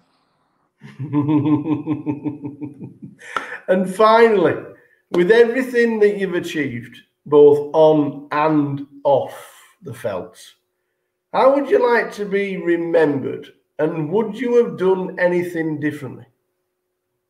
I mean, I want to be remembered as the greatest poker player of all time. Okay. But I also want to remember someone that's honorable, and has perfect ethics. And I think I have those going. And the other thing I want to remember it for positivity, because I put 8 life tips out there to the world, and my book changes people's lives when they read it. Yeah. It changes people's lives. It's just very simple, 8 life tips. One of them is, write down your yearly goals, 2020 goals, and tape them on your bathroom mirror. That changes people's lives, because every time they do that, they keep hitting their first and second yearly goal. And then they're tweeting to me, oh my God, I hit my first and second goal. Thank you, Phil. So there's a certain focus and it catching the mind when you wake up in the morning and stuff like that. So I would like to be known. I would like to have my book Positivity still being read 100 years from now, because I don't think we talk to many athletes 100 years from now. So I don't think I'll be talked about as a poker player 100 years from now, 100 years after I leave the planet. But maybe Positivity will still be talked about and read. It has been an absolute pleasure. And fingers crossed, me and Andy, we were on the rail for number 14. We were there. We've actually got a picture of you shaking Andy's hand on the rail in the Rio. And fingers crossed we can do it again when we all get back to a little bit of normality. And the World Series will probably return in 2021. If it's number 16, 17 or 18 because Phil Helmuth has ripped up the online series, who knows? But it has been an immense pleasure. Phil Helmuth, once again, thanks ever so much. Thanks, Phil. Nice interview. I'll see you guys later. Good luck, everybody. Phil.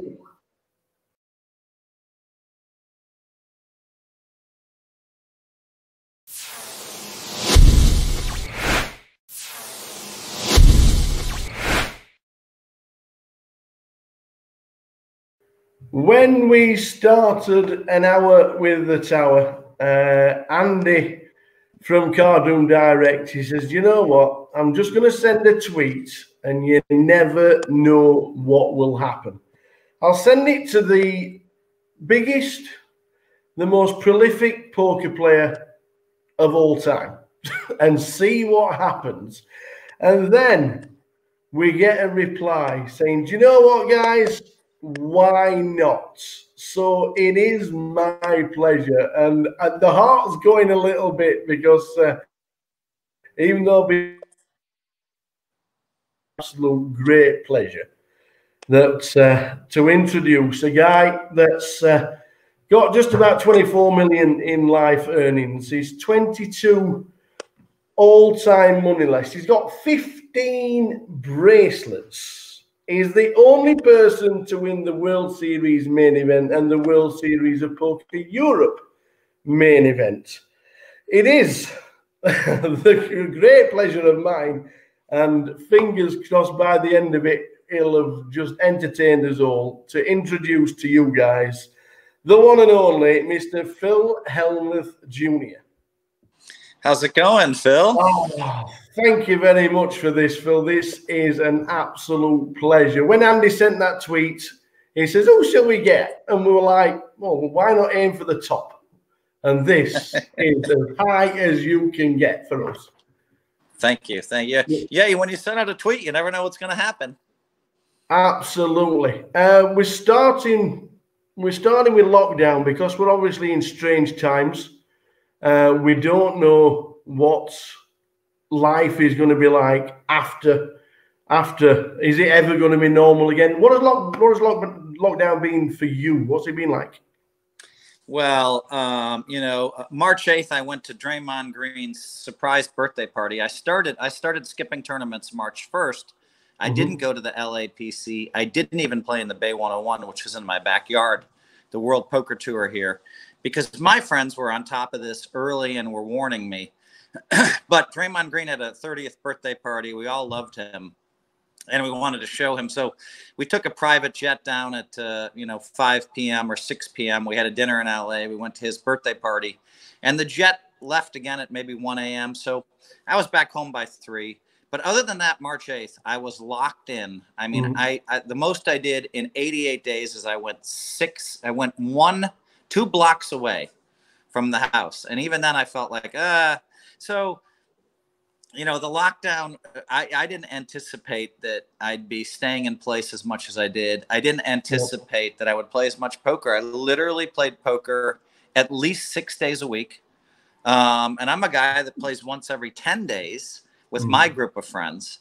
And actually I did really well. I won a lot of money, and I joined another advisory board for a company called Prize Picks. And I think that's my 11th advisory board.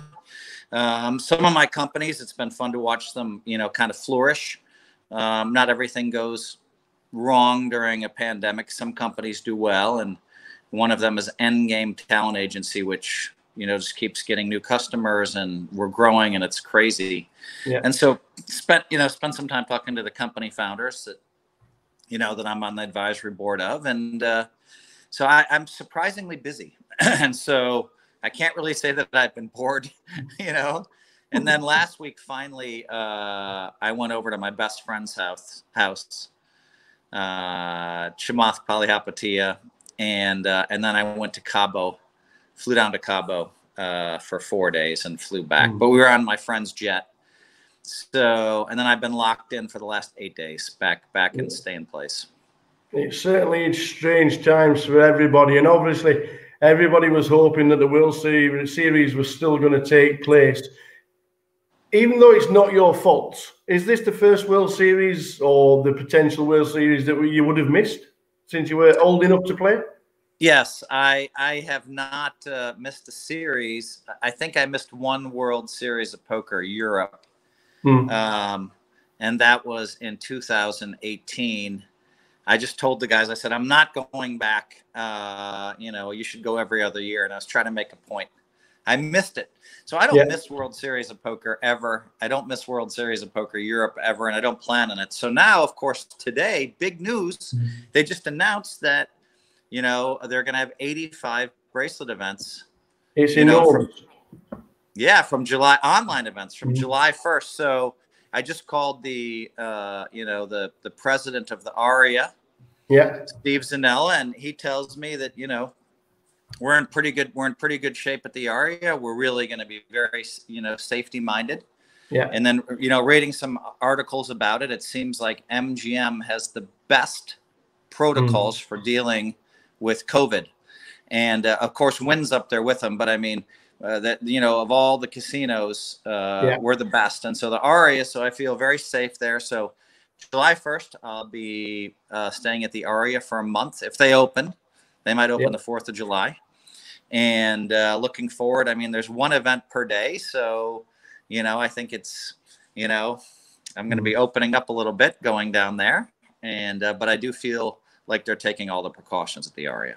Yeah, well, we have seen pictures over the last probably 3 or 4 days about Las Vegas opening up slowly but surely. Things trying to get back to normal as normal can be. It is strange times for everybody.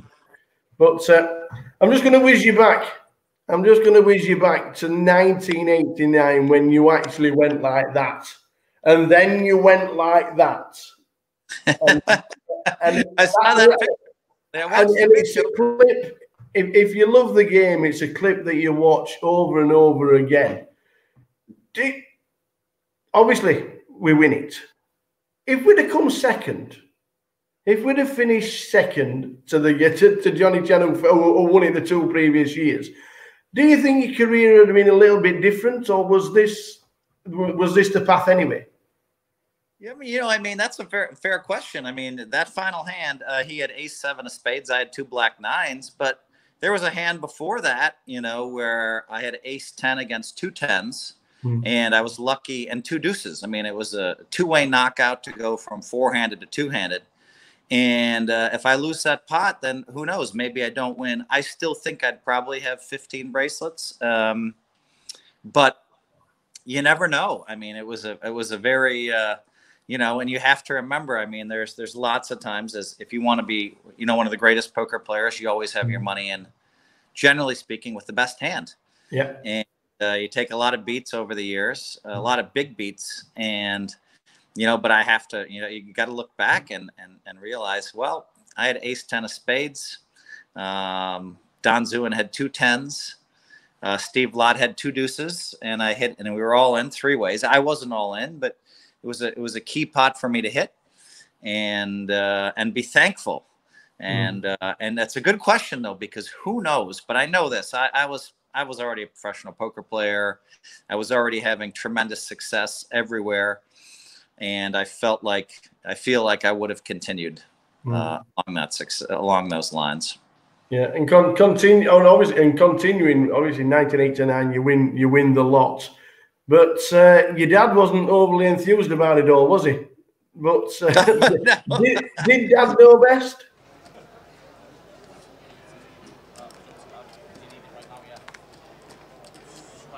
Yeah, it's about 42, but I get an official one after the side if you don't mind.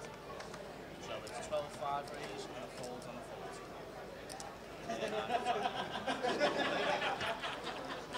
Let's go, let's go, let's go! We're in the money. We're in the money, man. We made it. This is the first hand in the money. Well done, one and all. I'm just wandering around and somebody's going, yeah, Tower, there's ice cream. How come you haven't brought me in? Because I only got offered one. What about the team? They'll be on the way for the team, surely.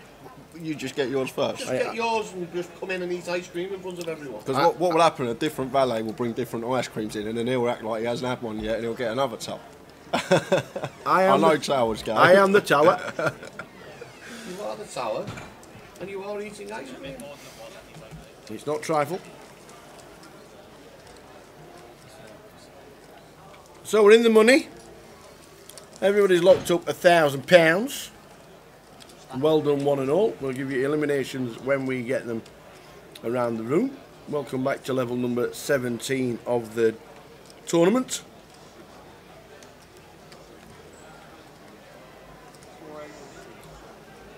Second in 2010 was Danny Toffel. Danny Toffel is in seat number 8 with Ace King. That's mine. That's definitely mine.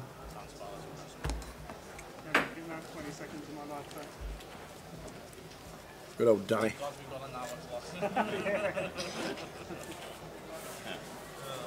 Mr. DT. Lost heads up to Stu Rutter.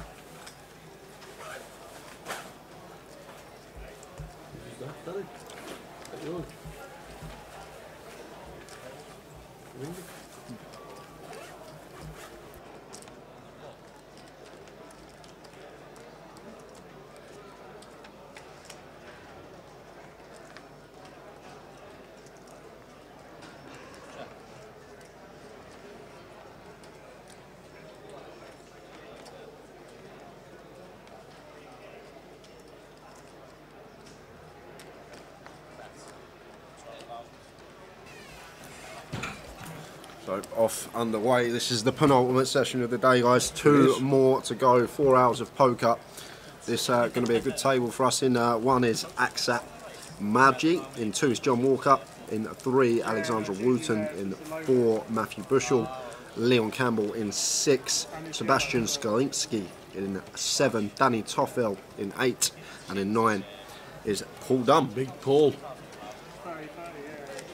He's about 6'7", Paul Dunn.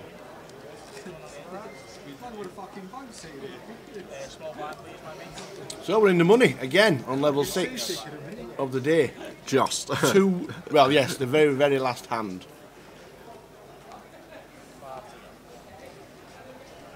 We will give you updates of eliminations in the money. Leon was short earlier on in the day. He's obviously ran a bit of a stack up again. That's Matthew opening Queen Jack suited under the gun. And Aksat here with the Ace King. Probably a free bet to around the 35k mark.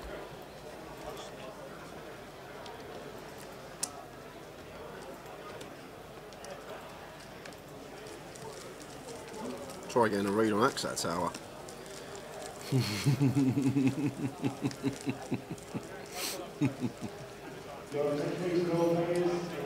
Remember Russo Placido in Goliath with the ski mask? Yes, I do. That's a little bit like that, isn't it? So Axe not choosing to free bet the Ace King here, just flattening on the button, and Matthew flopping a top pair here. Matt Bushell, second in the mini main this week for 27k. He's already had one result this week and he's already locked up some money in the main as well. About 10.5k and a call from Axe with the Ace King. 9 out spades on the turn. Matt probably going to come in for a check here now. Axe can plausibly have some 9x hands, calling on the button. Ace 9 suited, 9-10 suited, Jack 9 suited, all in there. So like the decision to check from Matthew out of position. And now action over to Axe on the button. He's going to check behind, got a fair amount of showdown. The old nut high hand. And the river is the Jack of Hearts. So Matt River in a better 2-pair. Now may come in for a small value bet, try and get paid by some worse Queen X, maybe King Queen, Queen 10. There's also going to be like some 8s, 6s, 7s in there that Axe can have. But I'm just going to fold with Ace High. I'm not going to be calling that one off.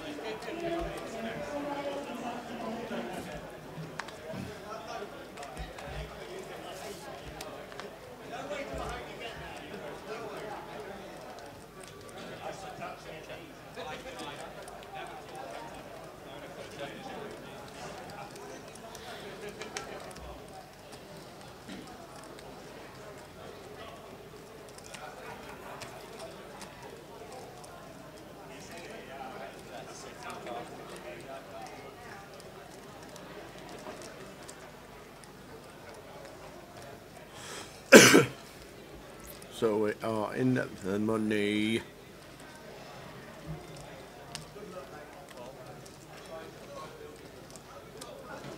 So Sebastian with the Ace King here, playing just over 20 big blinds. No need to open rip this. Just want to be opening, start extracting value from worse hands. If we had the around 15 big blinds, we'd just see him move in, but then 5 big blinds do make a difference to how we opt to play this hand. But Sebastian taking it back to 2004 with the 3x open at this stage of the tournament makes it 15.5, and John has got the ladies, and it's going to be a flip between Sebastian and John.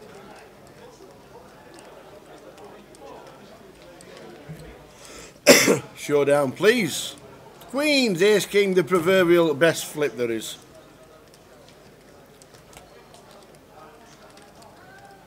Come on, dealer, says Sebastian. So John's all in for 50 with the Queens. Well, that is a great flop. Now just fading running Broadway or running boat. Going to be dead on the turn most of the time, and there it is. Queens are going to double. John Walker up to 113.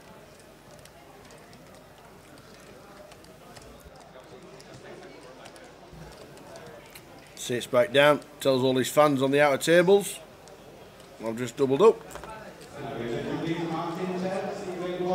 Now Sebastian now going to be short, left with 10 bigs.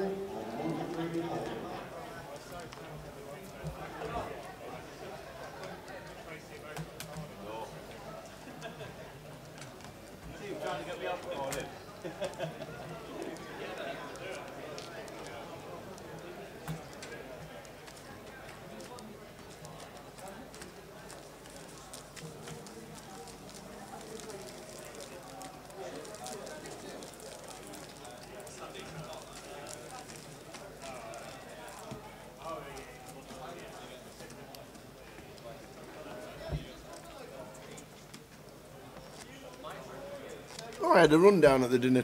I had a spare 10 minutes at the break, so I had a rundown from the guy that won the jackpot on the slot machines that you told me about. Oh yeah, totally. He told me. He didn't just tell me whether he won on the slot machines. He told me how he got to play the slot machines, when he come off the slot machines, when he entered back into the comp, when he bust the comp, when he entered, went to the toilet, and then come back and played the slot machine, and then won it. As if I got half an hour spare. I only got 20-minute break.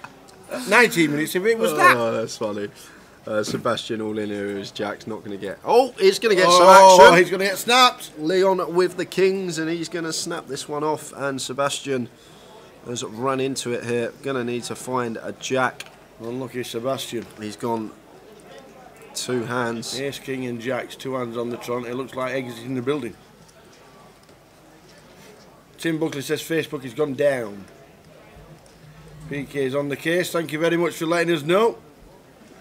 There's a time limit to watching the live stream apparently on Facebook, so it's on its way. We'll be doing that out. You won't get to see Sebastian's elimination at this moment in time. He needs a jack, and it's only the jack of diamonds. It's the 2 diamonds. So we do lose Sebastian. How unlucky do you run? Ace king into queens, and jacks into kings. Gone. Unlucky young man. Yeah, but well played. 56 for £1,000 in previous to that on some outer tables. We did lose 2 other players. Damien Pilkington Lewis, 58 for £1,000 also, and Paul Eprimson, 57 for £1,000. So that leaves us with 55 players. Paul Eprimson just plays in Vegas mostly, doesn't he? Massive cash in Vegas, I'm sure, Paul Eprimson.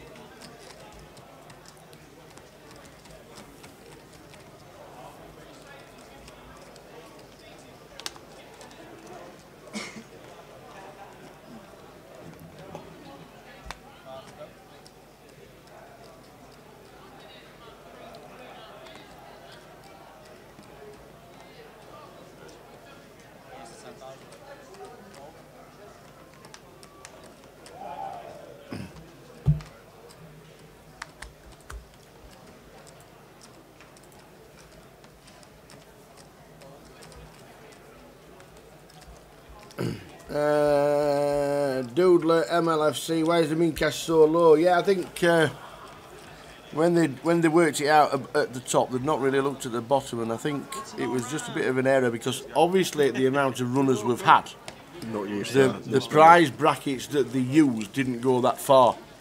A slight error of judgment. Jim already knows about what's happened. He's already said that it'll not happen again. He likes a 2x and 2.2x for a min cash. So he was, once it had been set and advertised, they then realised there was a slight error, but the amount of runners in the biggest 750 buy-in that there's been, the biggest number of runners, 607. Just a slight error, and Jim's already aware of it. He apologised and said that he likes the idea of a min cash being double or 2.2, so he will be on the case, and he's already aware. But I think it's just to do with the prize brackets that they use that didn't go far enough because of the amount of runners that we had.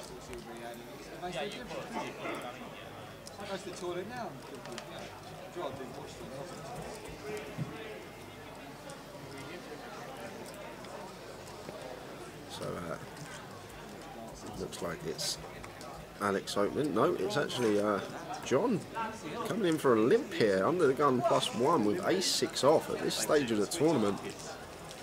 You won't see that very often. And Leon here with the pocket 4s on the button. Gonna have a little scoop of his vanilla ice cream before he makes his decision.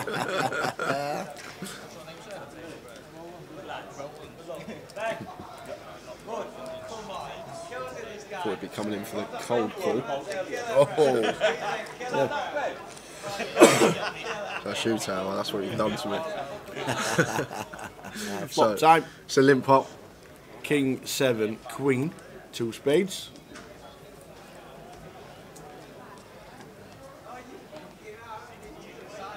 So Daniel with the best of it here, but Leon gonna fire.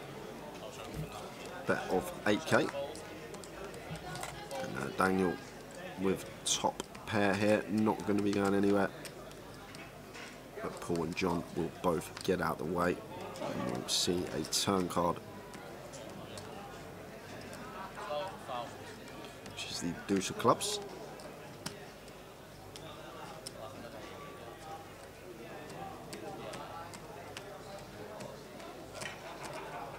And 9 of diamonds on the river. So the king 8 for Danny Toffel gets the check mark, and Leon just not going to be able to call with the pocket 4s, lets them go.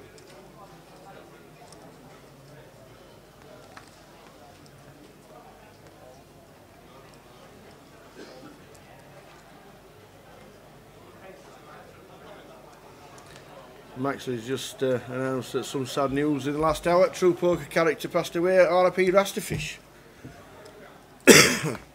RIP indeed, Raster. Sad news coming across the airwaves. GUKPT Coventry. We're in the money again at the end of level 6.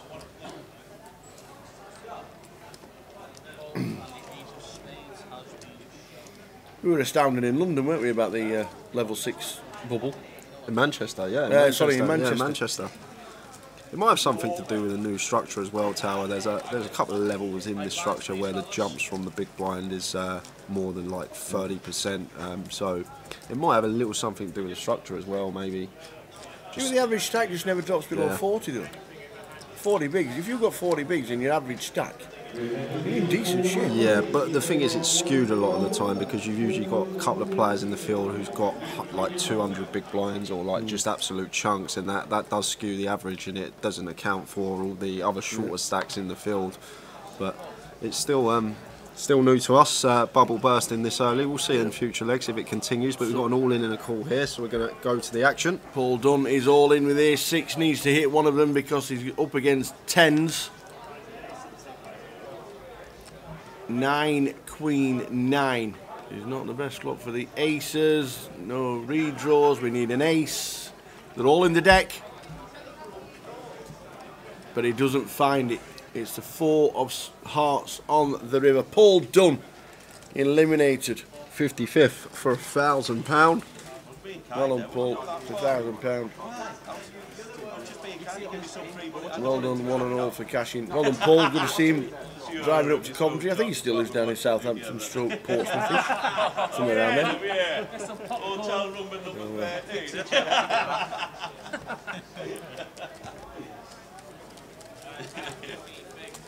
Being polite, I had nothing. Come through. Just wander through.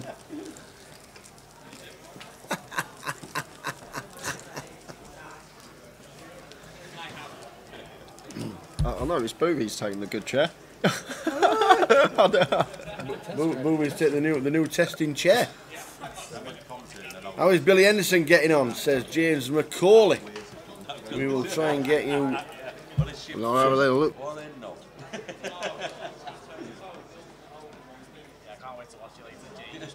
He's limped and punished, and rightly so. So let's have a quick scan of the chips at the break as we just come back. Quick wave to the camera. Keep smiling. Try and catch him out every time. Yeah, I was ready that time. I was ready. There you look at that for stack. Ian Hamilton. 900k. Wowzers! Look at those stacks going up. Ben's got $500,000 as well. Cully in the mix. Wow. There he is. Bill Henderson, 345,000. Nice, nice, nice. Gary Miller, 320. He was one of the chip leaders in the early stages of the day. But 900,000 from Ian Hamilton. Absolutely amazing. Absolute chunks. That's what I mean, Terry. He's got like nearly 200 big blinds. It does skew the average, and it does obviously all add up. There's going to be a lot of short stacks out there as well. But wow, 900k at this stage of the day. That is a monster stack for Ian. He's well in the mix of things. You see Matthew going to continue with the ace jack. No, he's not. He's going to get donked into from John. Donks for 2/3 pot, 20 into 30 with his nut flush draw here. And Matthew has a little look at John's stack. Does have the jack of clubs here, 2 overs, some plausible backdoors, but we speak a lot about donking, and just from what I see on stream, seems like a lot of people's donks are always the same. They're either top pair, middle pair, or some sort of up and down or flush draw. But Matt just not going to get involved. Maybe if we saw a 3rd pot instead of 2/3 pot, he might have floated, but the donk from John there gets the job done. Nice hand from him.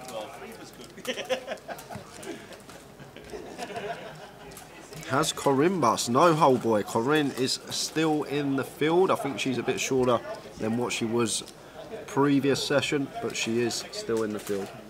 She had 100,000 chips at the break, which is 20 big blinds.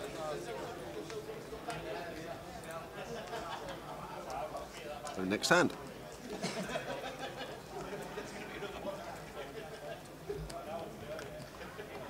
Evening, Angela. Angela Brown watching on Facebook. Jamie Lackenby on Facebook who says, what dates is GUKPT Edinburgh this year? GUKPT Edinburgh is the last week in September, the first week in October. So the team are travelling up on the 29th. 30th is day 1A of September.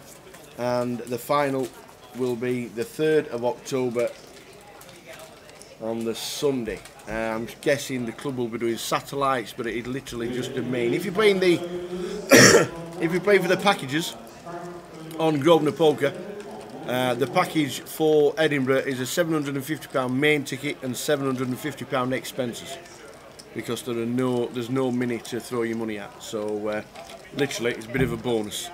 You'll be getting £750 extras for Edinburgh. You could take a limo.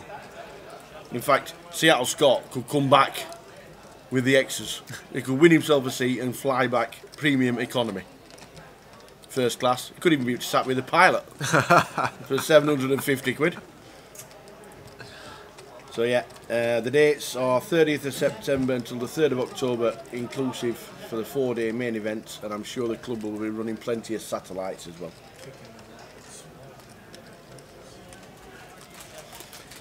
Jason Hutchinson says, are we going to Leeds to do the commentary? Yes, we will be. We will be in Leeds. In fact, we'll be there for every leg of the GUKPT this year. And we've also got Goliath to look forward to. The dates have been announced for next year. Now we've got Alexander here coming in for the just under 2x pot effective rip, trying to get all of Axat's chips. Guess he's thinking if he's got an ace, he's probably not going to let this one go. So I guess we're targeting the last ace left in the deck. We're sitting here with nuts. But obviously thinking that Axat may check back some ace-x on the flop and trying to target those hands. But it's just too much for Axat to call. Just 2 pair here. He's going to let that one go. And a nice pick up for Alex there. Lovely turn for him, giving him the nuts and staying the nuts on the river. There's more news from bust outs in the field. 54th place, we have lost James Millman, taking home £1,000 as well, meaning 53 players remaining at the moment.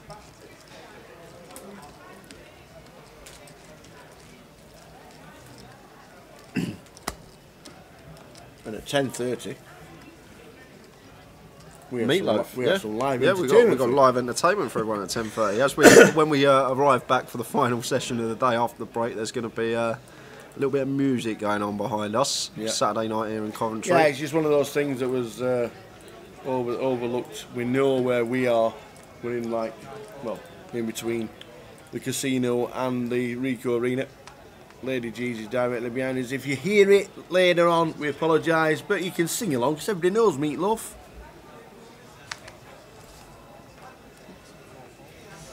Chat live stream delayed. No, it's not delayed. The live stream is delayed by 30 minutes, which is what we are commentating on.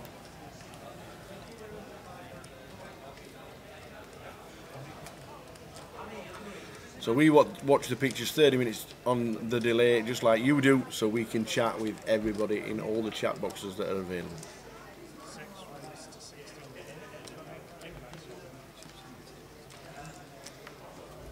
Update on Matt Bushell's stack. Well, Matt Bushell is right there in the middle of the screen and he's counting his stack out for you right now. The average stack is around 220,000-ish. So Matt Bushell's sat in seat number 5. Or is he sat in seat 4? I think it's 5. Oh, he's sat in 4. Oh, we're 8-handed now, eh? We are 8-handed. So Matt is right there, and it'll show you when it comes down to him to act and how many chips he's exactly got. So Daniel opening under the gun with the ace-queen, folded round to the blinds. Matt not getting involved with this one in the small, and action going to be on Leon in the big blind. And Matthew has got 213,000. He's right in front of you, Red King. Update on Matt Bushell's stack. He's sitting in seat 4. That's what you said. Oh. Yep. It's hard to talk about the hand and listen to what you're saying, Tower. Absolutely.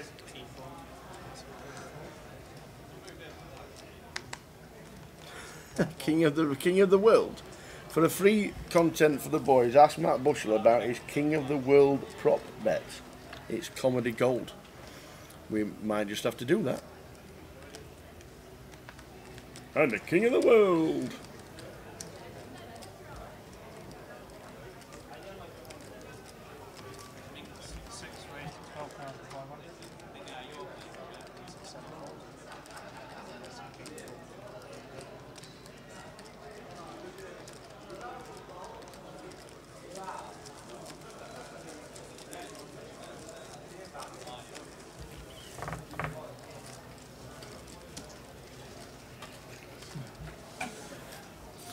So Alex going to be opening this one with a King 10, makes it 12.5.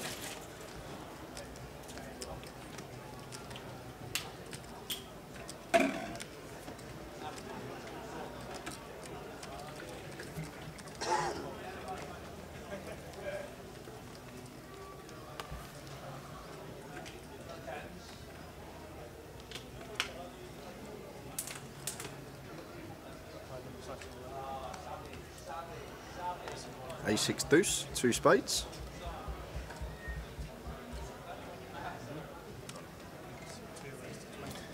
How you doing, Shrimpy? You asked earlier, we didn't get replies. The next leg in Leeds. Yes, it is. The next leg is in Leeds. Apologies if we missed it. Leeds GUKPT starts on the 15th of September in 11 days' time. It's on the Wednesday. It's 5 seats guaranteed for the main events. £80 in, unlimited re-entries on the Wednesday. On the Thursday, it's the 30-30, the cracking £400 event, 50,000 guarantee. That runs Thursday, Friday, Saturday. There's 2 days on the Saturday because of the turbo, and then on the Sunday it is day 2 of the 30-30. The mini starts on Sunday as well, £250 buy-in. That's on Sunday, Monday and Tuesday. And also running, there is a turbo for that event as well. And then on the Wednesday, it's the Omaha. You'll see the lads setting up the feature table for the live stream on the Wednesday. There's another satellite on Wednesday night. And then Thursday, the main event starts, which is, if you want to check the dates, Thursday the 23rd of September is the main event in Leeds, and 3 weeks today it'll be day 2 in Leeds. Looks like Ben Marriget's coming to the table.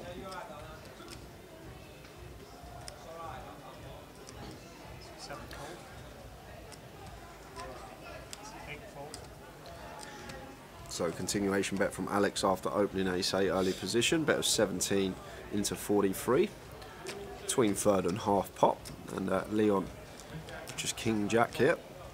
Can't see him continuing. We've still got Axe to worry about behind us in the big blind, and Axe not going to be going anywhere here. Probably one of the better flops we can get with pocket 5s without flopping a set, 7-7 deuce.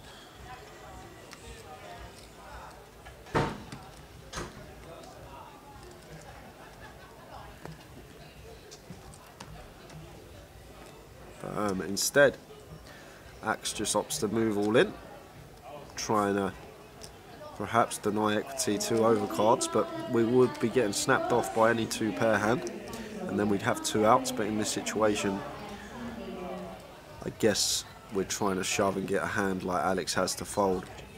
But it is a situation where we're never ever getting called by a worse hand, and lets his 2 overs with a flush draw, and with pocket 5s on this board, we're actually not favourite against a hand like King Queen of Hearts. We're slight underdog, but does the job for Axe at that, and gets it through with the 5s. It's one, like I said, one of the best flops we can get without flopping a set. So he's happy to go with it, and back up to 28 bigs for Axe.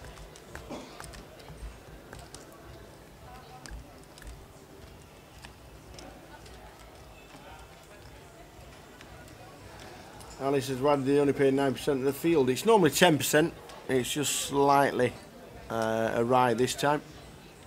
We've been aware of the misclick, and Jim McShane, head of poker, has said it will be rectified by the time we get back to Leeds for the next event, and he's hoping that every event will then be 2x as a min cash.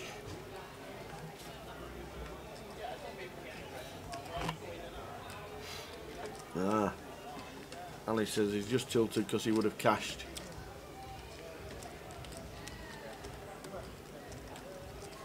Christian Hitchin says, Tower, are you there? I am here. Are you there?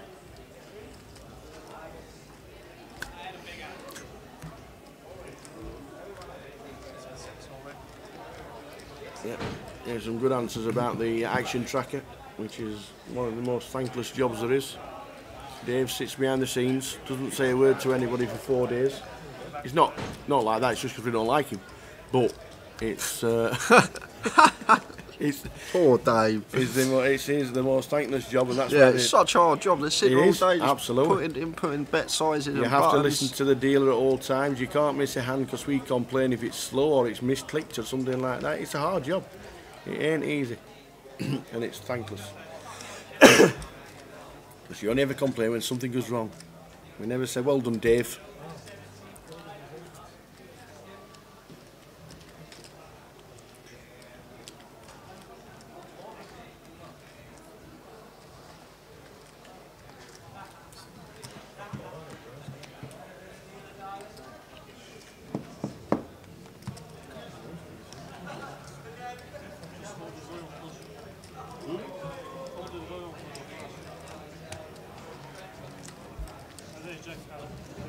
Yeah, I was hoping you had each other kind of locked up or something. It's Jack, what? Good fun. Can you give Lauren a shout out? She's watching, trying to learn from the pros. Well, it's the best way to do it, and listening to Jay. If you listen to Jay, who's sat at the side of me, he's like my deck to the ant. He's like the Hardy to the Laurel. He's like the Wise to the Morecambe. You can learn a lot, and a lot of people do say exactly the same. Listen to what Jay says and his analysis, and you'll learn a lot in the game. So I hope you're watching the live stream, hope you're enjoying it, and you can watch it whenever you want to. Watch it, pause it, rewind it, go back, watch it again. That's the great thing as well. All the live streams every day are uploaded to YouTube, so you can watch it all back whenever you want. All 4 days of coverage. Yep. I'm the information guy. And the music guy. And the facts guy. You geographical guy, like everything, Tower. Yeah. What are you trying to say I'm round? What's that, eh? What's he trying to say? I did not say that. Where's the ice creams? It's here. I've eaten it. Don't know where they are. Don't know where yours were. I was literally walking past in the middle of the pit, going to get a coffee, and somebody said, Tower, would you like an ice cream? Can't turn down a vanilla ice cream. Yeah, so as a team we are numero uno, the A1, the A team. We have a good time and we hopefully bring the best coverage around. And the next stop Leeds. is Leeds. It's not even that far away, Leeds. It's like, what, it's 2 weeks away? Yeah, it starts on the 15th of September with the satellite, and then the 30-30. And then... Oh, what is that, 30-30 the week before, and then straight on... Oh, the eyes lit up then, did you see that? Might have a little weeks out in before the commentary starts. Have you ever been around Leeds? I used to love Leeds. Like, it's a very good night out. Nice city. That's Ben opening ace-9, makes it 12k. And Matt just not allowed to defend the big raise and take for Ben. My favourite fun fact of ever, Craig Mullins has just joined us. My favourite fun fact of poker is Craig Mullins. Love it. Would you like to know my little fun fact of Craig Mullins? Go on. I don't think he'll ever get fed up with me telling you, but I'm sure he does inside, thinking, God's sake, Tower, shut up. Craig Mullins, who we've known for 8-9 years, was the first person eliminated in the Goliath not to be able to come back in. So all the binds had finished. The first ever Goliath, 2013. After the binds had finished, Craig Mullins first out. And I've always remembered it, and we love him. And he loves me, I'm sure. Say, go on then, he says. Craig, Goliath is on next year, and I'm sure you already know the dates, the 25th of August until the 4th of September in 2022. The arena has been booked, and it's been booked for 3 years. If you are coming to play Goliath, though, make sure you're not out first. I'll never forget my first Goliath when you were there. That guy got knocked out, I think, first hand, and you went to him, so you went, how does it feel to be the worst player in the room in front of about 600 people? That was my job. That was my job. How does it feel to be the worst player in the room? That was my job. Oh, that's my job. It's like when you're running round on the bubble. In Goliath, I feel like the Grim Reaper. Oh, I'm running round hoping somebody gets knocked out. What a line that is. It's great. I'm hoping, we're all running around with a camera hoping somebody gets run out.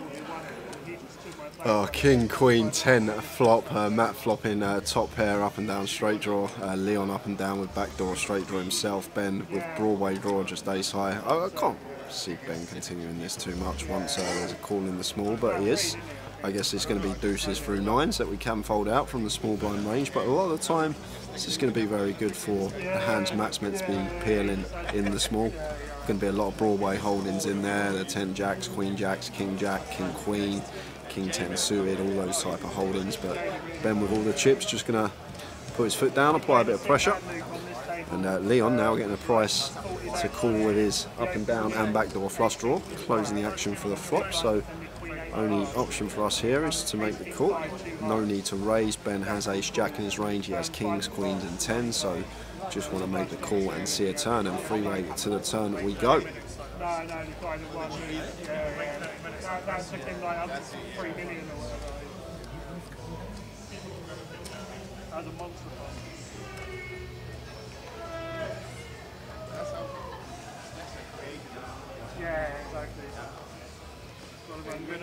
Ben catching a 6, but he'll be aware it's not good enough for showdown. Is he gonna play range here and fire again? Kings, queens, 10s, ace jack, king, queen, king 10 suited, queen 10 suited, all part of Ben's range here, as well as ace king. So he is potentially thinking about coming in for a double barrel and really applying some pressure here. Is Ben into two players, and this looks very strong, and Matt's still got to worry about Leon behind him here, so Matt in a difficult spot here with the king jack. If Matt makes the call here as well, there's going to be 196 in the middle, leaving Matt with 1-2-1 behind, so he's got about 2/3 pot bet left behind. This is a really tricky situation for Matt, but there's the fold, and Ben applying max pressure, and it's going to get the job done, and very nice from the man in seat 6. Leon can't continue here. Matt could have continued, but Leon just can't, and Ben gets it done.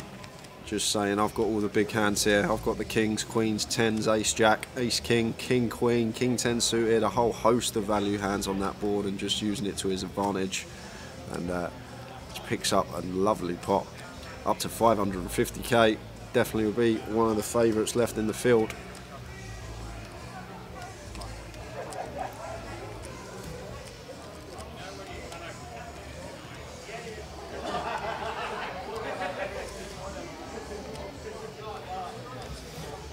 Yeah, we only ever bring it up with Craig because I know myself, he doesn't mind, and we always have a laugh and a giggle about it, and we always have a shake of the hands and a kiss and a cuddle whenever we meet, so it's all fine. Wouldn't do it any other way.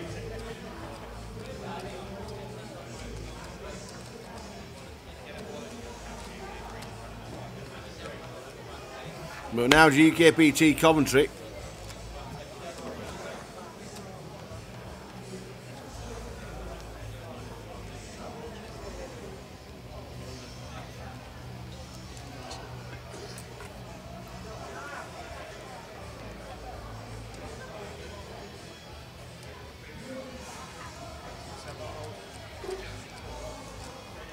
So got Alex opening in the cut-off with the 10-6 suited, and Ben with the Jack 7 going to make the defend.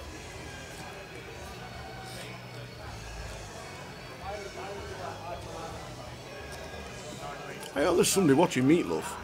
Imagine he's just there in the bar singing by himself. No one's there. That would be great, wouldn't it? Yes, it's a bit. I heard he was on at 10:30. Sure, is this a sound check here? I don't know if you can hear it in the background, guys, but he's belting out Bat Out to Hell behind us. More than a sound check.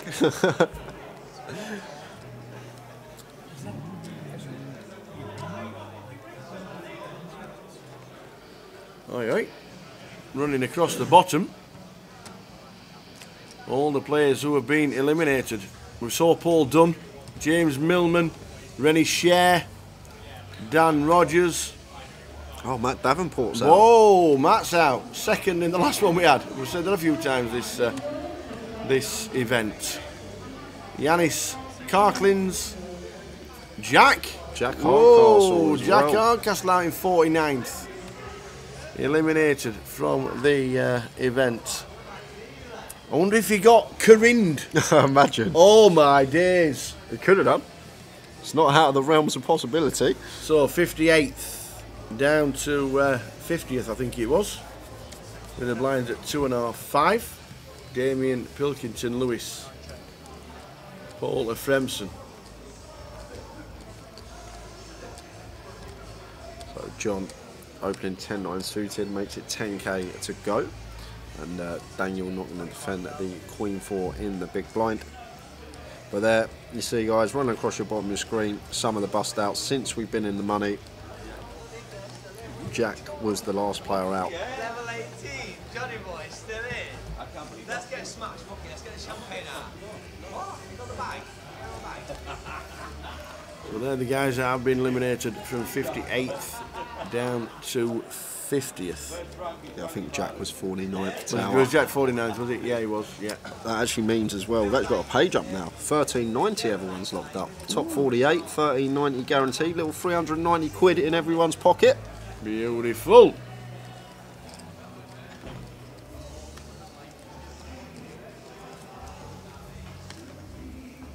How many entered in total? Says Azza.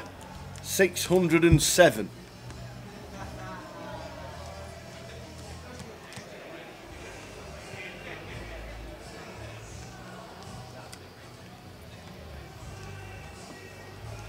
Yes, Link, sad news. Hope you well, Sylvia. You'll have known Rastafish playing at Dusseldon a lot. Very sad news indeed. Yeah, James, that's the guy doing the Meatloaf tribute act. Why don't you come down here? You can come join him. Let's get smashed. Let's get the champagne. Who said that? Everybody who's doing the singing. Were they? Yeah. All right.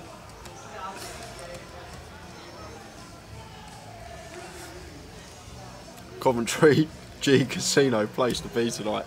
It's booming out there actually, not just the poker tournaments that are all everywhere, all the table games. It's rammed in here tonight.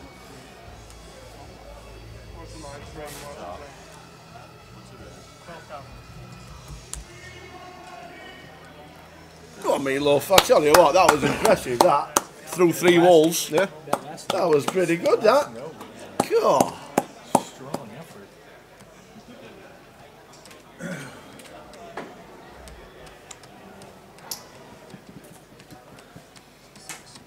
Blinds 2.5, 5. 5 big blind. Leon King 4 suited here. Looks like he's going to open this in the hijack. And, action is on Ben and the cut-off. Ace Jack here. Definitely not folding. Go either way. Probably lean more towards 3-bet versus hijack open from Leon. However, he has been fairly active, Ben, already, but not going to take his foot off the pedal. It is 3-bet and chips. Makes it 31.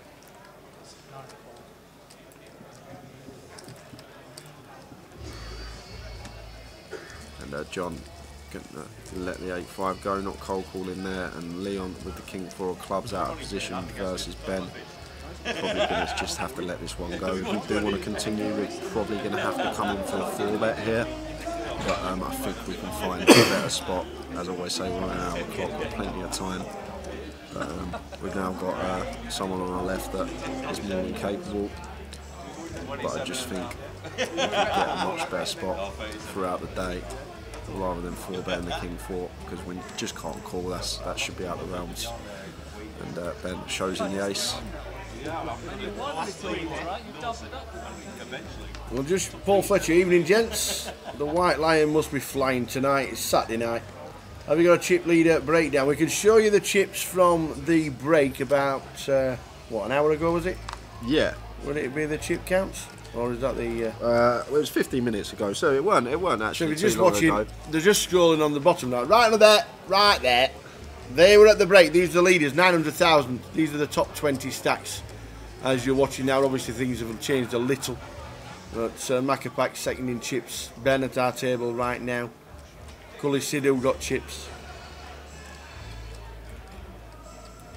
So these are from the last break, the start of level 7. At the start of level 7, everybody was in the money because the bubble burst on the last hand of the last level. So they're the stacks as they look right now. They're the top 20 in chips. Riggy's still in and going along nicely. So they're the stacks from the last break. PK Bull will be getting his chip stacks. How are we doing, Kia? He's back joining us. Why, I'm not even going to try and pronounce that. Finally got everyone sorted, can watch a bit tonight. Hope you guys are well. Buongiorno, Chiesa. Obviously. Buongiorno, Chiesa. Back home now. Obviously. Back home from his holidays. I was going to say like Kinder Bueno or something like that. Obviously, that's what it says. Long day for me.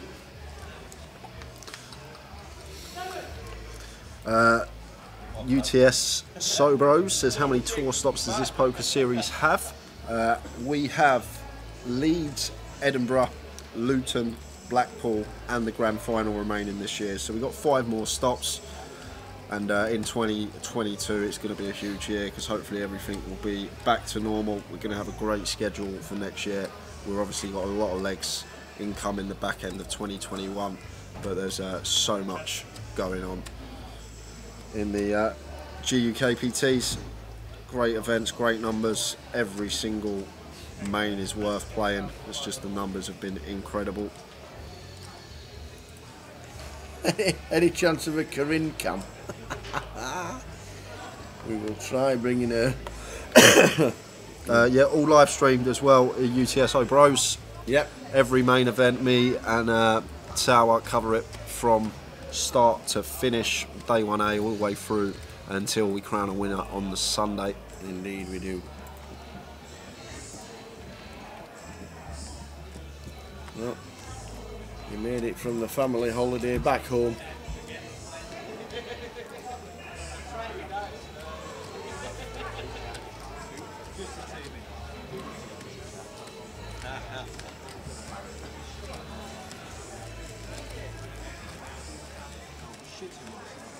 I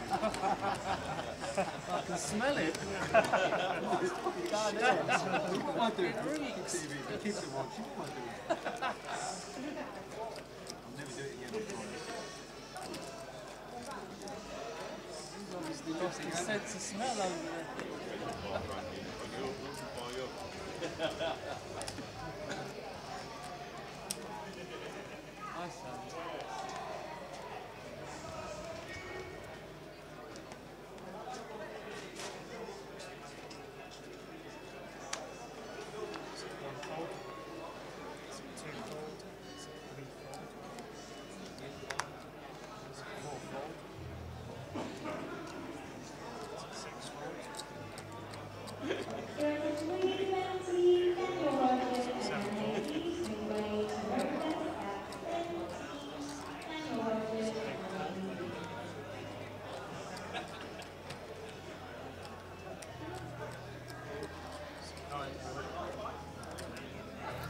So we're in the money.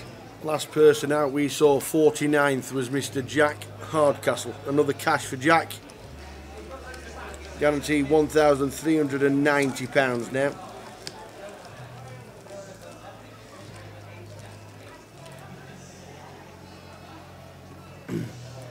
And also, just quickly going back to all the rumours regarding the buying for Goliath, regarding has it gone up, is it going down, are you doing this, are you doing that? There's actually nothing regarding the schedule and the pricing has been confirmed for Goliath. The only thing that's been confirmed for Goliath are the dates. 25th of August until the 4th of September 2022. So we've had, is it 100 plus 30? Is it 120 plus 30? Is it staying at 125? Is it £150? Nobody, absolutely, and I've just had confirmation of Jim literally saying nothing regarding any part of the schedule at all has been confirmed. The only thing that has been confirmed are the dates. So whatever the rumour mills are, whatever the pricing will be, it's to be confirmed. And I'm sure there'll be a lot of meetings in the next 3 or 4 months to get the schedule out, to get the pricing out, to get everything out regarding Goliath 2022. And all that we pray and hope for, and all you guys, I'm guessing, will be praying and hoping for, is that we don't have a repeat of what happened in March 2020, where the world locked down.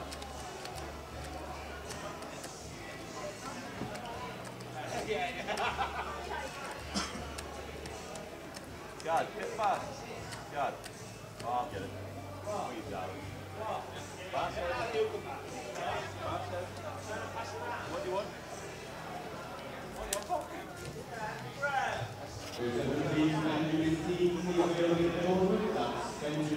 So Ben's chip lead on 550,000 on our table.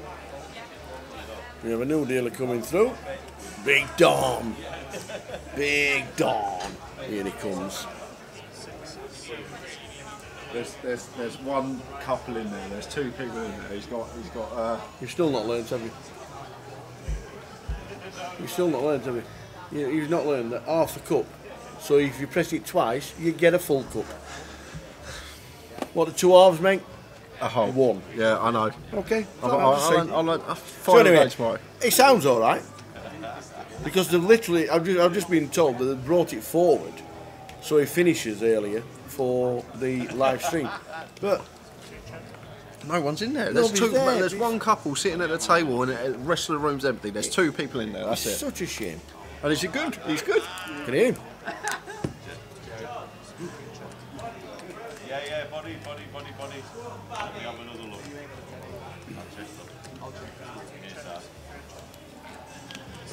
Goliath guarantee the price won't go down. That's when you had a free there, you said, don't quit. Yeah.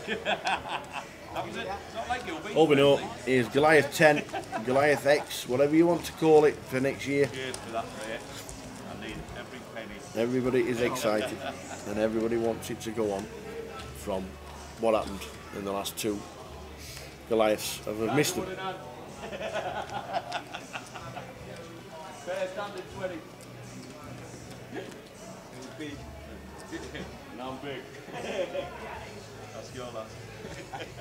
I want you. I need you.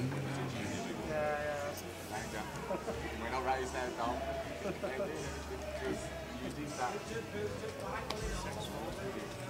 Here's 10 for Leon, raises to 16,000. Ben gets out of the way. Back round to John in seat 2. Who says no thank you. And Leon starting to build his stack. Oh, bang over 200,000 again.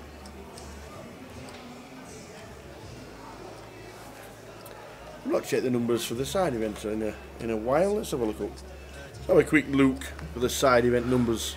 The bounty. How many do we reckon? I'll go with 162. 200. Well off. 200 in the bounty. Do you know what? This year's GUKPT, I'm going to get the number in my head. I'm just going to add 50 to it. That's what. There are 3 cash tables running. 1-2, a 1-3, and a 2-2 Omaha.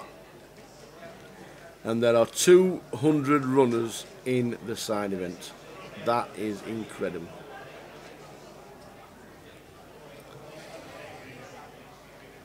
Tomorrow's side events, the seniors starting at 2.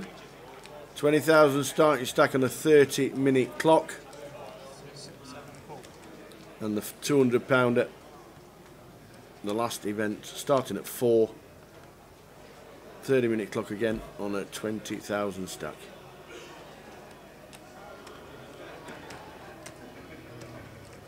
So Leon opening the bar with the 10-8. Then just gets out of the way. Then action on Daniel in the big blind. He's going to fold as well. Raise and take for Leon there. So we've got 10 minutes left on the clock for this level. I believe might be a bit less. And then that'll take us into level 8 of the day, level 18 of the tournament.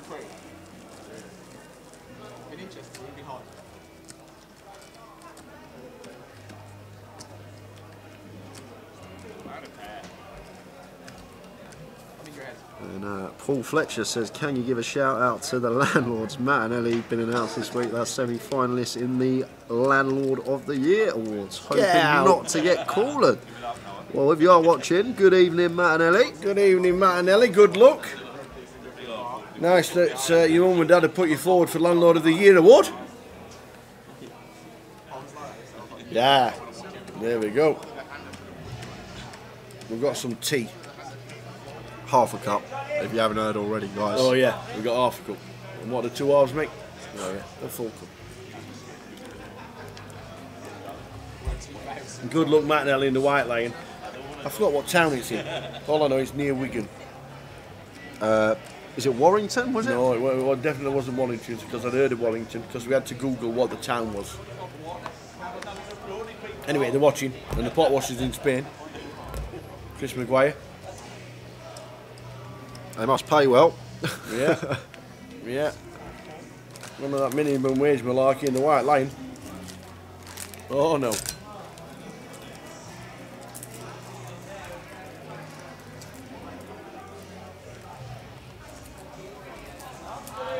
And we will surprise you one day. I think they have a poker night on a Thursday night, don't they? I do believe.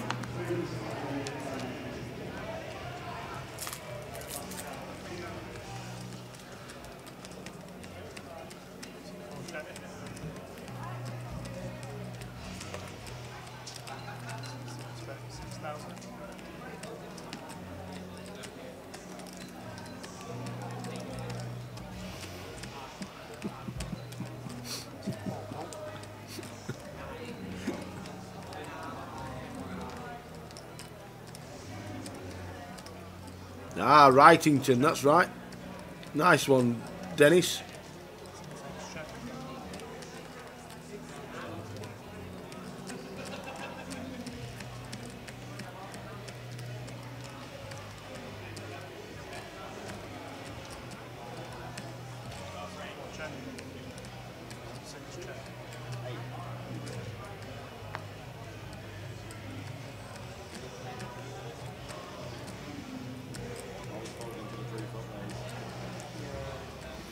Wrightington, yes, we had to ask where Wrightington was, and it's near Wigan.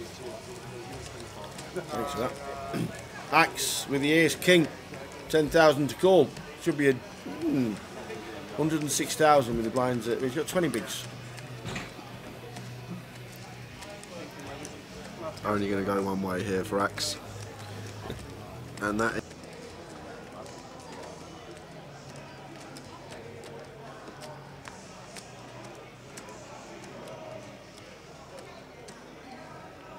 yeah, it's all going one way with the blinds at 2.5, 5. Yeah, 22 big blind shove here.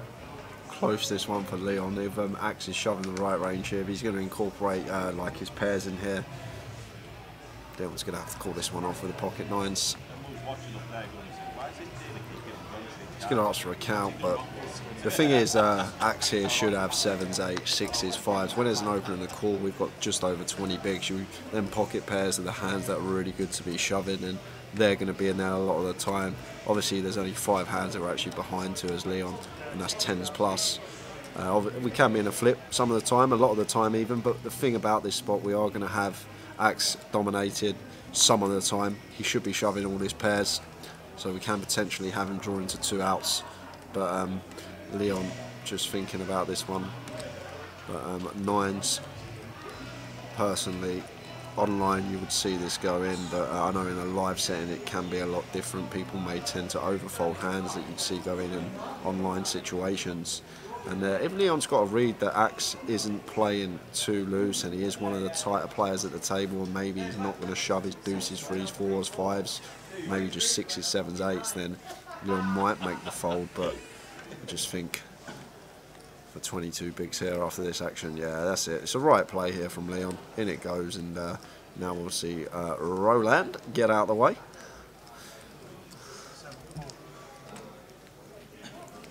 And it's nines for Leon and Axe with the ace-king. It's flip time.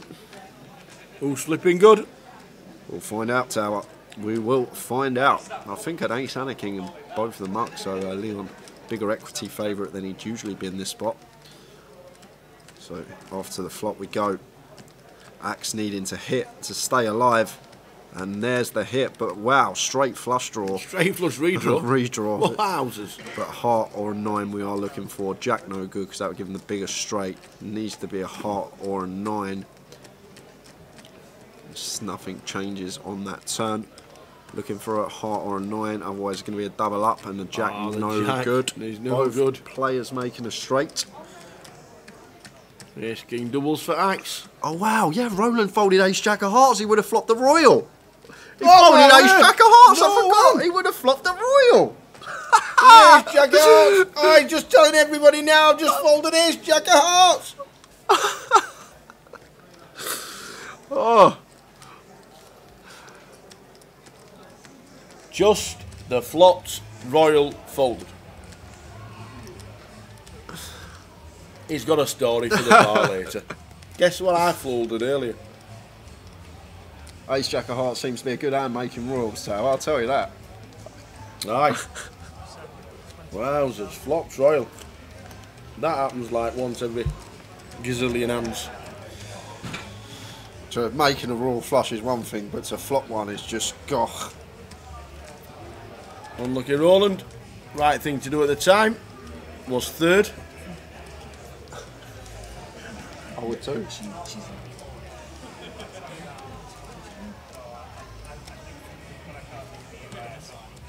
Wowzers.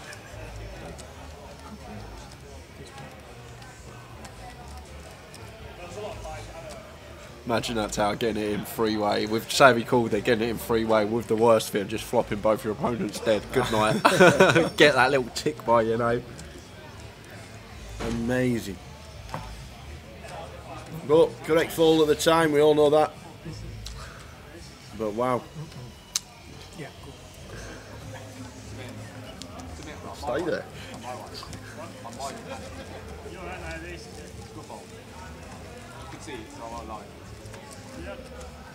Amazing.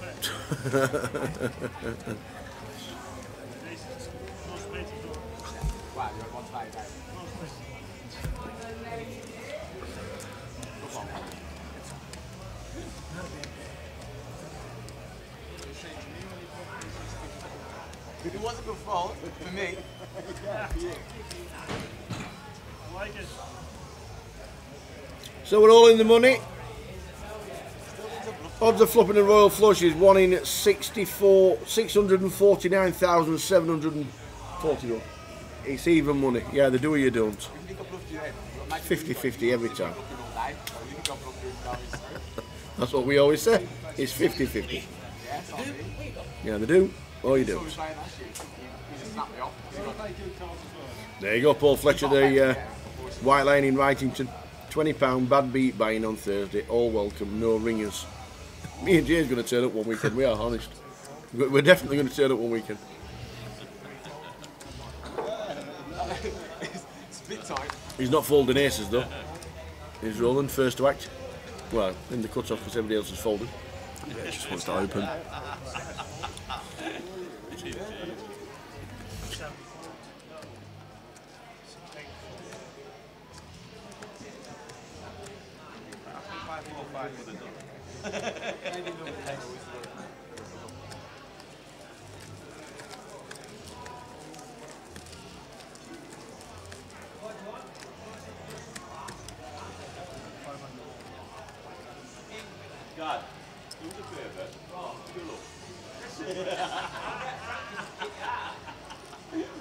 Aces for Roland who raises it up, gets called by Alexander with King Jack and flops 2 pair. This is just another caller. It's been a day of callers actually. And it's happened to Roland as well, who's just folded the Ace Jack of Hearts. And it comes King Queen 10 of Hearts. And blinds are now up. We're now playing 3 and 6. So with Roland's effective stack size here, if I'm Alex with my top 2, I'm probably going to start putting chips in the middle now, get the action for ourselves so we can shove almost all turn cards, like his decision to raise here. Roland being the pre-flop aggressor, he's got plenty that he can come along with. So raise to 40k, and Roland going to quickly have a look down. He's going to check he's got aces, and he might just elect to 3-bet rip this in on this dicey board here. It's just unfortunate for him that it's come as a bit of a cold flop. Alex flopping 2 pair on the King Jack 10, and we're sitting here with aces. You can't always win with aces. You are going to lose 1 in 5 times with them, and this could be that 1 in 5 for Roland.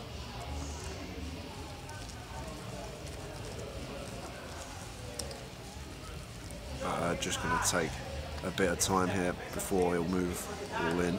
I think he may call, but I just... What a fold! What a fold! Wow, wow, wow! Just went... Spider senses. Do you ever fold? First of all, I probably don't continue flop. That's probably a flop where I check my aces, but once bet, get raised, I don't know, I'd just probably go with it. We don't have the ace of spades. There's plenty of combo draws out there, but Roland just bet folding aces on the flop. What a fold that is. It's a strange one. I think if we're going to fold to a raise though, I think we need to be checking flop. If we're going to bet fold aces there, I think we should have the check in our range, but can't moan because it's an absolutely weldy fold there from Roland. Shall we have a look at some players that busted tower? Who's bust? Give me some information. Wow, what a fold. We've seen Paul Dungo, James Millman, Rennie Shea, we've seen that. We've seen Dan Rogers. He's left himself with 15 bigs, but at least he's still got his tournament life, and Roland just pulling out the weldy fold there with aces. Don't get me wrong, it's a great fold, but if we're just going to bet fold aces there, I think we need to be checking. Otherwise, we can be exploited quite easily. But may have just had a read, may have picked up on something, and I guess on the button as well, Alex is going to have a lot of those Broadway holdings, as we always talk about. King Jack, Jack 10, King 10, all in there, Queen 9 suited. 45th.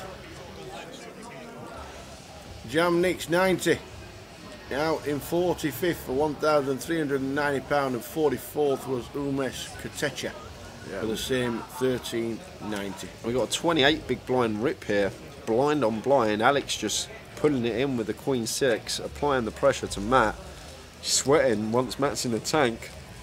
Once we don't get the snap fold, it's a bit of a sweat for us. We really do not want to call here for 28 big blinds, blind on blind. I guess, Matt, we do have some hands dominated. If we know Alex has hands like Queen 6 in there, I'm sure we beat him into the pot, but if we're not aware of what hands he is going to be shoving for this amount of big blinds, it is very difficult to call with King High. Although, like a normal shoving range for this amount, we may have a few hands dominated. King Jack suited, Queen Jack suited, King 10 suited. And obviously against the Ace High hands, we're only going to be about 40%, so Matt gets out of the way, and Alex just up in the aggression there. 28 bigs all in, blind on blind with the Queen 6.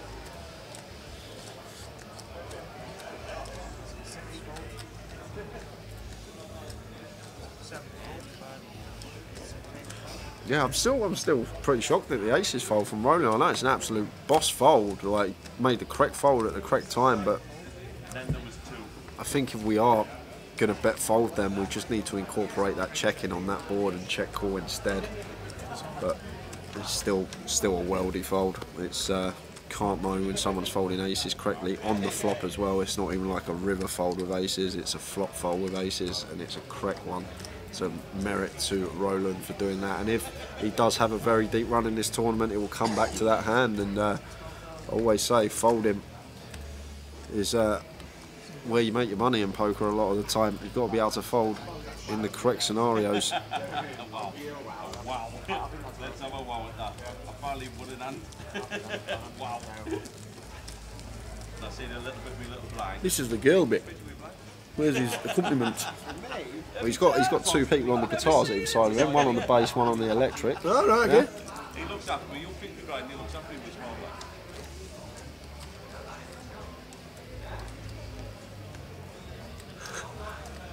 Should have put a comms cam on then.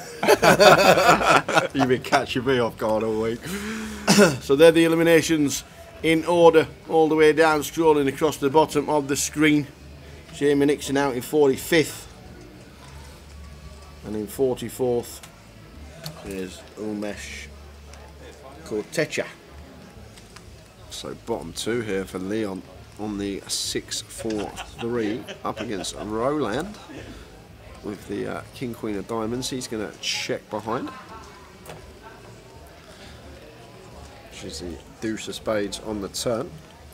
So if we're Leon here, I'm probably going to come in for a fairly small lead here. We've got two pair. But no, he's going to check once more. And Roland here just cannot bluff at this spot. We need to understand that calling out the big blind, Leon's going to have more of a lock on this board than us. So we're basically done with the hand as Roland. But now once it's checked back, Leon has to lead this spot tower. I want to try and get some value from our two pair. And Roland can't do anything but just let it go. Neil Jilks has obviously corrective spelling on his phone. Please could I ask, is a £200 tournament tomorrow a ribeye or a freeze out? It'll be a re-entry. Is it a ribeye? Yes, it'll be a re-entry. And there are 200 runners in the bounty tonight. 200. Respect everybody.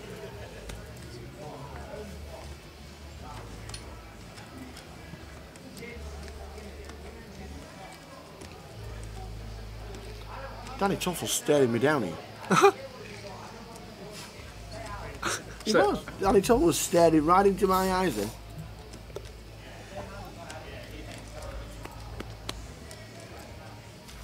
Yeah, we a re-entry tournament, the £200 tomorrow.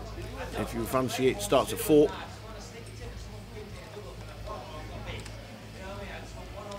what you say, you don't want one? You don't want one? Lines 3, 6, level 8, level 18 of the tournament.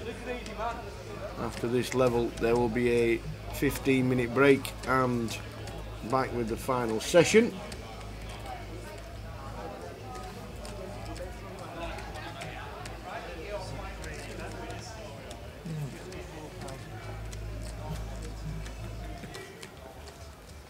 That was a good effort, that dead ringer for love. He's really good. He's really good, Taran, I walk through. It's a shame there's not more people in there. Who was the uncredited credits? Who was the uncredited female vocalist on that song? Ah, she was on The Voice, weren't she? No. Yeah, no, she was on The Voice. No, she wasn't. She was on The Voice. No, she wasn't. She was. 100% she wasn't. 100% she was, No, because she the person in the Meatloaf video, yeah, weren't it? Oh no, I'm thinking of Anything for Love. I'm thinking of a different Meatloaf song. Sorry, my bad, my bad. Yeah, it was. Share. But do you know the video? I'd Do Anything for Love. Do you know the girl in that? Yeah. Isn't actually the singer. That's dubbed over by Is a it different really? singer. Wow. Yeah. A little bit of a.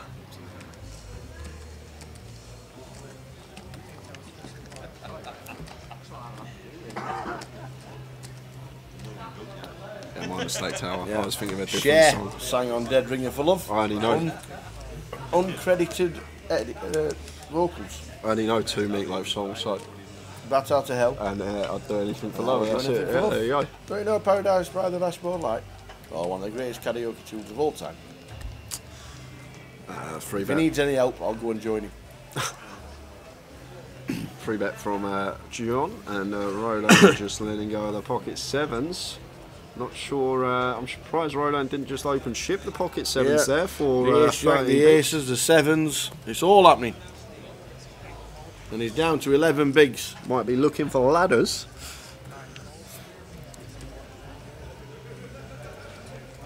We'll get a full chip count and the next break for all the players that are still in.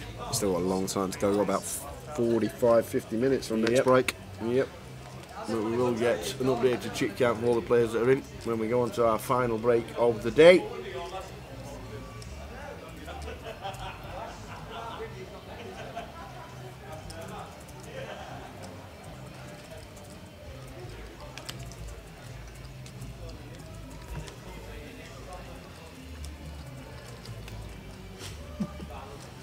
This is paradise.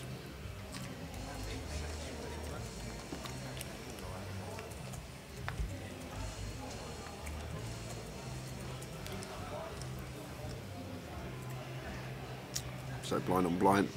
Put your cards in the box, Ben. Yes, Ben.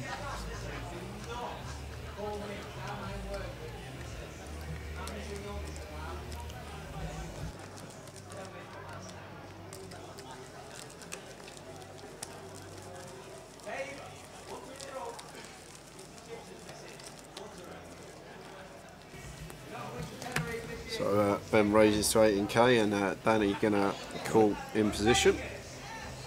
Ace 5 for Ben. Danny Toffel with the King Jack. Heads up. Queen 5 4, 2 clubs. I think Ben probably going to bet this one. Flopping middle pair, top kicker. I'm really worried about Queen X. I think if Danny's got any pocket pair, 6s through jacks here, he's going to rip over our open blind on blind. So from Ben's perspective here, should only be worried about a queen that we're behind to. So we're going to come in for a bet with our Ace 5. Trying to get some value from worse. Is this a raise from Danny here with the King Jack? Snap raise, didn't even think about it, just snap raised Ben here. And now, flip story back to Ben. Got to be thinking what hands Danny's got here. The thing is, on this board, there's plenty of bluffs. Blind on blind is 6-3 suited, 3 deuce suited, 6-7, like a 6-8 of spades, all club draws. And plenty of value as well, though. All the 2 pairs are there. 6 of clubs on the turn. And this is going to have to be a fold from Ben. I can't see how we're going to be able to continue facing this second barrel here. A lot of the bluffs complete in terms of the flush draws. The 3 deuce gets there, hand like 7-8 of spades gets there. And all his value on the flop we were behind to anyway. So Danny actually picking a really good spot to come in for the double barrel here. Thinking about the hands that he's going to be raising on flop for value, like the 2 pairs, 4-5, Queen 5, Queen 4. They're all ahead of us as Ben with Ace 5, and then the hands that he was bluffing with on the flop, from Ben's perspective, maybe flush draws, some up and downs. So it's going to be very difficult for Ben to continue here, and I like the fold. It's we can see that Danny Toffel had the worst of it. He shows the King Jack. He goes, "There you are, mate. Yeah, we have some of that. Have some of that. Why do you like them apples, mate? Put that in your pipe and smoke it." That's what he says. You got all the chips, but I got the moves. There you go. But folding there is right on the turn. It's just, you don't expect Danny to be airballing too often. You expect him to be raising flop with at least a hand that's going to have a bit of equity on that board, not an absolute airball like King Jack. Uh-oh, here comes trouble. Oh no. Go. Put your earplugs in. Here he comes. Oh no, he's out of the seniors. Oh no, that's tomorrow. He's out of the bounty. You're rubbing your wrong eye. Can't cry at that one, you silly arse. Sorry, mate. One eye Pete's been knocked out of the bounty. Did you win any money? Not a dickie. Not a dickie. Rubbish. No, ran like cold. Yeah. Like my fridge freezer. Never mind. Are you back tomorrow for the seniors? No, I'm going to stay home and play the main events online tomorrow night. Good lad. So just wish you well.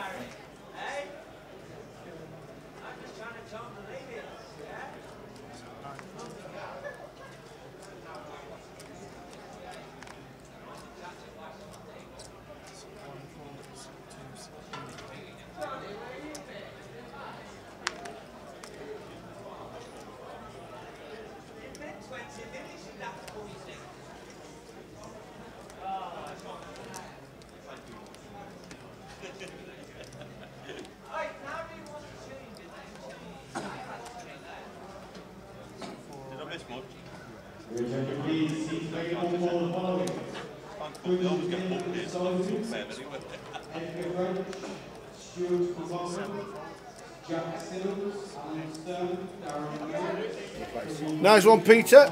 All the best, young man. Take it easy, and we'll see you over the weekend in the chat box. You too, buddy. Pete Whitehouse is on his way. Just been bussed out the bounty. Come to say ta-ra to the lads. Coventry Local has gone. He'll be back for Coventry's Leg 2 next year, and the G&D Goliath in September. August/September.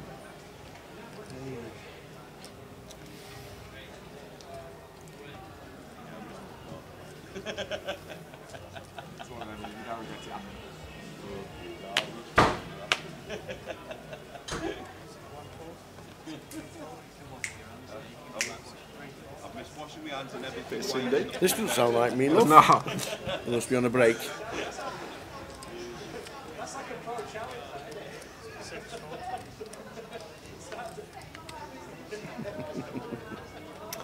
Oh dear. Then he's back.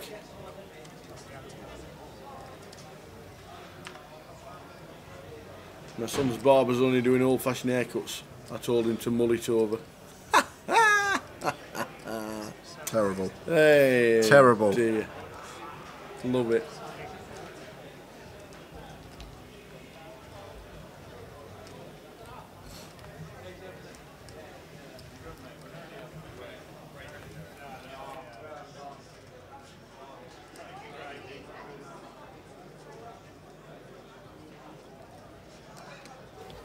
Hi, Vicky Sudworth's in the. How you doing, Vicky? Vicky Southworth. Great feeders again. Good luck, Dan. On the table behind. Wishing you winning cards. How you doing, Vicky? Hope all is well. How you doing, Vicky? Vicky said it was one of the best days poker she'd ever had ever. When they did when we did Jokers Wild last time we did it at Goliath. One of the best days I had as well. Awesome. Yeah, that was just you dressed in that Joker costume. That was brilliant. That was.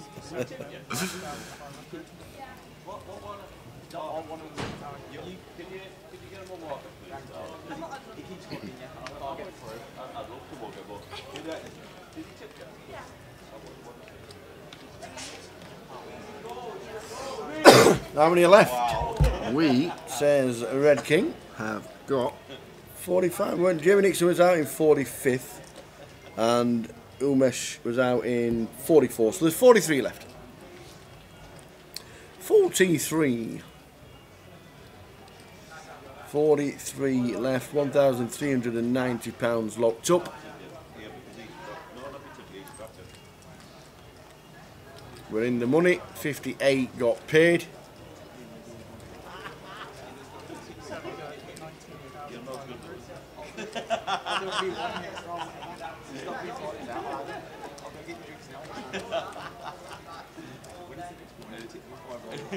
I just like I've done with it.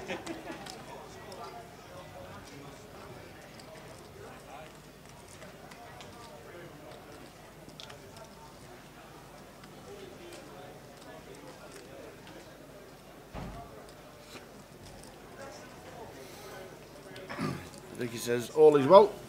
Great to be back playing poker. You are not wrong.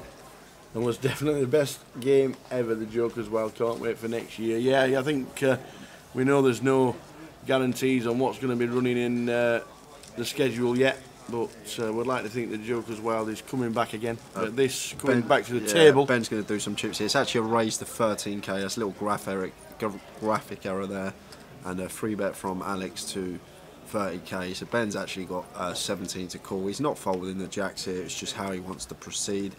Where he does want a 4-bet or just flat. It is a dangerous 3-bet from Alex out the small blind. Obviously, very strong position to be 3-betting an early position open. Is repping a very strong range. But Ben with jacks will not be folded. Will have to at least call with position. Alex started the hand with 240k, so he started the hand with 40 big blinds.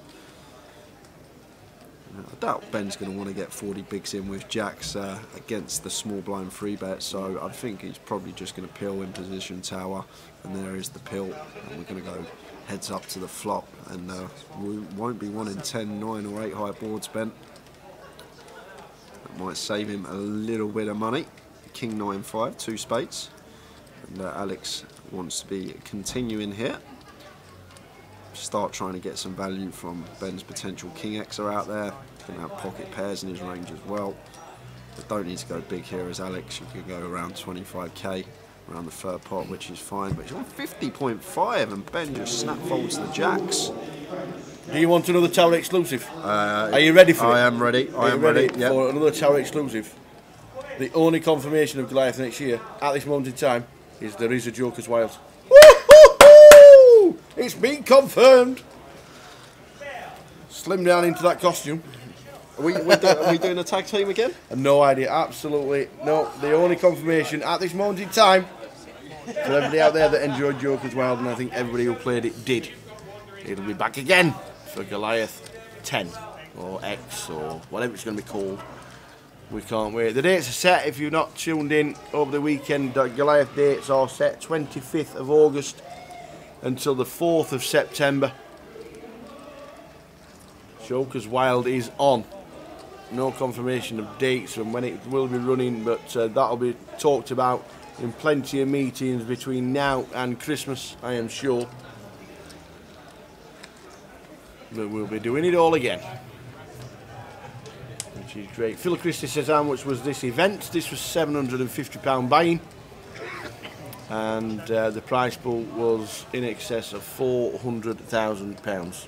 Amazing. 607 runners, which was just a fantastic effort from all the staff, all the valets, all the casino staff, all the dealers, all the bosses, putting the GUKPT on Cardham Direct with all the graphics and live streaming facilities. And Meatloaf in the background. Yeah.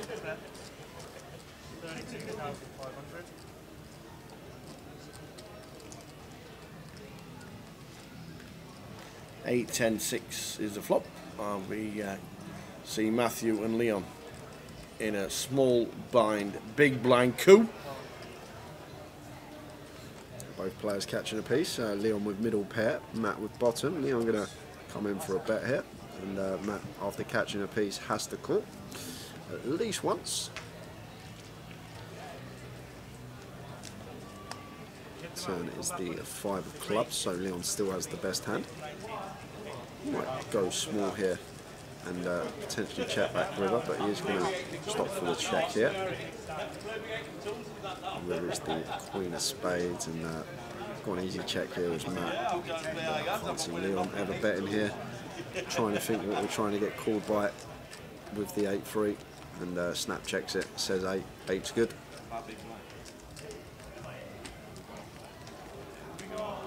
We're having it.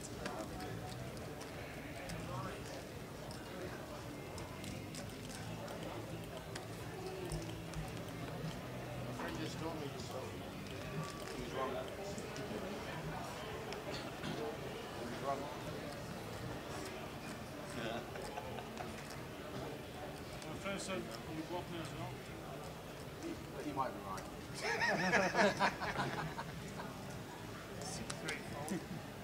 My friend said you pulled the aces against me.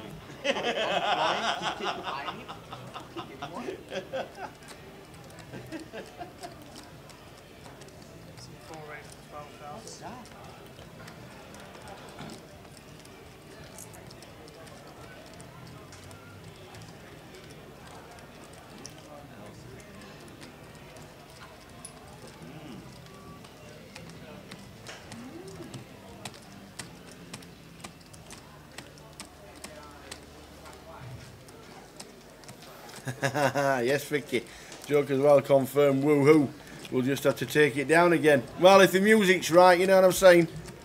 Any Finn Braggs getting in there, Vicky? Any little Finn Braggs? I take it you won it last time, just a guess. This is my blind again. Sorry.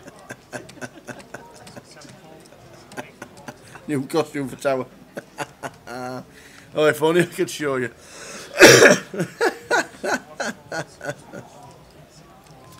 Oh dear. Brilliant. So Matt has an ace on the button, so fine to open this one. Leon with 8-7 off in the small cannot call in this spot, so if he's thinking about doing anything here, it would be coming in for a free bet. But there are better spots to do it, better hands to do it, and going to let it go and end with the King 10 here in the big blind. A little look at Matt's stack. Got to understand that Matt's playing 23 big blinds here. So Ben with the King 10 may be thinking tower of putting it in, but just going to call and take a flop.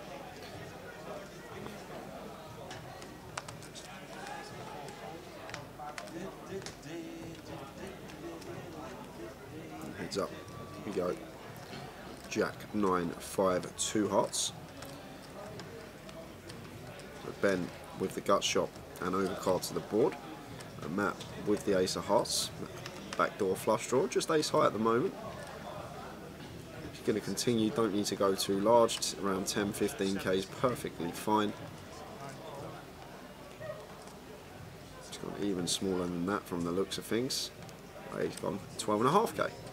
Slap bang in the middle, and Ben with his gut shot and overcard facing button open. We can still even have the best hand here of king high against a button opening range, so Ben going to have to call once here.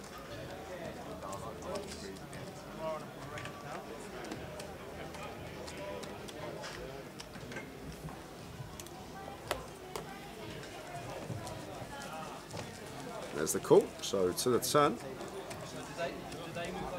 9 of spades on the turn. Pairing the board. This might be a card where elects to check back. As always mentioned, you've got to be thinking about the hands that we're getting called by on the flop. On this board, there's a lot of hands that are going to call us. Obviously, 5x, 9x, Jack X are the hands that have made their hand. But Ben now going to come in for a lead of 25k. Saying if you've got a 9, you're probably going to check back this flop. So I can have more 9x than you in this spot. So about 25. Matt with just ace high. Obviously we are ahead of hands like Queen 10, 10-8, 7-8, which is a double gutter, flush draws because we've got the ace of hearts as long as it's not the 5x of hearts.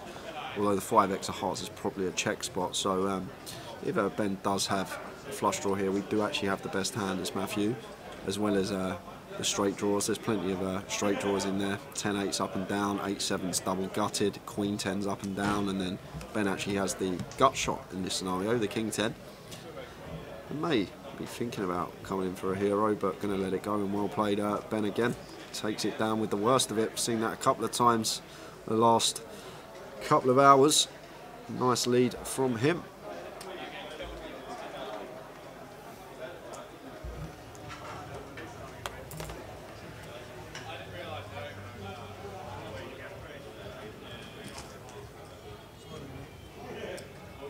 It's iffy.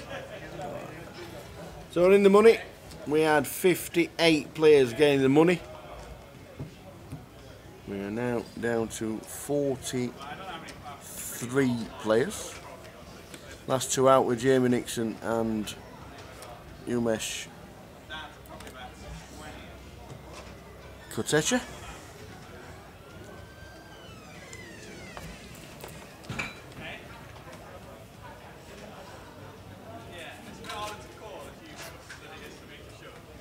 And it's King for rolling under the gun.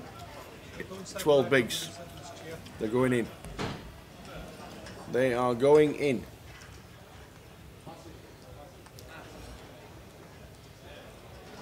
The triangle is there.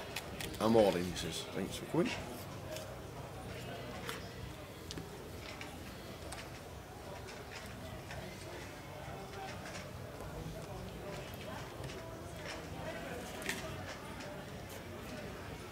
Folding all the way around, looking like it's going to get through.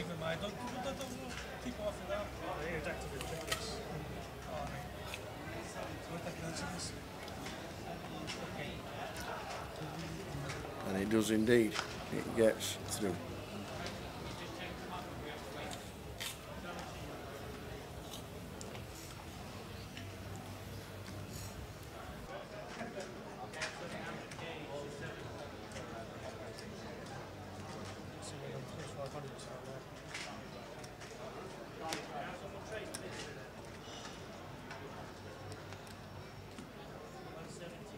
The car's back.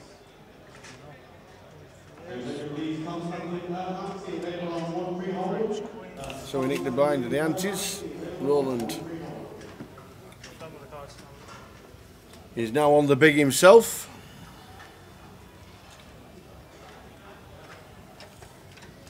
Where's this stage here? That's in there? Yeah.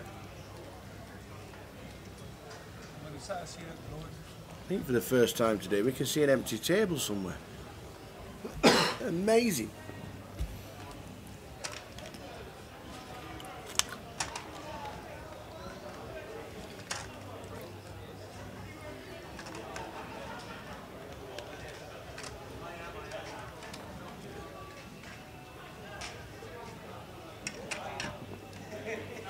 Nah, don't worry, I'm not complaining now.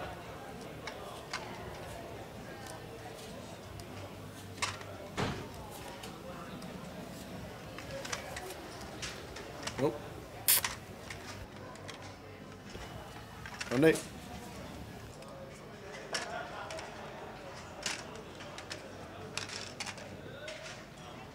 Please, Alan Stone, see available on 1 2 order.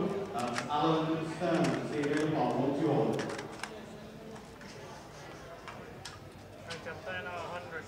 We'll get your chip count on Corinne very shortly. Just do the chip race. Do the chip. Have we stopped? No. Chat box is still going on, but the thing's frozen.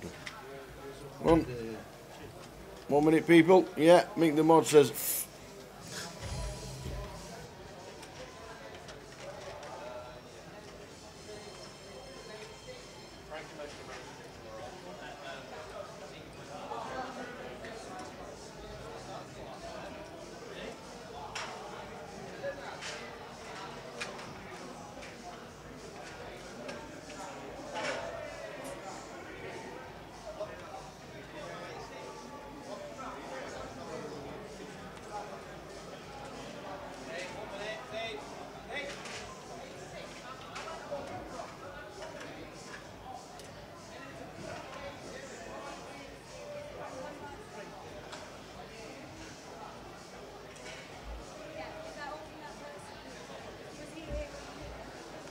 See?